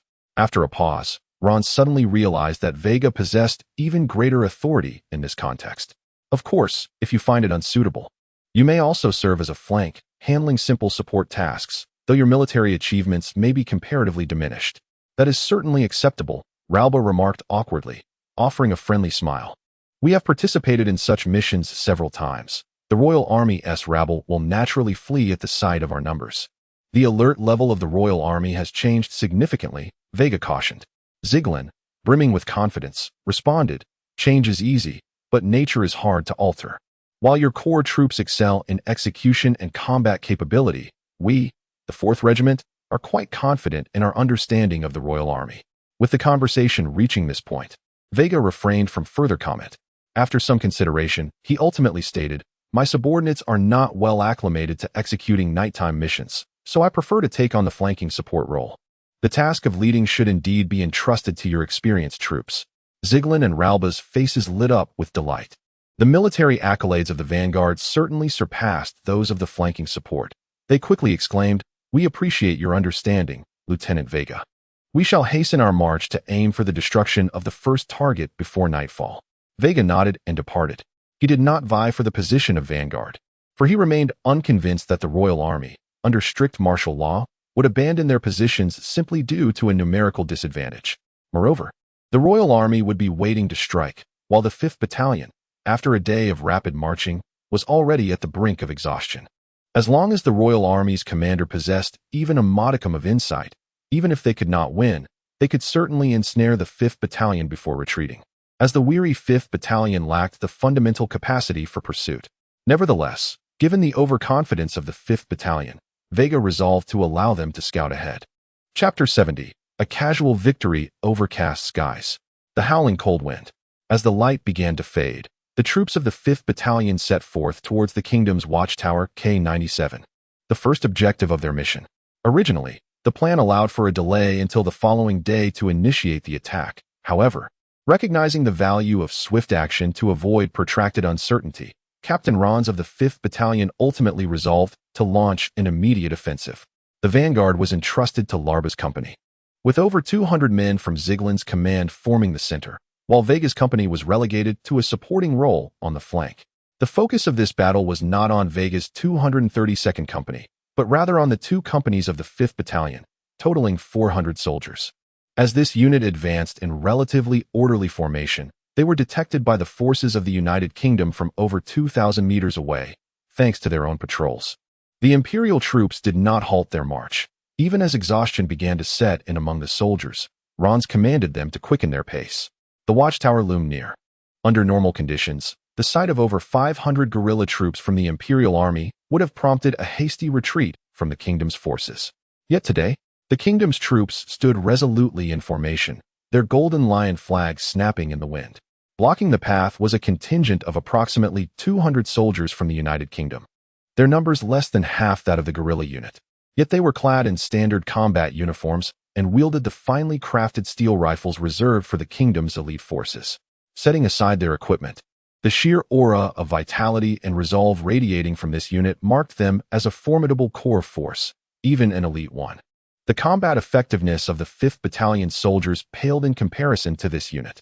Leading the opposing force was a young lieutenant clad in the kingdom's military attire, a saber at his side, his lips curling into a sardonic smile, as if mocking the Imperial army's audacity.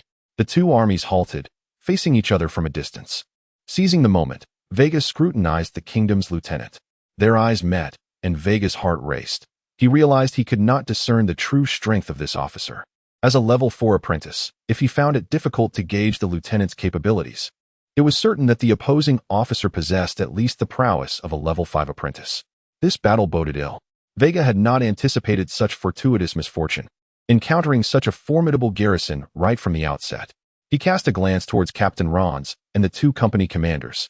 At this juncture, any officer with a modicum of intelligence would have issued a retreat order. After all, the nature of their roles demanded close combat. And while the Imperial army might lose some soldiers in a retreat, the officers would likely remain unscathed. Even a level 5 apprentice would find it no easy task to claim the head of a general amidst a chaotic melee. Yet Rons's orders took Veiga by surprise. A messenger stood aloft, sounding the charge. The command was to advance, not to retreat. The entire army surged towards the kingdom's 200-strong force. Although they had numerical superiority, the Imperial troops were trudging through harsh terrain, while the kingdom's core forces awaited them, poised and ready. It was evident to even the most naive observer which side held the advantage. Had the person issuing this command lost their senses? This was more than mere folly. Veiga even suspected Rons might be a spy for the kingdom. How else could one explain such a death sentence of an order? Veiga hastily approached Captain Rons, gripping his dagger tightly, unable to suppress his fury. "Captain Rons, I demand an explanation." "An explanation? What explanation?" Rons replied, confusion flickering in his eyes, mirrored by those of the 2 company commanders, who could not fathom why Veiga was so incensed. "Is it not apparent the strength of the kingdom's forces? Lieutenant Veiga, Please remain calm, Rons chuckled. We have ample experience in combat against the kingdom. While we are indeed surprised to encounter their core forces, and even a level 5 apprentice among them, it changes nothing. Just await the favorable news. Where did this confidence stem from? Veiga was tempted to use his dagger to pry open Rons's mind, questioning how such an individual could ascend to the rank of battalion commander without any scrutiny from the personnel department of the 2nd Brigade. Words were futile. Veiga had already resolved to remain vigilant. Should circumstances take a dire turn, he would be the first to issue a retreat order and lead the flight, leaving the fate of his subordinates to chance. However, he found little concern for his own safety. In the chaos of battle, if they truly wished to flee, even a level 5 apprentice would struggle to cut through the throngs of soldiers to reach them. Apprentices were not sorcerers. Their increased magical prowess merely augmented their combat capabilities, keeping them within the realm of humanity. If faced with a sorcerer, there would be no need to escape. The Imperial army surged forward like a flood breaking through a dam, crashing against the kingdom's ironclad defenses. The clash of steel rang out, drowning all else in a symphony of battle. Each soldier shed their weariness, their eyes alight with bloodlust, for survival demanded the annihilation of their foes, and victory was imperative. For Veiga, this promised to be an exceedingly brutal conflict. Thus, he fixed his gaze upon the level 5 apprentice, meticulously monitoring his every movement. The moment the enemy approached within striking distance, he would retreat without hesitation, although disobeying a superior's orders would likely come to light later. The value of his life outweighed the Imperial army's regulations or honor. He had no desire to sacrifice himself for the Empire. Moreover, his wings of the Empire would shield him from culpability, with any resulting fallout merely diminishing his standing in the ranks. However, events unfolded contrary to his expectations. The anticipated ferocity of battle failed to materialize. Indeed, the conflict had yet to reach its zenith, as the kingdom's forces unexpectedly sounded the retreat, and the level 5 apprentice withdrew with them. Why? Veiga's mind faltered. If Captain Rons's orders had bordered on foolishness, it now appeared that the intelligence of the kingdom's commander had plummeted beyond the limits of human reasoning. Chapter 71. The unusual becomes the monstrous Ghost Leviathan. A lieutenant and company commander in the Royal Army, at the tender age of 27, had already attained the status of a level 5 apprentice practitioner. Due to the escalating alert levels within the Royal Army, he was commanded by his battalion leader to relocate his troops to the border, primarily tasked with guarding outpost K97. Was it truly necessary for a level 5 apprentice practitioner to oversee a mere garrison duty? It was, in Goss's opinion, akin to using a sledgehammer to crack a nut. He believed that his prowess as a level 5 practitioner warranted his presence in the rear, awaiting more significant assignments that adhered to the principle of utilizing resources efficiently. Reluctantly, he complied with the orders. At noon, the Royal Army's formidable intelligence system had forewarned them that a contingent of approximately 500 Imperial soldiers, deemed expendable, appeared to be engaging in guerrilla tactics with their sights set on outpost K97. Upon receiving this news, Goss could hardly suppress his laughter. Among the numerous outposts in the vicinity, his was the only one boasting the most elite troops and the highest-ranked practitioners. Why would the Imperial Army choose to seek trouble here, where their demise seemed inevitable? In Goss's estimation, he planned to ambush the Imperial guerrillas en route. Although it might prove challenging to vanquish their practitioners, annihilating the Imperial expendables would be a trivial task, considering his unit was comprised of elite soldiers. If a 200-strong elite force could not subdue a 500-strong Imperial expendable force, then he would indeed have to account for such a failure with his life. Just as he was sharpening his blades in anticipation, he received an order from his direct superior, the battalion commander of F-297. The contents of this order were almost comical. He had to confirm with the messenger multiple times to ensure it was indeed penned by his typically astute commander. What was the nature of this order? Oh, how much folly must reside in one's mind to issue such a foolish command? Despite the ability to obliterate the Imperial expendables, he was instructed to feign resistance and withdraw immediately, even forbidden from taking independent action. Goss had previously thought the Imperial commander was foolish for not retreating in the face of his elite troops. Yet it now appeared that his own battalion leader's level of folly surpassed that of the Imperial commander, perhaps even exceeding it. Orders from superiors must be obeyed. He could only offer the Imperial soldiers a smile before retreating to his base after putting on a show for them. If he moved swiftly, he might even catch the battalion leader's late-night meal. He intended to inquire of his commander, Is your head filled with water? Thus, this anticlimactic skirmish concluded. The final tally showed that the royal army lost 10 men in a hasty retreat, while the imperial forces suffered 15 dead and 20 wounded. Do not misunderstand. Among the 20 injured, 5 fell during the charge, 5 were injured by the royal army's attacks, and the remaining 10 slipped during the pursuit. In summary, the reasons for their injuries were as varied as they were absurd. Veiga observed the 5th Battalion as they demolished the outpost and incinerated supplies.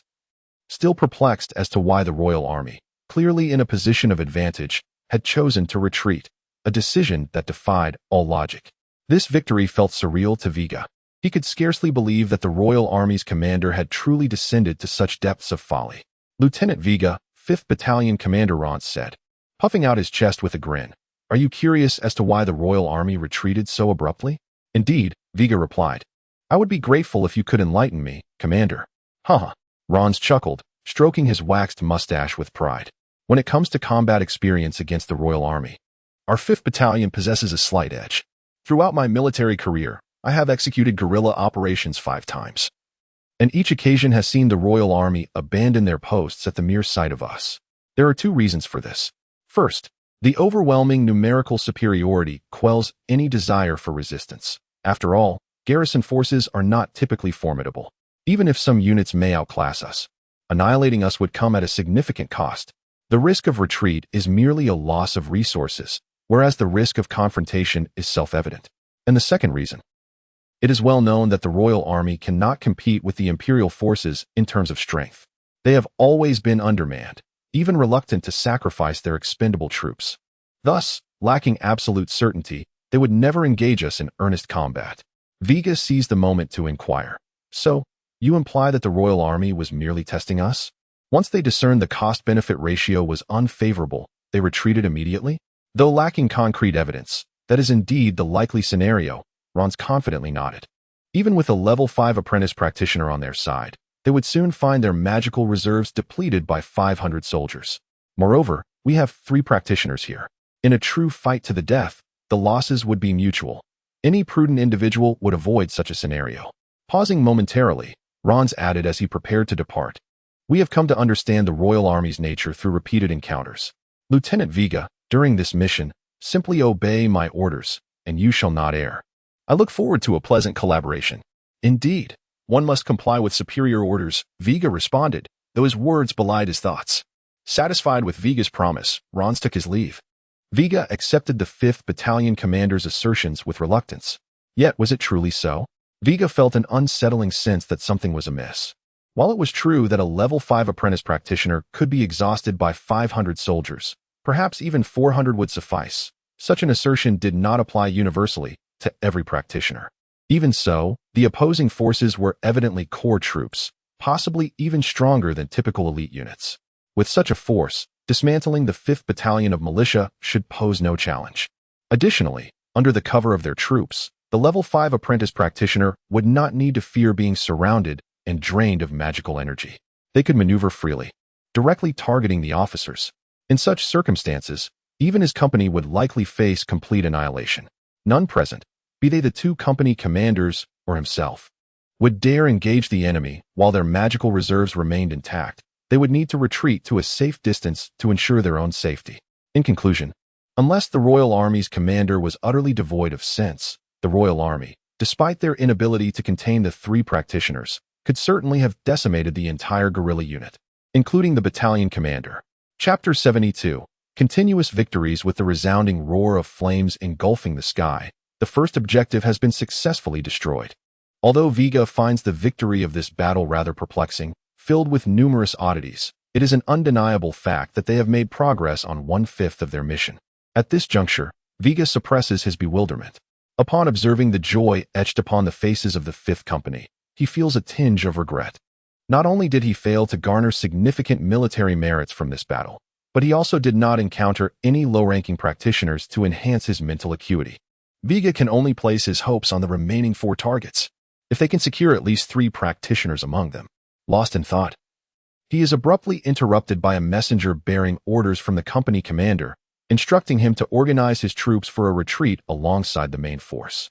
After all, the essence of guerrilla missions lies in striking swiftly and relocating.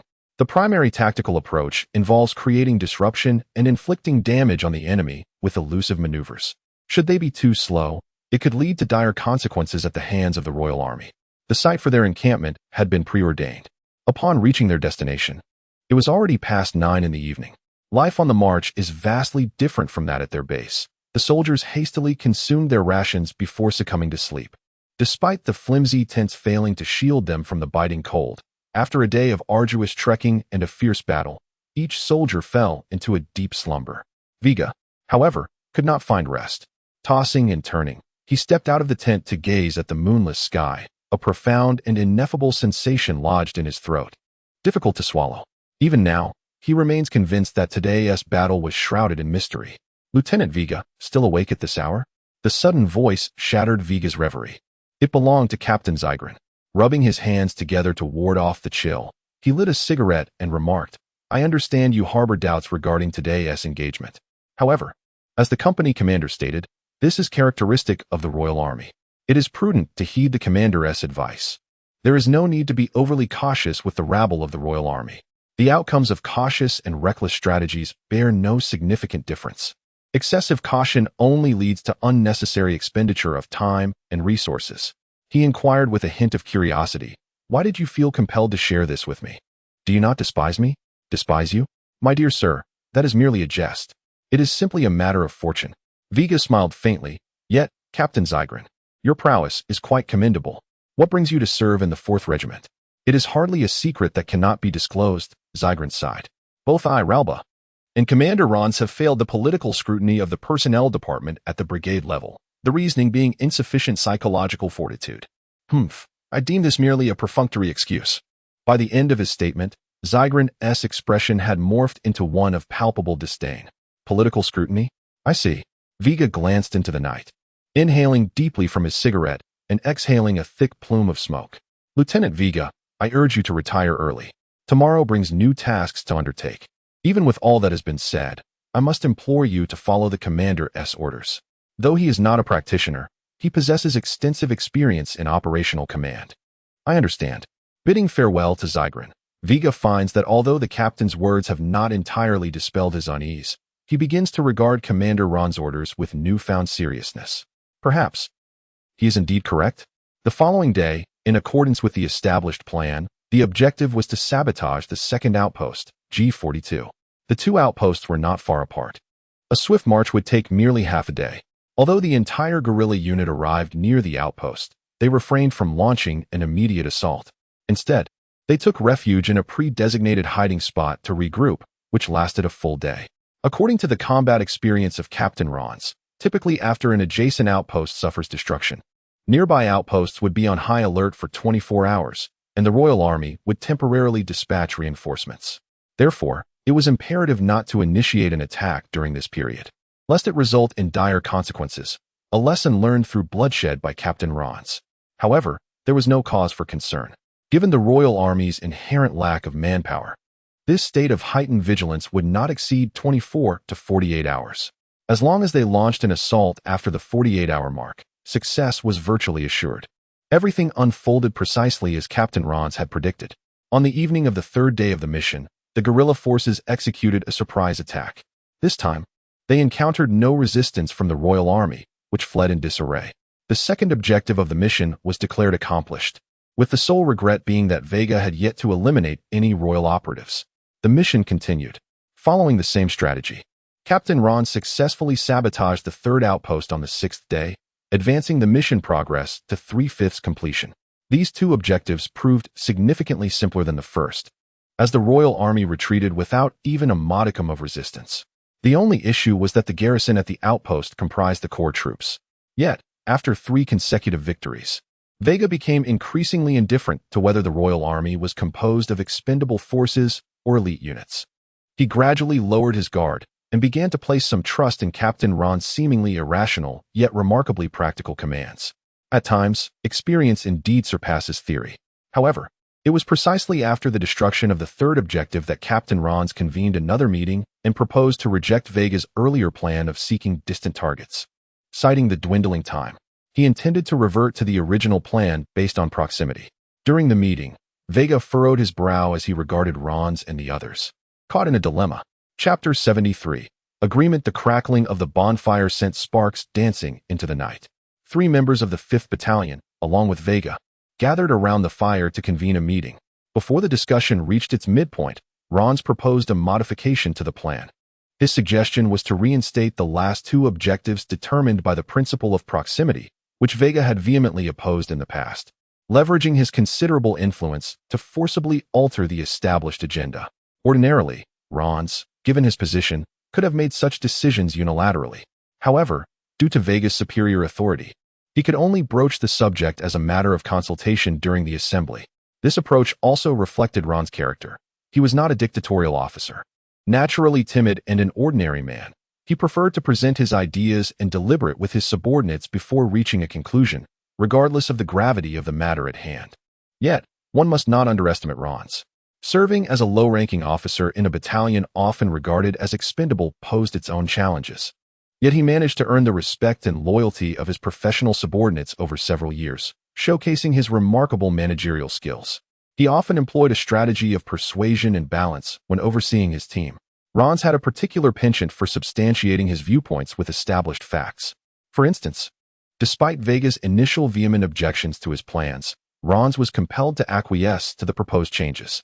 However, throughout the subsequent missions, he consistently demonstrated the validity of his commands through a multitude of successful outcomes. Indeed, in recent days, Rons seemed to be imbued with the spirit of a war deity. Even the most absurd commands were realized. He transformed warfare into an art form, simultaneously conveying to Veiga the necessity of adhering to his directives. Gradually, Veiga began to confront the reality of this officer, who, though often retreating to the rear, had issued no erroneous orders. Should one heed the counsel of such a timid and unassertive officer? In times past, Veiga would have dismissed him outright. However, circumstances had shifted. Veiga discovered that those seemingly ludicrous commands were unexpectedly effective. Perhaps in the realm of guerrilla operations, it was indeed prudent to heed the advice of seasoned officers. Veiga was inherently distrustful of others, yet he was not so obstinate as to disregard all suggestions. Provided an opinion was reasonable and feasible, he remained open to its consideration. Most significantly, Veiga realized he had grown accustomed to Ron's seemingly ludicrous, yet surprisingly effective orders. Faced with this new proposal, Veiga found himself in a dilemma. Should he persist in his obstinacy, or adhere to Ron's original plan? Lieutenant Veiga? Ron spoke earnestly, please trust me. I assure you, with my decade-long military career, this plan carries no risk whatsoever. After all, our ultimate objective aligns, and I would never jest with my own life. To hesitate is to invite chaos.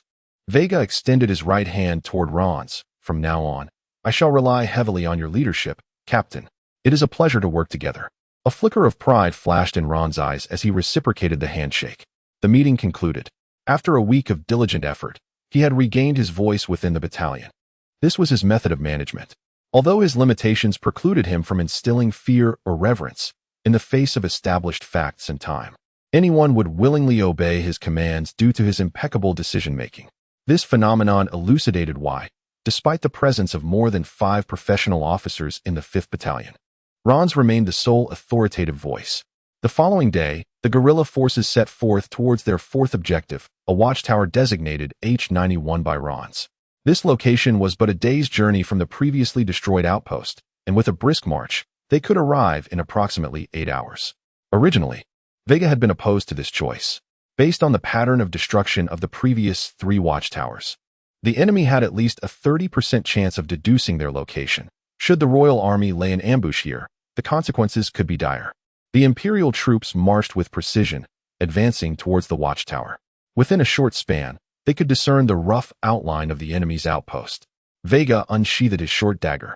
His senses heightened, vigilant and alert. Although he had acquiesced to Ron's plan, it did not signify a lapse in his fundamental wariness. On the contrary, his caution had reached unprecedented heights. Veiga could not afford to be complacent. Should they fall into the clutches of the royal army, escape would be futile. And matters of life and death warranted the utmost vigilance. They neared the watchtower, now within a kilometer's distance. There were no ambushes, no traps, and the station troops posed no obstruction. The entire outpost appeared eerily quiet, in stark contrast to Veiga's heightened alertness. The men of the 5th Battalion moved forward without a hint of caution. In the blink of an eye, they arrived before the watchtower. Over 500 men encircling it tightly. A private boldly pushed open the heavy door. Inside, aside from supplies left hastily behind, the tower was utterly deserted. Suddenly, amidst the easing of tensions, a noise emanated from a room behind a closed door. "Who goes there?" Veiga barked sharply, while Captain Ron's instinctively took cover behind Larba and Zygrin, all eyes fixated on the thin wooden door. A loud thud followed. Could it be that the occupant, startled by Veiga's commanding shout, had inadvertently knocked over an object? Regardless of the cause, Veiga hesitated not. He swiftly moved towards the door, signaling 2 soldiers from the 232nd Squad to follow him, their footsteps muffled to avoid detection. 1, 2, 3. The soldiers exchanged glances, signaled, and simultaneously charged the wooden door. The frail barrier crumbled under the force of their assault. With a resounding crash, Veiga led the charge, and the men surged into the room. In that moment, even Captain Ron's finally beheld the true state of affairs within, yet what lay beyond the door left them utterly astonished. Chapter 74. Inside the door, the scene within the room left everyone in astonishment. The camp commander parted the crowd and approached Lieutenant Veiga, who stood resolutely at the forefront. He cast a glance at the object ahead, then gently patted Veiga on the shoulder, saying, "Lieutenant Veiga, while it is indeed essential to be cautious in military maneuvers, excessive caution often leads to farcical outcomes." With that, the commander exited the room, accompanied by his men. Larba shot a glance at Veiga, suppressing laughter at the memory of that day's battle, and ultimately stifled his mirth as he left the room. Zygrin maintained a more composed demeanor. He stepped forward with a sigh and remarked, "I can empathize with your sentiments, but the camp commander's judgments have rarely faltered over the years. I implore you to place your trust in him." After delivering this counsel, Zygrin departed the room. Only Veiga and his subordinates remained, yet they refrained from mocking him. Instead, they stood solemnly behind him, for they were his men. Despite their commander's seemingly amusing behavior, they dared not ridicule a leader they held in profound respect. The deputy officer, Char, took a step forward, eager to speak, but Veiga raised a hand and said, "Please wait outside. I wish to have a moment of solitude." "Commander, this matter need not weigh heavily on your mind," the deputy commander began, but was silenced by Char's gesture, who shook his head and led the troops out. Their footsteps deliberately light, as if to avoid disturbing Veiga. Once alone, a self-deprecating smile crept across Veiga's lips as he crouched down to pick up a simple pot lid. Indeed, it was merely an ordinary lid, yet this thin aluminum disc was the source of his embarrassment. It dawned on him that this was a kitchen, devoid of any personnel, save for a large pot of simmering broth. Why was there a pot of broth still boiling in an abandoned kitchen? A moment's reflection revealed that they must have been detected by the enemy patrol as they neared the Kingdom Army's alert perimeter, prompting the commander to hastily order a full retreat. The cooks, upon hearing of the impending attack, had no time to tend to their duties and thus fled. Ironically, Veiga was a man of considerable vigilance, especially when his own life was at stake, though he professed faith in Captain Ron's words. A flicker of doubt lingered in his heart regarding an ambush by the Kingdom Army. However, it seemed that all his suspicions were unfounded. Perhaps, as Captain Ron's had surmised, the Kingdom Army had never intended to engage his guerrilla unit. To Veiga, war inherently entailed the loss of soldiers. If inflicting 1,000 casualties on the enemy required sacrificing 800 of his own, he would resolutely issue the command. Yet, it appeared that the commanders of the Kingdom Army operated under a philosophy of preserving their troops at all costs, prioritizing material losses over human lives. Although the Imperial Army had once held a similar stance, the current garrison had become unwavering in its resolve. The heightened alert status of the Kingdom Army seemed to make little difference. It was indeed time to extend more trust towards Ron's. Resolving to do so, Veiga stepped out of the room, though he regretted that he would likely return empty-handed. While the 4 lookout towers housed professionals, they had managed to slip away without a trace as soon as they entered the alert zone, rendering Veiga's plans for capturing a professional a dismal failure. With the day's operations concluding early, the entire unit reached the designated hideout by dusk. To be prudent, they would remain there for 2 days, awaiting the opportune moment before launching an assault on the final lookout tower, J31. This tower was the closest to their location. Had Veiga adhered to his initial strategy, he would have had to take a longer route, potentially exceeding the mission's stipulated time frame by a day. Although the mission allowed for a 1 or 2-day extension beyond the 10-day limit, it would mean forfeiting any chance of leave. In essence, while Ron's plan bore certain risks, it was characterized by its swiftness. Conversely, Veiga's plan, though secure, would squander considerable time, resources, and energy.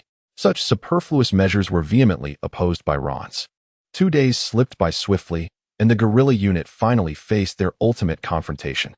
Captain Ron's, along with 2 company commanders, led the front line.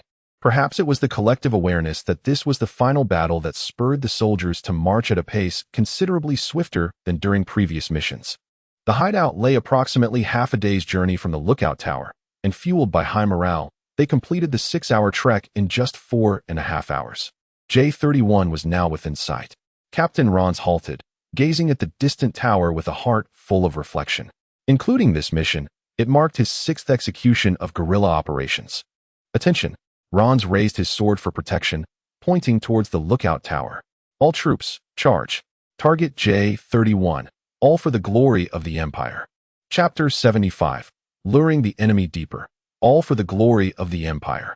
In the final confrontation, the soldiers erupted with fervent morale, charging towards the watchtower. This was the essence of guerrilla warfare, a mission that, prior to martial law, had drawn numerous expendable troops like moths to a flame. Such tasks were not commonplace. Only those favored by higher-ups could be entrusted with them. However, during this time of martial law, circumstances were different. Yet, at this moment, it mattered little. This was the final step, and completing it was all that mattered. Veiga followed the main force, trailing behind the soldiers. As they approached this crucial moment, an abundance of doubts lingered in his mind, yet there was no need for further scrutiny. He felt he had been overly cautious lately, perhaps a bit paranoid. After all, this was his inaugural participation in a guerrilla mission. He could not compare his understanding of the task to that of Ron's, and thus, it was only natural to feel a bit overwhelmed. Despite having conjured numerous excuses to quell his anxious thoughts, as they neared the watchtower, Veiga's heart raced once more. The target was glaringly apparent. Based on the patterns of previous assaults, any commander of the Royal Army could easily deduce that the Imperial Army selected targets based on proximity, making this location an inevitable choice for their final strike. With a distance of 1,000 meters to the watchtower, Veiga halted his advance, aware that crossing this threshold would place him within the alert range. The pass offered only 2 choices, advance or retreat. Entering within a kilometer meant that their escape route would vanish. Should the Royal Army seal off their retreat, they would be trapped with no way out. Lieutenant Veiga? Ziegler, arriving from behind, nodded at him. Trust in the captain's words. They will not be misguided. Finally, Veiga stepped into the designated range. The situation was now beyond his control. He could not abandon the main force to linger outside the kilometer mark alone. Proceeding forward, Veiga reached the 5th watchtower, J-31. This structure bore no distinction from the previous 4, save for an unsettling silence that enveloped it, broken only by the whispering cold winds and the march of soldiers. Suddenly, a thunderous crash echoed as the advance guard kicked open the doors of the watchtower. Everything unfolded as Ron's had anticipated. This place was devoid of life. Upon witnessing this scene, Veiga exhaled deeply, realizing that the commander of the Royal Army indeed had no intention of engaging them directly. Instead, he opted to sacrifice material resources rather than manpower, allowing them to dismantle the tower unopposed. Report. A soldier approached the captain of the 5th Battalion. The watchtower is confirmed empty. The Royal Army has fully withdrawn. Thank you for your efforts, soldier. Veiga and his companions followed Ron's inside. After surveying the interior, Veiga noted the meticulous arrangement of the space, aside from some supplies. There were no signs of the Royal Army's hurried departure, no uniforms, no weapons. This indicated that the troops had noticed the approaching guerrilla forces well before they entered the alert range, affording them ample time to prepare for their exit. Unlike the previous 4th watchtower, where they had to flee without extinguishing their cooking fires. Wait, a sudden realization struck Veiga. The troops here had managed to prepare for their departure, implying that the Royal Army's commander had indeed anticipated their assault, issuing commands in advance. If they had foreseen the threat, was the order to retreat merely so straightforward? At a vantage point, a middle-aged man slowly lowered his binoculars. He held the rank of captain and commanded a battalion. Standing behind him was a company of approximately 200 men, among whom a lieutenant, a level 5 apprentice, stood ready. Captain, Everything has unfolded precisely as you predicted, said Goss Leviathan, stepping forward with admiration in his gaze for his commanding officer. It was this very officer who had, at a critical juncture, issued the seemingly irrational order to retreat when facing the Imperial army head-on. At the time, Goss had been infuriated. A golden opportunity had slipped away, and the blame rested solely on his superior. Yet now, he held deep respect for his captain. Chasing two hares, one catches none, a phrase his captain had once shared in response to Goss's inquiries. The meaning was abundantly clear.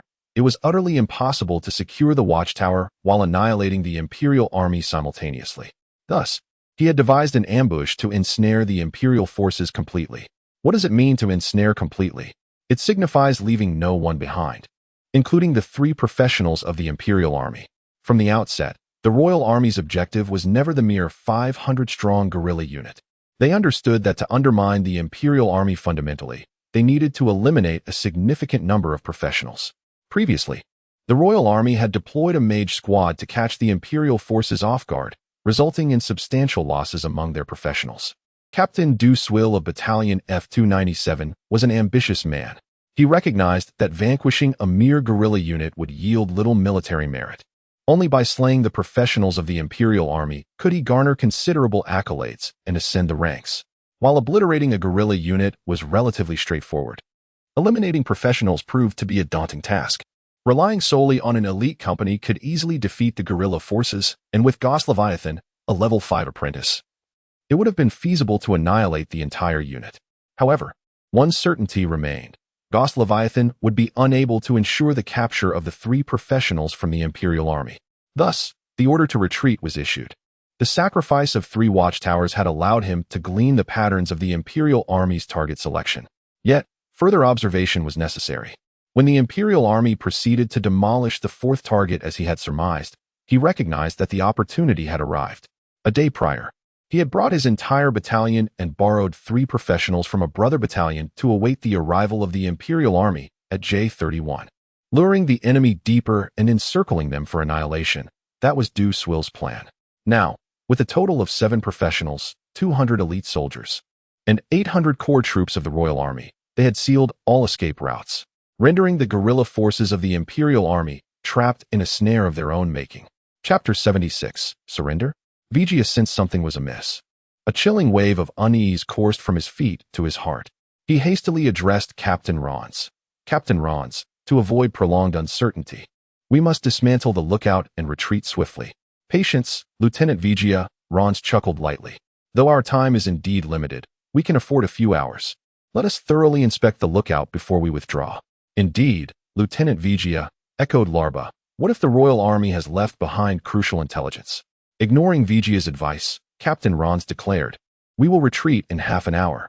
We must inspect the lookout now. That's final. With the order given, Veigar could only sigh.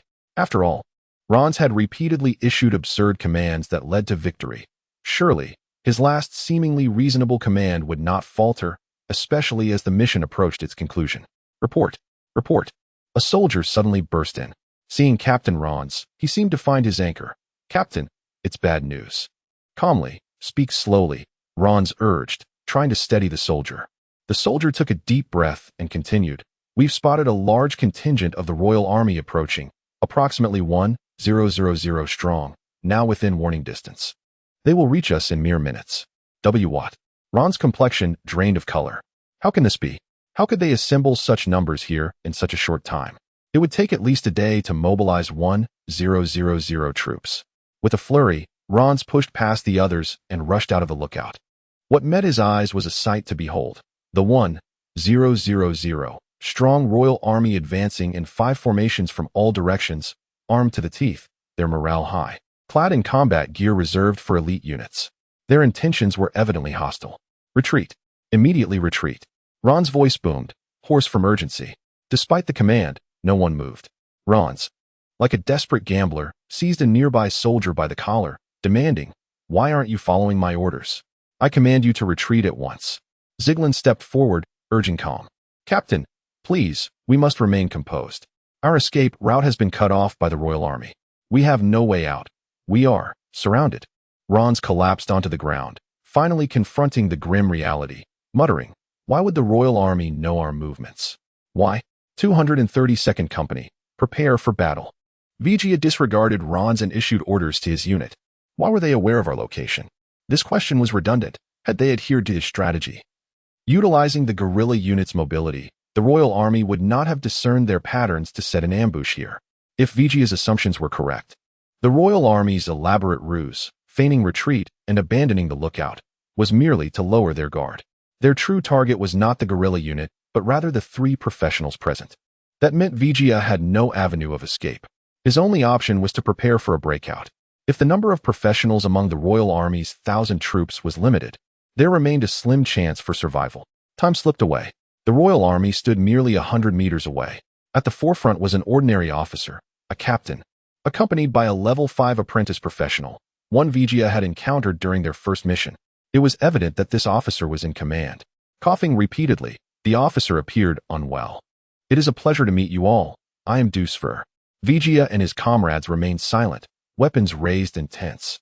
Yet the soldiers of the 5th Company trembled, their weapons shaking in their hands, devoid of any fighting spirit. Should battle ensue, their chances of survival would dwindle to nearly zero. Only the soldiers of the 232nd Company still possessed the will to fight. However, facing 1,000 soldiers, the 160 of them seemed woefully outmatched, with odds of reversal lower than 1 in 10,000. Reversal? Veigar had never entertained such a notion. His gaze scanned the Royal Army, counting 1, 2, 3, 7. 7 professionals, including 1 level 5, 1 level 4, 2 level 3s, and 3 level 2s. This revelation sent a chill down Veigar's spine. A level 5 apprentice professional posed an insurmountable challenge, and with 6 additional apprentices, if they launched a coordinated assault, even with the mage's shield, annihilation would be inevitable. It was clear that relying solely on himself was futile.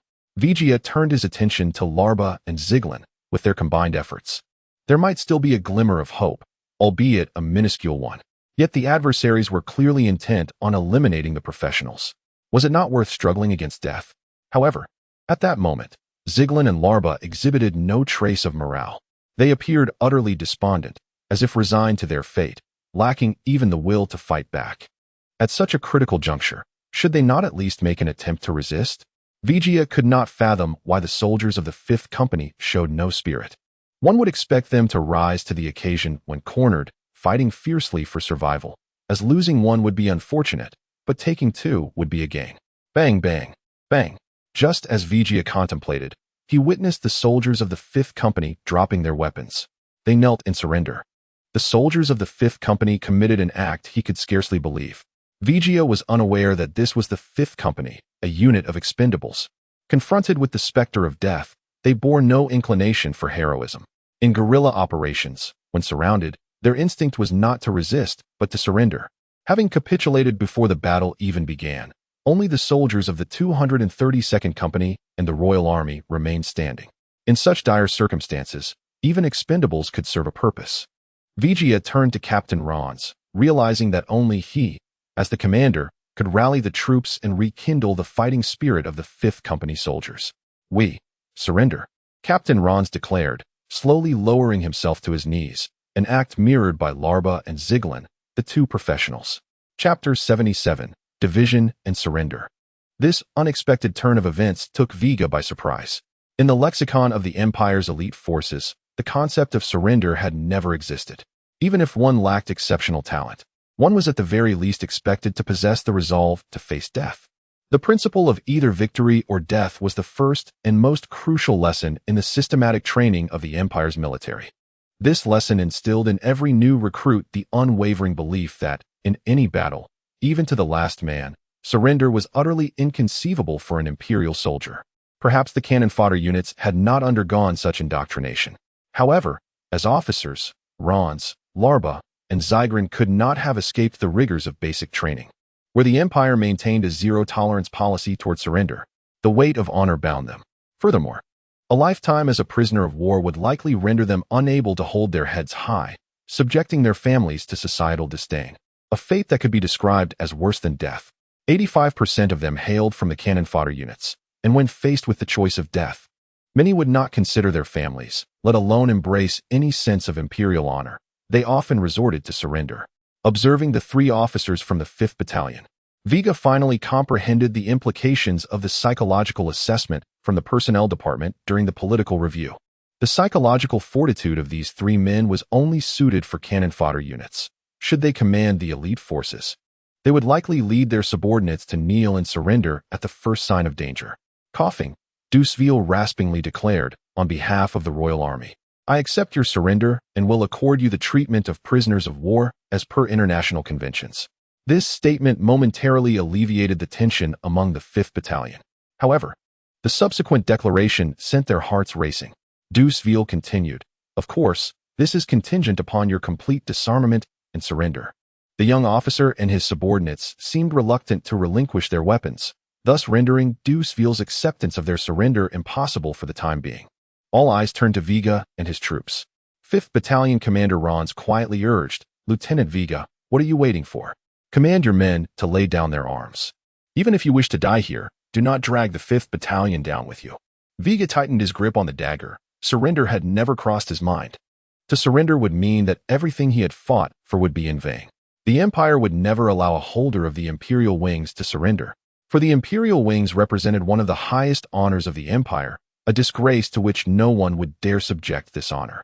Should Veigar surrender, it was likely that a memorial service would be held in his honor, with the Empire's media fervently promoting patriotism, urging all soldiers to emulate Lieutenant Veigar, demonstrating the resolve to face death for the glory of the Empire, even when outnumbered. This was only one reason. The second reason was that the Royal Army would not spare any professional soldier.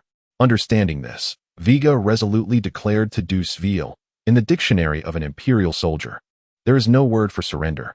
Orders. The entire 232nd Company. Today it is either victory or death." With a commanding shout, the 232nd Company immediately formed a combat formation. While some may have felt fear or wished to avoid death, they had long since prepared for sacrifice for the Empire. They were members of the Empire's elite forces, and soldiers of the elite forces would never accept the status of prisoners of war. Coughing again, Duseville remarked, "It seems our negotiations have failed. If that is the case, let us engage in a true battle. It has been long since I have witnessed real warfare.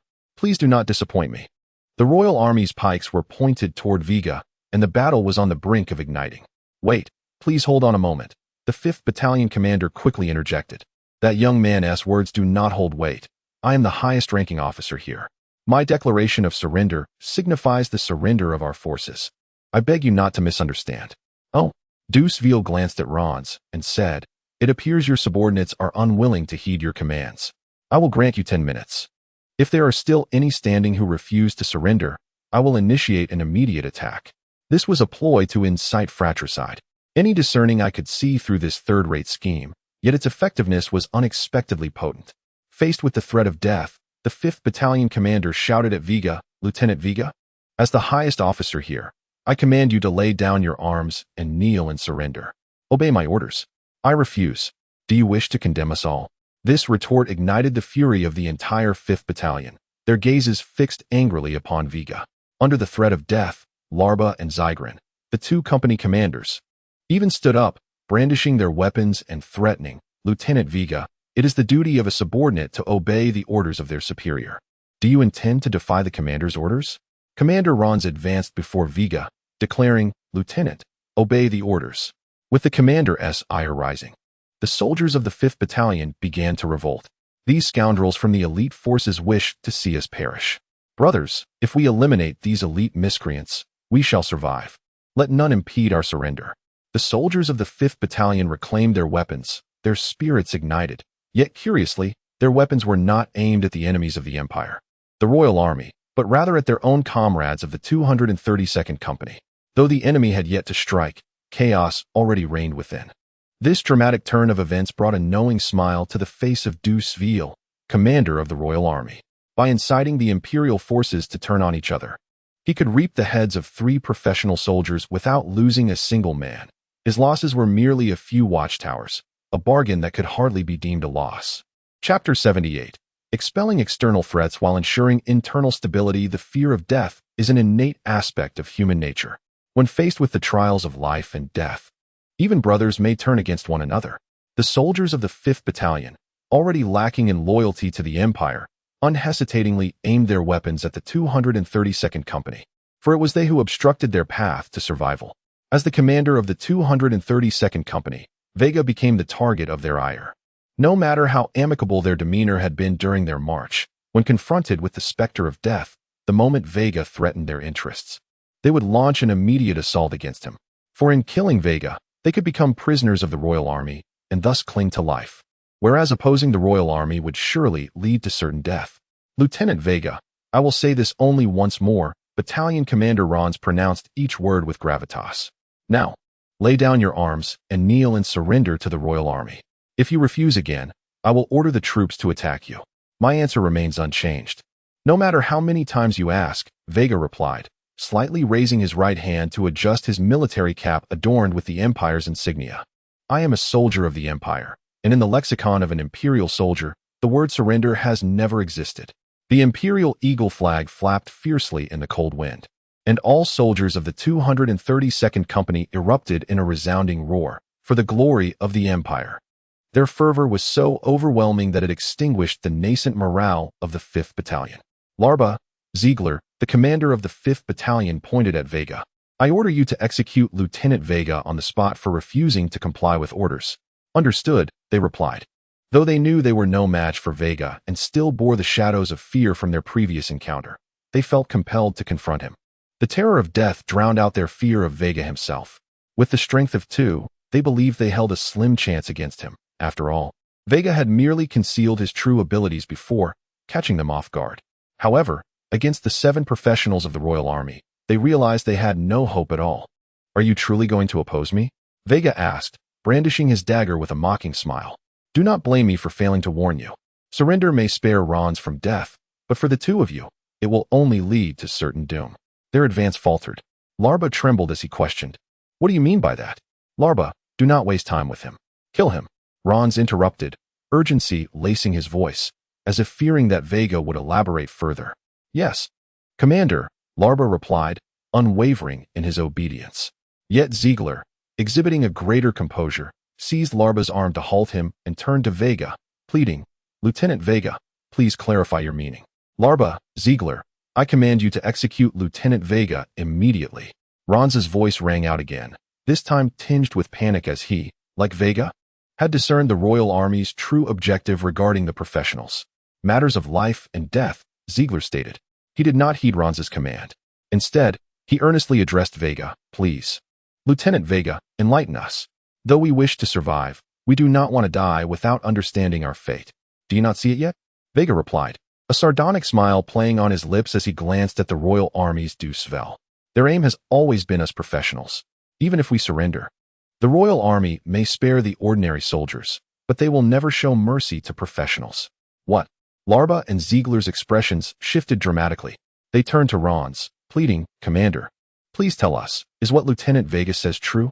Rons averted his gaze, yet resolutely declared, do you not trust my command? We have worked together for years. Have I ever deceived you? This is merely a ruse from Lieutenant Veiga to sow discord among us. If you doubt me, you may verify with the commander of the Royal Army. While he spoke, Rons silently muttered apologies in his heart. Upon hearing their commander's words, Larba and Ziegler hesitated once more. Logically, Veiga's assertions seemed more plausible, yet their long-standing trust in Rons made them unsure of whom to believe. At that moment, the Royal Army's Deucevel added fuel to the fire. I assure you, if you choose to surrender, I will treat you according to international conventions. The resolve of Larba and Ziegler strengthened once again. However, Veiga erupted in laughter, striding forward and exclaiming, I cannot fathom how naive one must be to trust the assurances of an enemy. To me, the promises of the Royal Army are worth less than a woman's vows. Veiga approached the 5th Battalion Commander Rons, flanked by the entire conscripted force of 400. Just 2 steps ahead stood Larba and Ziegler, their eyes filled with indecision. Commander, Veiga fixed his gaze upon Rons. You now face 2 choices. Either order a full breakout or transfer command to me, and I shall lead you through the encirclement. Impossible. Surrender is the only chance for survival, Rons scoffed, gesturing to the soldiers behind him. Surrender is what the majority desires. A chorus of cries for surrender erupted from the 5th Battalion. But at that moment, Veiga sprang into action, unleashing his magical power and dashing past Larba and Ziegler like a gust of wind. With a swift motion, a flash of white light flickered. The head of Commander Ron's fell to the ground, his mouth agape in disbelief, having never anticipated that Veiga would dare to attack and claim his life.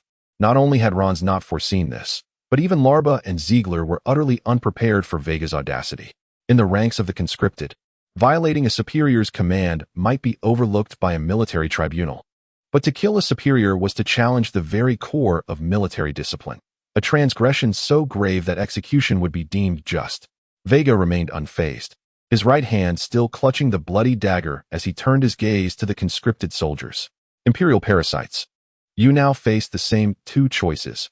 Either assist me in breaking through the encirclement or continue to forsake your dignity as soldiers and kneel and surrender. His cold voice penetrated the ears of every soldier in the Empire. Veiga raised his dagger high, but I swear by the glory of the Empire. As long as I draw breath, those who surrender shall be met with no mercy. Chapter 79.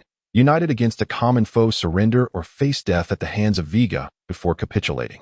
The once indignant 5th Battalion, vowing to eliminate Veiga before yielding, fell into a stunned silence.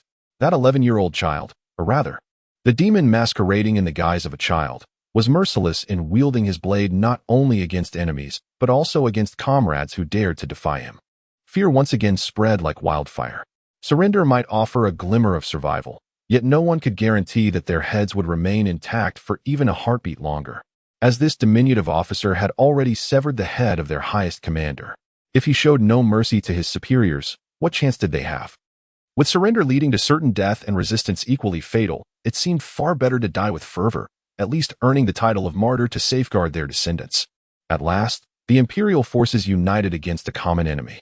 Though their unity stemmed from coercion rather than morale, Veiga managed to swiftly resolve internal discord and effectively consolidate the entire Imperial army, subtly increasing their chances of breaking through by approximately 1%. Observing the demoralized soldiers of the 5th Battalion, who had already made their choice, Veiga allowed a faint smile to grace his lips. Were the parasites of the Empire still regretting their decision? I assure you, 40 years hence, you will take pride in the choice made today. Conversely, true soldiers of the Empire would never allow the fear of death to overshadow honor, duty, and valor. Suddenly, the bowed heads of the soldiers lifted. They felt an insatiable spirit of defiance surging within them. Indeed, although their chances of breaking free were less than 1%, a fire ignited in their eyes. If they had previously complied with Veiga out of fear, from this moment forth, they would fight not for anyone else, but for their own dignity. Morale is a formidable force. Even a mere cannon fodder unit, when fueled by a fearless spirit, can ensnare even the most stalwart of troops in turmoil. And this resolve was not confined to the soldiers alone. The eyes of Larba and Ziegler shone with boundless combat fervor. Veiga's words enlightened them to the realization that death was not the most terrifying fate, but rather living without dignity. They were soldiers of the Empire. True warriors could never allow the dread of death to triumph over honor and valor. At this juncture, the Imperial army erupted with terrifying momentum. How intriguing, how utterly fascinating. Dusfer's expression was a mixture of excitement and trepidation.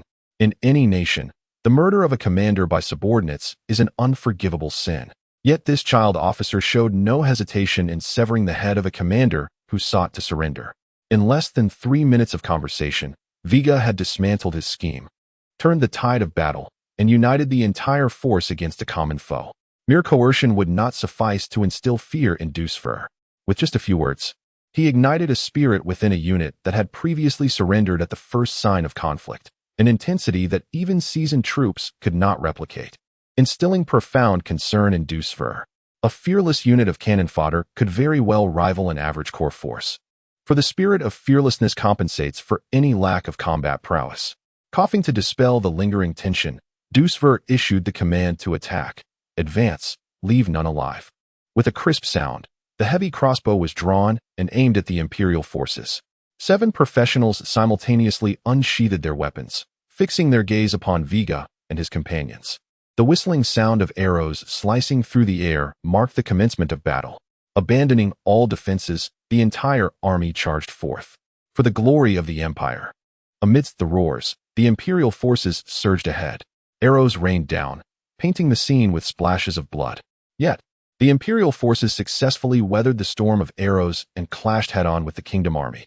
like a sharp arrow. The Imperial forces sought to pierce through the encirclement of the Kingdom army, which stood like an impenetrable wall, blocking their advance. In this life-or-death struggle, the brutal melee between the Imperial and Kingdom armies had finally erupted in earnest. Veigar knew that what lay ahead was the true test. Chapter 80. Relentless Advance. The true battle has commenced. In this clash, there is no retreat. The only path to survival lies in carving out a bloody route. Defense? Strategy? Do not speak to them of tactics and formations. This is the battlefield of the brave, a hell for the weak. No formations or strategies are required here. They may lack extraordinary talents, systematic training, and combat skills, and even their equipment may be inferior to that of the enemy.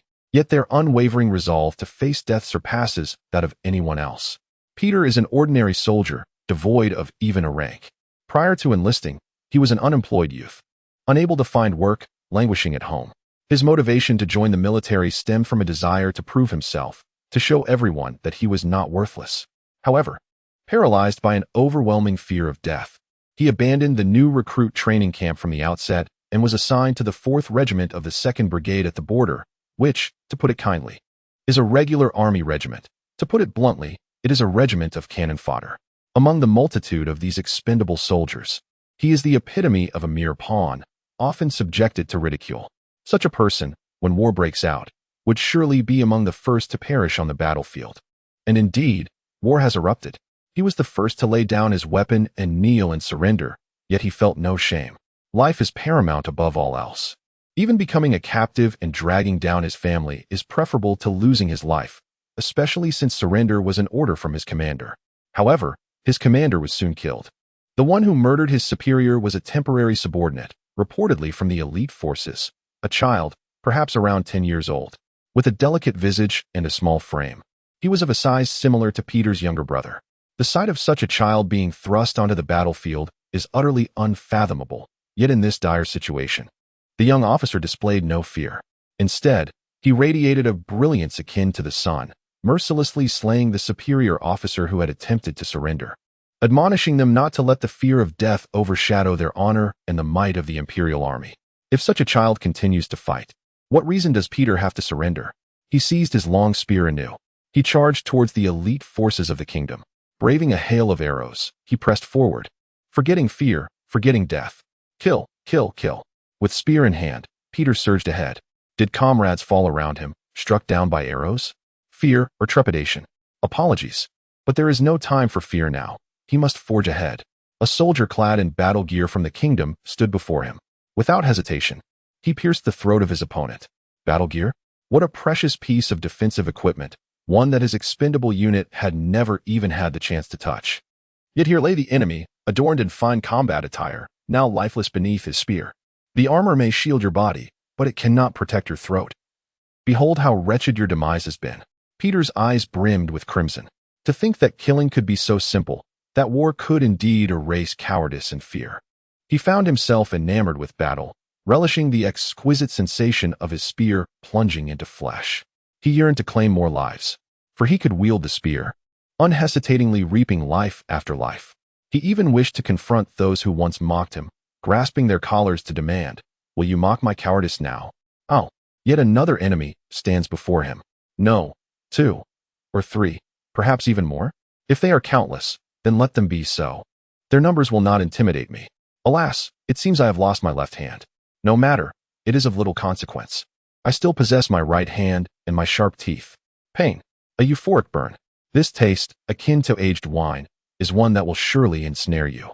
Blood and fire collide. The war has reached a fever pitch.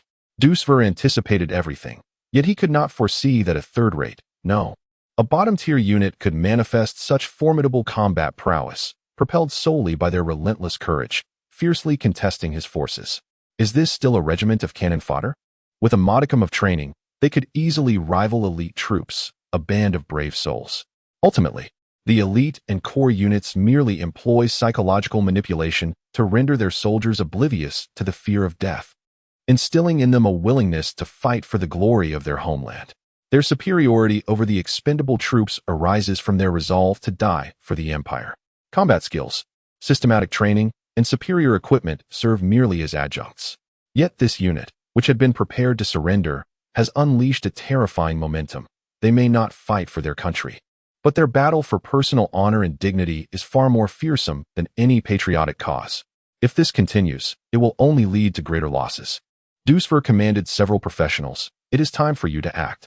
Eliminate those 3 professionals with utmost haste, then assist the troops in eradicating these damned imperial soldiers. I shall demonstrate with facts that the gap in strength cannot be bridged by mere morale. Indeed, 7 individuals are required.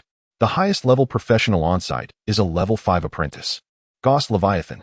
As the temporary leader, he stands with the other 6 professionals blocking the path of the 3 from Veiga. Lieutenant Veiga, how do we escape? Zygrin and Ralba, weapons in hand, warily surveyed their surroundings. They were encircled. Ordinarily, the 2 might have been terrified enough to kneel and surrender, as they had been deemed psychologically unfit by the political review of the brigade. But today, they had no desire to yield. Escape? Veiga's words were succinct. Who said anything about fleeing? Follow me, and let us slay them all. To survive, they had no choice but to eliminate those who stood in their way. As for how to dispatch these foes. Chapter 81. A dead end, yet a glimmer of hope in what appeared to be a dire situation with seemingly no escape. There remained a slender thread of opportunity. Veiga's sole trump card was the mage's shield. From the intelligence gathered at the Adventurers Guild and his previous encounter with a mage, he discerned that although he could wield the mage's shield as an adept mage, its defensive power paled in comparison to that of a true mage's shield. He was unaware of the exact strength of a genuine mage's shield, however. He learned from the mage he battled previously that it was capable of withstanding a strike from the Windblade spell. Indeed, while he lacked knowledge regarding the true defensive capabilities of the mage's shield, he was acutely aware of the Windblade's formidable offensive power. It is no exaggeration to state that had he not possessed a counterfeit mage's shield as a level 4 apprentice, he would have been effortlessly dispatched by a single strike of the Windblade. By extrapolation, the attack power of the Windblade must have reached level 5, or perhaps even surpassed that threshold, attaining the maximum offensive capability of a lower-tier practitioner. The distinction between a level 5 apprentice and a lower-tier practitioner represented a significant barrier. Should he manage to ascend to a level 1 mage, despite not yet having learned any spells, he would inherently possess the defensive technique of the mage's shield. This was far from an imitation. Based on various deductions, it was clear that if he could achieve the rank of a level 1 mage, none of the 7 apprentices present could breach his defenses. With a resolution in mind, the question became how to break through his limits on sight. For an ordinary mage, this would be a monumental challenge. Yet for him, the necessary materials for advancement were readily available. Among the 7 apprentices, slaying just 3 would guarantee his elevation to an official mage, enabling him to escape this wretched place. Veiga scanned his surroundings and observed that among the 7 practitioners present, there was 1 at level 5, 1 at level 4, 2 at level 3, and 3 at level 2. His gaze settled on the 3 level 2 apprentices. Drawing from his prior combat experience, he recognized that the spiritual energy gained from defeating level 3 apprentices was equivalent to that obtained from slaying level 2 apprentices.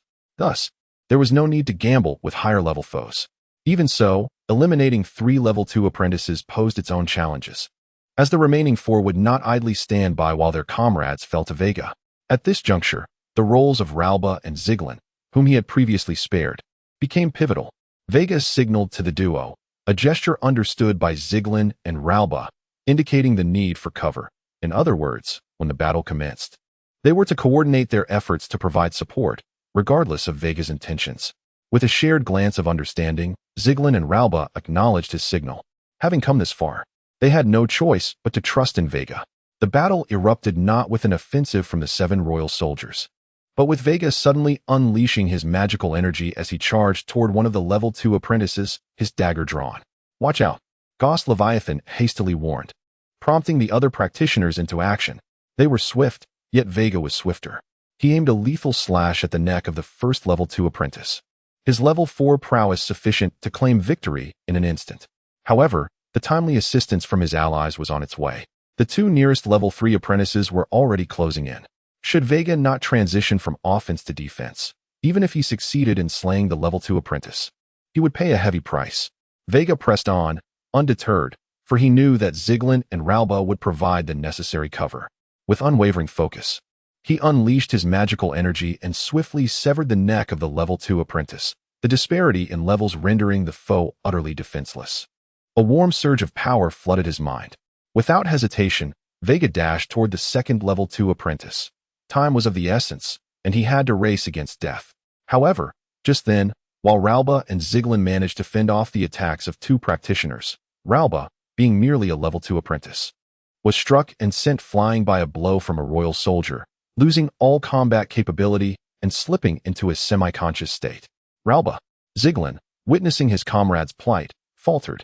In his haste to escape the clutches of their adversaries, he inadvertently fell victim to the opportunistic strike of a level 4 apprentice, who severed his head in a single blow, extinguishing his life on the spot.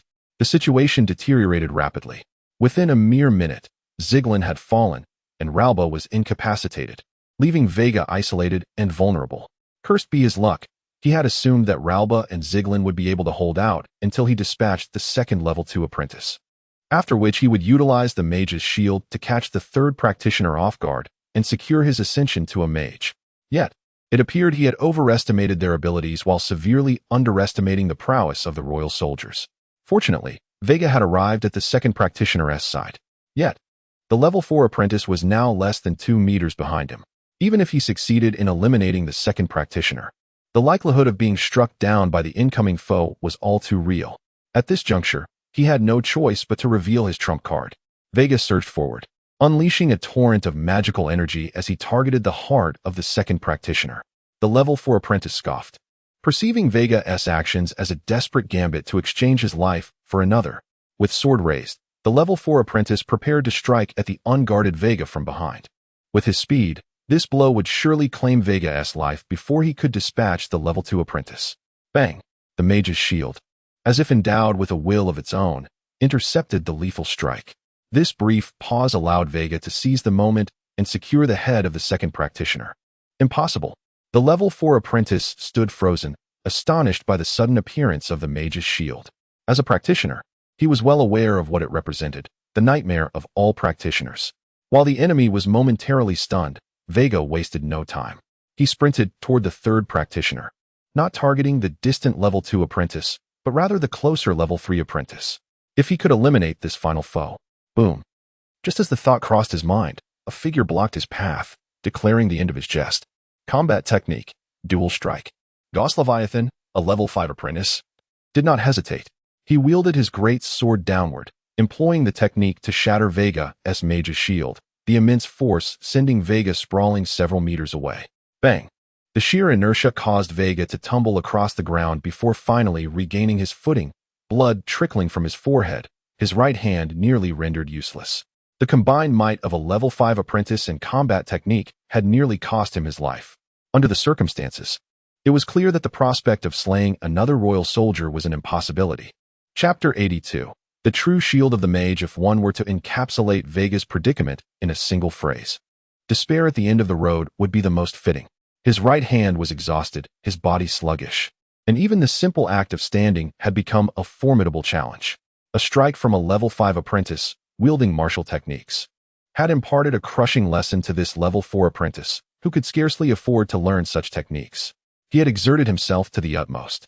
Relying on the element of surprise afforded by the mage's shield, he had nearly vanquished 3 of the kingdom's practitioners, elevating himself to the rank of a level 1 mage. Yet, he had overestimated his allies' capabilities and underestimated the terrors of his foes. The outcome was a profound sense of hopelessness. Now, he could do nothing but await his demise. For after enduring such a grievous assault, even eliminating a level 2 apprentice seemed an insurmountable task. Struggling to rise, Veiga clutched his dagger, determined to fight one last time before his end. As long as he possessed the breath of life, it signified that he had not yet expended all his strength. However, an unexpected event unfolded. Despite suffering grave injuries and nearly losing all combat efficacy, the 5 adversaries did not advance towards him. Instead, they remained at a distance, their gazes fixed intently upon Veiga. Gauss Leviathan, sword in hand, was about to approach when he was halted by another level 4 apprentice. Captain Gauss, I assure you, that is indeed the emblem of a mage, the mage's shield. A third-level apprentice echoed the sentiment. It would be prudent for you, Captain Gauss, to exercise caution.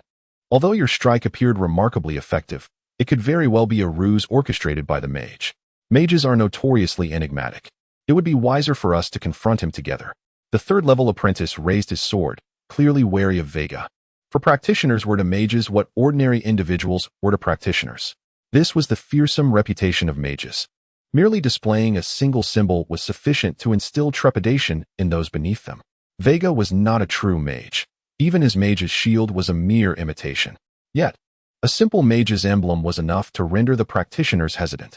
However, Ghost Leviathan exhibited no fear. He waved aside those who sought to impede him. I have faced mages within the military before. They allowed me 3 strikes. Yet not a single crack marred their mage's shield after those 3 blows. Compared to that mage's shield, this child's is but a jest. I refuse to believe he is a formidable mage. With resolute strides, Ghost Leviathan advanced. Yet, the practitioners behind him recoiled slightly. For the dread of mages was ingrained in their very bones. Even lower-tier practitioners had little interest in confronting a level 1 mage. As Ghost Leviathan approached, Veiga seized the moment, recovering some strength while his adversaries conversed. He once more tightened his grip on the dagger, channeling his mental energy to summon magical power. And the mage's shield coalesced anew. Martial technique, dual strike. Ghost Leviathan, employing the same tactic, shattered Veiga's mage's shield once more, then surged towards him undeterred. Boom. This time, Veiga was sent flying several meters, landing beside the half-conscious Ralba. Coughing up blood, Veiga was battered and bruised. Given his current state, the likelihood of surviving another blow was less than 1 in 10,000. At that moment, Ghost Leviathan, sword in hand, approached Veiga with unwavering steps. Not only Ghost, but the remaining 4 apprentices, emboldened by Ghost's conviction that Veiga was not a genuine mage, surged toward him. Escape was futile. Victory was unattainable. As Veiga beheld their advance, bitterness welled up within him. It was then that an unexpected voice broke through the tension. The voice of Ralba, who lay on the ground, teetering on the brink of unconsciousness. From his pained expression, it seemed he was on the verge of awakening. However, whether he awoke or remained in slumber made little difference. He was merely a level 2 apprentice, incapable of withstanding even a second of assault from the enemy. Wait, a flash of inspiration struck Veiga's mind. Although the presence of one more level 2 apprentice versus one less might not seem significant, Ralba was still a practitioner, and practitioners must be eliminated. A glint of madness flickered in Veiga's eyes. To slay an ally may appear incomprehensible to the average individual, perhaps even invoking disdain. Yet, Veiga found himself devoid of options. If he did not kill Ralba to ascend to a level 1 mage, both he and Ralba would perish, along with many still fighting among the Imperial soldiers. However, if he were to eliminate Ralba, he could ascend to a level 1 apprentice mage. Though Ralba would be lost, he might have a chance to survive. And perhaps even the majority of the troop could be spared. With that in mind, hesitation became unnecessary. Veiga violently tore the recording crystal from his chest, crushing it in his grip, and raised his dagger high. Thud! The blade struck true, piercing Ralba's heart. In his final moments, Ralba's eyes flew open. The beating heart experienced the cold kiss of the blade for the first time, and he realized his life force was ebbing away. Even as he was vanquished, he grasped the outcome. Yet, he could not fathom that his slayer was not the enemy, but Veiga withdrew the dagger without a moment's hesitation. This act irrevocably extinguished Ralba's life. Blood, as red as a crane's crown, gushed forth, splattering Veiga's pallid visage. In that moment, he appeared as a bloodthirsty demon risen from the depths of hell, his smile radiant in a manner incomprehensible to ordinary minds. Indeed, he was no protagonist of a tale. Were his story to be penned, he would undoubtedly be the embodiment of villainy. Modern literary heroes are often portrayed as greedy figures, yearning for love, camaraderie, and the salvation of the world. He lacked the privilege of greed, for such desires would only hasten his demise. Thus, he was compelled, like the ultimate antagonist, to sacrifice a comrade to seize the right to survive. Boom! A final surge of mental energy flooded into his brain, and he completed his ascension to a level 1 mage. His once chaotic mind became clear. His perspective expanded from 180 degrees to 360 degrees, achieving unprecedented mastery over his body and magical power. Most importantly, crack! The mage's shield formed again. The translucent, dark shield had doubled in size, adorned with intricate runes. Though the magical energy required far exceeded that of before, Veiga felt an unyielding fortitude emanating from it. This was the true mage's shield. It represented the mage's emblem, the practitioner's nightmare. Now, it was time to sound the horn of counterattack. Chapter 83, Surviving the Aftermath. Killing a teammate? Go's Leviathan found it utterly incomprehensible, as did Sever and the other professionals observing the scene, regarding Veiga's sudden act of violence. Although the level 2 apprentice had already lost his combat capacity, even the most foolish of teammates must have some utility. After all, on the battlefield, the only reliable support comes from comrades. The inexplicable act of killing a fellow ally left everyone bewildered, unable to fathom Veiga's true intentions. There was no justification for his actions, yet they attempted to fabricate one, such as the notion that individuals, when cornered, might engage in irrational behavior. Naturally, Go's Leviathan and the other professionals hastily categorized Veiga as a madman. With the enemy's sanity in question, they felt emboldened to unleash their full might in an assault. Go's Leviathan struck first, but Veiga's mage shield seemed to possess a will of its own, perfectly intercepting the blow. The impact resounded, yet this time, the mage shield did not shatter as it had on prior occasions. It remained unscathed, and instead, Go's Leviathan was propelled several meters back by the immense backlash of his own attack. What was happening? Go's Leviathan's grip on his sword ached. Disbelief etched on his face as he regarded Veiga. The scene was reminiscent of their previous encounter. The enigmatic mage, the indomitable mage shield, followed by bizarre and terrifying magic. Simultaneously, the other 4 professionals launched their attacks. One advanced from the front, another veered left, yet another to the right, while the final level 4 apprentice attempted to ambush Veiga from behind. Faced with these assaults from all directions, Veiga remained motionless, channeling his mental energy into 4 distinct streams, each infused with a substantial amount of magical power, forming 4 mage shields to block the incoming strikes. A series of metallic clangs echoed as Veiga effortlessly withstood the onslaught without even adopting a defensive stance. His mage shields exhibited not a single crack, although the division of 1 into 4 had quadrupled the expenditure of his mental and magical energy. If this continued, he would inevitably be reduced to the status of an ordinary person due to the excessive drain on his resources. It was time to counterattack. With a swift motion, Veiga's dagger sliced through the air, claiming the life of a level 3 apprentice in an instant. The influx of mental energy not only offset his previous expenditure, but also restored him to peak condition. As for his magical power, his allies on the battlefield continuously replenished his reserves. Although he could not advance to a level 5 apprentice in the short term, the energy at his disposal was more than sufficient for the current conflict. Veiga cast his gaze upon the remaining 4 professionals. This simple glance caused them not only to hesitate, but to retreat. Were they afraid? Indeed, fear gripped them. One level 2 apprentice trembled, his right hand clutching the sword quivering slightly. Were it not for the orders from above, he might have fled. Goes, what should we do now? After the loss of 3 comrades, doubt crept into the hearts of the remaining fighters as they turned to Goes. Being the strongest among them and the captain of the elite squad, Goes held the highest authority in the camp, second only to Commander Sever. Go's Leviathan remained silent, his eyes clouded with uncertainty. The previous strike had made it painfully clear that the mage shield was indeed unbreakable. Yet Veiga's demeanor did not resemble that of a typical mage. A mage would not simply endure blows until bloodied before retaliating. Such behavior defied logic. Logic? Go's Leviathan was oblivious to the fact that such notions did not apply to Veiga. Observing the kingdom's professionals hesitating to attack, Veiga seized the initiative, brandishing his dagger and launching an offensive against the remaining 4. The call for a counterattack had sounded. In his eyes, these 4 professionals had transformed from hunters into prey. He was now the true hunter, confident that they could not breach his defenses, which signified his invincibility. Defend yourselves, Go's Leviathan exclaimed, raising his sword to confront Veiga. The other 3 snapped to attention, yet instead of aiding Go's, they hesitated, weapons in hand, reluctant to engage. You cowards, Go's Leviathan cursed vehemently. Yet, he had no choice but to focus all his efforts on the battle, for Veiga's attacks could indeed penetrate his defenses, and a single misstep could lead to his demise. The clash between Veiga and Go's Leviathan commenced in earnest. As Go's employed his combat techniques against Veiga, he keenly observed his fighting style.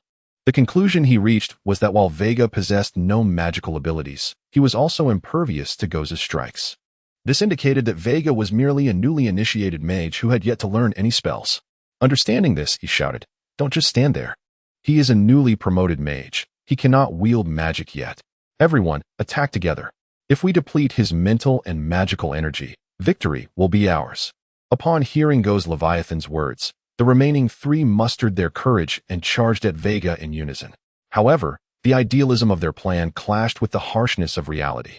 With allies continuously supplying Veiga with magical energy and the ability to eliminate lower-level professionals to replenish his mental reserves, he was not the exhausted figure Ghost Leviathan envisioned. Instead, he grew ever more invigorated. The battle raged for half an hour. Ghost Leviathan, having utilized most of his magical energy, found himself on the brink of exhaustion, while another level 4 apprentice teetered on the edge of defeat. The level 2 and level 3 apprentices had already fallen to Veiga's blade. The tide of battle had turned. After this prolonged engagement, Veiga's combat prowess had not waned. Rather, it had intensified. His mage shield solidified further, and both his magical and mental energy limits had expanded. Yet, just then, the kingdom's forces sounded the retreat. What was happening? Veiga turned toward the main body of the kingdom's army. He beheld a blood-soaked soldier from the Empire. Wielding a spear and cutting his way toward Sever, his magical energy pulsating, rendering conventional weaponry ineffective against his defenses. He was a soldier of the Empire and also a professional. It was too late. At this moment, he lacked any protective comrades. Filled with courage, Peter surged forward. Undeterred by the prospect of thousands opposing him, his magical reserves were nearly depleted, yet he pressed on. With a thrust, the spear pierced Sever's throat, ending his life. Even in death, Sever could not comprehend how effortlessly his carefully laid plans had unraveled, nor could he fathom that his slayer had been a mere foot soldier. All because of a few words? "Commander!" Ghost Leviathan roared, unleashing a surge of speed as he raced toward Sever, colliding with Peter, who had just become a professional. Peter showed no sign of fear. Even with his magical energy exhausted, he fearlessly charged at Ghost Leviathan. The practitioners devoid of magical prowess are indistinguishable from ordinary individuals. Peter, with his right hand clutching a long spear, had it severed, yet in a final gasp. He lunged at Ghost with his sharp teeth, aiming for his throat. The struggle ceased only when his brain relinquished control over his body. While the 5th-level apprentice wished to escape, it was naturally beyond Veiga's capacity to thwart him.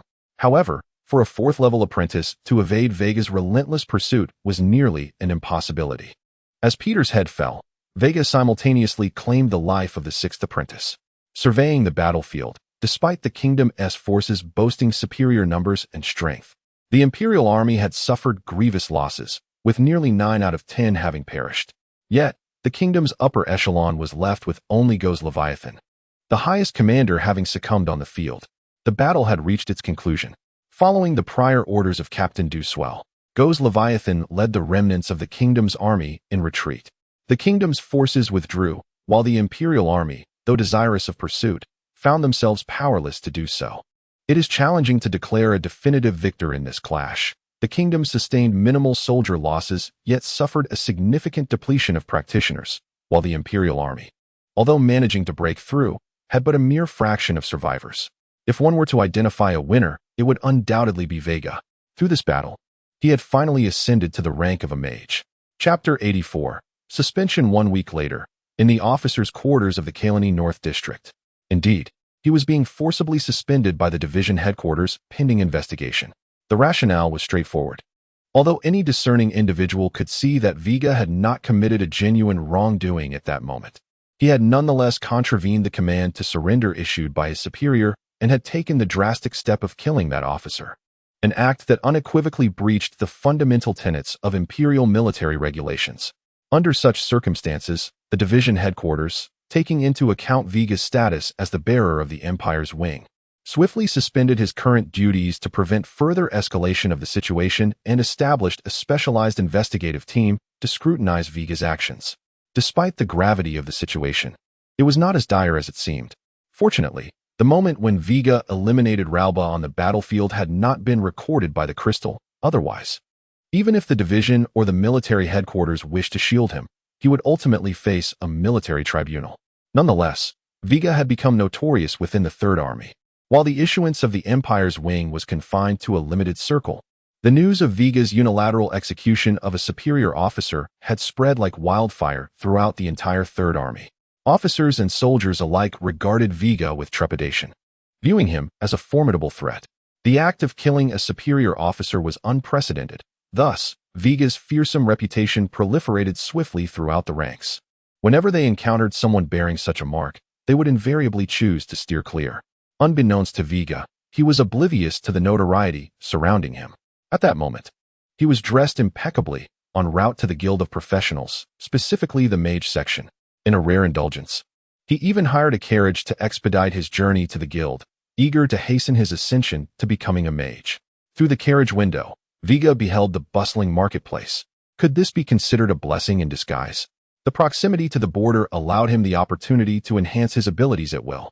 However, in Kalani, his opportunities for growth were severely limited. The unlawful killing of civilians could not be overlooked, and he could not rely on traditional methods for self-improvement. As for upgrading his troops, after last week's battle, his forces were nearly obliterated. Technically, as someone under suspension, he no longer had any subordinates. Once the fervor surrounding the incident subsided, he would undoubtedly be assigned to a new position. But it remained uncertain whether any commander would be willing to take him on as a subordinate. Before long, Veigar arrived at the entrance of the Guild of Professionals. The atmosphere here was as tranquil as ever, standing in stark contrast to the lively administrative street, seeming somewhat out of place. As this venue was frequented solely by professionals and a few staff members, with no one daring to cause trouble.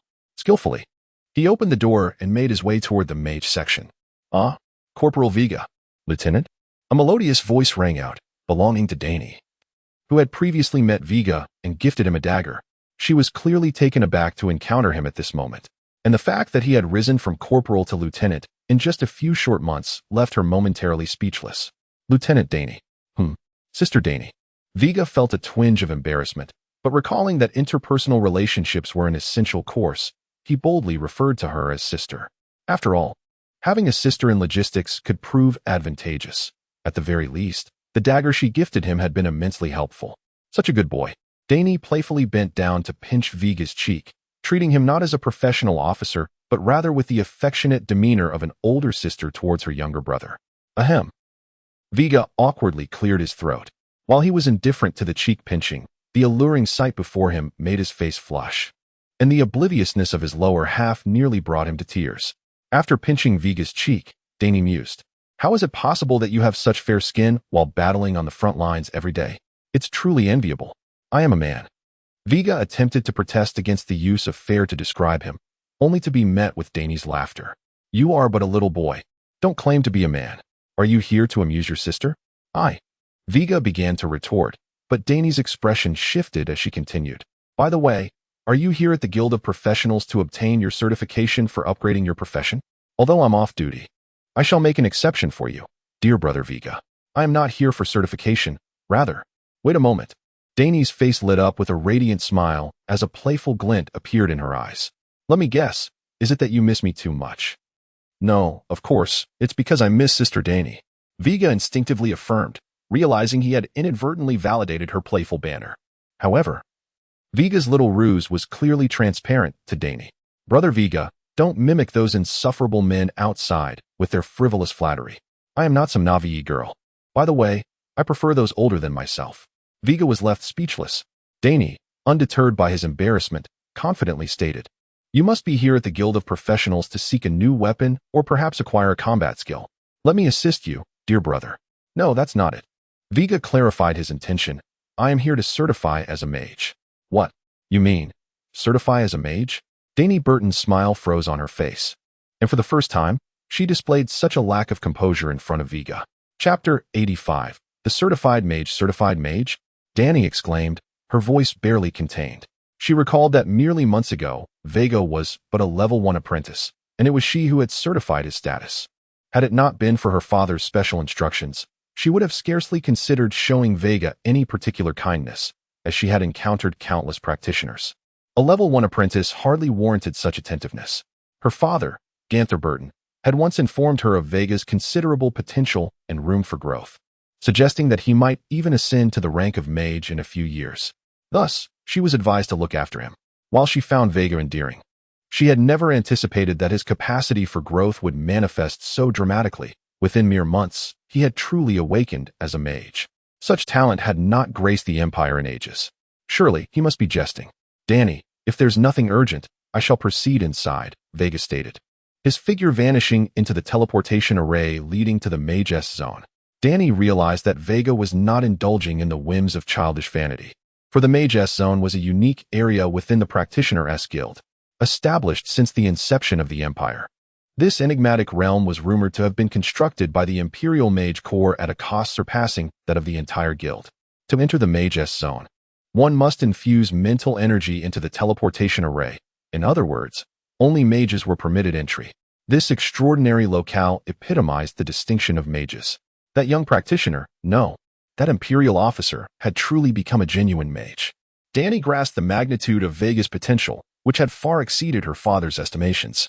She knew she must relay this news to Ganther Burton. Such a prodigious talent must not be allowed to fall into the hands of another regiment. Welcome to the Mage zone. Veiga, on his inaugural visit, had not yet felt this atmosphere.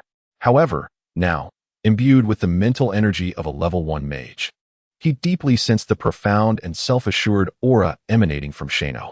This confidence, almost palpable, was something even seasoned practitioners lacked. Shano recalled Veiga vividly. Compared to other mages, Veiga was indeed exceptional.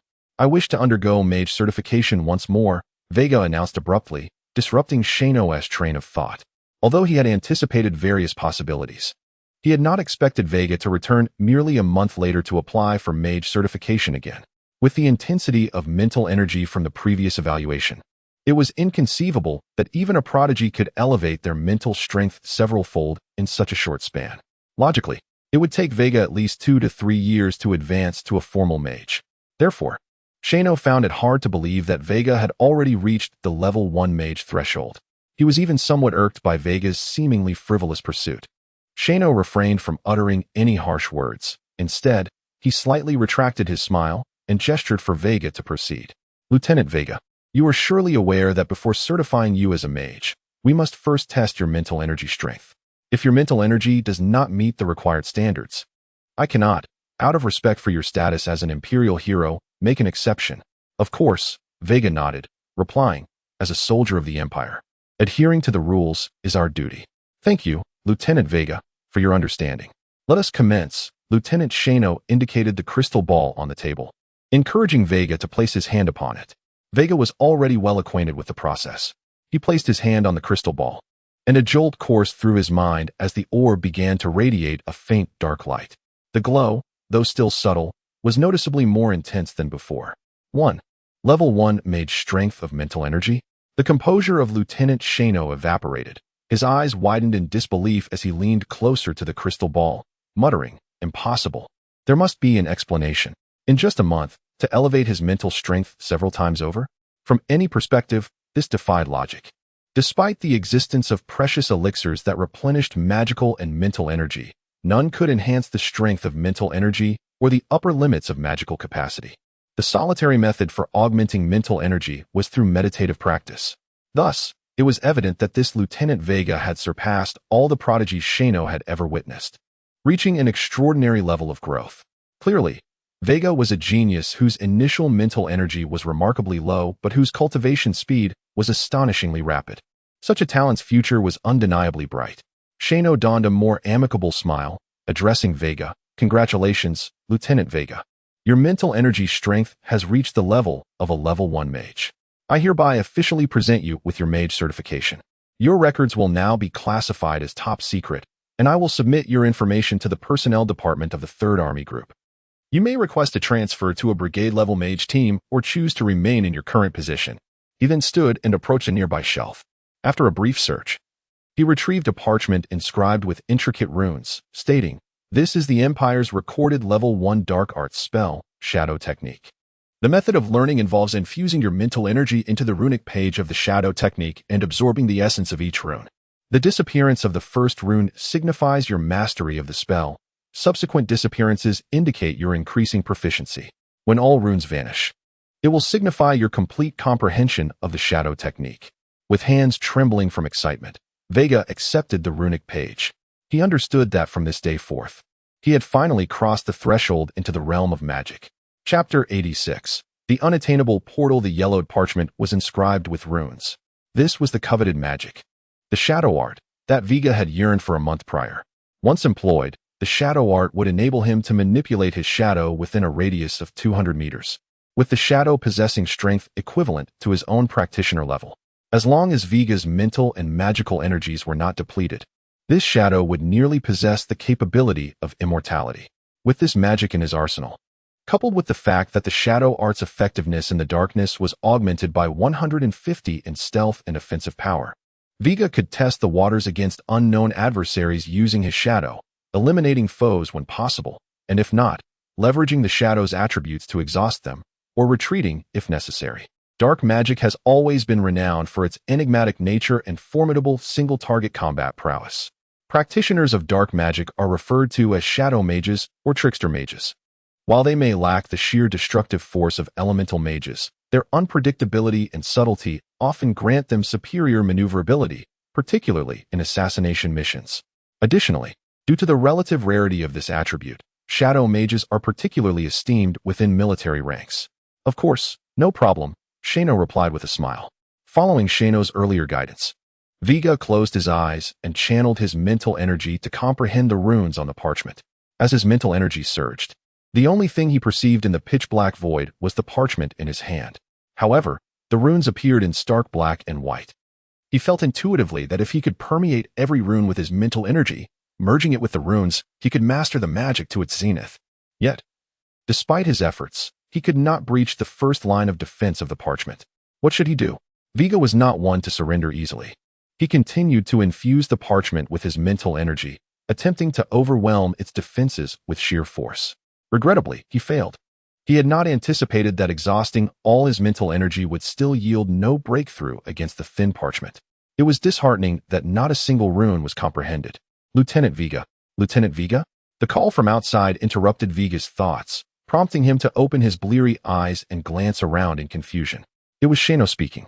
6 hours? Veigar was taken aback, glancing at the wall clock to discover that indeed, 6 hours had passed. He lifted the unscathed parchment and inquired, "Do most mages take 6 hours to master the first rune? Yet, why does the first rune on my parchment remain intact?" Shano looked over Veigar's parchment. "Thank you for your insight, Lieutenant Shano." Veigar expressed his gratitude. "I shall take my leave now." "Lieutenant Veigar, please hold on," Shano promptly interjected. "Although the Empire has only recorded one level 1 dark spell, you might find some magical tools and casting mediums at the item shops on the second floor of the Adventurers Guild." After a pause, Shano's expression shifted to one of realization. "I almost forgot to mention, once you have completed your study of the magic, you will require certain casting mediums to utilize it. Common ones include staves, crystal orbs, and amulets. Different types of mages are suited to different mediums." "Ah, I see." Veigar recalled the peculiar staves wielded by the mages he had encountered. Curiosity piqued. He asked, "Lieutenant Shano, may I inquire what your casting medium is?" Suddenly, a crystal orb on the table levitated into the air. Generally, elemental mages, being the most numerous, wield staves to fully unlock their extraordinary magical potential due to their powerful offensive capabilities. Shano manipulated the orb with ease. "I am a word spirit mage. While I do not possess any attack spells, I excel in perception, reconnaissance, and prediction. Thus, my most compatible medium is the crystal orb." Shano appraised Veigar thoughtfully before continuing.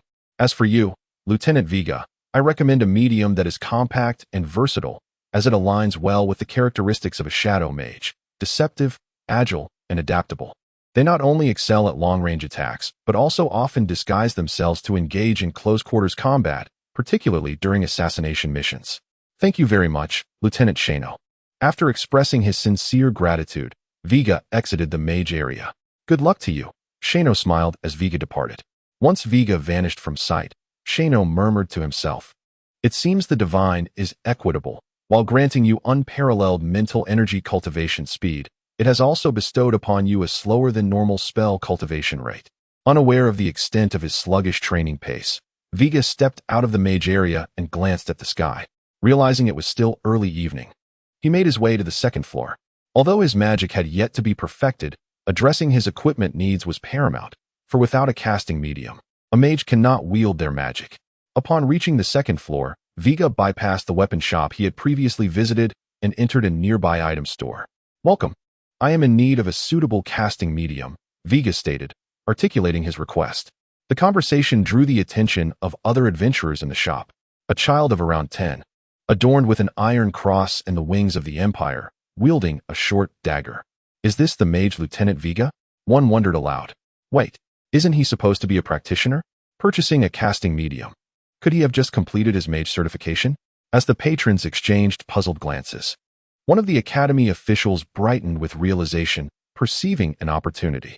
Chapter 87. The contest. The 3rd Army Group of the Empire, 7th Division, A91 Brigade. The A91 Brigade is a newly restructured standard brigade, comprising 4 standard regiments with a total of 6,000 soldiers. Once the system training concludes, this unit will officially enjoy the status of a core force. The highest authority of this new unit is the recently promoted Ganser Burton. By all accounts, he should not have been appointed as the commander of this new unit based on seniority. However, his remarkable performance during the urban-level mission at Veiga earned him significant merit, thus granting him this rare opportunity for promotion.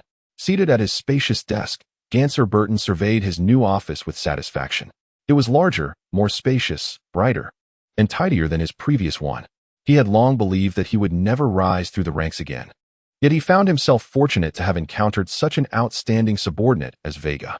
Indeed, it was thanks to Veiga that he had ascended to the core decision-making level of the division in his lifetime. Ganser sincerely appreciated Veiga. He had intended to request that Veiga be transferred to this new unit. However, Veiga had made a grievous error by killing a superior officer, a transgression that the Empire could not overlook. Although it was evident to discerning eyes that Veiga's merits outweighed his faults, the mistakes of superiors could not be judged by subordinates.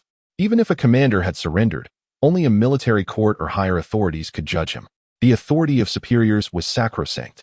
Should this matter be brought before a military court, the Empire's military tribunal would undoubtedly seek to maintain its judicial authority and the supremacy of high-ranking officers, leaving no room for leniency towards Veiga, who had overstepped his bounds by taking the life of a superior officer. The mere thought of the military court sent shivers down Ganser's spine, for it operated independently from the military system, reporting directly to the Empire's chief judge. The status of the chief judge of the 3rd Army Group's military court was equal to that of the commander of the 3rd Army Group. This was an inescapable reality. The Empire practiced a system of separation of powers, with the Emperor commanding the military, possessing the largest army, and responsible for warfare. The chief judge presided over legal matters, wielding the highest magical powers to ensure justice. The judicial corps was composed of the Empire's most elite mages, whose strength instilled fear in enemy nations, especially among officers who served the enemy after surrendering. The judicial corps could even cross borders to execute those deemed guilty. The third power pertained to politics, overseen by the Grand Speaker of the Empire, who commanded a vast think tank and resources, primarily responsible for the Empire's future planning and strategic development. Regardless of whether it was the Emperor, the Chief Judge, or the Grand Speaker, the three held equal status, independent of any factions, with the singular aim of ensuring the Empire's enduring prosperity. Anyone, be they noble or from any other class, who obstructed this goal would be ruthlessly eliminated. Furthermore, the three had an agreement.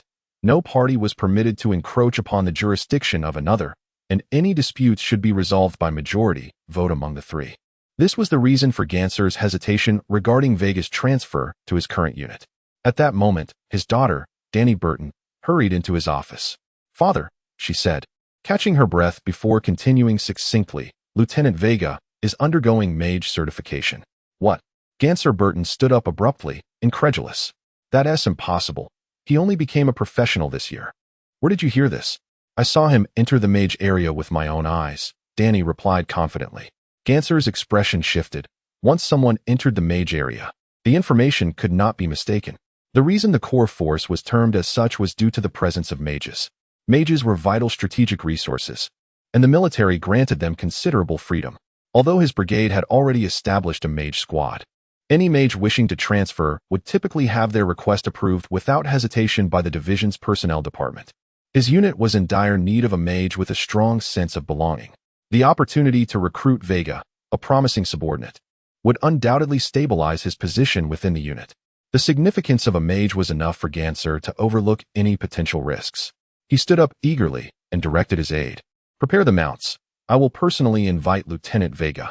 Meanwhile, Veiga was contemplating whether to take out a loan to purchase a spellcasting medium worth 6,000 gold coins when a major officer suddenly approached him, introducing himself as Colonel Andre Hill from the K-21 Regiment of the 6th Division.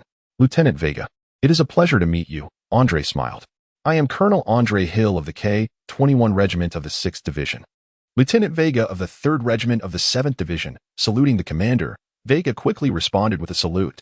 Andre Hill was a middle-aged man with a flat face, standing approximately 165 meters tall, exuding an air of arrogance and self-importance rather than the steel resolve expected of a soldier. Lieutenant Veiga, your eye for quality is commendable, Andre remarked, glancing at the spellcasting medium before Veiga. Although this spellcasting medium is merely of low tier, its cost-effectiveness is indeed among the best in its class. Colonel Andre, you are knowledgeable about spellcasting mediums? Veiga inquired. To be honest, Lieutenant Veiga, Andre replied with a slight smile, I have a level 2 shadow mage in my unit, so I am quite familiar with such magical items. If you were to purchase it, it would be quite a bargain. Andre's words solidified Veiga's determination. With his current finances, gathering 6,000 gold coins was a daunting task. Although the stipend for a professional lieutenant was higher than that of an ordinary lieutenant, it amounted to only slightly over 200 gold coins per month, and with the Imperial wings, it barely totaled 300 gold coins. While becoming a mage would grant him an additional 500 gold coins per month, that amount, combined with his current income, would still fall short, especially since he would not receive it until the following month. Thus, he resolved to take out a loan to acquire the spellcasting medium first. Veiga produced his officers and mage certifications, presenting them to the attendant. Please assist me in processing the loan. Here are my mage and officer certifications. This sum will be covered by me for Lieutenant Veiga, Andre interjected, producing a note issued by the Imperial Bank to stop the attendant before he could accept the documents. The attendant did not take the note, but instead looked to Veiga. Veiga hastily refused. I cannot accept your generosity. I must pay my own debts. Andre laughed heartily. Lieutenant Veiga, what are you saying? As the colonel of the K-21 Regiment of the 6th Division, I formally invite you to serve in my unit. While I may not be able to bestow upon you a spell, consider this spell-casting medium as a token of our meeting. Outside the door, Ganser's furious voice rang out. Andre, are you trying to poach my subordinate? Chapter 88. Long-standing grudges. Andre Hill was not unaware that Veiga had once served under Ganser Burton. In fact, it was precisely because he recognized Veiga's affiliation with Ganser that he boldly extended an olive branch to Veiga. The animosity between him and Ganser had festered for years, tracing back to their time at the Senior Officer Academy. Both were among the most outstanding students of their cohort, their brilliance inevitably setting them up as rivals. Their competition spanned 2 years, with each experiencing victories and defeats. However, in their final year, Ganser suddenly fell silent. Andre realized that Ganser was no longer a worthy opponent. Just as he believed the outcome was settled, Ganser bribed a mutual friend to gain advanced knowledge of Andre's graduation thesis, leading to Andre's unprepared and devastating defeat at Ganser's hands during their last confrontation. The consequences of this failure were dire. Ganser, with his exceptional performance, was promoted to a commanding officer role within the 3rd Army Group, while Andre, though also assigned to the same group, found himself commanding a mere cannon fodder regiment stationed at the borders. After enduring countless years of resentment, he harbored a deep-seated hatred for Ganser. Simultaneously, he remained vigilant, monitoring any news about Ganser. When Andre learned that Ganser had ultimately been promoted to a brigade-level officer, he shattered his favorite cup in a fit of rage, convinced that all Ganser had achieved should rightfully belong to him. In his moments of despair, Andre sought the reason behind Ganser's ascension, the 2nd Lieutenant Veiga. While other officers might perceive Veiga as a ticking time bomb, Andre saw immense potential in him. Just as he prepared to reach out to Veiga with an invitation to join his ranks, he fortuitously encountered the freshly certified mage Veiga at the Profession Guild, who was in the process of acquiring spellcasting mediums. Was this a divine favor? Andre was astonished to discover that Veiga's potential was far greater than anticipated. Having enlisted for merely over a year, he had awakened as a mage. Currently on a leave of absence, Veiga had yet to receive further instructions from Ganser, presenting Andre with a golden opportunity.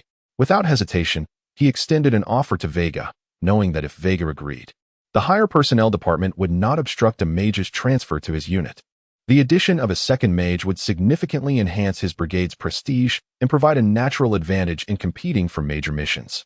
Securing such missions would inevitably lead to promotion. However, at this crucial juncture, his arch-nemesis Ganser Burton re-emerged to disrupt his plans. As if the tragic events of their final year at the Senior Officer Academy were replaying before his eyes. Ganser's repeated interference in his career advancement ignited Andrei's fury, pushing him to the brink of explosion. Were it not for the presence of the Profession Guild, the anger within him might have compelled him to take drastic action against Ganser, that ordinary man. Taking a deep breath, Andrei suppressed his rage and disregarded Ganser. He turned to Veiga and said, "Lieutenant Veiga, may I inquire how you perceive my proposal? Should you choose to join my unit, I assure you that I will procure a spell for you as a gift within a year of your arrival." A sharp intake of breath escaped Veiga. It was well known that mages were among the most financially demanding professions. Even basic spellcasting mediums cost no less than 6,000 gold coins, while the price of a single spell was clearly marked at a staggering 20,000 gold coins on the shelves before him. The Empire only offered newly promoted mages a single introductory spell for free, sufficient for about a year of study. When one sought to learn a second spell, they had to rely on their own finances. What did 20,000 gold coins signify, considering a typical citizen's monthly expenditure of 1 to 3 gold coins? This sum could sustain a family of 4 for over a century. Although the Empire was rife with economic disparities, making it unwise to compare the lives of commoners with the elite, 20,000 gold coins still represented a fortune in a mage's eyes. With mages earning roughly 1,000 gold coins a month, saving for such an amount could take nearly 2 years, a reality that accounted for 85 of mages serving the Empire. Thus, facing such a temptation, Veiga found it difficult to decline. Yet, Ganser's presence made it impossible for him to respond immediately, especially since Ganser had once nurtured him. Just as Veiga grappled with his dilemma, Ganser interjected, "Lieutenant Veiga, I formally invite you to join the A91 Brigade's mage team. While I cannot promise you a spell at this moment, please trust that a brigade-level unit is the platform where you can truly showcase your talents." With that, Ganser produced a financial note. At this juncture, Veiga dared not hesitate. Any delay would lead both sides to perceive him as indecisive. Thus, he signaled the attendant to settle the bill with Ganser's note. After all, Ganser had once been a significant mentor, and as he had stated, the opportunities available to a brigade-level mage team far surpassed those of a mere regiment. If Veiga sought swift advancement and greater military achievements, there was no other path but to join the brigade's mage team. A wise choice indeed. Ganser smiled, addressing Veiga, "Once you resume your duties, I will formally submit a transfer request to the personnel department. Should you require anything in the meantime, do not hesitate to ask. I will do my utmost to assist you. For now, I must take my leave." With a nod to Andrei, Ganser exited the Profession Guild. "My sincerest apologies, Commander Andrei," Veiga hurriedly expressed as Ganser departed. In the military, even if one could not be friends, it was essential not to appear as an enemy. Although Andrei held no jurisdiction over Veiga, he did not wish to establish a formidable adversary. "Very well," Andrei replied curtly, clearly unimpressed by Veiga's apology. Before striding out of the Profession Guild, standing at the entrance, Andrei clenched his fists, the sound of cracking knuckles echoing his fury. "Well played, Ganser Burton. Time and again thwarting my prospects. Even if I cannot claim this pawn, you shall not easily retain control over it." His eyes burned with rage as he marched decisively toward the 3rd Army Group and the military tribunal. Chapter 89. The investigation team. As the two individuals vanished from the Guild of Professionals, Veiga found himself devoid of the desire to continue exploring. For he could not afford even a single spellcasting medium, and would ultimately require the generosity of Ganser Burton. The more costly spells were, naturally, beyond his consideration. Veiga exited the grand doors of the Guild of Professionals. Through his visit, he discerned that the equipment and spells of mages were generally priced at about double that of the weapons and techniques of adventurers. Moreover, the cultivation of magic was a painstakingly slow process. To master a spell from its rudimentary form to proficiency, even a prodigy would require a year's dedication, while merely grasping the basics could be achieved in a mere 6 hours. With an eagerness that could not be contained, Veiga hastened homeward, opting once again for a carriage. The expenditure of such modest wealth was of little concern to him, especially considering his substantial stipend of 500 gold coins as a mage. not to mention his basic salary as a warrant officer and the additional allowances for adventurers. As the carriage rolled along, Veiga gazed through the window, relishing the bustling yet serene atmosphere of Karenni. Unbeknownst to him, the vibrancy and clamor might not endure for long. However, he held firm in his belief that should war erupt, the formidable imperial army would undoubtedly thwart the incursions of the kingdom's forces. Historically, the city of Karenni had never succumbed to siege. It was not merely home to the entire Third Army Corps, but also housed the Judgment Legion, a symbol of elite military power, alongside a multitude of mages and adventurers, far surpassing the ranks of the kingdom's soldiers. Setting those considerations aside, the governance of Karenni maintained a law enforcement force of approximately 10,000 personnel. Among these, the number of adventurers exceeded 200, each having undergone specialized training within the government system. While their collective strength might fall slightly below that of a standard division, they constituted a formidable force readily mobilizable for warfare. Through the carriage window, Veiga paid little heed to the commotion outside, presuming it was merely a search for wanted criminals, an all-too-common occurrence. The only aspect that piqued his curiosity was the nature of the fugitive that warranted such a significant deployment of law enforcement, led by adventurers. After settling the fare and disembarking, he ascended to his room, swiftly unfurling the runic page of shadow magic. Just as he was poised to resume his magical studies, a series of knocks echoed from the door. Upon opening it, he was met by a group of 5 individuals clad in military uniforms, their leader bearing the rank of lieutenant colonel. "May I inquire if you are Lieutenant Veiga?" The lieutenant colonel adjusted his glasses, offering Veiga a cordial smile. Reporting in, "I am Lieutenant Veiga of the 7th Division, 2nd Brigade, 3rd Regiment," he replied, standing at attention. The lieutenant colonel produced identification, a faint smile gracing his lips. "We hail from the 7th Division's Level 3 investigation team." A jolt of apprehension coursed through Veiga. If his instincts were correct, this so-called investigation team had come regarding his actions during the guerrilla mission that resulted in the death of Rons. He quickly gestured for the 5 to enter and discuss the matter further. After a brief preparation, Veiga sat across from them. He possessed a modicum of knowledge regarding the investigation teams. These entities were internal enforcement organizations within the military system, categorized into Level 1, Level 2, and Level 3 teams.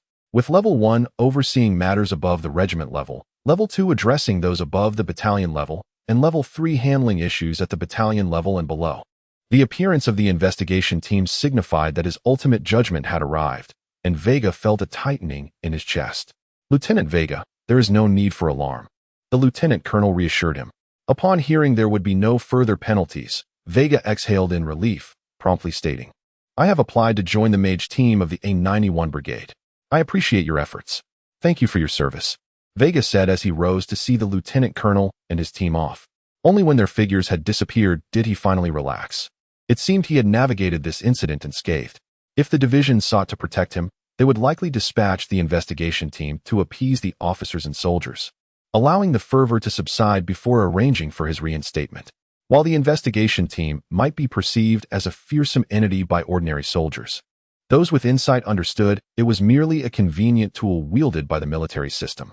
Unlike military courts, military procurators, or military security departments, entities that were entirely subordinate to the imperial judicial system and not bound by military constraints, the investigation team merely served to uphold a semblance of judicial authority within the military.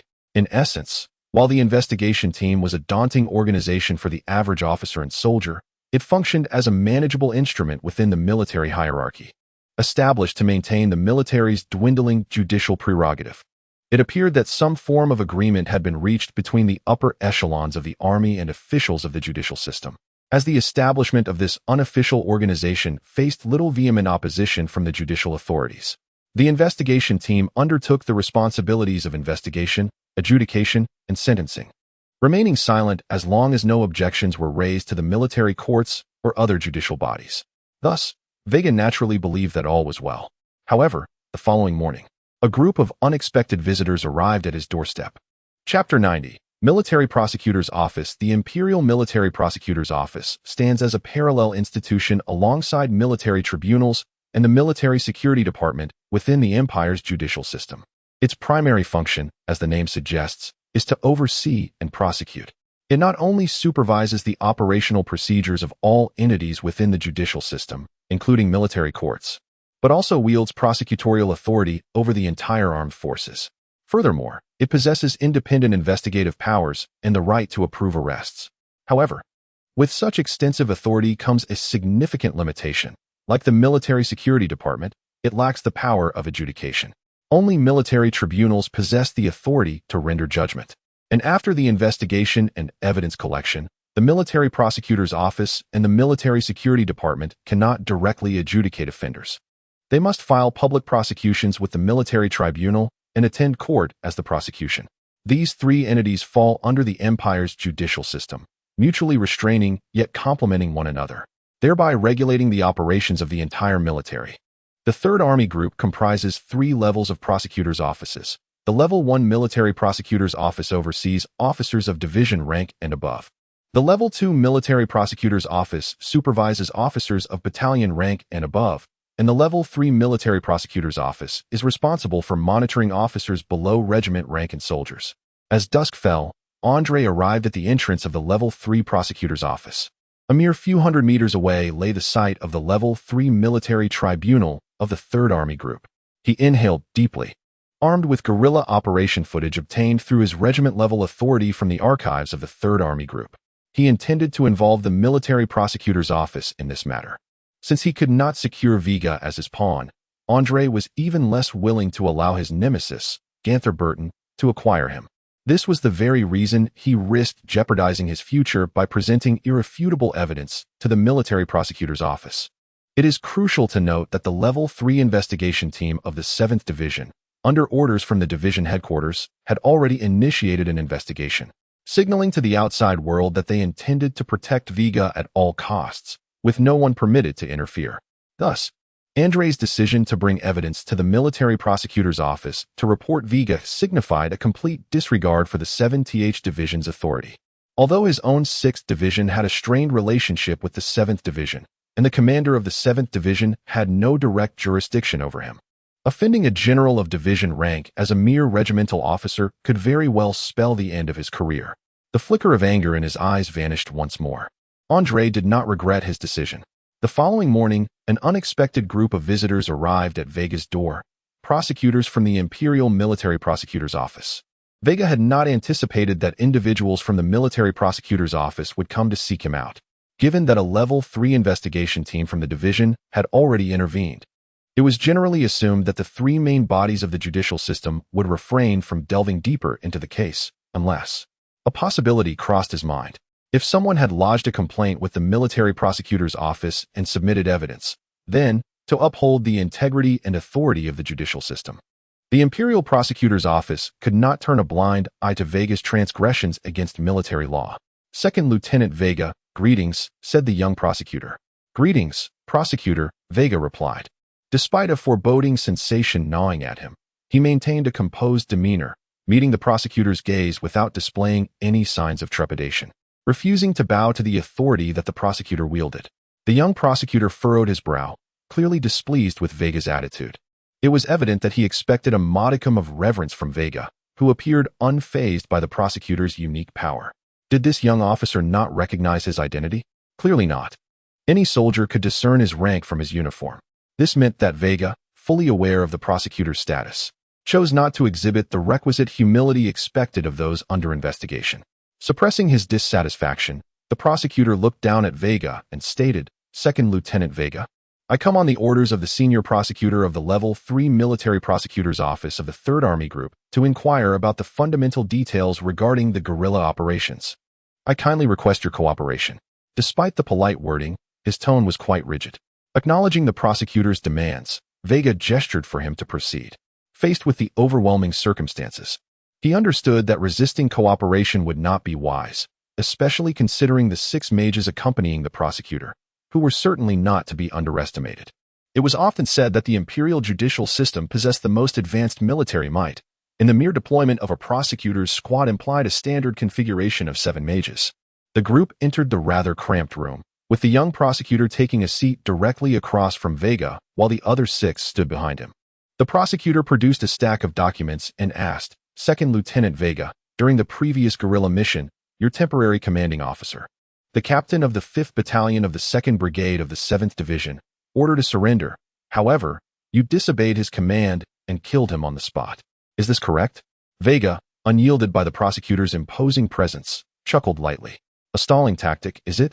Prosecutor, as an officer of a judicial system that prides itself on evidence, do you not find this baseless assumption somewhat ludicrous? Second Lieutenant Veiga, what is this attitude of yours? The young prosecutor's expression morphed into one of barely concealed anger. To be frank, your defiance and the unauthorized killing of your commanding officer not only flout the military regulations of the Empire, but also disregard the investigative and judicial authority of our office. I do not believe I have committed any wrongdoing, Veiga asserted resolutely. He knew that had he not eliminated Ron's, he would likely not even have been present to undergo this inquiry. You, the young prosecutor, with a swift motion, took up his pen and proceeded to note down. Poor attitude. Refusal to admit guilt, uncooperative. After completing his remarks, he stood and pointed at Veiga, stating, Second Lieutenant Veiga, from this moment forth, I request you amend your demeanor. We have already gathered all crucial evidence, and will soon file charges with the military court. In light of your non-compliance with my investigation, I shall now exercise the prosecutorial authority to arrest you. Please present the arrest warrant, Veiga replied calmly. The young prosecutor exchanged glances with the 6 mages behind him. We will provide the arrest warrant shortly. For now, please accompany us, Second Lieutenant Veiga. As his words hung in the air, the 6 mages stepped forward, indicating that should Veiga refuse to cooperate, they would not hesitate to employ force. Stepping back, Veiga recognized the gravity of his situation. Chapter 91. Refusal of arrest. Veiga had no intention of cooperating with the prosecutor's work. To be arrested would mean he would lose the initiative, ultimately resulting in detention until the trial, where he would be directly judged by a military tribunal in obscurity. In a military court, the concept of defense is virtually non-existent. If the evidence is conclusive, judgment and sentencing occur without delay, and the military tribunal's decision is final, there is no recourse for appeal as in civilian courts. Thus, once a verdict is rendered, it is irrevocable, and even if the commander of the Third Army Group intervenes, the judicial system would staunchly refuse to amend the ruling in order to uphold its authority. Therefore, he must refuse arrest. During this critical time, Veiga needed to find someone who could safeguard him. Who could save him? Gunther would certainly not suffice. Perhaps the commander of the 7th Division could intervene, but it was assured that the commander of the Third Army Group could influence the judicial system. Though the judicial system is technically independent and constrains the military's operations, it is, in terms of hierarchy, equal to the military. The very fact that the Third Army Group dared to establish an illegal investigative team demonstrates the considerable influence military leaders wield over the judicial system. Thus, Veiga was confident that the higher-ups in the military had the capacity to protect him. Before that, however, he could not be confined. Having come to this realization, Veiga took a step back, his gaze fixed on the 7 individuals before him as his mind raced. Engaging in combat was out of the question. 7 formal mages against him. A novice level 1 mage who had yet to learn magic had less than a 1 in 10,000 chance of successfully escaping, let alone defeating them. Furthermore, Veiga could not discern the strength of any of these mages.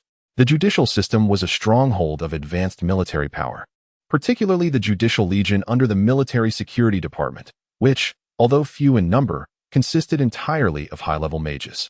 In executing assassination tasks, even the commander of the Third Army Group would not guarantee his own safety. While the military prosecutor's office was not the Military Security Department, it was logical to deduce that at least 3 of the 7 individuals were high-level mages. So, what was to be done? A flash of inspiration struck Veiga. He chose neither to flee nor to resist. He casually pulled on the military uniform jacket hanging on the rack. The 20-year-old prosecutor, Jarrett, was a lower-level mage. As everyone imagined, he was a bona fide genius, having become a professional at the age of 14, reaching level 4 by 19, and awakening his mental power that same year, leading to his immediate certification as a lower-level mage due to the strength of his mental faculties. Consequently, he was absorbed into the judicial system and was now a level 3 prosecutor, tasked with investigating Veiga. Although the chief prosecutor had not issued an arrest order, why take it upon himself to apprehend Veiga? This was undoubtedly due to his inability to tolerate Veiga's demeanor, and as a prodigy awakened to mental power. He was the chief prosecutor's most valued subordinate, accustomed to being flattered by everyone around him. The suspects he dealt with were groveling, often showering him with gifts even before questioning commenced. Yet this young officer before him was different. Having committed unforgivable crimes, he showed no deference to the prosecutor wielding judicial authority, and even failed to offer the most basic courtesies. When had a favored child of destiny been treated this way, Jarrett was determined to teach Veigar a lesson about power. With a wave of his hand, he signaled the prosecutors behind him to proceed with the arrest. This was, of course, against protocol. But who could withstand the force he commanded? Had Veigar been a mid-level mage, Jarrett would never have dared to give such an order. For if he failed to subdue Veigar, he risked being prosecuted for abuse of power in a military court.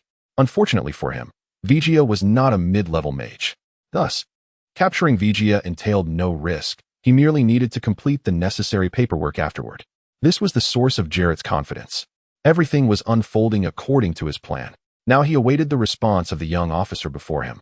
With a rustle, Veigar's actions drew Jarrett's attention, instinctively prompting him to gather his mental power in preparation. However, Veigar merely donned the military jacket. This single action nearly provoked Jarrett to fury. He had expected a struggle, not merely the donning of a uniform. Was he truly so complacent and devoid of a sense of crisis? Just as he contemplated issuing another order to continue the arrest, a beam of morning sunlight streamed through the window, enveloping Veigar in its glow. At that moment, the golden light refracted off Veigar, striking Jarrett's eyes. Where did this light come from? Shielding his brow with his right hand, Jarrett beheld the reflected object. It sparkled in the sunlight, exuding an almost divine aura. As a prosecutor within the judicial system, he could not fail to recognize the imperial wings, a symbol of honor, identity, and status. Rather than merely recognizing it, his feelings were tinged with deep-seated hatred. Even upon discovering that the holder of the imperial wings had committed unforgivable crimes, the military tribunal would not permit the imposition of the death penalty and mandated leniency in sentencing. This was the reason for the judicial system's profound resentment toward such honors. Jarrett had never anticipated that Veigar possessed such an accolade. Now he felt like a fool, mocked by the very individual he sought to arrest. As a favored child of destiny, he believed he had lost face. What now, Lord Jarrett? One prosecutor asked, his expression troubled. While capturing an ordinary officer posed no issue, apprehending a holder of the imperial wings was a burden they could not bear. Leave. Jarrett huffed angrily, casting one last deep glance at Veigar before leading his team out the door. Since becoming a mage and entering the judicial system, he had never suffered such a significant loss of dignity. Now, he had fixated on Veigar, the perpetrator, and also on the informant, Andre Hill. Had it not been for Andre Hill's failure to relay such crucial information, he would not have found himself in such an embarrassing position before a mere youth. Given the opportunity, he vowed to exact revenge for this affront. Chapter 92. Actions from all sides. Warm sunlight filtered through the window. At this moment, Andre sat by the window of a CAF opposite the military prosecutor's office, savoring a rich latte while occasionally glancing toward the prosecutor's office. He had arrived early in the morning, for as the whistleblower who reported Veigar the day before, he yearned to witness the moment when Veigar was apprehended and detained by the military prosecutor, hoping to vent his simmering anger towards Ganther Burton. The arrest of Veigar would signify that within 7 days, the military prosecutor's office would file charges with the military court, leading to a death sentence for Veigar for the unauthorized killing of a superior. The Empire maintained a zero-tolerance policy towards such offenses, and once the verdict was rendered, even the commander-in-chief would be powerless to intervene. The death of Veigar would indirectly sever Ganther Burton's right-hand man, and Andre could almost envision the furious expression on Ganther Burton's face upon receiving the news.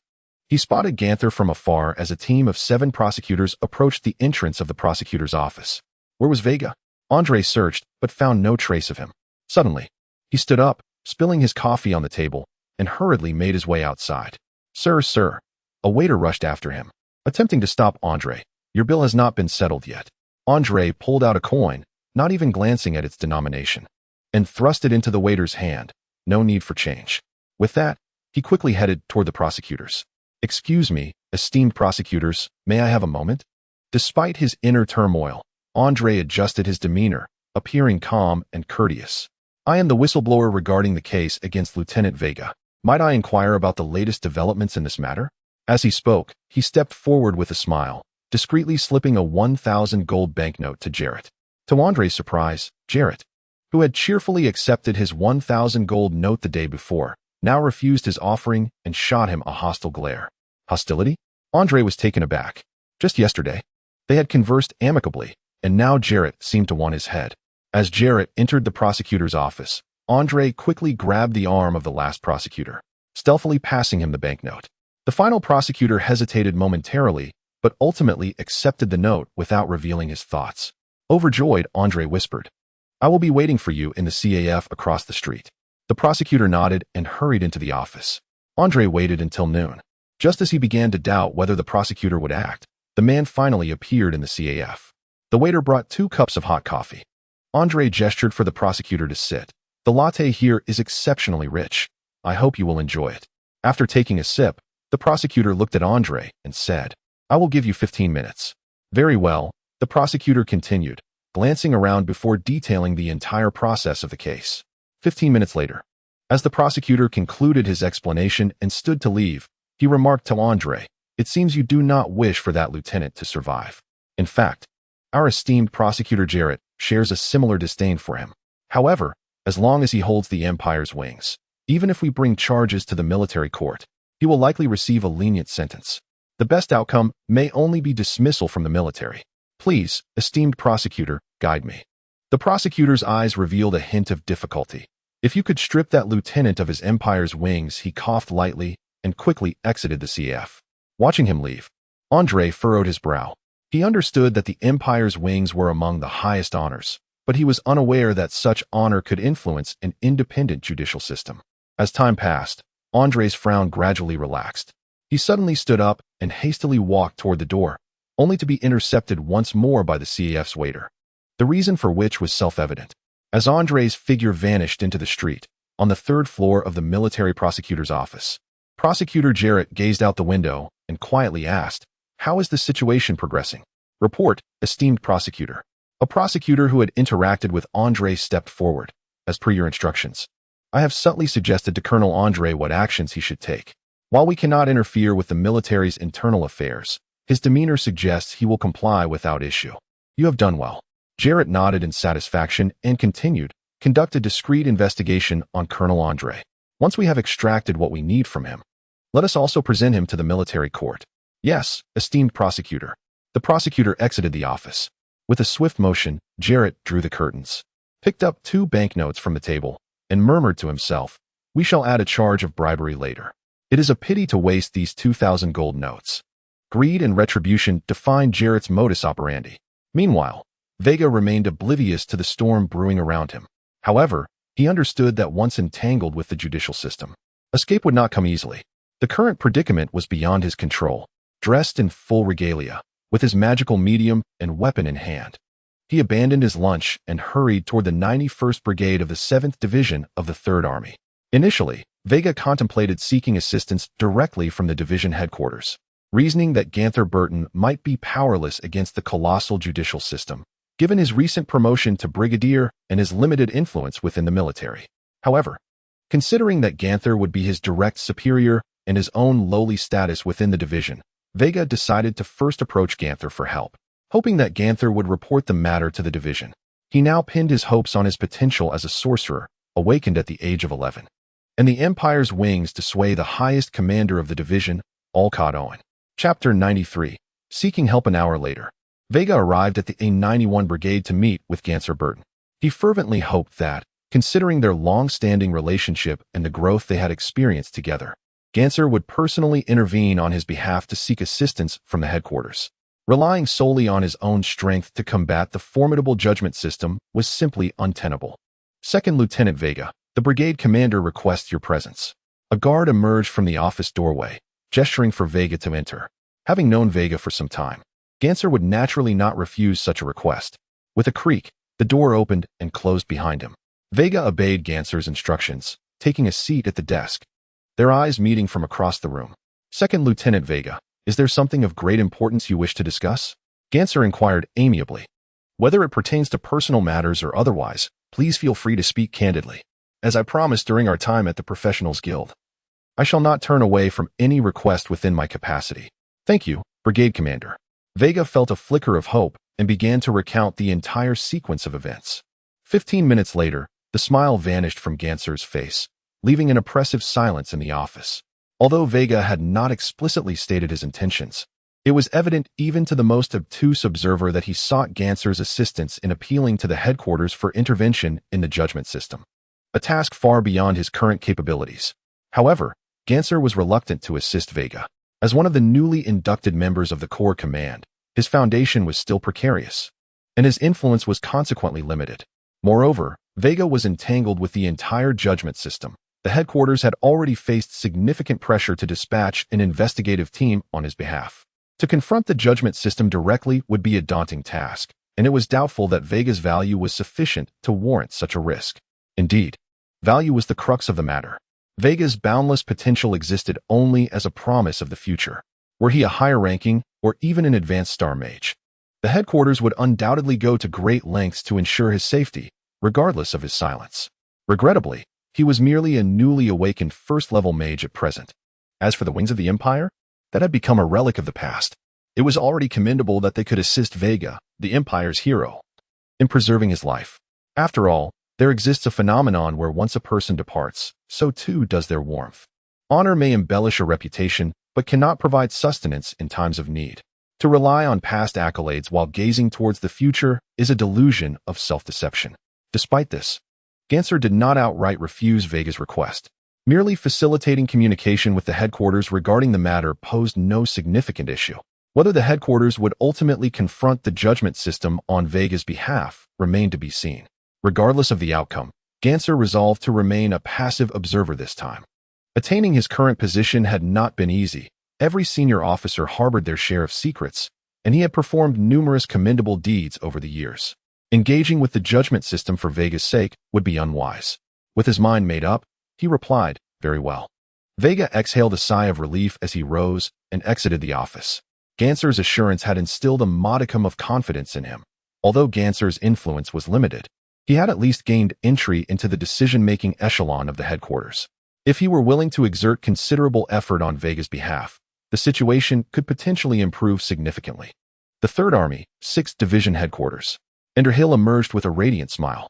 As for why Lagrin had so readily acquiesced to his request, Ender did not ponder deeply. He was a man who valued outcomes over processes. All he desired was to swiftly navigate through the morrow, and then deliver the gratifying news of the frozen Imperial wings to Prosecutor Gerald, enabling him to take decisive action against Veiga. Time slipped by silently. On the following day, the commander of the 6th Division set forth with resolute steps towards the military headquarters. He intended to petition the division for the freezing of Veiga's Imperial wings, even relinquishing the last available slot for a newly established standard brigade in order to gain the support of the 7th Division commander, Alcott Owen. Why such a steep price for the freezing of Veiga's Imperial wings? Because Lagrin was loyal to the Empire, loyal to the army. As an upright soldier, he could not tolerate Veiga's manner from the very beginning. In his view, the most fitting fate for Veiga would be to be discharged from military service and to live merely as an ordinary citizen. Months passed, and Lagrin heard news of Veiga once more. According to his subordinates, 2nd Lieutenant Veiga had executed his superior directly upon receiving orders to surrender at the front. To kill a commanding officer? In Lagrin's traditionalist perspective, this was utterly unforgivable. Although it might seem that Veiga had done no wrong in slaying a surrendering officer, if Lagrin had been present, he would have personally severed the officer's head. He believed that as a subordinate, Veiga lacked the authority to do so. Such insubordination was intolerable to the Empire. Once Veiga set this precedent, all officers would lose their credibility, and during wartime, it could embolden some treacherous subordinate officers to usurp power in the name of the Empire, inflicting immeasurable harm upon it. In Lagrin's eyes, the errors of any officer should only be dealt with by superior authorities and the judicial system. No one was permitted to cross this line. Once crossed, it would challenge the very authority of military order. In summary, Lagrin had already resolved that Veiga was unfit to serve as an imperial soldier. Thus, Lagrin decided that before Veiga could commit any greater transgressions, he would ensure that Veiga was expelled from military service. This presented a prime opportunity, even if it required sacrificing significant benefits. With a creak, the door to the conference room swung open. Lagrin surveyed the already occupied oval conference table, adopting a stern and righteous demeanor as he took his rightful seat. Clearing his throat, upon Lagrin's arrival, the half-closed eyes of Commander Foster Nolan flickered open slightly. Chapter 94, Escape? At the command center of the 3rd Army Group, the oval conference table was graced by Commander Foster Nolan, seated at the head. Flanking him were several staff officers from the Army's General Staff and the 10 Division commanders. Today's meeting was convened to determine the allocation of the last newly established Standard Brigade slot, with the primary contenders being Brigadier General Lagron of the 6th Division and Brigadier General Alcott Owen of the 7th Division. Given the current overall weakness of both divisions, the outcome of this allocation would significantly enhance one of their forces and provide access to additional resources. It was anticipated that today's meeting would be marked by fierce competition. Everyone is well aware of today's agenda, Foster declared, his eyes remaining closed. The topic of the final Standard Brigade slot has been under discussion for a week. If we cannot reach a consensus, I propose we resolve this matter through a vote. Seconded, came the chorus of agreement. Thus, the voting commenced. According to the General Staff's predictions, Lagron appeared well prepared, suggesting a higher likelihood of success for the 6th Division. However, as the voting unfolded, the results took an unexpected turn. Lagron and his allies surprisingly refrained from voting against Alcott Owen, who ultimately secured the coveted slot, with 4 abstentions and no opposition votes. This was indeed a most unusual occurrence. The commander opened his eyes momentarily, only to close them again almost instantly, while the staff officers exhibited expressions of disbelief. Nevertheless, the meeting proceeded. According to protocol, once a decision was reached on this matter, the session could be adjourned.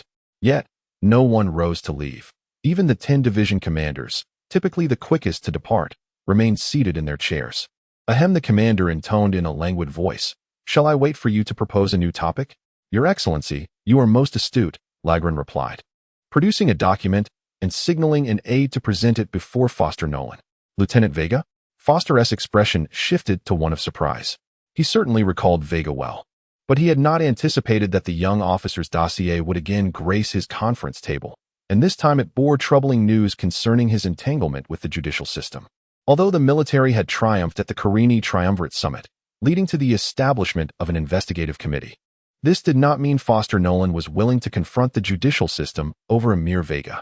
Provoking the judicial system could result in it collaborating with the weakened governmental apparatus to exert immense pressure on the military, pitting 2 against 1. Even if the military emerged victorious, the dispute would inevitably escalate to the imperial headquarters, where a dictatorial reputation would be thrust upon him. The imperial headquarters would never tolerate a singular dominance among the 3 branches of local governance. Therefore, if this matter had not been reported to the judicial system, he would naturally suppress it for Veiga. However, since it had reached the military prosecutor's office, he could not deny the judicial system its due, and must even lend it some support. Freeze the wings of the empire, the commander intoned coldly, as if crushing an ant beneath his heel, and find a justification to expel that informant from military service, reducing him to an inferior citizen. A collective gasp echoed through the room. While they understood that traitors would meet a grim fate, none had anticipated such a severe punishment as being relegated to inferior citizenship. This fate was far worse than death, as it would bring shame not only upon the individual, but also extend to their entire family, condemning them to societal discrimination and stripping them of basic civil rights, effectively rendering them eternal serfs as long as the empire endured. Though the punishment targeted the informant, all present understood that it served as a stark warning. Internal military matters must remain untainted by external systems, unless one wished to forsake their place within the 3rd Army Group, or rather, within the empire itself. Let us adjourn, Foster's somber voice resonated, signaling his displeasure. While he bore no particular animosity towards the judicial or governmental systems, each striving for the empire's future, he was acutely aware of his disdain for the foolish subordinates who disregarded the hard-won authority he had achieved. Thank you, Commander, Andre Hill declared with palpable excitement as he saluted and exited the 6th Division South headquarters, making his way directly towards the military prosecutor's office. Lagron sighed. He refrained from immediately imposing the inferior citizenship penalty on Andre, for at present, no one was eager to engage with the judicial system, especially after Foster's display of authority during the meeting. Thus, once Andre's utility was exhausted, his time would inevitably come to an end. The following day, Veiga arrived at the headquarters with fervor, only to be met with a notification. What does it mean to have one's privileges frozen? In a fit of rage, Veiga nearly tore the document to shreds. He had not anticipated that the high-ranking officials of the military would overlook his potential and the significance of the Empire's wings, instead becoming accomplices to the judgment system. With the freezing of his privileges, he faced the dire prospects of life imprisonment or even the death penalty. Bang! Veiga's fist crashed onto the table, shattering it into splinters. Undoubtedly, the military had utterly dismissed his potential and future.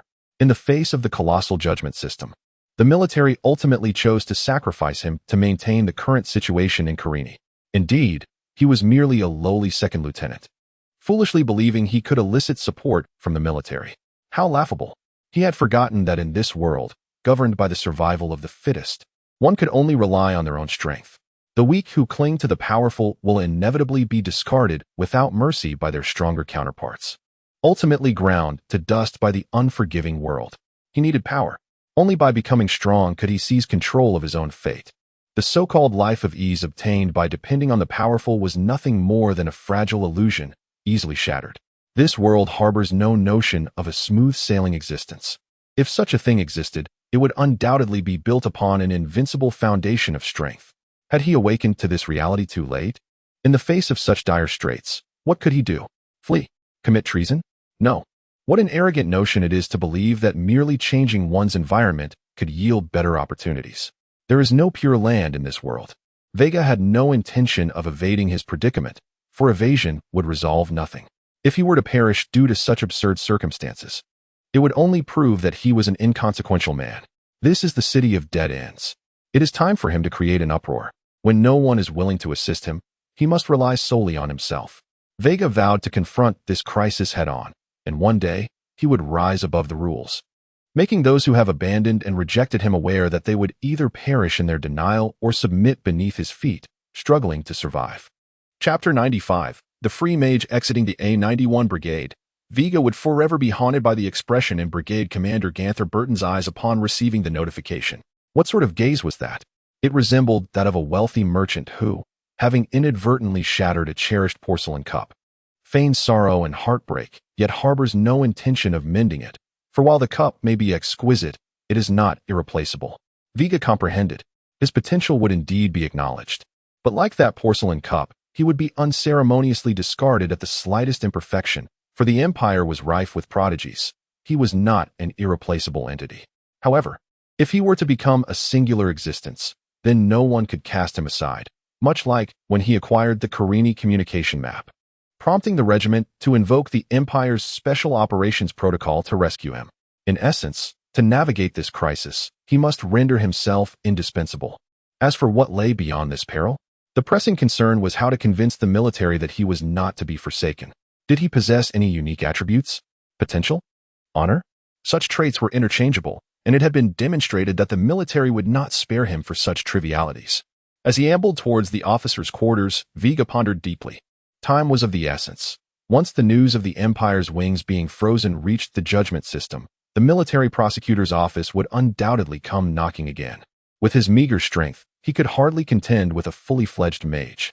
At this juncture, the situation could not be overstated as being precarious. Yet, the more urgent the circumstances, the greater the need for composure, for anxiety, trepidation, and fear would only exacerbate matters. Veiga inhaled deeply and lifted his gaze, attempting to regain his tranquility through distraction. In that moment, he realized he had unknowingly returned to the slums.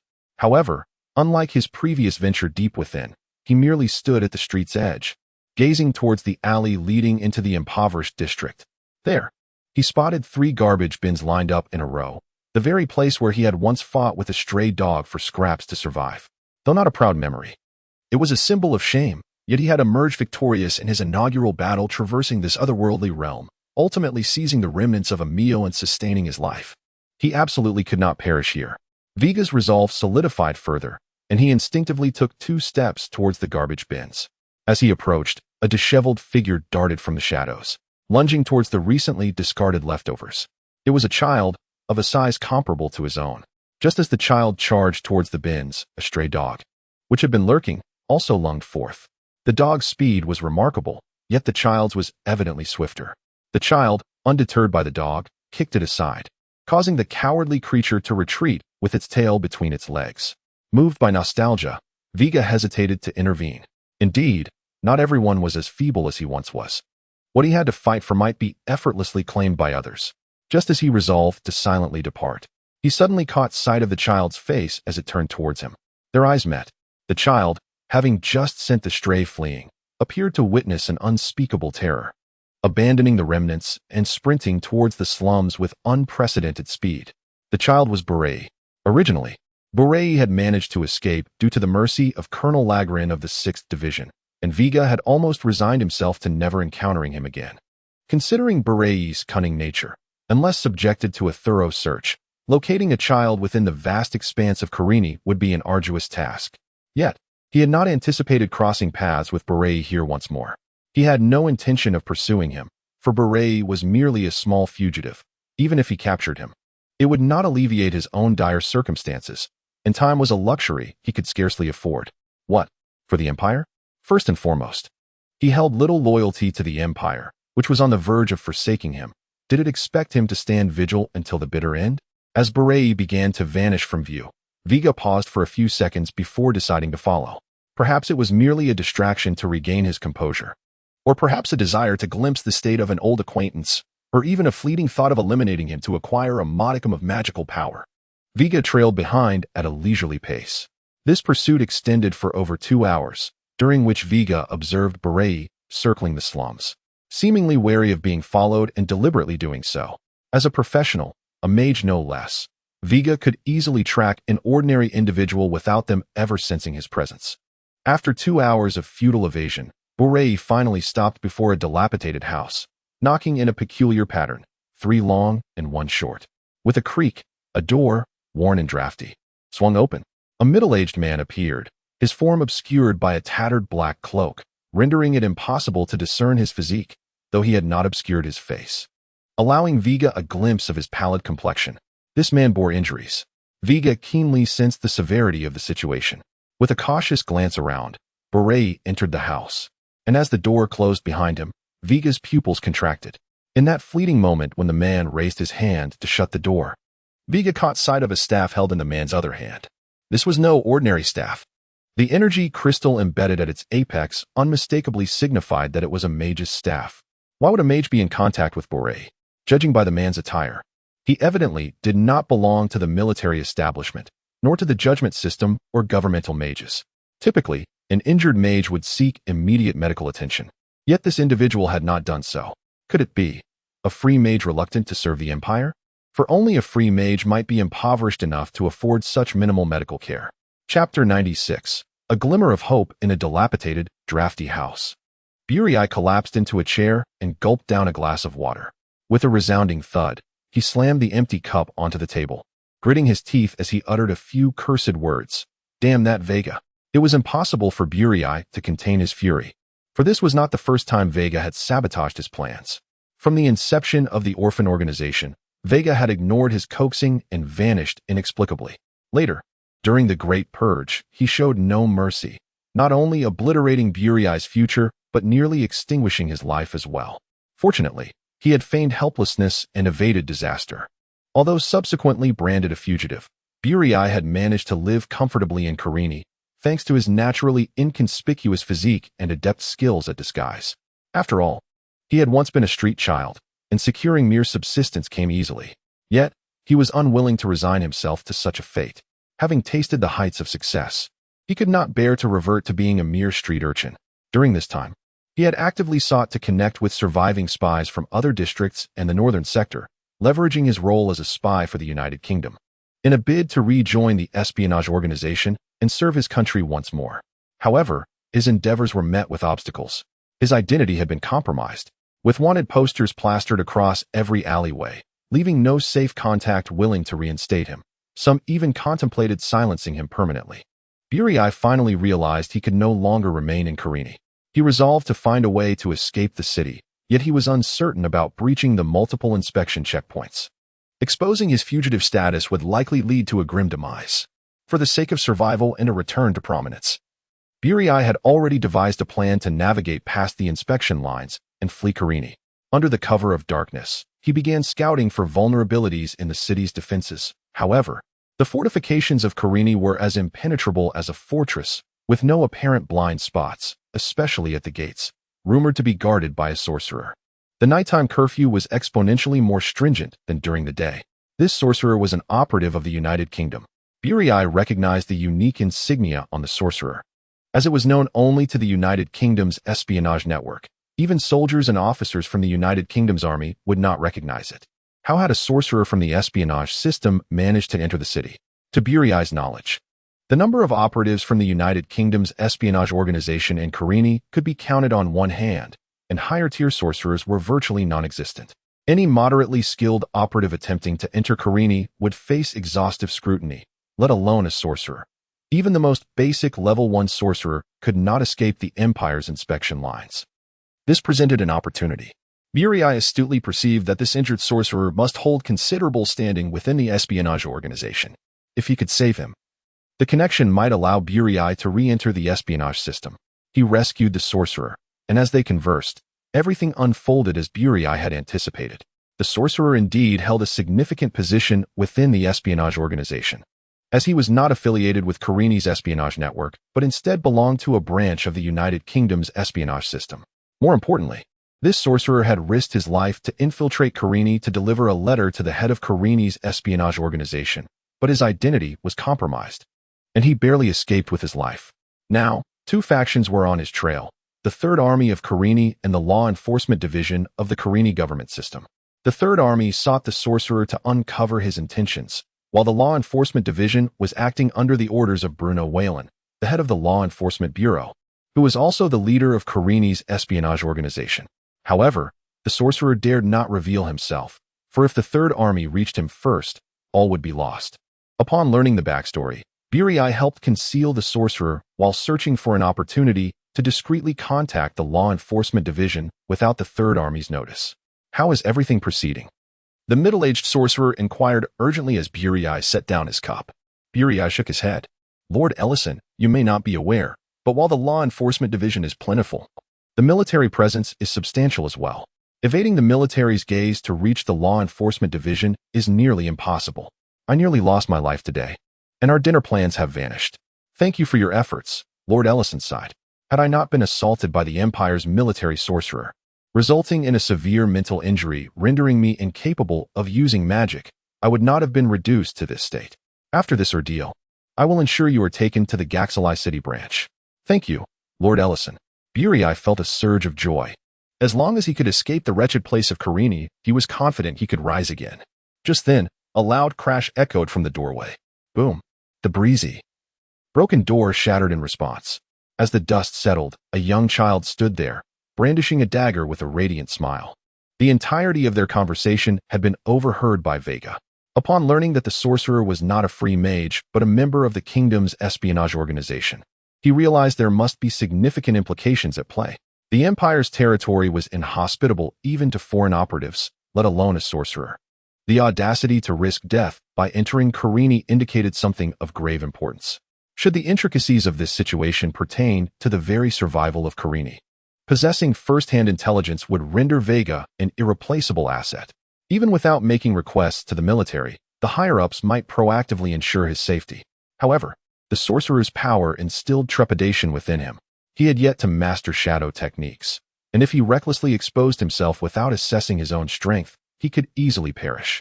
Unable to contend with the sorcerer, seeking help from others was out of the question. The upper echelons of the military were well aware of his predicament. He now held little influence within the army, and it was futile to expect assistance. Yet, in the next moment, Veiga discerned that the opposing sorcerer had suffered mental damage and could no longer wield magic. Seizing the opportunity, he burst into the room, his dagger charged with magical energy, his entire being poised for action. He was determined to uncover the truth behind this situation. It could very well be his lifeline. Chapter 97. The Dying Man Who Goes There? The door was shattered, and the sorcerer Ellison exclaimed. Although Ellison did not recognize Veiga, Bray certainly did. For Veiga had become his nightmare, the harbinger of his ruin. But why was Veiga here? A thought crossed Bray's mind. Perhaps Veiga had not been shaken off, but had instead followed him here. With a trembling voice, he stammered, V. Veiga, you are tracking me? Tracking? Bray's teeth clenched in ire, ready to unleash a torrent of curses, but upon seeing the weapon in Veiga's grasp, he quickly recoiled. Veiga, no, Lord Veiga, I implore you. Considering our shared tribulations, grant us a reprieve. Even if you were to slay me, it would serve no benefit to you and would only tarnish your hands." As Bray pleaded for mercy, he discreetly signaled Ellison to retreat. The gesture conveyed a clear intention. They were no match for Veiga, especially since Ellison was mentally compromised and unable to perform at his usual capacity. Retreat was their wisest option. Veiga, however, did not notice Bray's signal. His gaze remained fixated on Ellison, and should Ellison make even the slightest move, Veiga would react in an instant. "You should know that pleading for mercy is futile with me. In fact, I am far more intrigued by the identity of the gentleman beside you." Bray's heart raced, but he maintained a facade of calm. "He is merely a kind soul who offered me refuge." Veiga elongated his tone. "A kind soul? Indeed. It seems you are quite fortunate to be taken in by a powerful sorcerer. I wonder if this sorcerer is aware of your status as a fugitive." Veiga emphasized the word sorcerer with palpable disdain. Ellison, quick on the draw, stood his ground. Veiga moved with equal swiftness, positioning himself before Bray and Ellison, blocking their escape route. Now, let us not rush to leave. The guests have just arrived, and the host is already preparing to depart. Is that not rather uncouth? Child, do not push your luck." Ellison's voice emerged low and ominous, akin to a sinister whisper on a moonless night. "Please, Master Ellison, remain calm," Bray interjected, sensing Ellison's rising agitation. "Though he appears merely a child, he is a genuine professional. Given your current state, you may not be his match. I suggest we find an opportunity to withdraw."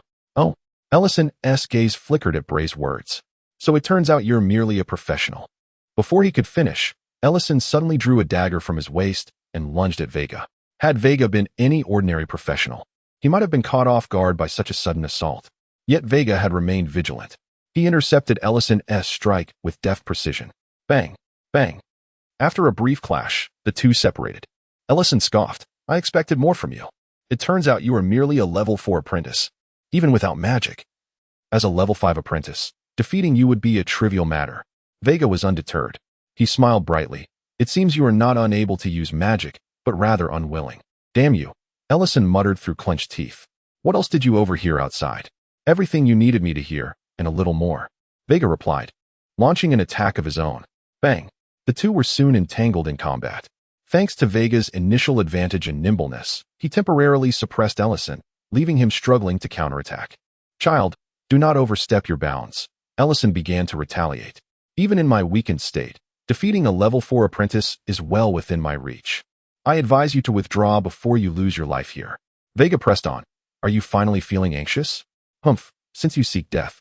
Ellison then unleashed a formidable surge of magical energy. As Veiga had surmised, Ellison was indeed in a state of urgency. Convinced that Veiga had reported their encounter and that Imperial reinforcements would soon arrive. The longer this confrontation dragged on, the more unfavorable it became for him. Fire magic, fireball. Ellison coughed blood as he risked his sanity to forcefully channel his mental energy, unleashing a fireball. The projectile hurtled forth with ferocious speed, too swift for Veiga to evade. Should it strike, even a level 4 apprentice would be instantly obliterated. Ellison understood this well, and, with little time to spare, gambled everything on a bid to eliminate Veiga. Fortuitously, he won that gamble. Though his mind teetered on the brink of collapse, clarity assured him he had not succumbed to madness from casting the spell. Luck was indeed on his side once more. Boom! The fireball detonated like a grenade, engulfing Veiga's diminutive form in flames. In that moment, Ellison exhaled a sigh of relief. Although the fireball was a weakened version, it was more than sufficient to threaten a professional.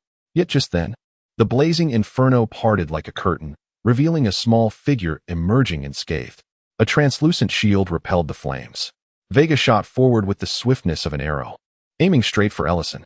Caught off guard, Ellison realized his magic had failed to eliminate Veiga as intended. Coupled with his physical and mental injuries, he struggled to mount any defense, let alone conjure a protective shield in time. Boom! The magical defense shattered like thin parchment as Veiga's dagger plunged into Ellison's body. The force of the impact sending Ellison crashing into a table before collapsing to the ground, gravely injured. Fortunately, Veiga had controlled the force of his strike. Ellison was not dead, merely wounded. Veiga stepped closer, placing a foot on Ellison's bleeding wound. "Reveal your identity and purpose." "Ha ha!" Ellison's wicked smirk returned. "The Empire's scum. Your demise is nigh. Open your eyes and behold. The kingdom shall prevail, and we shall emerge victorious. At that moment, an inexplicable sense of danger washed over him. Ellison unleashed another fireball, identical in potency to the first. Veiga could not fathom the reasoning behind such a futile attack repeated so closely, nor did he fear the repercussions of the fireball's blast affecting him. Chapter 98. The magical cloak with a deafening roar, the house was reduced to ruins. Ellison was dead. In his final moment, he had once more ignited his spiritual energy, unleashing a fireball in a desperate attempt to perish alongside Veiga. Alas, his calculations were flawed. If a previous fireball had failed to vanquish Veiga, then repeating the same tactic could hardly inflict any harm. Such an act appeared foolish indeed. Veiga, too, initially held this belief. However, after coercing information from Bray, he discovered that the wizard had concealed a letter intended for the leader of the Cariani Kingdom's espionage organization. While the contents of this letter remained unknown, its significance was undeniable. Thus, it became clear that the last fireball was not aimed at Veiga at all. Ellison's true objective was to incinerate the letter he bore, and his final words hinted at its relation to a strategic plan. Otherwise, the kingdom would not have employed a wizard as an errand boy. However, the letter had been destroyed, severing all leads. Present circumstances confirmed this. Yet Veiga gleaned a more explosive revelation from Bray. In Cariani, the head of the kingdom's espionage organization was none other than Bruno Vallon, the director of the Enforcement Bureau. Currently, he commanded a force of 10,000 soldiers, approximately 200 professionals, and an unspecified number of wizards, all serving the Bureau, which represented the sole military power of the Cariani government. If the director of the Bureau were indeed the head of the espionage network, then once war commenced, with the Third Army and the Tribunal's main forces dispatched to the front lines, the rear would be left dangerously vulnerable. Should the Bureau betray its allegiance, Cariani would fall in an instant. If Cariani were to collapse, the Third Army and the Tribunal would not only face attacks from multiple fronts, but would also find their supply lines severed. The lifeblood of warfare lies in its supply chains. Without a secure rear, the outcome of the conflict would be all but certain. The kingdom had orchestrated such a scheme not merely to win the war, but to consume the entire Third Army. The Third Army was the Empire's primary force in the north. Its annihilation would not only signify the loss of Cariani, but also jeopardize the entire northern front. For Cariani served as the throat of the north. This was a matter of life and death for both Cariani and the Empire's northern front. Veiga's heart began to race uncontrollably. If he could report this critical information to the military, he believed the entire Third Army would not only side with him against the Cariani Tribunal, but also align with the Cariani government. However, a crucial obstacle remained. He lacked evidence to substantiate his claims. Relying solely on Bray's testimony was insufficient to topple a high-ranking official in the Cariani government. Furthermore, his reputation within the military had plummeted to an all-time low. Rather than swaying the military, he risked being dismissed as a desperate fool. Thus, he required substantial proof. Veiga now dared to speculate that the letter might have been a signal for the kingdom to initiate war. What to do next? He found himself ensnared in a deadlock. A wave of frustration washing over him, accompanied by profound regret. Had he known of the letter's existence then, he would have simply dispatched Ellison, securing his victory. It was akin to winning a multi-million lottery only to realize, upon arrival at the redemption center, that the ticket had been lost along the way. Those with weaker psychological fortitude might well be crushed by such a revelation. Though Veiga was not reduced to that extent, his thoughts momentarily faltered. He redirected his gaze to the trembling Bray, who was huddled on the ground. "Is there anything else you know? Speak now." "And no, there is nothing more," Bray stammered, sensing Veiga's mounting fury. "I've told you all I know. He came to Cariani to deliver a message to the Bureau's director. I have no idea what was in the letter. He merely instructed me to find a way to avoid the military's gaze and bring the enforcement personnel here." Veiga discerned that Bray spoke the truth. Without further ado, he drew a dagger and approached Bray, uttering no superfluous words nor recalling any past ties. In one swift motion, he severed Bray's head from his body, for Bray had ceased to be of any use. The suddenness of the act left Bray no time to react. He had never anticipated that Veiga would kill him so abruptly. A warm surge of magic coursed through Veiga's heart, providing a fleeting sense of comfort. With the circumstances as they were, he had no choice but to seek further evidence. He turned his attention to the slightly charred, yet undestroyed magical cloak and staff lying on the ground. Unfazed by the fact that they had belonged to a corpse, Veiga, adhering to his principle of resourcefulness, bent down and donned the cloak. The magical cloak, a potent artifact, offered excellent meditation enhancement and focus for spiritual energy. Particularly significant in duels among wizards, where concentration directly influenced the speed of spellcasting. Even a cloak of average quality was worth more than a casting medium. And while this cloak was not of the highest caliber, it was certainly beyond Veiga's immediate financial reach. Coupled with the staff in his possession, today's acquisition was not without merit. Having reassured himself, Veiga noted that the cloak possessed a disguise effect. Once he donned the oversized hood, it not only concealed his presence but altered his voice, enveloping his face in a mist that obscured his true identity. This cloak was tailor-made for a shadow wizard. However, due to his physique, the cloak was overly large for Veiga. While he could wear it, he appeared somewhat ludicrous, his limbs and military attire completely shrouded, resembling a ghostly pirate wrapped in white cloth from a film. Veiga made no further selections. Clad in the black cloak, he resolved to exit the still-burning ruins. Remaining here held no purpose. The remains of the wizard Ellison had been utterly incinerated in the blast, and Bray was nearly reduced to ashes, leaving no valuable items behind. Just then, a small team, drawn by the flames, approached. They wore the uniforms of the Enforcement Bureau, led by a Level 3 professional.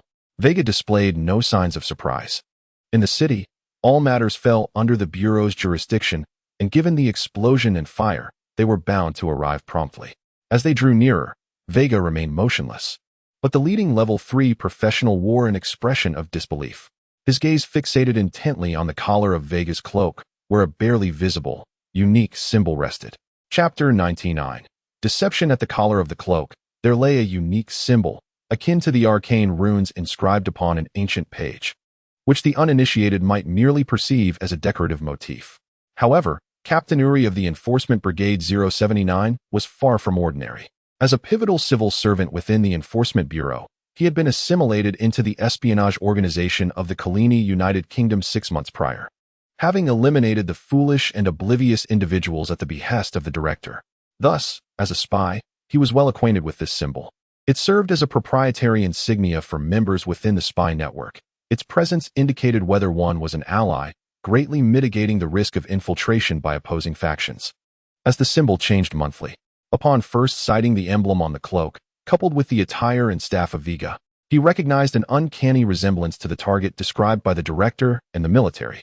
At last, he had found his quarry. He hastened towards Veiga, exclaiming, "Sir, you have finally appeared. This is not a place for conversation. Our director has prepared a splendid guest room for you. Please accompany me to the Enforcement Bureau." Uri directed a subordinate. "Within 5 minutes, procure a carriage for me." "Yes, Captain," came the prompt reply. Adopting a sycophantic smile, Uri continued, "Sir, the carriage is ready. Let us depart at once." Veiga contemplated refusal. Judging by Uri's demeanor, it appeared he was mistaken for a United Kingdom mage who had committed suicide after being stabbed. He began to perceive this as a potential opportunity and decided to follow Uri into the carriage. 1, 2. Uri counted as he personally drove the carriage. Before setting off, he instructed his 2 subordinates, "You will oversee the aftermath of the fire. If anyone inquires about its cause, fabricate any excuse to placate them." "Yes, Captain." The 2 saluted Uri, watching as the carriage disappeared from sight before commencing their own tasks regarding the fire. Meanwhile, Captain Uri steered the carriage towards the Enforcement Bureau, maintaining a composed demeanor devoid of any guilt. He exchanged pleasantries with several officers from the search teams, boasting about how he had commandeered the carriage from a nobleman. Such bravado ensured that no one suspected a passenger was concealed within. Thus, the carriage proceeded unimpeded into the rear courtyard of the Enforcement Bureau. Seated within, Veiga listened intently, increasingly convinced that this bureau officer was utterly certain of his identity, presenting him with an opportunity to glean vital information. Though rife with risk, this venture held the promise of acquiring the evidence and intelligence he sought.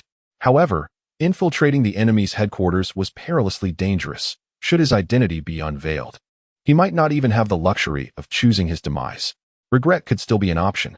Gazing at the imposing gates of the Enforcement Bureau's courtyard, Veiga realized that retreating now would shield him from danger. He clenched his fist, the sound echoing ominously. Without venturing into the tiger's den, how could one catch a tiger cub? With no avenue for escape, he resolved to seize the moment and create a stir. Casting aside fear and hesitation, Veiga committed to adeptly assuming the guise of a spy, keenly searching for evidence of Director Bruno Valent's treachery. "Sir, we have arrived." Uri's ingratiating voice broke through Veiga's thoughts. He opened the intricately carved black lacquered door of the carriage, shielding his eyes from the glaring sunlight. Although it was deep winter, today's temperature was milder than in previous days. Descending from the carriage, Veiga beheld the Enforcement Bureau of Kalini. Under Uri's guidance, he proceeded through the back entrance towards the director's office on the top floor. Creak. The door swung open. Rather than being escorted directly to the director's office, Uri led him to the adjacent reception room. "Sir, please rest here for a moment." Uri gestured. "I shall inform the director of your presence. Kindly wait a moment." Adhering to the adage that silence is golden, Veiga refrained from speaking, merely nodding as he settled onto the sofa in the reception room, awaiting his audience. Bang! Uri closed the door behind him, then approached the director's office to knock. "Director, this is Uri, captain of Brigade 091, requesting an audience for an urgent matter." Creak. The door opened, and an assistant gestured for Uri to enter. "What is it, Uri?" Bruno, facing away, elegantly swirled a glass of red wine. His gaze fixed on a map of Kalini adorning the wall, seemingly oblivious to Uri's entrance. Uri exchanged a glance with the assistant before emphatically repeating, "Director, I have urgent news to report." "Oh." Bruno finally turned around, instructing the assistant, "Stand guard at the door. Ensure no one approaches the office." "Yes, Director." The assistant exited, carefully closing the door behind him. Bruno took a delicate sip of his wine, a composed smile gracing his lips, exuding an air of tranquility and poise. "Captain Uri, all is well now, I presume? You have found your man." Uri spoke in a low voice. "Indeed, Director." Crack. The wine glass in Bruno's hand shattered, the crimson liquid flowing like thick blood down his palm. His eyes gleamed with a frenzied excitement. "At last, war is upon us." Chapter 100. The strategy of misdirection. Even the beloved goblet shattered in his grasp. Bruno Varin, who had always prided himself on his elegance and composure, found himself unraveling. In recent days, his tranquility had begun to wane. A week prior, he had received the unsettling news that the army had unmasked a mage from the United Kingdom attempting to infiltrate Kalini at the city gates. This revelation struck him with a duality of surprise and dread. The surprise stemmed from the fact that this mage bore a 90% likelihood of possessing the answer he sought. The dread arose from the realization that the Imperial forces had discerned the mage's true identity. Although rumors suggested the mage had evaded capture, should the army locate him again, Bruno's own status as a spy could be compromised. What would be the consequence of such exposure? The core military forces had already been dispatched to the front lines, leaving only a contingent of untrained recruits in the city. Yet, Bruno did not believe that even the 1,000-strong enforcement agency could contend with the Judgment Legion of the Kalini judicial system. It is well known that the Judgment Legion, though numbering less than 700, consists solely of high-ranking mages tasked with adjudicating traitors and executing decapitation tactics in warfare. Bruno had no illusion that he could withstand their scrutiny. Thus, he resolved to locate this mage before the army did. This urgency spurred his orders for a full-scale mobilization within the week. He could not afford to reveal his identity now. If he could find this mage, not only could he obtain the desired answer, but he could also safeguard his own anonymity. After an anxious week of waiting, just as self-doubt began to creep in, fortune smiled upon him. His subordinate reported that they had located the crucial mage. "Where is he?" Bruno, shedding all semblance of gentlemanly grace, displayed the frayed nerves of one who has been tightly wounded for too long. "Take me to him," he urged, a hint of impatience in his voice. Uriel promptly opened the door, gesturing for Bruno to follow. Yet, just as they reached the threshold of the reception room, Bruno halted Uriel, who was eager to meet the mage. "Captain Uriel, let us not rush into meeting the mage. First, let us share a drink and recount how you discovered him." The excitement in his eyes had faded, giving way to a regained composure. Bruno retrieved 2 goblets from the drawer, poured wine for Uriel, and elegantly gestured for him to partake. "Thank you, Director," Uriel acknowledged, swallowing hard before bending slightly to grasp the goblet and downing its contents in one swift motion. Ignoring Bruno's concerned gaze, he began narrating his encounter with Veiga. Minutes later, a flicker of realization illuminated Bruno's eyes. The unique symbols were irrefutable evidence, and the description of the staff and cloak aligned with reports from the army. It seemed that the mage's identity could indeed be confirmed. Pausing for a moment, Bruno rose and stated, "However, for prudence's sake, we must verify further." "You mean to meet the mage now?" Uriel inquired cautiously. Bruno swirled the red wine in his glass and redirected his gaze to the map of Collini. Captain Uriel, please remain calm. The mage has likely endured fatigue. It would be discourteous to disturb him at this hour. I propose we wait until evening. Isn't it rather rude to leave the mage waiting? Uriel pressed. There are ruder things still, Bruno replied with a wry smile. Instruct the staff to lock the reception room door. No one is to disturb the mage, nor shall anyone enter, regardless of any noises from within. Yes, sir. I shall see to it, Uriel replied, though confusion lingered in his heart as he exited to carry out Bruno's orders. Bruno Varon was not without anxiety. Rather, he sought to test Veiga. If the mage harbored guilt, then being left in the reception room, and having the door locked before his very eyes, would surely incite a sense of paranoia. This effect would be particularly pronounced in the oppressive silence of the enclosed space. Even if Veiga managed to endure this ordeal, the tension of the impending evening meeting might reveal telltale signs of his true nature. Time passed. 10 minutes later, the door was locked from the outside, and Veiga began to sense an ominous premonition. 1 hour later, 2 hours later, Veiga found himself twisting the doorknob with increasing desperation, but without a key, escape was impossible. 3 hours later, time stretched to 4 hours. The sun sank low on the horizon, and due to the relentless tension and a day without sustenance, Veiga began to spiral into self-doubt. The locked door seemed to mock him. Had he indeed been exposed? The current predicament was utterly unexplainable otherwise. Should he attempt to break free? A flimsy door hardly posed a barrier to him. Yet in this eerily quiet environment, the enemy's stronghold felt more perilous than ever. Standing at the precipice of uncertainty, Veiga's nerves were taut to the breaking point. The 5th hour. As the last rays of sunlight vanished, night enveloped the land. Veiga's complexion paled. He concentrated his energy into his fists, his gaze fixated on the reception room door. The oppressive silence and the atmosphere of confinement had ensnared his thoughts in a labyrinthine deadlock. Taking a step forward, Veiga prepared to burst through the flimsy barrier. He refused to succumb to inaction. With a swift motion, his fist was poised to strike the door, anticipation surging within him. Yet, in the final moment, Veiga halted. His fist mere centimeters from the wood. Something was amiss. If his identity had truly been compromised, the enemy could easily subdue him with overwhelming force, without resorting to a mere door that even an ordinary person could shatter. Calmness washed over Veiga as he comprehended the possibility that this might merely be a ruse. What he needed now was not suspicion, but rather to replenish his spirit and prepare for the unknown challenges that lay ahead. To maintain his composure and readiness, Veiga retrieved his shadow art rune page and began to study diligently. Author's note. Indeed, the time has come for publication. This book will finally be released on March 1st at midnight. Thanks to all of you, I have the opportunity to express my gratitude once again. In truth, there are countless individuals to thank for this momentous occasion. From the editor Dan Xing, who signed this book and arranged promotional resources, to the editor Da Qing Meng, who offered guidance and support, and to the readers who contributed nearly 30,000 recommendation votes, 200 tips, and over 300,000 clicks. My heartfelt thanks go out to each and every one of you. To speak candidly, writing can be an exhausting endeavor. I am not one of those extraordinary individuals who can produce a daily output of 10,000 words. Due to the constraints of reality, there are times when I find myself toiling until the early hours of 1 or 2 in the morning to prepare for the next day's update. Throughout this journey, I have contemplated giving up on multiple occasions, even going so far as to prepare excuses for myself. After all, it seems futile.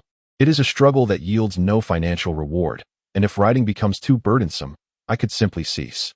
The thoughts of abandoning this endeavor have ebbed and flowed over the past 2 months.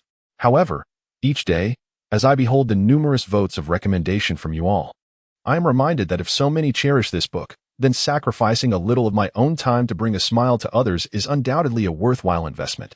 Despite the numerous moments when I nearly faltered in my updates, I persevered and successfully brought this work to fruition. Tonight at midnight marks the moment of truth for this book's success. If you, my fellow readers, have experienced joy or sorrow through its pages, I kindly ask you to bestow a small subscription and cast your vote, for each subscription represents the greatest affirmation and recognition for the author. This is not an exaggeration. Your support is crucial for the future recommendations this book may receive. I sincerely wish for this story to journey further. Yet it is a feat beyond my modest capabilities alone, so I humbly seek your assistance tomorrow. With heartfelt gratitude, I wish to express my profound appreciation for your unwavering support thus far. Lastly, I must extend my sincerest apologies for one more matter. Chapter 101. The Art of Magic. Veigar retrieved the rune page he carried with him. He began to close his eyes, diverting his attention away from his surroundings. There was no point in being anxious now. The true contest had commenced the moment he stepped into the law enforcement bureau. In this endeavor, he either secured evidence to preserve his life or faded into obscurity. Thus, every increment in power translated to an enhanced chance of survival. With his eyes shut, darkness enveloped his vision. Focusing his mental strength, Veigar began to comprehend the rune page in his grasp. The page, suffused in shades of black and white, required his mental energy to penetrate its depths, allowing him to grasp each rune within. Should he successfully understand the first rune, it would vanish, signifying his ability to wield the shadow arts. While the execution might be straightforward, mastery proved elusive. Even prodigies required over a year to fully assimilate a single spell. According to the descriptions from the mage zone Shanghai, his training speed was even slower than that of an average individual. This was how it should have been. However, during this latest attempt to comprehend the rune page, he keenly noticed a distinction from his previous efforts. The rune page retained its black and white appearance, yet an additional colorful one insignia adorned its top. There was no mistaking it. Veigar's heart raced. This one symbol bore an uncanny resemblance to the skill upgrade icon from the game League of Legends. He felt an instinctive certainty that with just a thought, he could master the entire spell. Without hesitation, Veigar concentrated, and the colorful one began to seep into the rune page, infusing the intricate runes with vibrant hues, each one flowing into his mind through his mental energy. As he absorbed the first rune, Veigar sensed the potential to wield shadow arts. Yet the shadows could only manifest a mere fraction of his professional strength. With the second rune, he felt capable of exerting 50% of his power, albeit with rigid movements. Upon completing the seventh rune's comprehension, his movements became fluid, allowing him to harness 90% of his strength, endowing him with formidable combat capabilities. As the 11th rune vanished, the shadows surpassed his own professional prowess by 50%, granting him the ability to vanish and reappear at will, elusive as a wisp of smoke. Minutes, perhaps hours, slipped by unnoticed, and the 12 runes within the page had entirely disappeared. What did this signify? Veigar had completely integrated the shadow arts, even grasping the essence of multitasking. Multitasking. The primary flaw of the shadow arts lay in the requirement for the practitioner to concentrate their mental energy on controlling the shadows. Otherwise, the shadows would behave like a lifeless puppet. Although they possessed immortality and potent attacks, should the caster be detected or targeted by an adversary, the spell's effectiveness would plummet to a mere fraction of its potential. Yet, multitasking elegantly resolved this issue, mastering the shadow arts to their pinnacle. The ultimate technique of multitasking allowed the caster to manipulate the shadows as effortlessly as their own limbs, perfecting the coordination of attacks rather than limiting themselves to solitary shadow combat. Gently opening his eyes, Veigar discovered the rune page in his hand had become completely blank, devoid of any symbols. A wave of joy surged within him.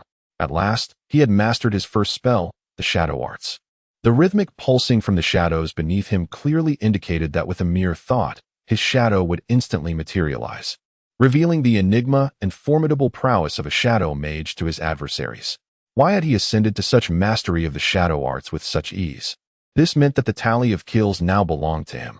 Moreover, he had finally unraveled the complete system of this aberrant, extraordinary malevolent force, just as he was about to smile. Veigar became aware of another presence in the room. Alarm bells rang in his mind as he quickly raised his gaze to see a middle-aged man seated across from him.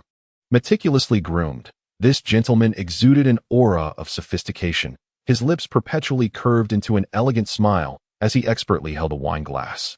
Such a person was undoubtedly a charmer. In stark contrast, Veigar appeared to be nothing more than an awkward child, which, to be fair, he was. Nevertheless, this did not prevent a sense of aversion from brewing within him, likely due to the man's overwhelming perfection and the inherent rivalry between their genders. Greetings, esteemed mage of the United Kingdom. Bruno raised his glass. I am Bruno Vallon, the director of the Law Enforcement Bureau. I believe you are now acutely aware of your predicament. Finish your drink and prepare for your journey into oblivion. Having set foot on my empire's soil, you must be ready to embrace death. Veigar furrowed his brow, a flicker of confusion crossing his eyes before he recalled the intelligence he had received from Blay. With a sudden burst of defiance, he smashed the wine glass before him and stood abruptly, adopting a feigned masculine tone as he shouted, "Bruno, what is the meaning of this? Are you attempting to betray the kingdom without consequence? You must be prepared to face the organization's wrath." Veiga's heart raced. Bruno's words were evidently deceitful, and he intended to turn the tables. Though the recording crystal at his chest remained obscured by his magical cloak, capturing images was not an issue. As long as Bruno acknowledged his identity, evidence would be secured. Yet, Veiga's hopes were dashed. Bruno chuckled. "I am unaware of what you speak. As a noble of the Empire and the director of the Law Enforcement Bureau, how could I betray the kingdom? Furthermore, on the soil of the Empire, why should I fear the threats of your insignificant United Kingdom?" Still playing the part? Had he not verified Bruno's identity, Veiga might have been swayed by the man's righteous facade. Since the performance had commenced, Veiga was determined not to be outdone. "Bruno, you have deceived the kingdom. Your crimes warrant death." Veiga roared in fury, seizing Ellison's staff, his magical and mental energy surging as he prepared to strike. Faced with the threat of death, Veiga believed Bruno would hasten to confirm his identity. However, Bruno displayed no signs of fear. He seemed to share Veiga's intention, using the threat of death to ascertain whether Veiga was indeed a member of the organization. Bruno, ever cautious, could not fully relax even with the special insignia at Veiga's collar confirmed. He set down his glass, raising his right hand slightly. "Nightingale, your efforts are appreciated." At his command, a surge of mental energy surged from the shadows, and chains of magical energy shot forth from all directions at breakneck speed, piercing through Veiga's magical shield and binding him in place. With a resounding thud, Veiga's staff fell to the ground, rendering him unable to move even a finger. At that moment, a chilling voice emerged from the shadows, seemingly mocking Veiga's overestimation of his own abilities. Shadow Art, Celestial Chains. Chapter 102, Magical Combat Arcane Technique, Celestial Bind. This is one of the binding spells utilized by second-tier shadow mages. Although this magic possesses no offensive power, it wields a terrifying capacity for restriction, capable of incapacitating mages of lower rank for durations exceeding 1 minute, with the time of confinement increasing as one's own power escalates. Even when confronting foes of superior rank, it can still bind them for approximately 3 seconds. However, it is essential to note that this limitation solely impedes the opponent's ability to act, without affecting their magical or mental output. Nevertheless, it retains a dreadful characteristic, ignoring the mage's shield. Shadow mages, also known as trickster mages, often employ bizarre tactics that can leave elemental mages defenseless. Fortunately, shadow mages are exceedingly rare, so much so that they could be described as almost non-existent. Yet, Veiga found himself fortunate. He had not anticipated that another of his kind concealed within the chamber would possess a strength surpassing his own. The incantations emanated from all directions, elusive and untraceable, with not even a single strand of hair revealed from the mysterious caster. An unknown adversary is the most fearsome. Based on his recent observations of mages, Veiga deduced that this fellow caster did not primarily specialize in shadow or dark techniques, but was instead an adept trickster mage. The effect of the trickster technique is stealth. As one of the 3 fundamental spells of the shadow mage, this stealth is exponentially more potent than the cloak adorning Veiga. If mastered to perfection, mages of nearly 3 ranks below would scarcely perceive his presence. This spell, akin to shadow techniques, can be sustained over prolonged periods. Celestial Bind is one of the advanced spells of the trickster technique, categorized as level 2. This implies that the concealed mage possesses a minimum rank of 2 or higher, and 2 spells have already been revealed. Although these spells lack offensive capabilities, Veiga harbored no doubts regarding the presence of offensive magic in the opponent's arsenal. Veiga's expression fluctuated between gloom and brightness, while Bruno grew increasingly certain of Veiga's true identity. Only a staunch loyalist to the kingdom could exhibit such fury over betrayal. He was convinced that while anything could be faked, the murderous gaze directed at him after an afternoon confined in a secret chamber was undeniably genuine. When a person teeters on the precipice of life and death, they lose their rationality, exposing their innermost truths. He slowly lowered his raised right hand. As it descended completely, a cold dagger was pressed against Veiga's throat. The chilling touch caused Veiga's complexion to pale. He was utterly oblivious to when the trickster mage had stealthily positioned himself behind him. Veiga contemplated raising the mage's shield to deflect the assailant, yet hesitated, unsure if his shield could outpace the opponent's reflexes. Curse this trickster technique, Veiga seethed inwardly. If the Imperial Mage's compendium included this spell, well, it seemed of little use in his current predicament. In summary, he loathed the sensation of having his life in another's hands. Should he miraculously escape this ordeal, he resolved to pilfer and scrape together enough gold to procure the 3 foundational spells of the Shadow Mage. A chilling tongue licked its lips. The latter half of the sentence was implicitly understood. The dagger poised at Veiga's throat, the nightingale comprehended. It had already breached his magical defenses, drawing a droplet of blood from his neck, a mere inch away from severing his artery. Death was imminent. Yet, no one noticed that the shadow beneath Veiga's feet had vanished without a trace. Mage, do you have any last words? Bruno raised his goblet. If not, then allow me to savor your blood.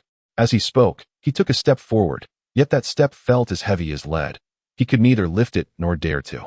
A knife, forged from pure darkness, now rested against his throat. Behind him stood a shadow so dense that not even light could penetrate it. A shadow mage. The nightingale's previously disdainful tone transformed into one of shock. He was aware of Veiga's status as a mage, evidenced by the staff, which led him to disarm Veiga with celestial bind, intent on preventing any spellcasting. However, he had not anticipated that Veiga was also a shadow mage. The nightingale quickly glanced at Veiga's neck and noticed the magical focus adorning it. He chastised himself for underestimating Veiga. Simultaneously, his wariness towards Veiga heightened to unprecedented levels. For Veiga, under such life-threatening circumstances, to remain composed and not cast a spell recklessly, but rather target his master Bruno Valen instead, was an astute decision, rendering Bruno cautious. Mage, please do not act impulsively. Bruno frantically raised his hands, fearful that a single misstep could lead to his demise. I merely wish to ascertain your identity for safety, harboring no intent to betray the kingdom or harm you. Why don't we sit down and discuss this amicably? Do you think I would believe your words? Veiga's voice brimmed with fury, though internally, he reveled in delight. For in this dire moment, Bruno had finally cast aside his elegance and admitted to his identity candidly. The evidence he sought had been gathered. Naturally, the more evidence, the better. He manipulated the shadows to slice through Bruno's skin, plunging him into utter panic.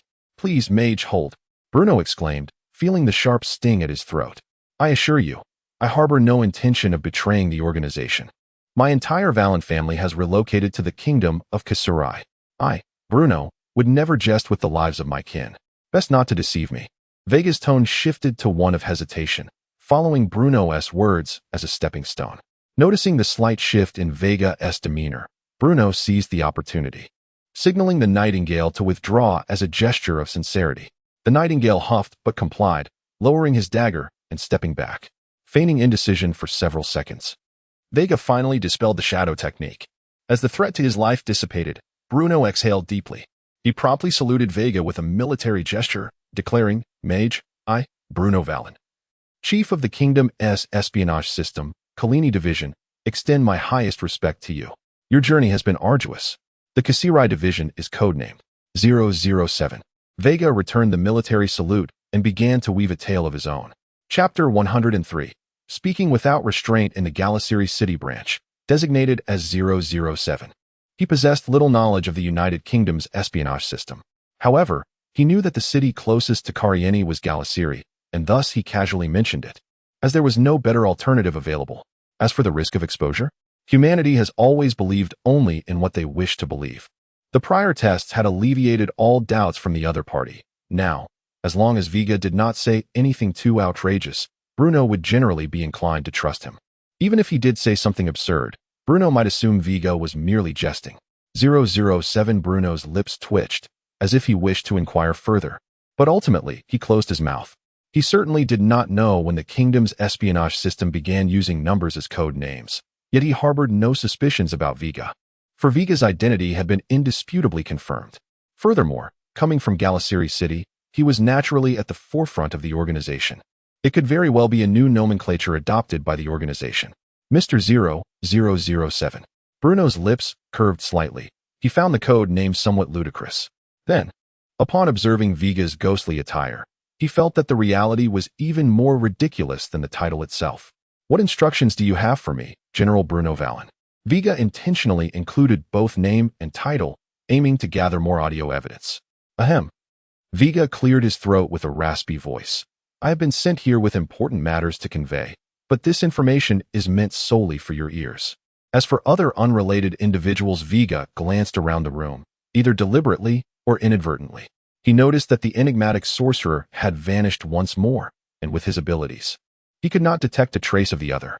Nightingale is not an outsider. I apologize. Veigar maintained his stance. Humph. A cold scoff escaped him, and the reception room door seemed to swing open and then close as if blown by the wind.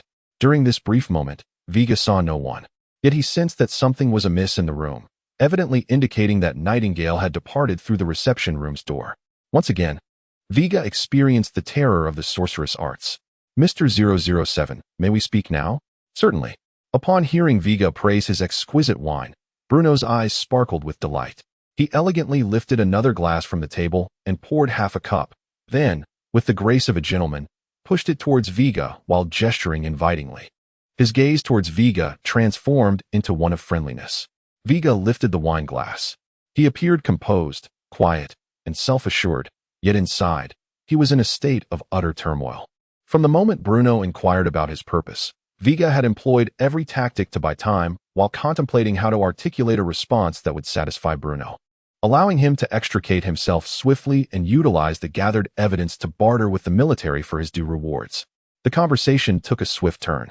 Before Bruno could fully process the previous topic, Veigar remarked, I trust that, with your wisdom, General Bruno, you have already surmised the purpose of my visit. Of course, the red wine was Bruno's favorite, and upon hearing Veigar's commendation, he was already quite enraptured. Ha ha. Veigar emitted a hoarse chuckle, neither confirming nor denying the compliment. His thoughts shifted, and he placed the wine glass heavily upon the table. General Bruno Vallon, I come bearing orders from above to inform you that the kingdom plans to launch a full-scale war against that damned empire on January 11th, year 379 of the Gallen calendar. What? Bruno clenched his fists, visibly excited. Yes. Veigar spoke in a tone that suggested this was expected yet serious. General Bruno Vallon, if you must wait for the organization to instruct you on every matter, then what purpose does your position serve? I have delivered the message, and how you choose to act henceforth is for you to contemplate. Veigar huffed dismissively. Bruno was not angered by Veigar's demeanor. Rather, he became more convinced of Veigar's words because of the disdainful attitude. He mentally pieced together the implications, finally realizing this was a hint that the organization intended to grant him greater authority. He promptly declared with utmost seriousness, I am grateful for the organization's cultivation. Bruno Vallon vows here not to betray the organization's trust or that of the kingdom. Victory shall be ours. Although Veigar was unaware of what Bruno had deduced, he still saluted with grave sincerity. Veigar's heart momentarily halted. A wave of ominous premonition washed over him. Surely this speculation could not be accurate. He quickly cast aside any unrealistic fantasies. Veigar regarded Bruno with the gaze one might reserve for a corpse. He did not need to know what Bruno truly understood or how he would act, as long as he could leave this place safely. The ample evidence he possessed could very well seal his fate. Thank you, Mr. 007, Bruno, seemingly having regained his composure, stated with the courtesy of a gentleman. I have prepared an exquisite guest room and a sumptuous dinner for you. I shall refrain from further ado this evening. May you have pleasant dreams. Once the storm has passed in a few days, I will ensure your safe departure from the city. Please be patient. Veigar nodded in agreement. To prevent arousing Bruno's suspicions, he had no alternative. The door opened, and under the guidance of an assistant, Veigar proceeded to rest in the guest room of the Law Enforcement Bureau. Yet Bruno clearly had no intention of resting. Today he had finally received news momentous enough to alter the continent's landscape. And he, Bruno Vallon, would surpass the glory of his ancestors, shatter the myth of the invincible city, and the empire would tremble at the very mention of his name. Chapter 104. One of the following day dawned with an unblemished sky. It was the first day of the year 379 in the Gallen calendar. In the final 11 days, various systems of the empire had begun to bustle with activity, and the judiciary was no exception. A fleeting glimmer of joy flickered in his eyes. Esteemed prosecutor, enter. With a sycophantic demeanor, presented a sizable banknote with care, saying, in order to uphold the empire's integrity, I respectfully request your esteemed court to conduct another interrogation and arrest of Lieutenant Veigar. Rest assured, Commander Ander, Gerald accepted the banknote with a composed expression. The evidence against Lieutenant Veiga is irrefutable. I shall promptly apply to the chief prosecutor for the authority to arrest and investigate him. This time, we will assuredly bring the case before the military tribunal. My thanks to you, Inspector Gerald. Underhill clenched his fist tightly. At last, he had severed one of his longtime adversary Gunther Burton's arms, a significant victory for him. He smiled at Gerald, adding, I shall take my leave now. I will be relying on your esteemed self in the future. Of course, Gerald chuckled. The military has pressing duties. I shall not detain you, Inspector. Not at all, completely unimpeded. Gerald withdrew a stack of documents from the table and, with a serious tone, declared, Major Underhill, in my capacity as a Level 3 prosecutor of the Imperial Military Prosecutor's Office, I hereby initiate an investigation against you for bribery, dereliction of duty, and abuse of power, totaling 3 major charges and 11 minor ones, and I shall exercise my authority to arrest you. You now have the right to remain silent. W. What? And his face paled. Are you jesting, prosecutor? Do I appear to be joking? With a command, Gerald ensured that Ender had no opportunity to resist and was apprehended on the spot. With the demise of a cunning rival, Ender belatedly realized that he had likely ensnared himself. After Ender was taken away, Gerald laughed heartily, feeling a sense of relief. As a favored child of destiny, it was only natural that those who align with him thrive, while those who oppose him perish. The first person to dare offend him had been dealt with. Yet another young lieutenant remained unaddressed. Gerald's anticipation grew. A few minutes later, armed with the arrest warrant, he made his way to Veiga's residence. En route, he could already envision Veiga's furious yet powerless expression. This illustrated the disparity between individuals. Some are born to reign, while others are destined to rebel. Gerald undoubtedly belonged to the former category, for his innate talents afforded him unbridled power. As for Veiga, bang! Moments later, Gerald forcefully kicked open Veiga's door, exclaiming with a triumphant grin, Lieutenant Veiga, I trust you are well. The room was eerily empty, save for the sound of the cold wind stirring the curtains. Bang! Gerald struck the door with his fist, shattering it to pieces. He inhaled deeply, a cold smile gracing his lips. Report to the prosecutor's office that Lieutenant Veiga has fled in fear of prosecution. Please issue a wanted notice for him and deploy the Judicial Legion to seal the city gates, supervising the military in their search for the fugitive. Yes, Inspector. A mage levitated behind Gerald and flew directly toward the prosecutor's office. Meanwhile, unaware that he had become a wanted man, Veiga had just awakened.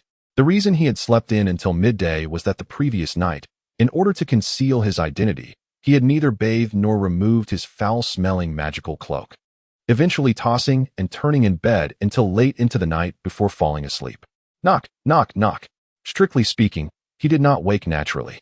It was the persistent knocking at the door that roused him. Upon hearing the noise, Veiga sprang up like a tightly wound spring. Who is it? Sir Mage? It is I, Ori, came the obsequious voice from outside. I heard from several servants that you have yet to rise. The director has sent me to deliver a special breakfast from Kalini along with a token of appreciation, which I am certain you will enjoy. Veiga opened the door to see Ori, a burly man, half-bowed, holding a tray adorned with an array of distinctive pastries, custom delicacies only the wealthiest merchants of Kalini could afford. While pastries alone did not astonish Veiga, what truly caught his eye was a banknote resting on the tray. The substantial sum of 5,000 gold coins stirred Veiga's interest, equivalent to a third of the price of a low-tier spellcasting medium. You are quite thoughtful. Veiga accepted the tray and replied with a hint of affirmation. Please extend my gratitude to General Bruno. Ori did not leave, but instead watched Veiga with eager eyes. Veiga suddenly realized and casually remarked, rest assured, whether in Casselai or Kaleni, my friendship with General Bruno can withstand any test. It is undoubtedly unbreakable. Ori's face lit up with joy. Indeed, General Bruno has gone to great lengths. Veiga nodded, casually placing the tray on the table by the door, preparing to close it. Ori quickly stepped back and straightened up. Creak. The door began to close. Yet, at the very last moment, Ori's inadvertent gaze locked onto the distinctive symbol at Veiga's collar.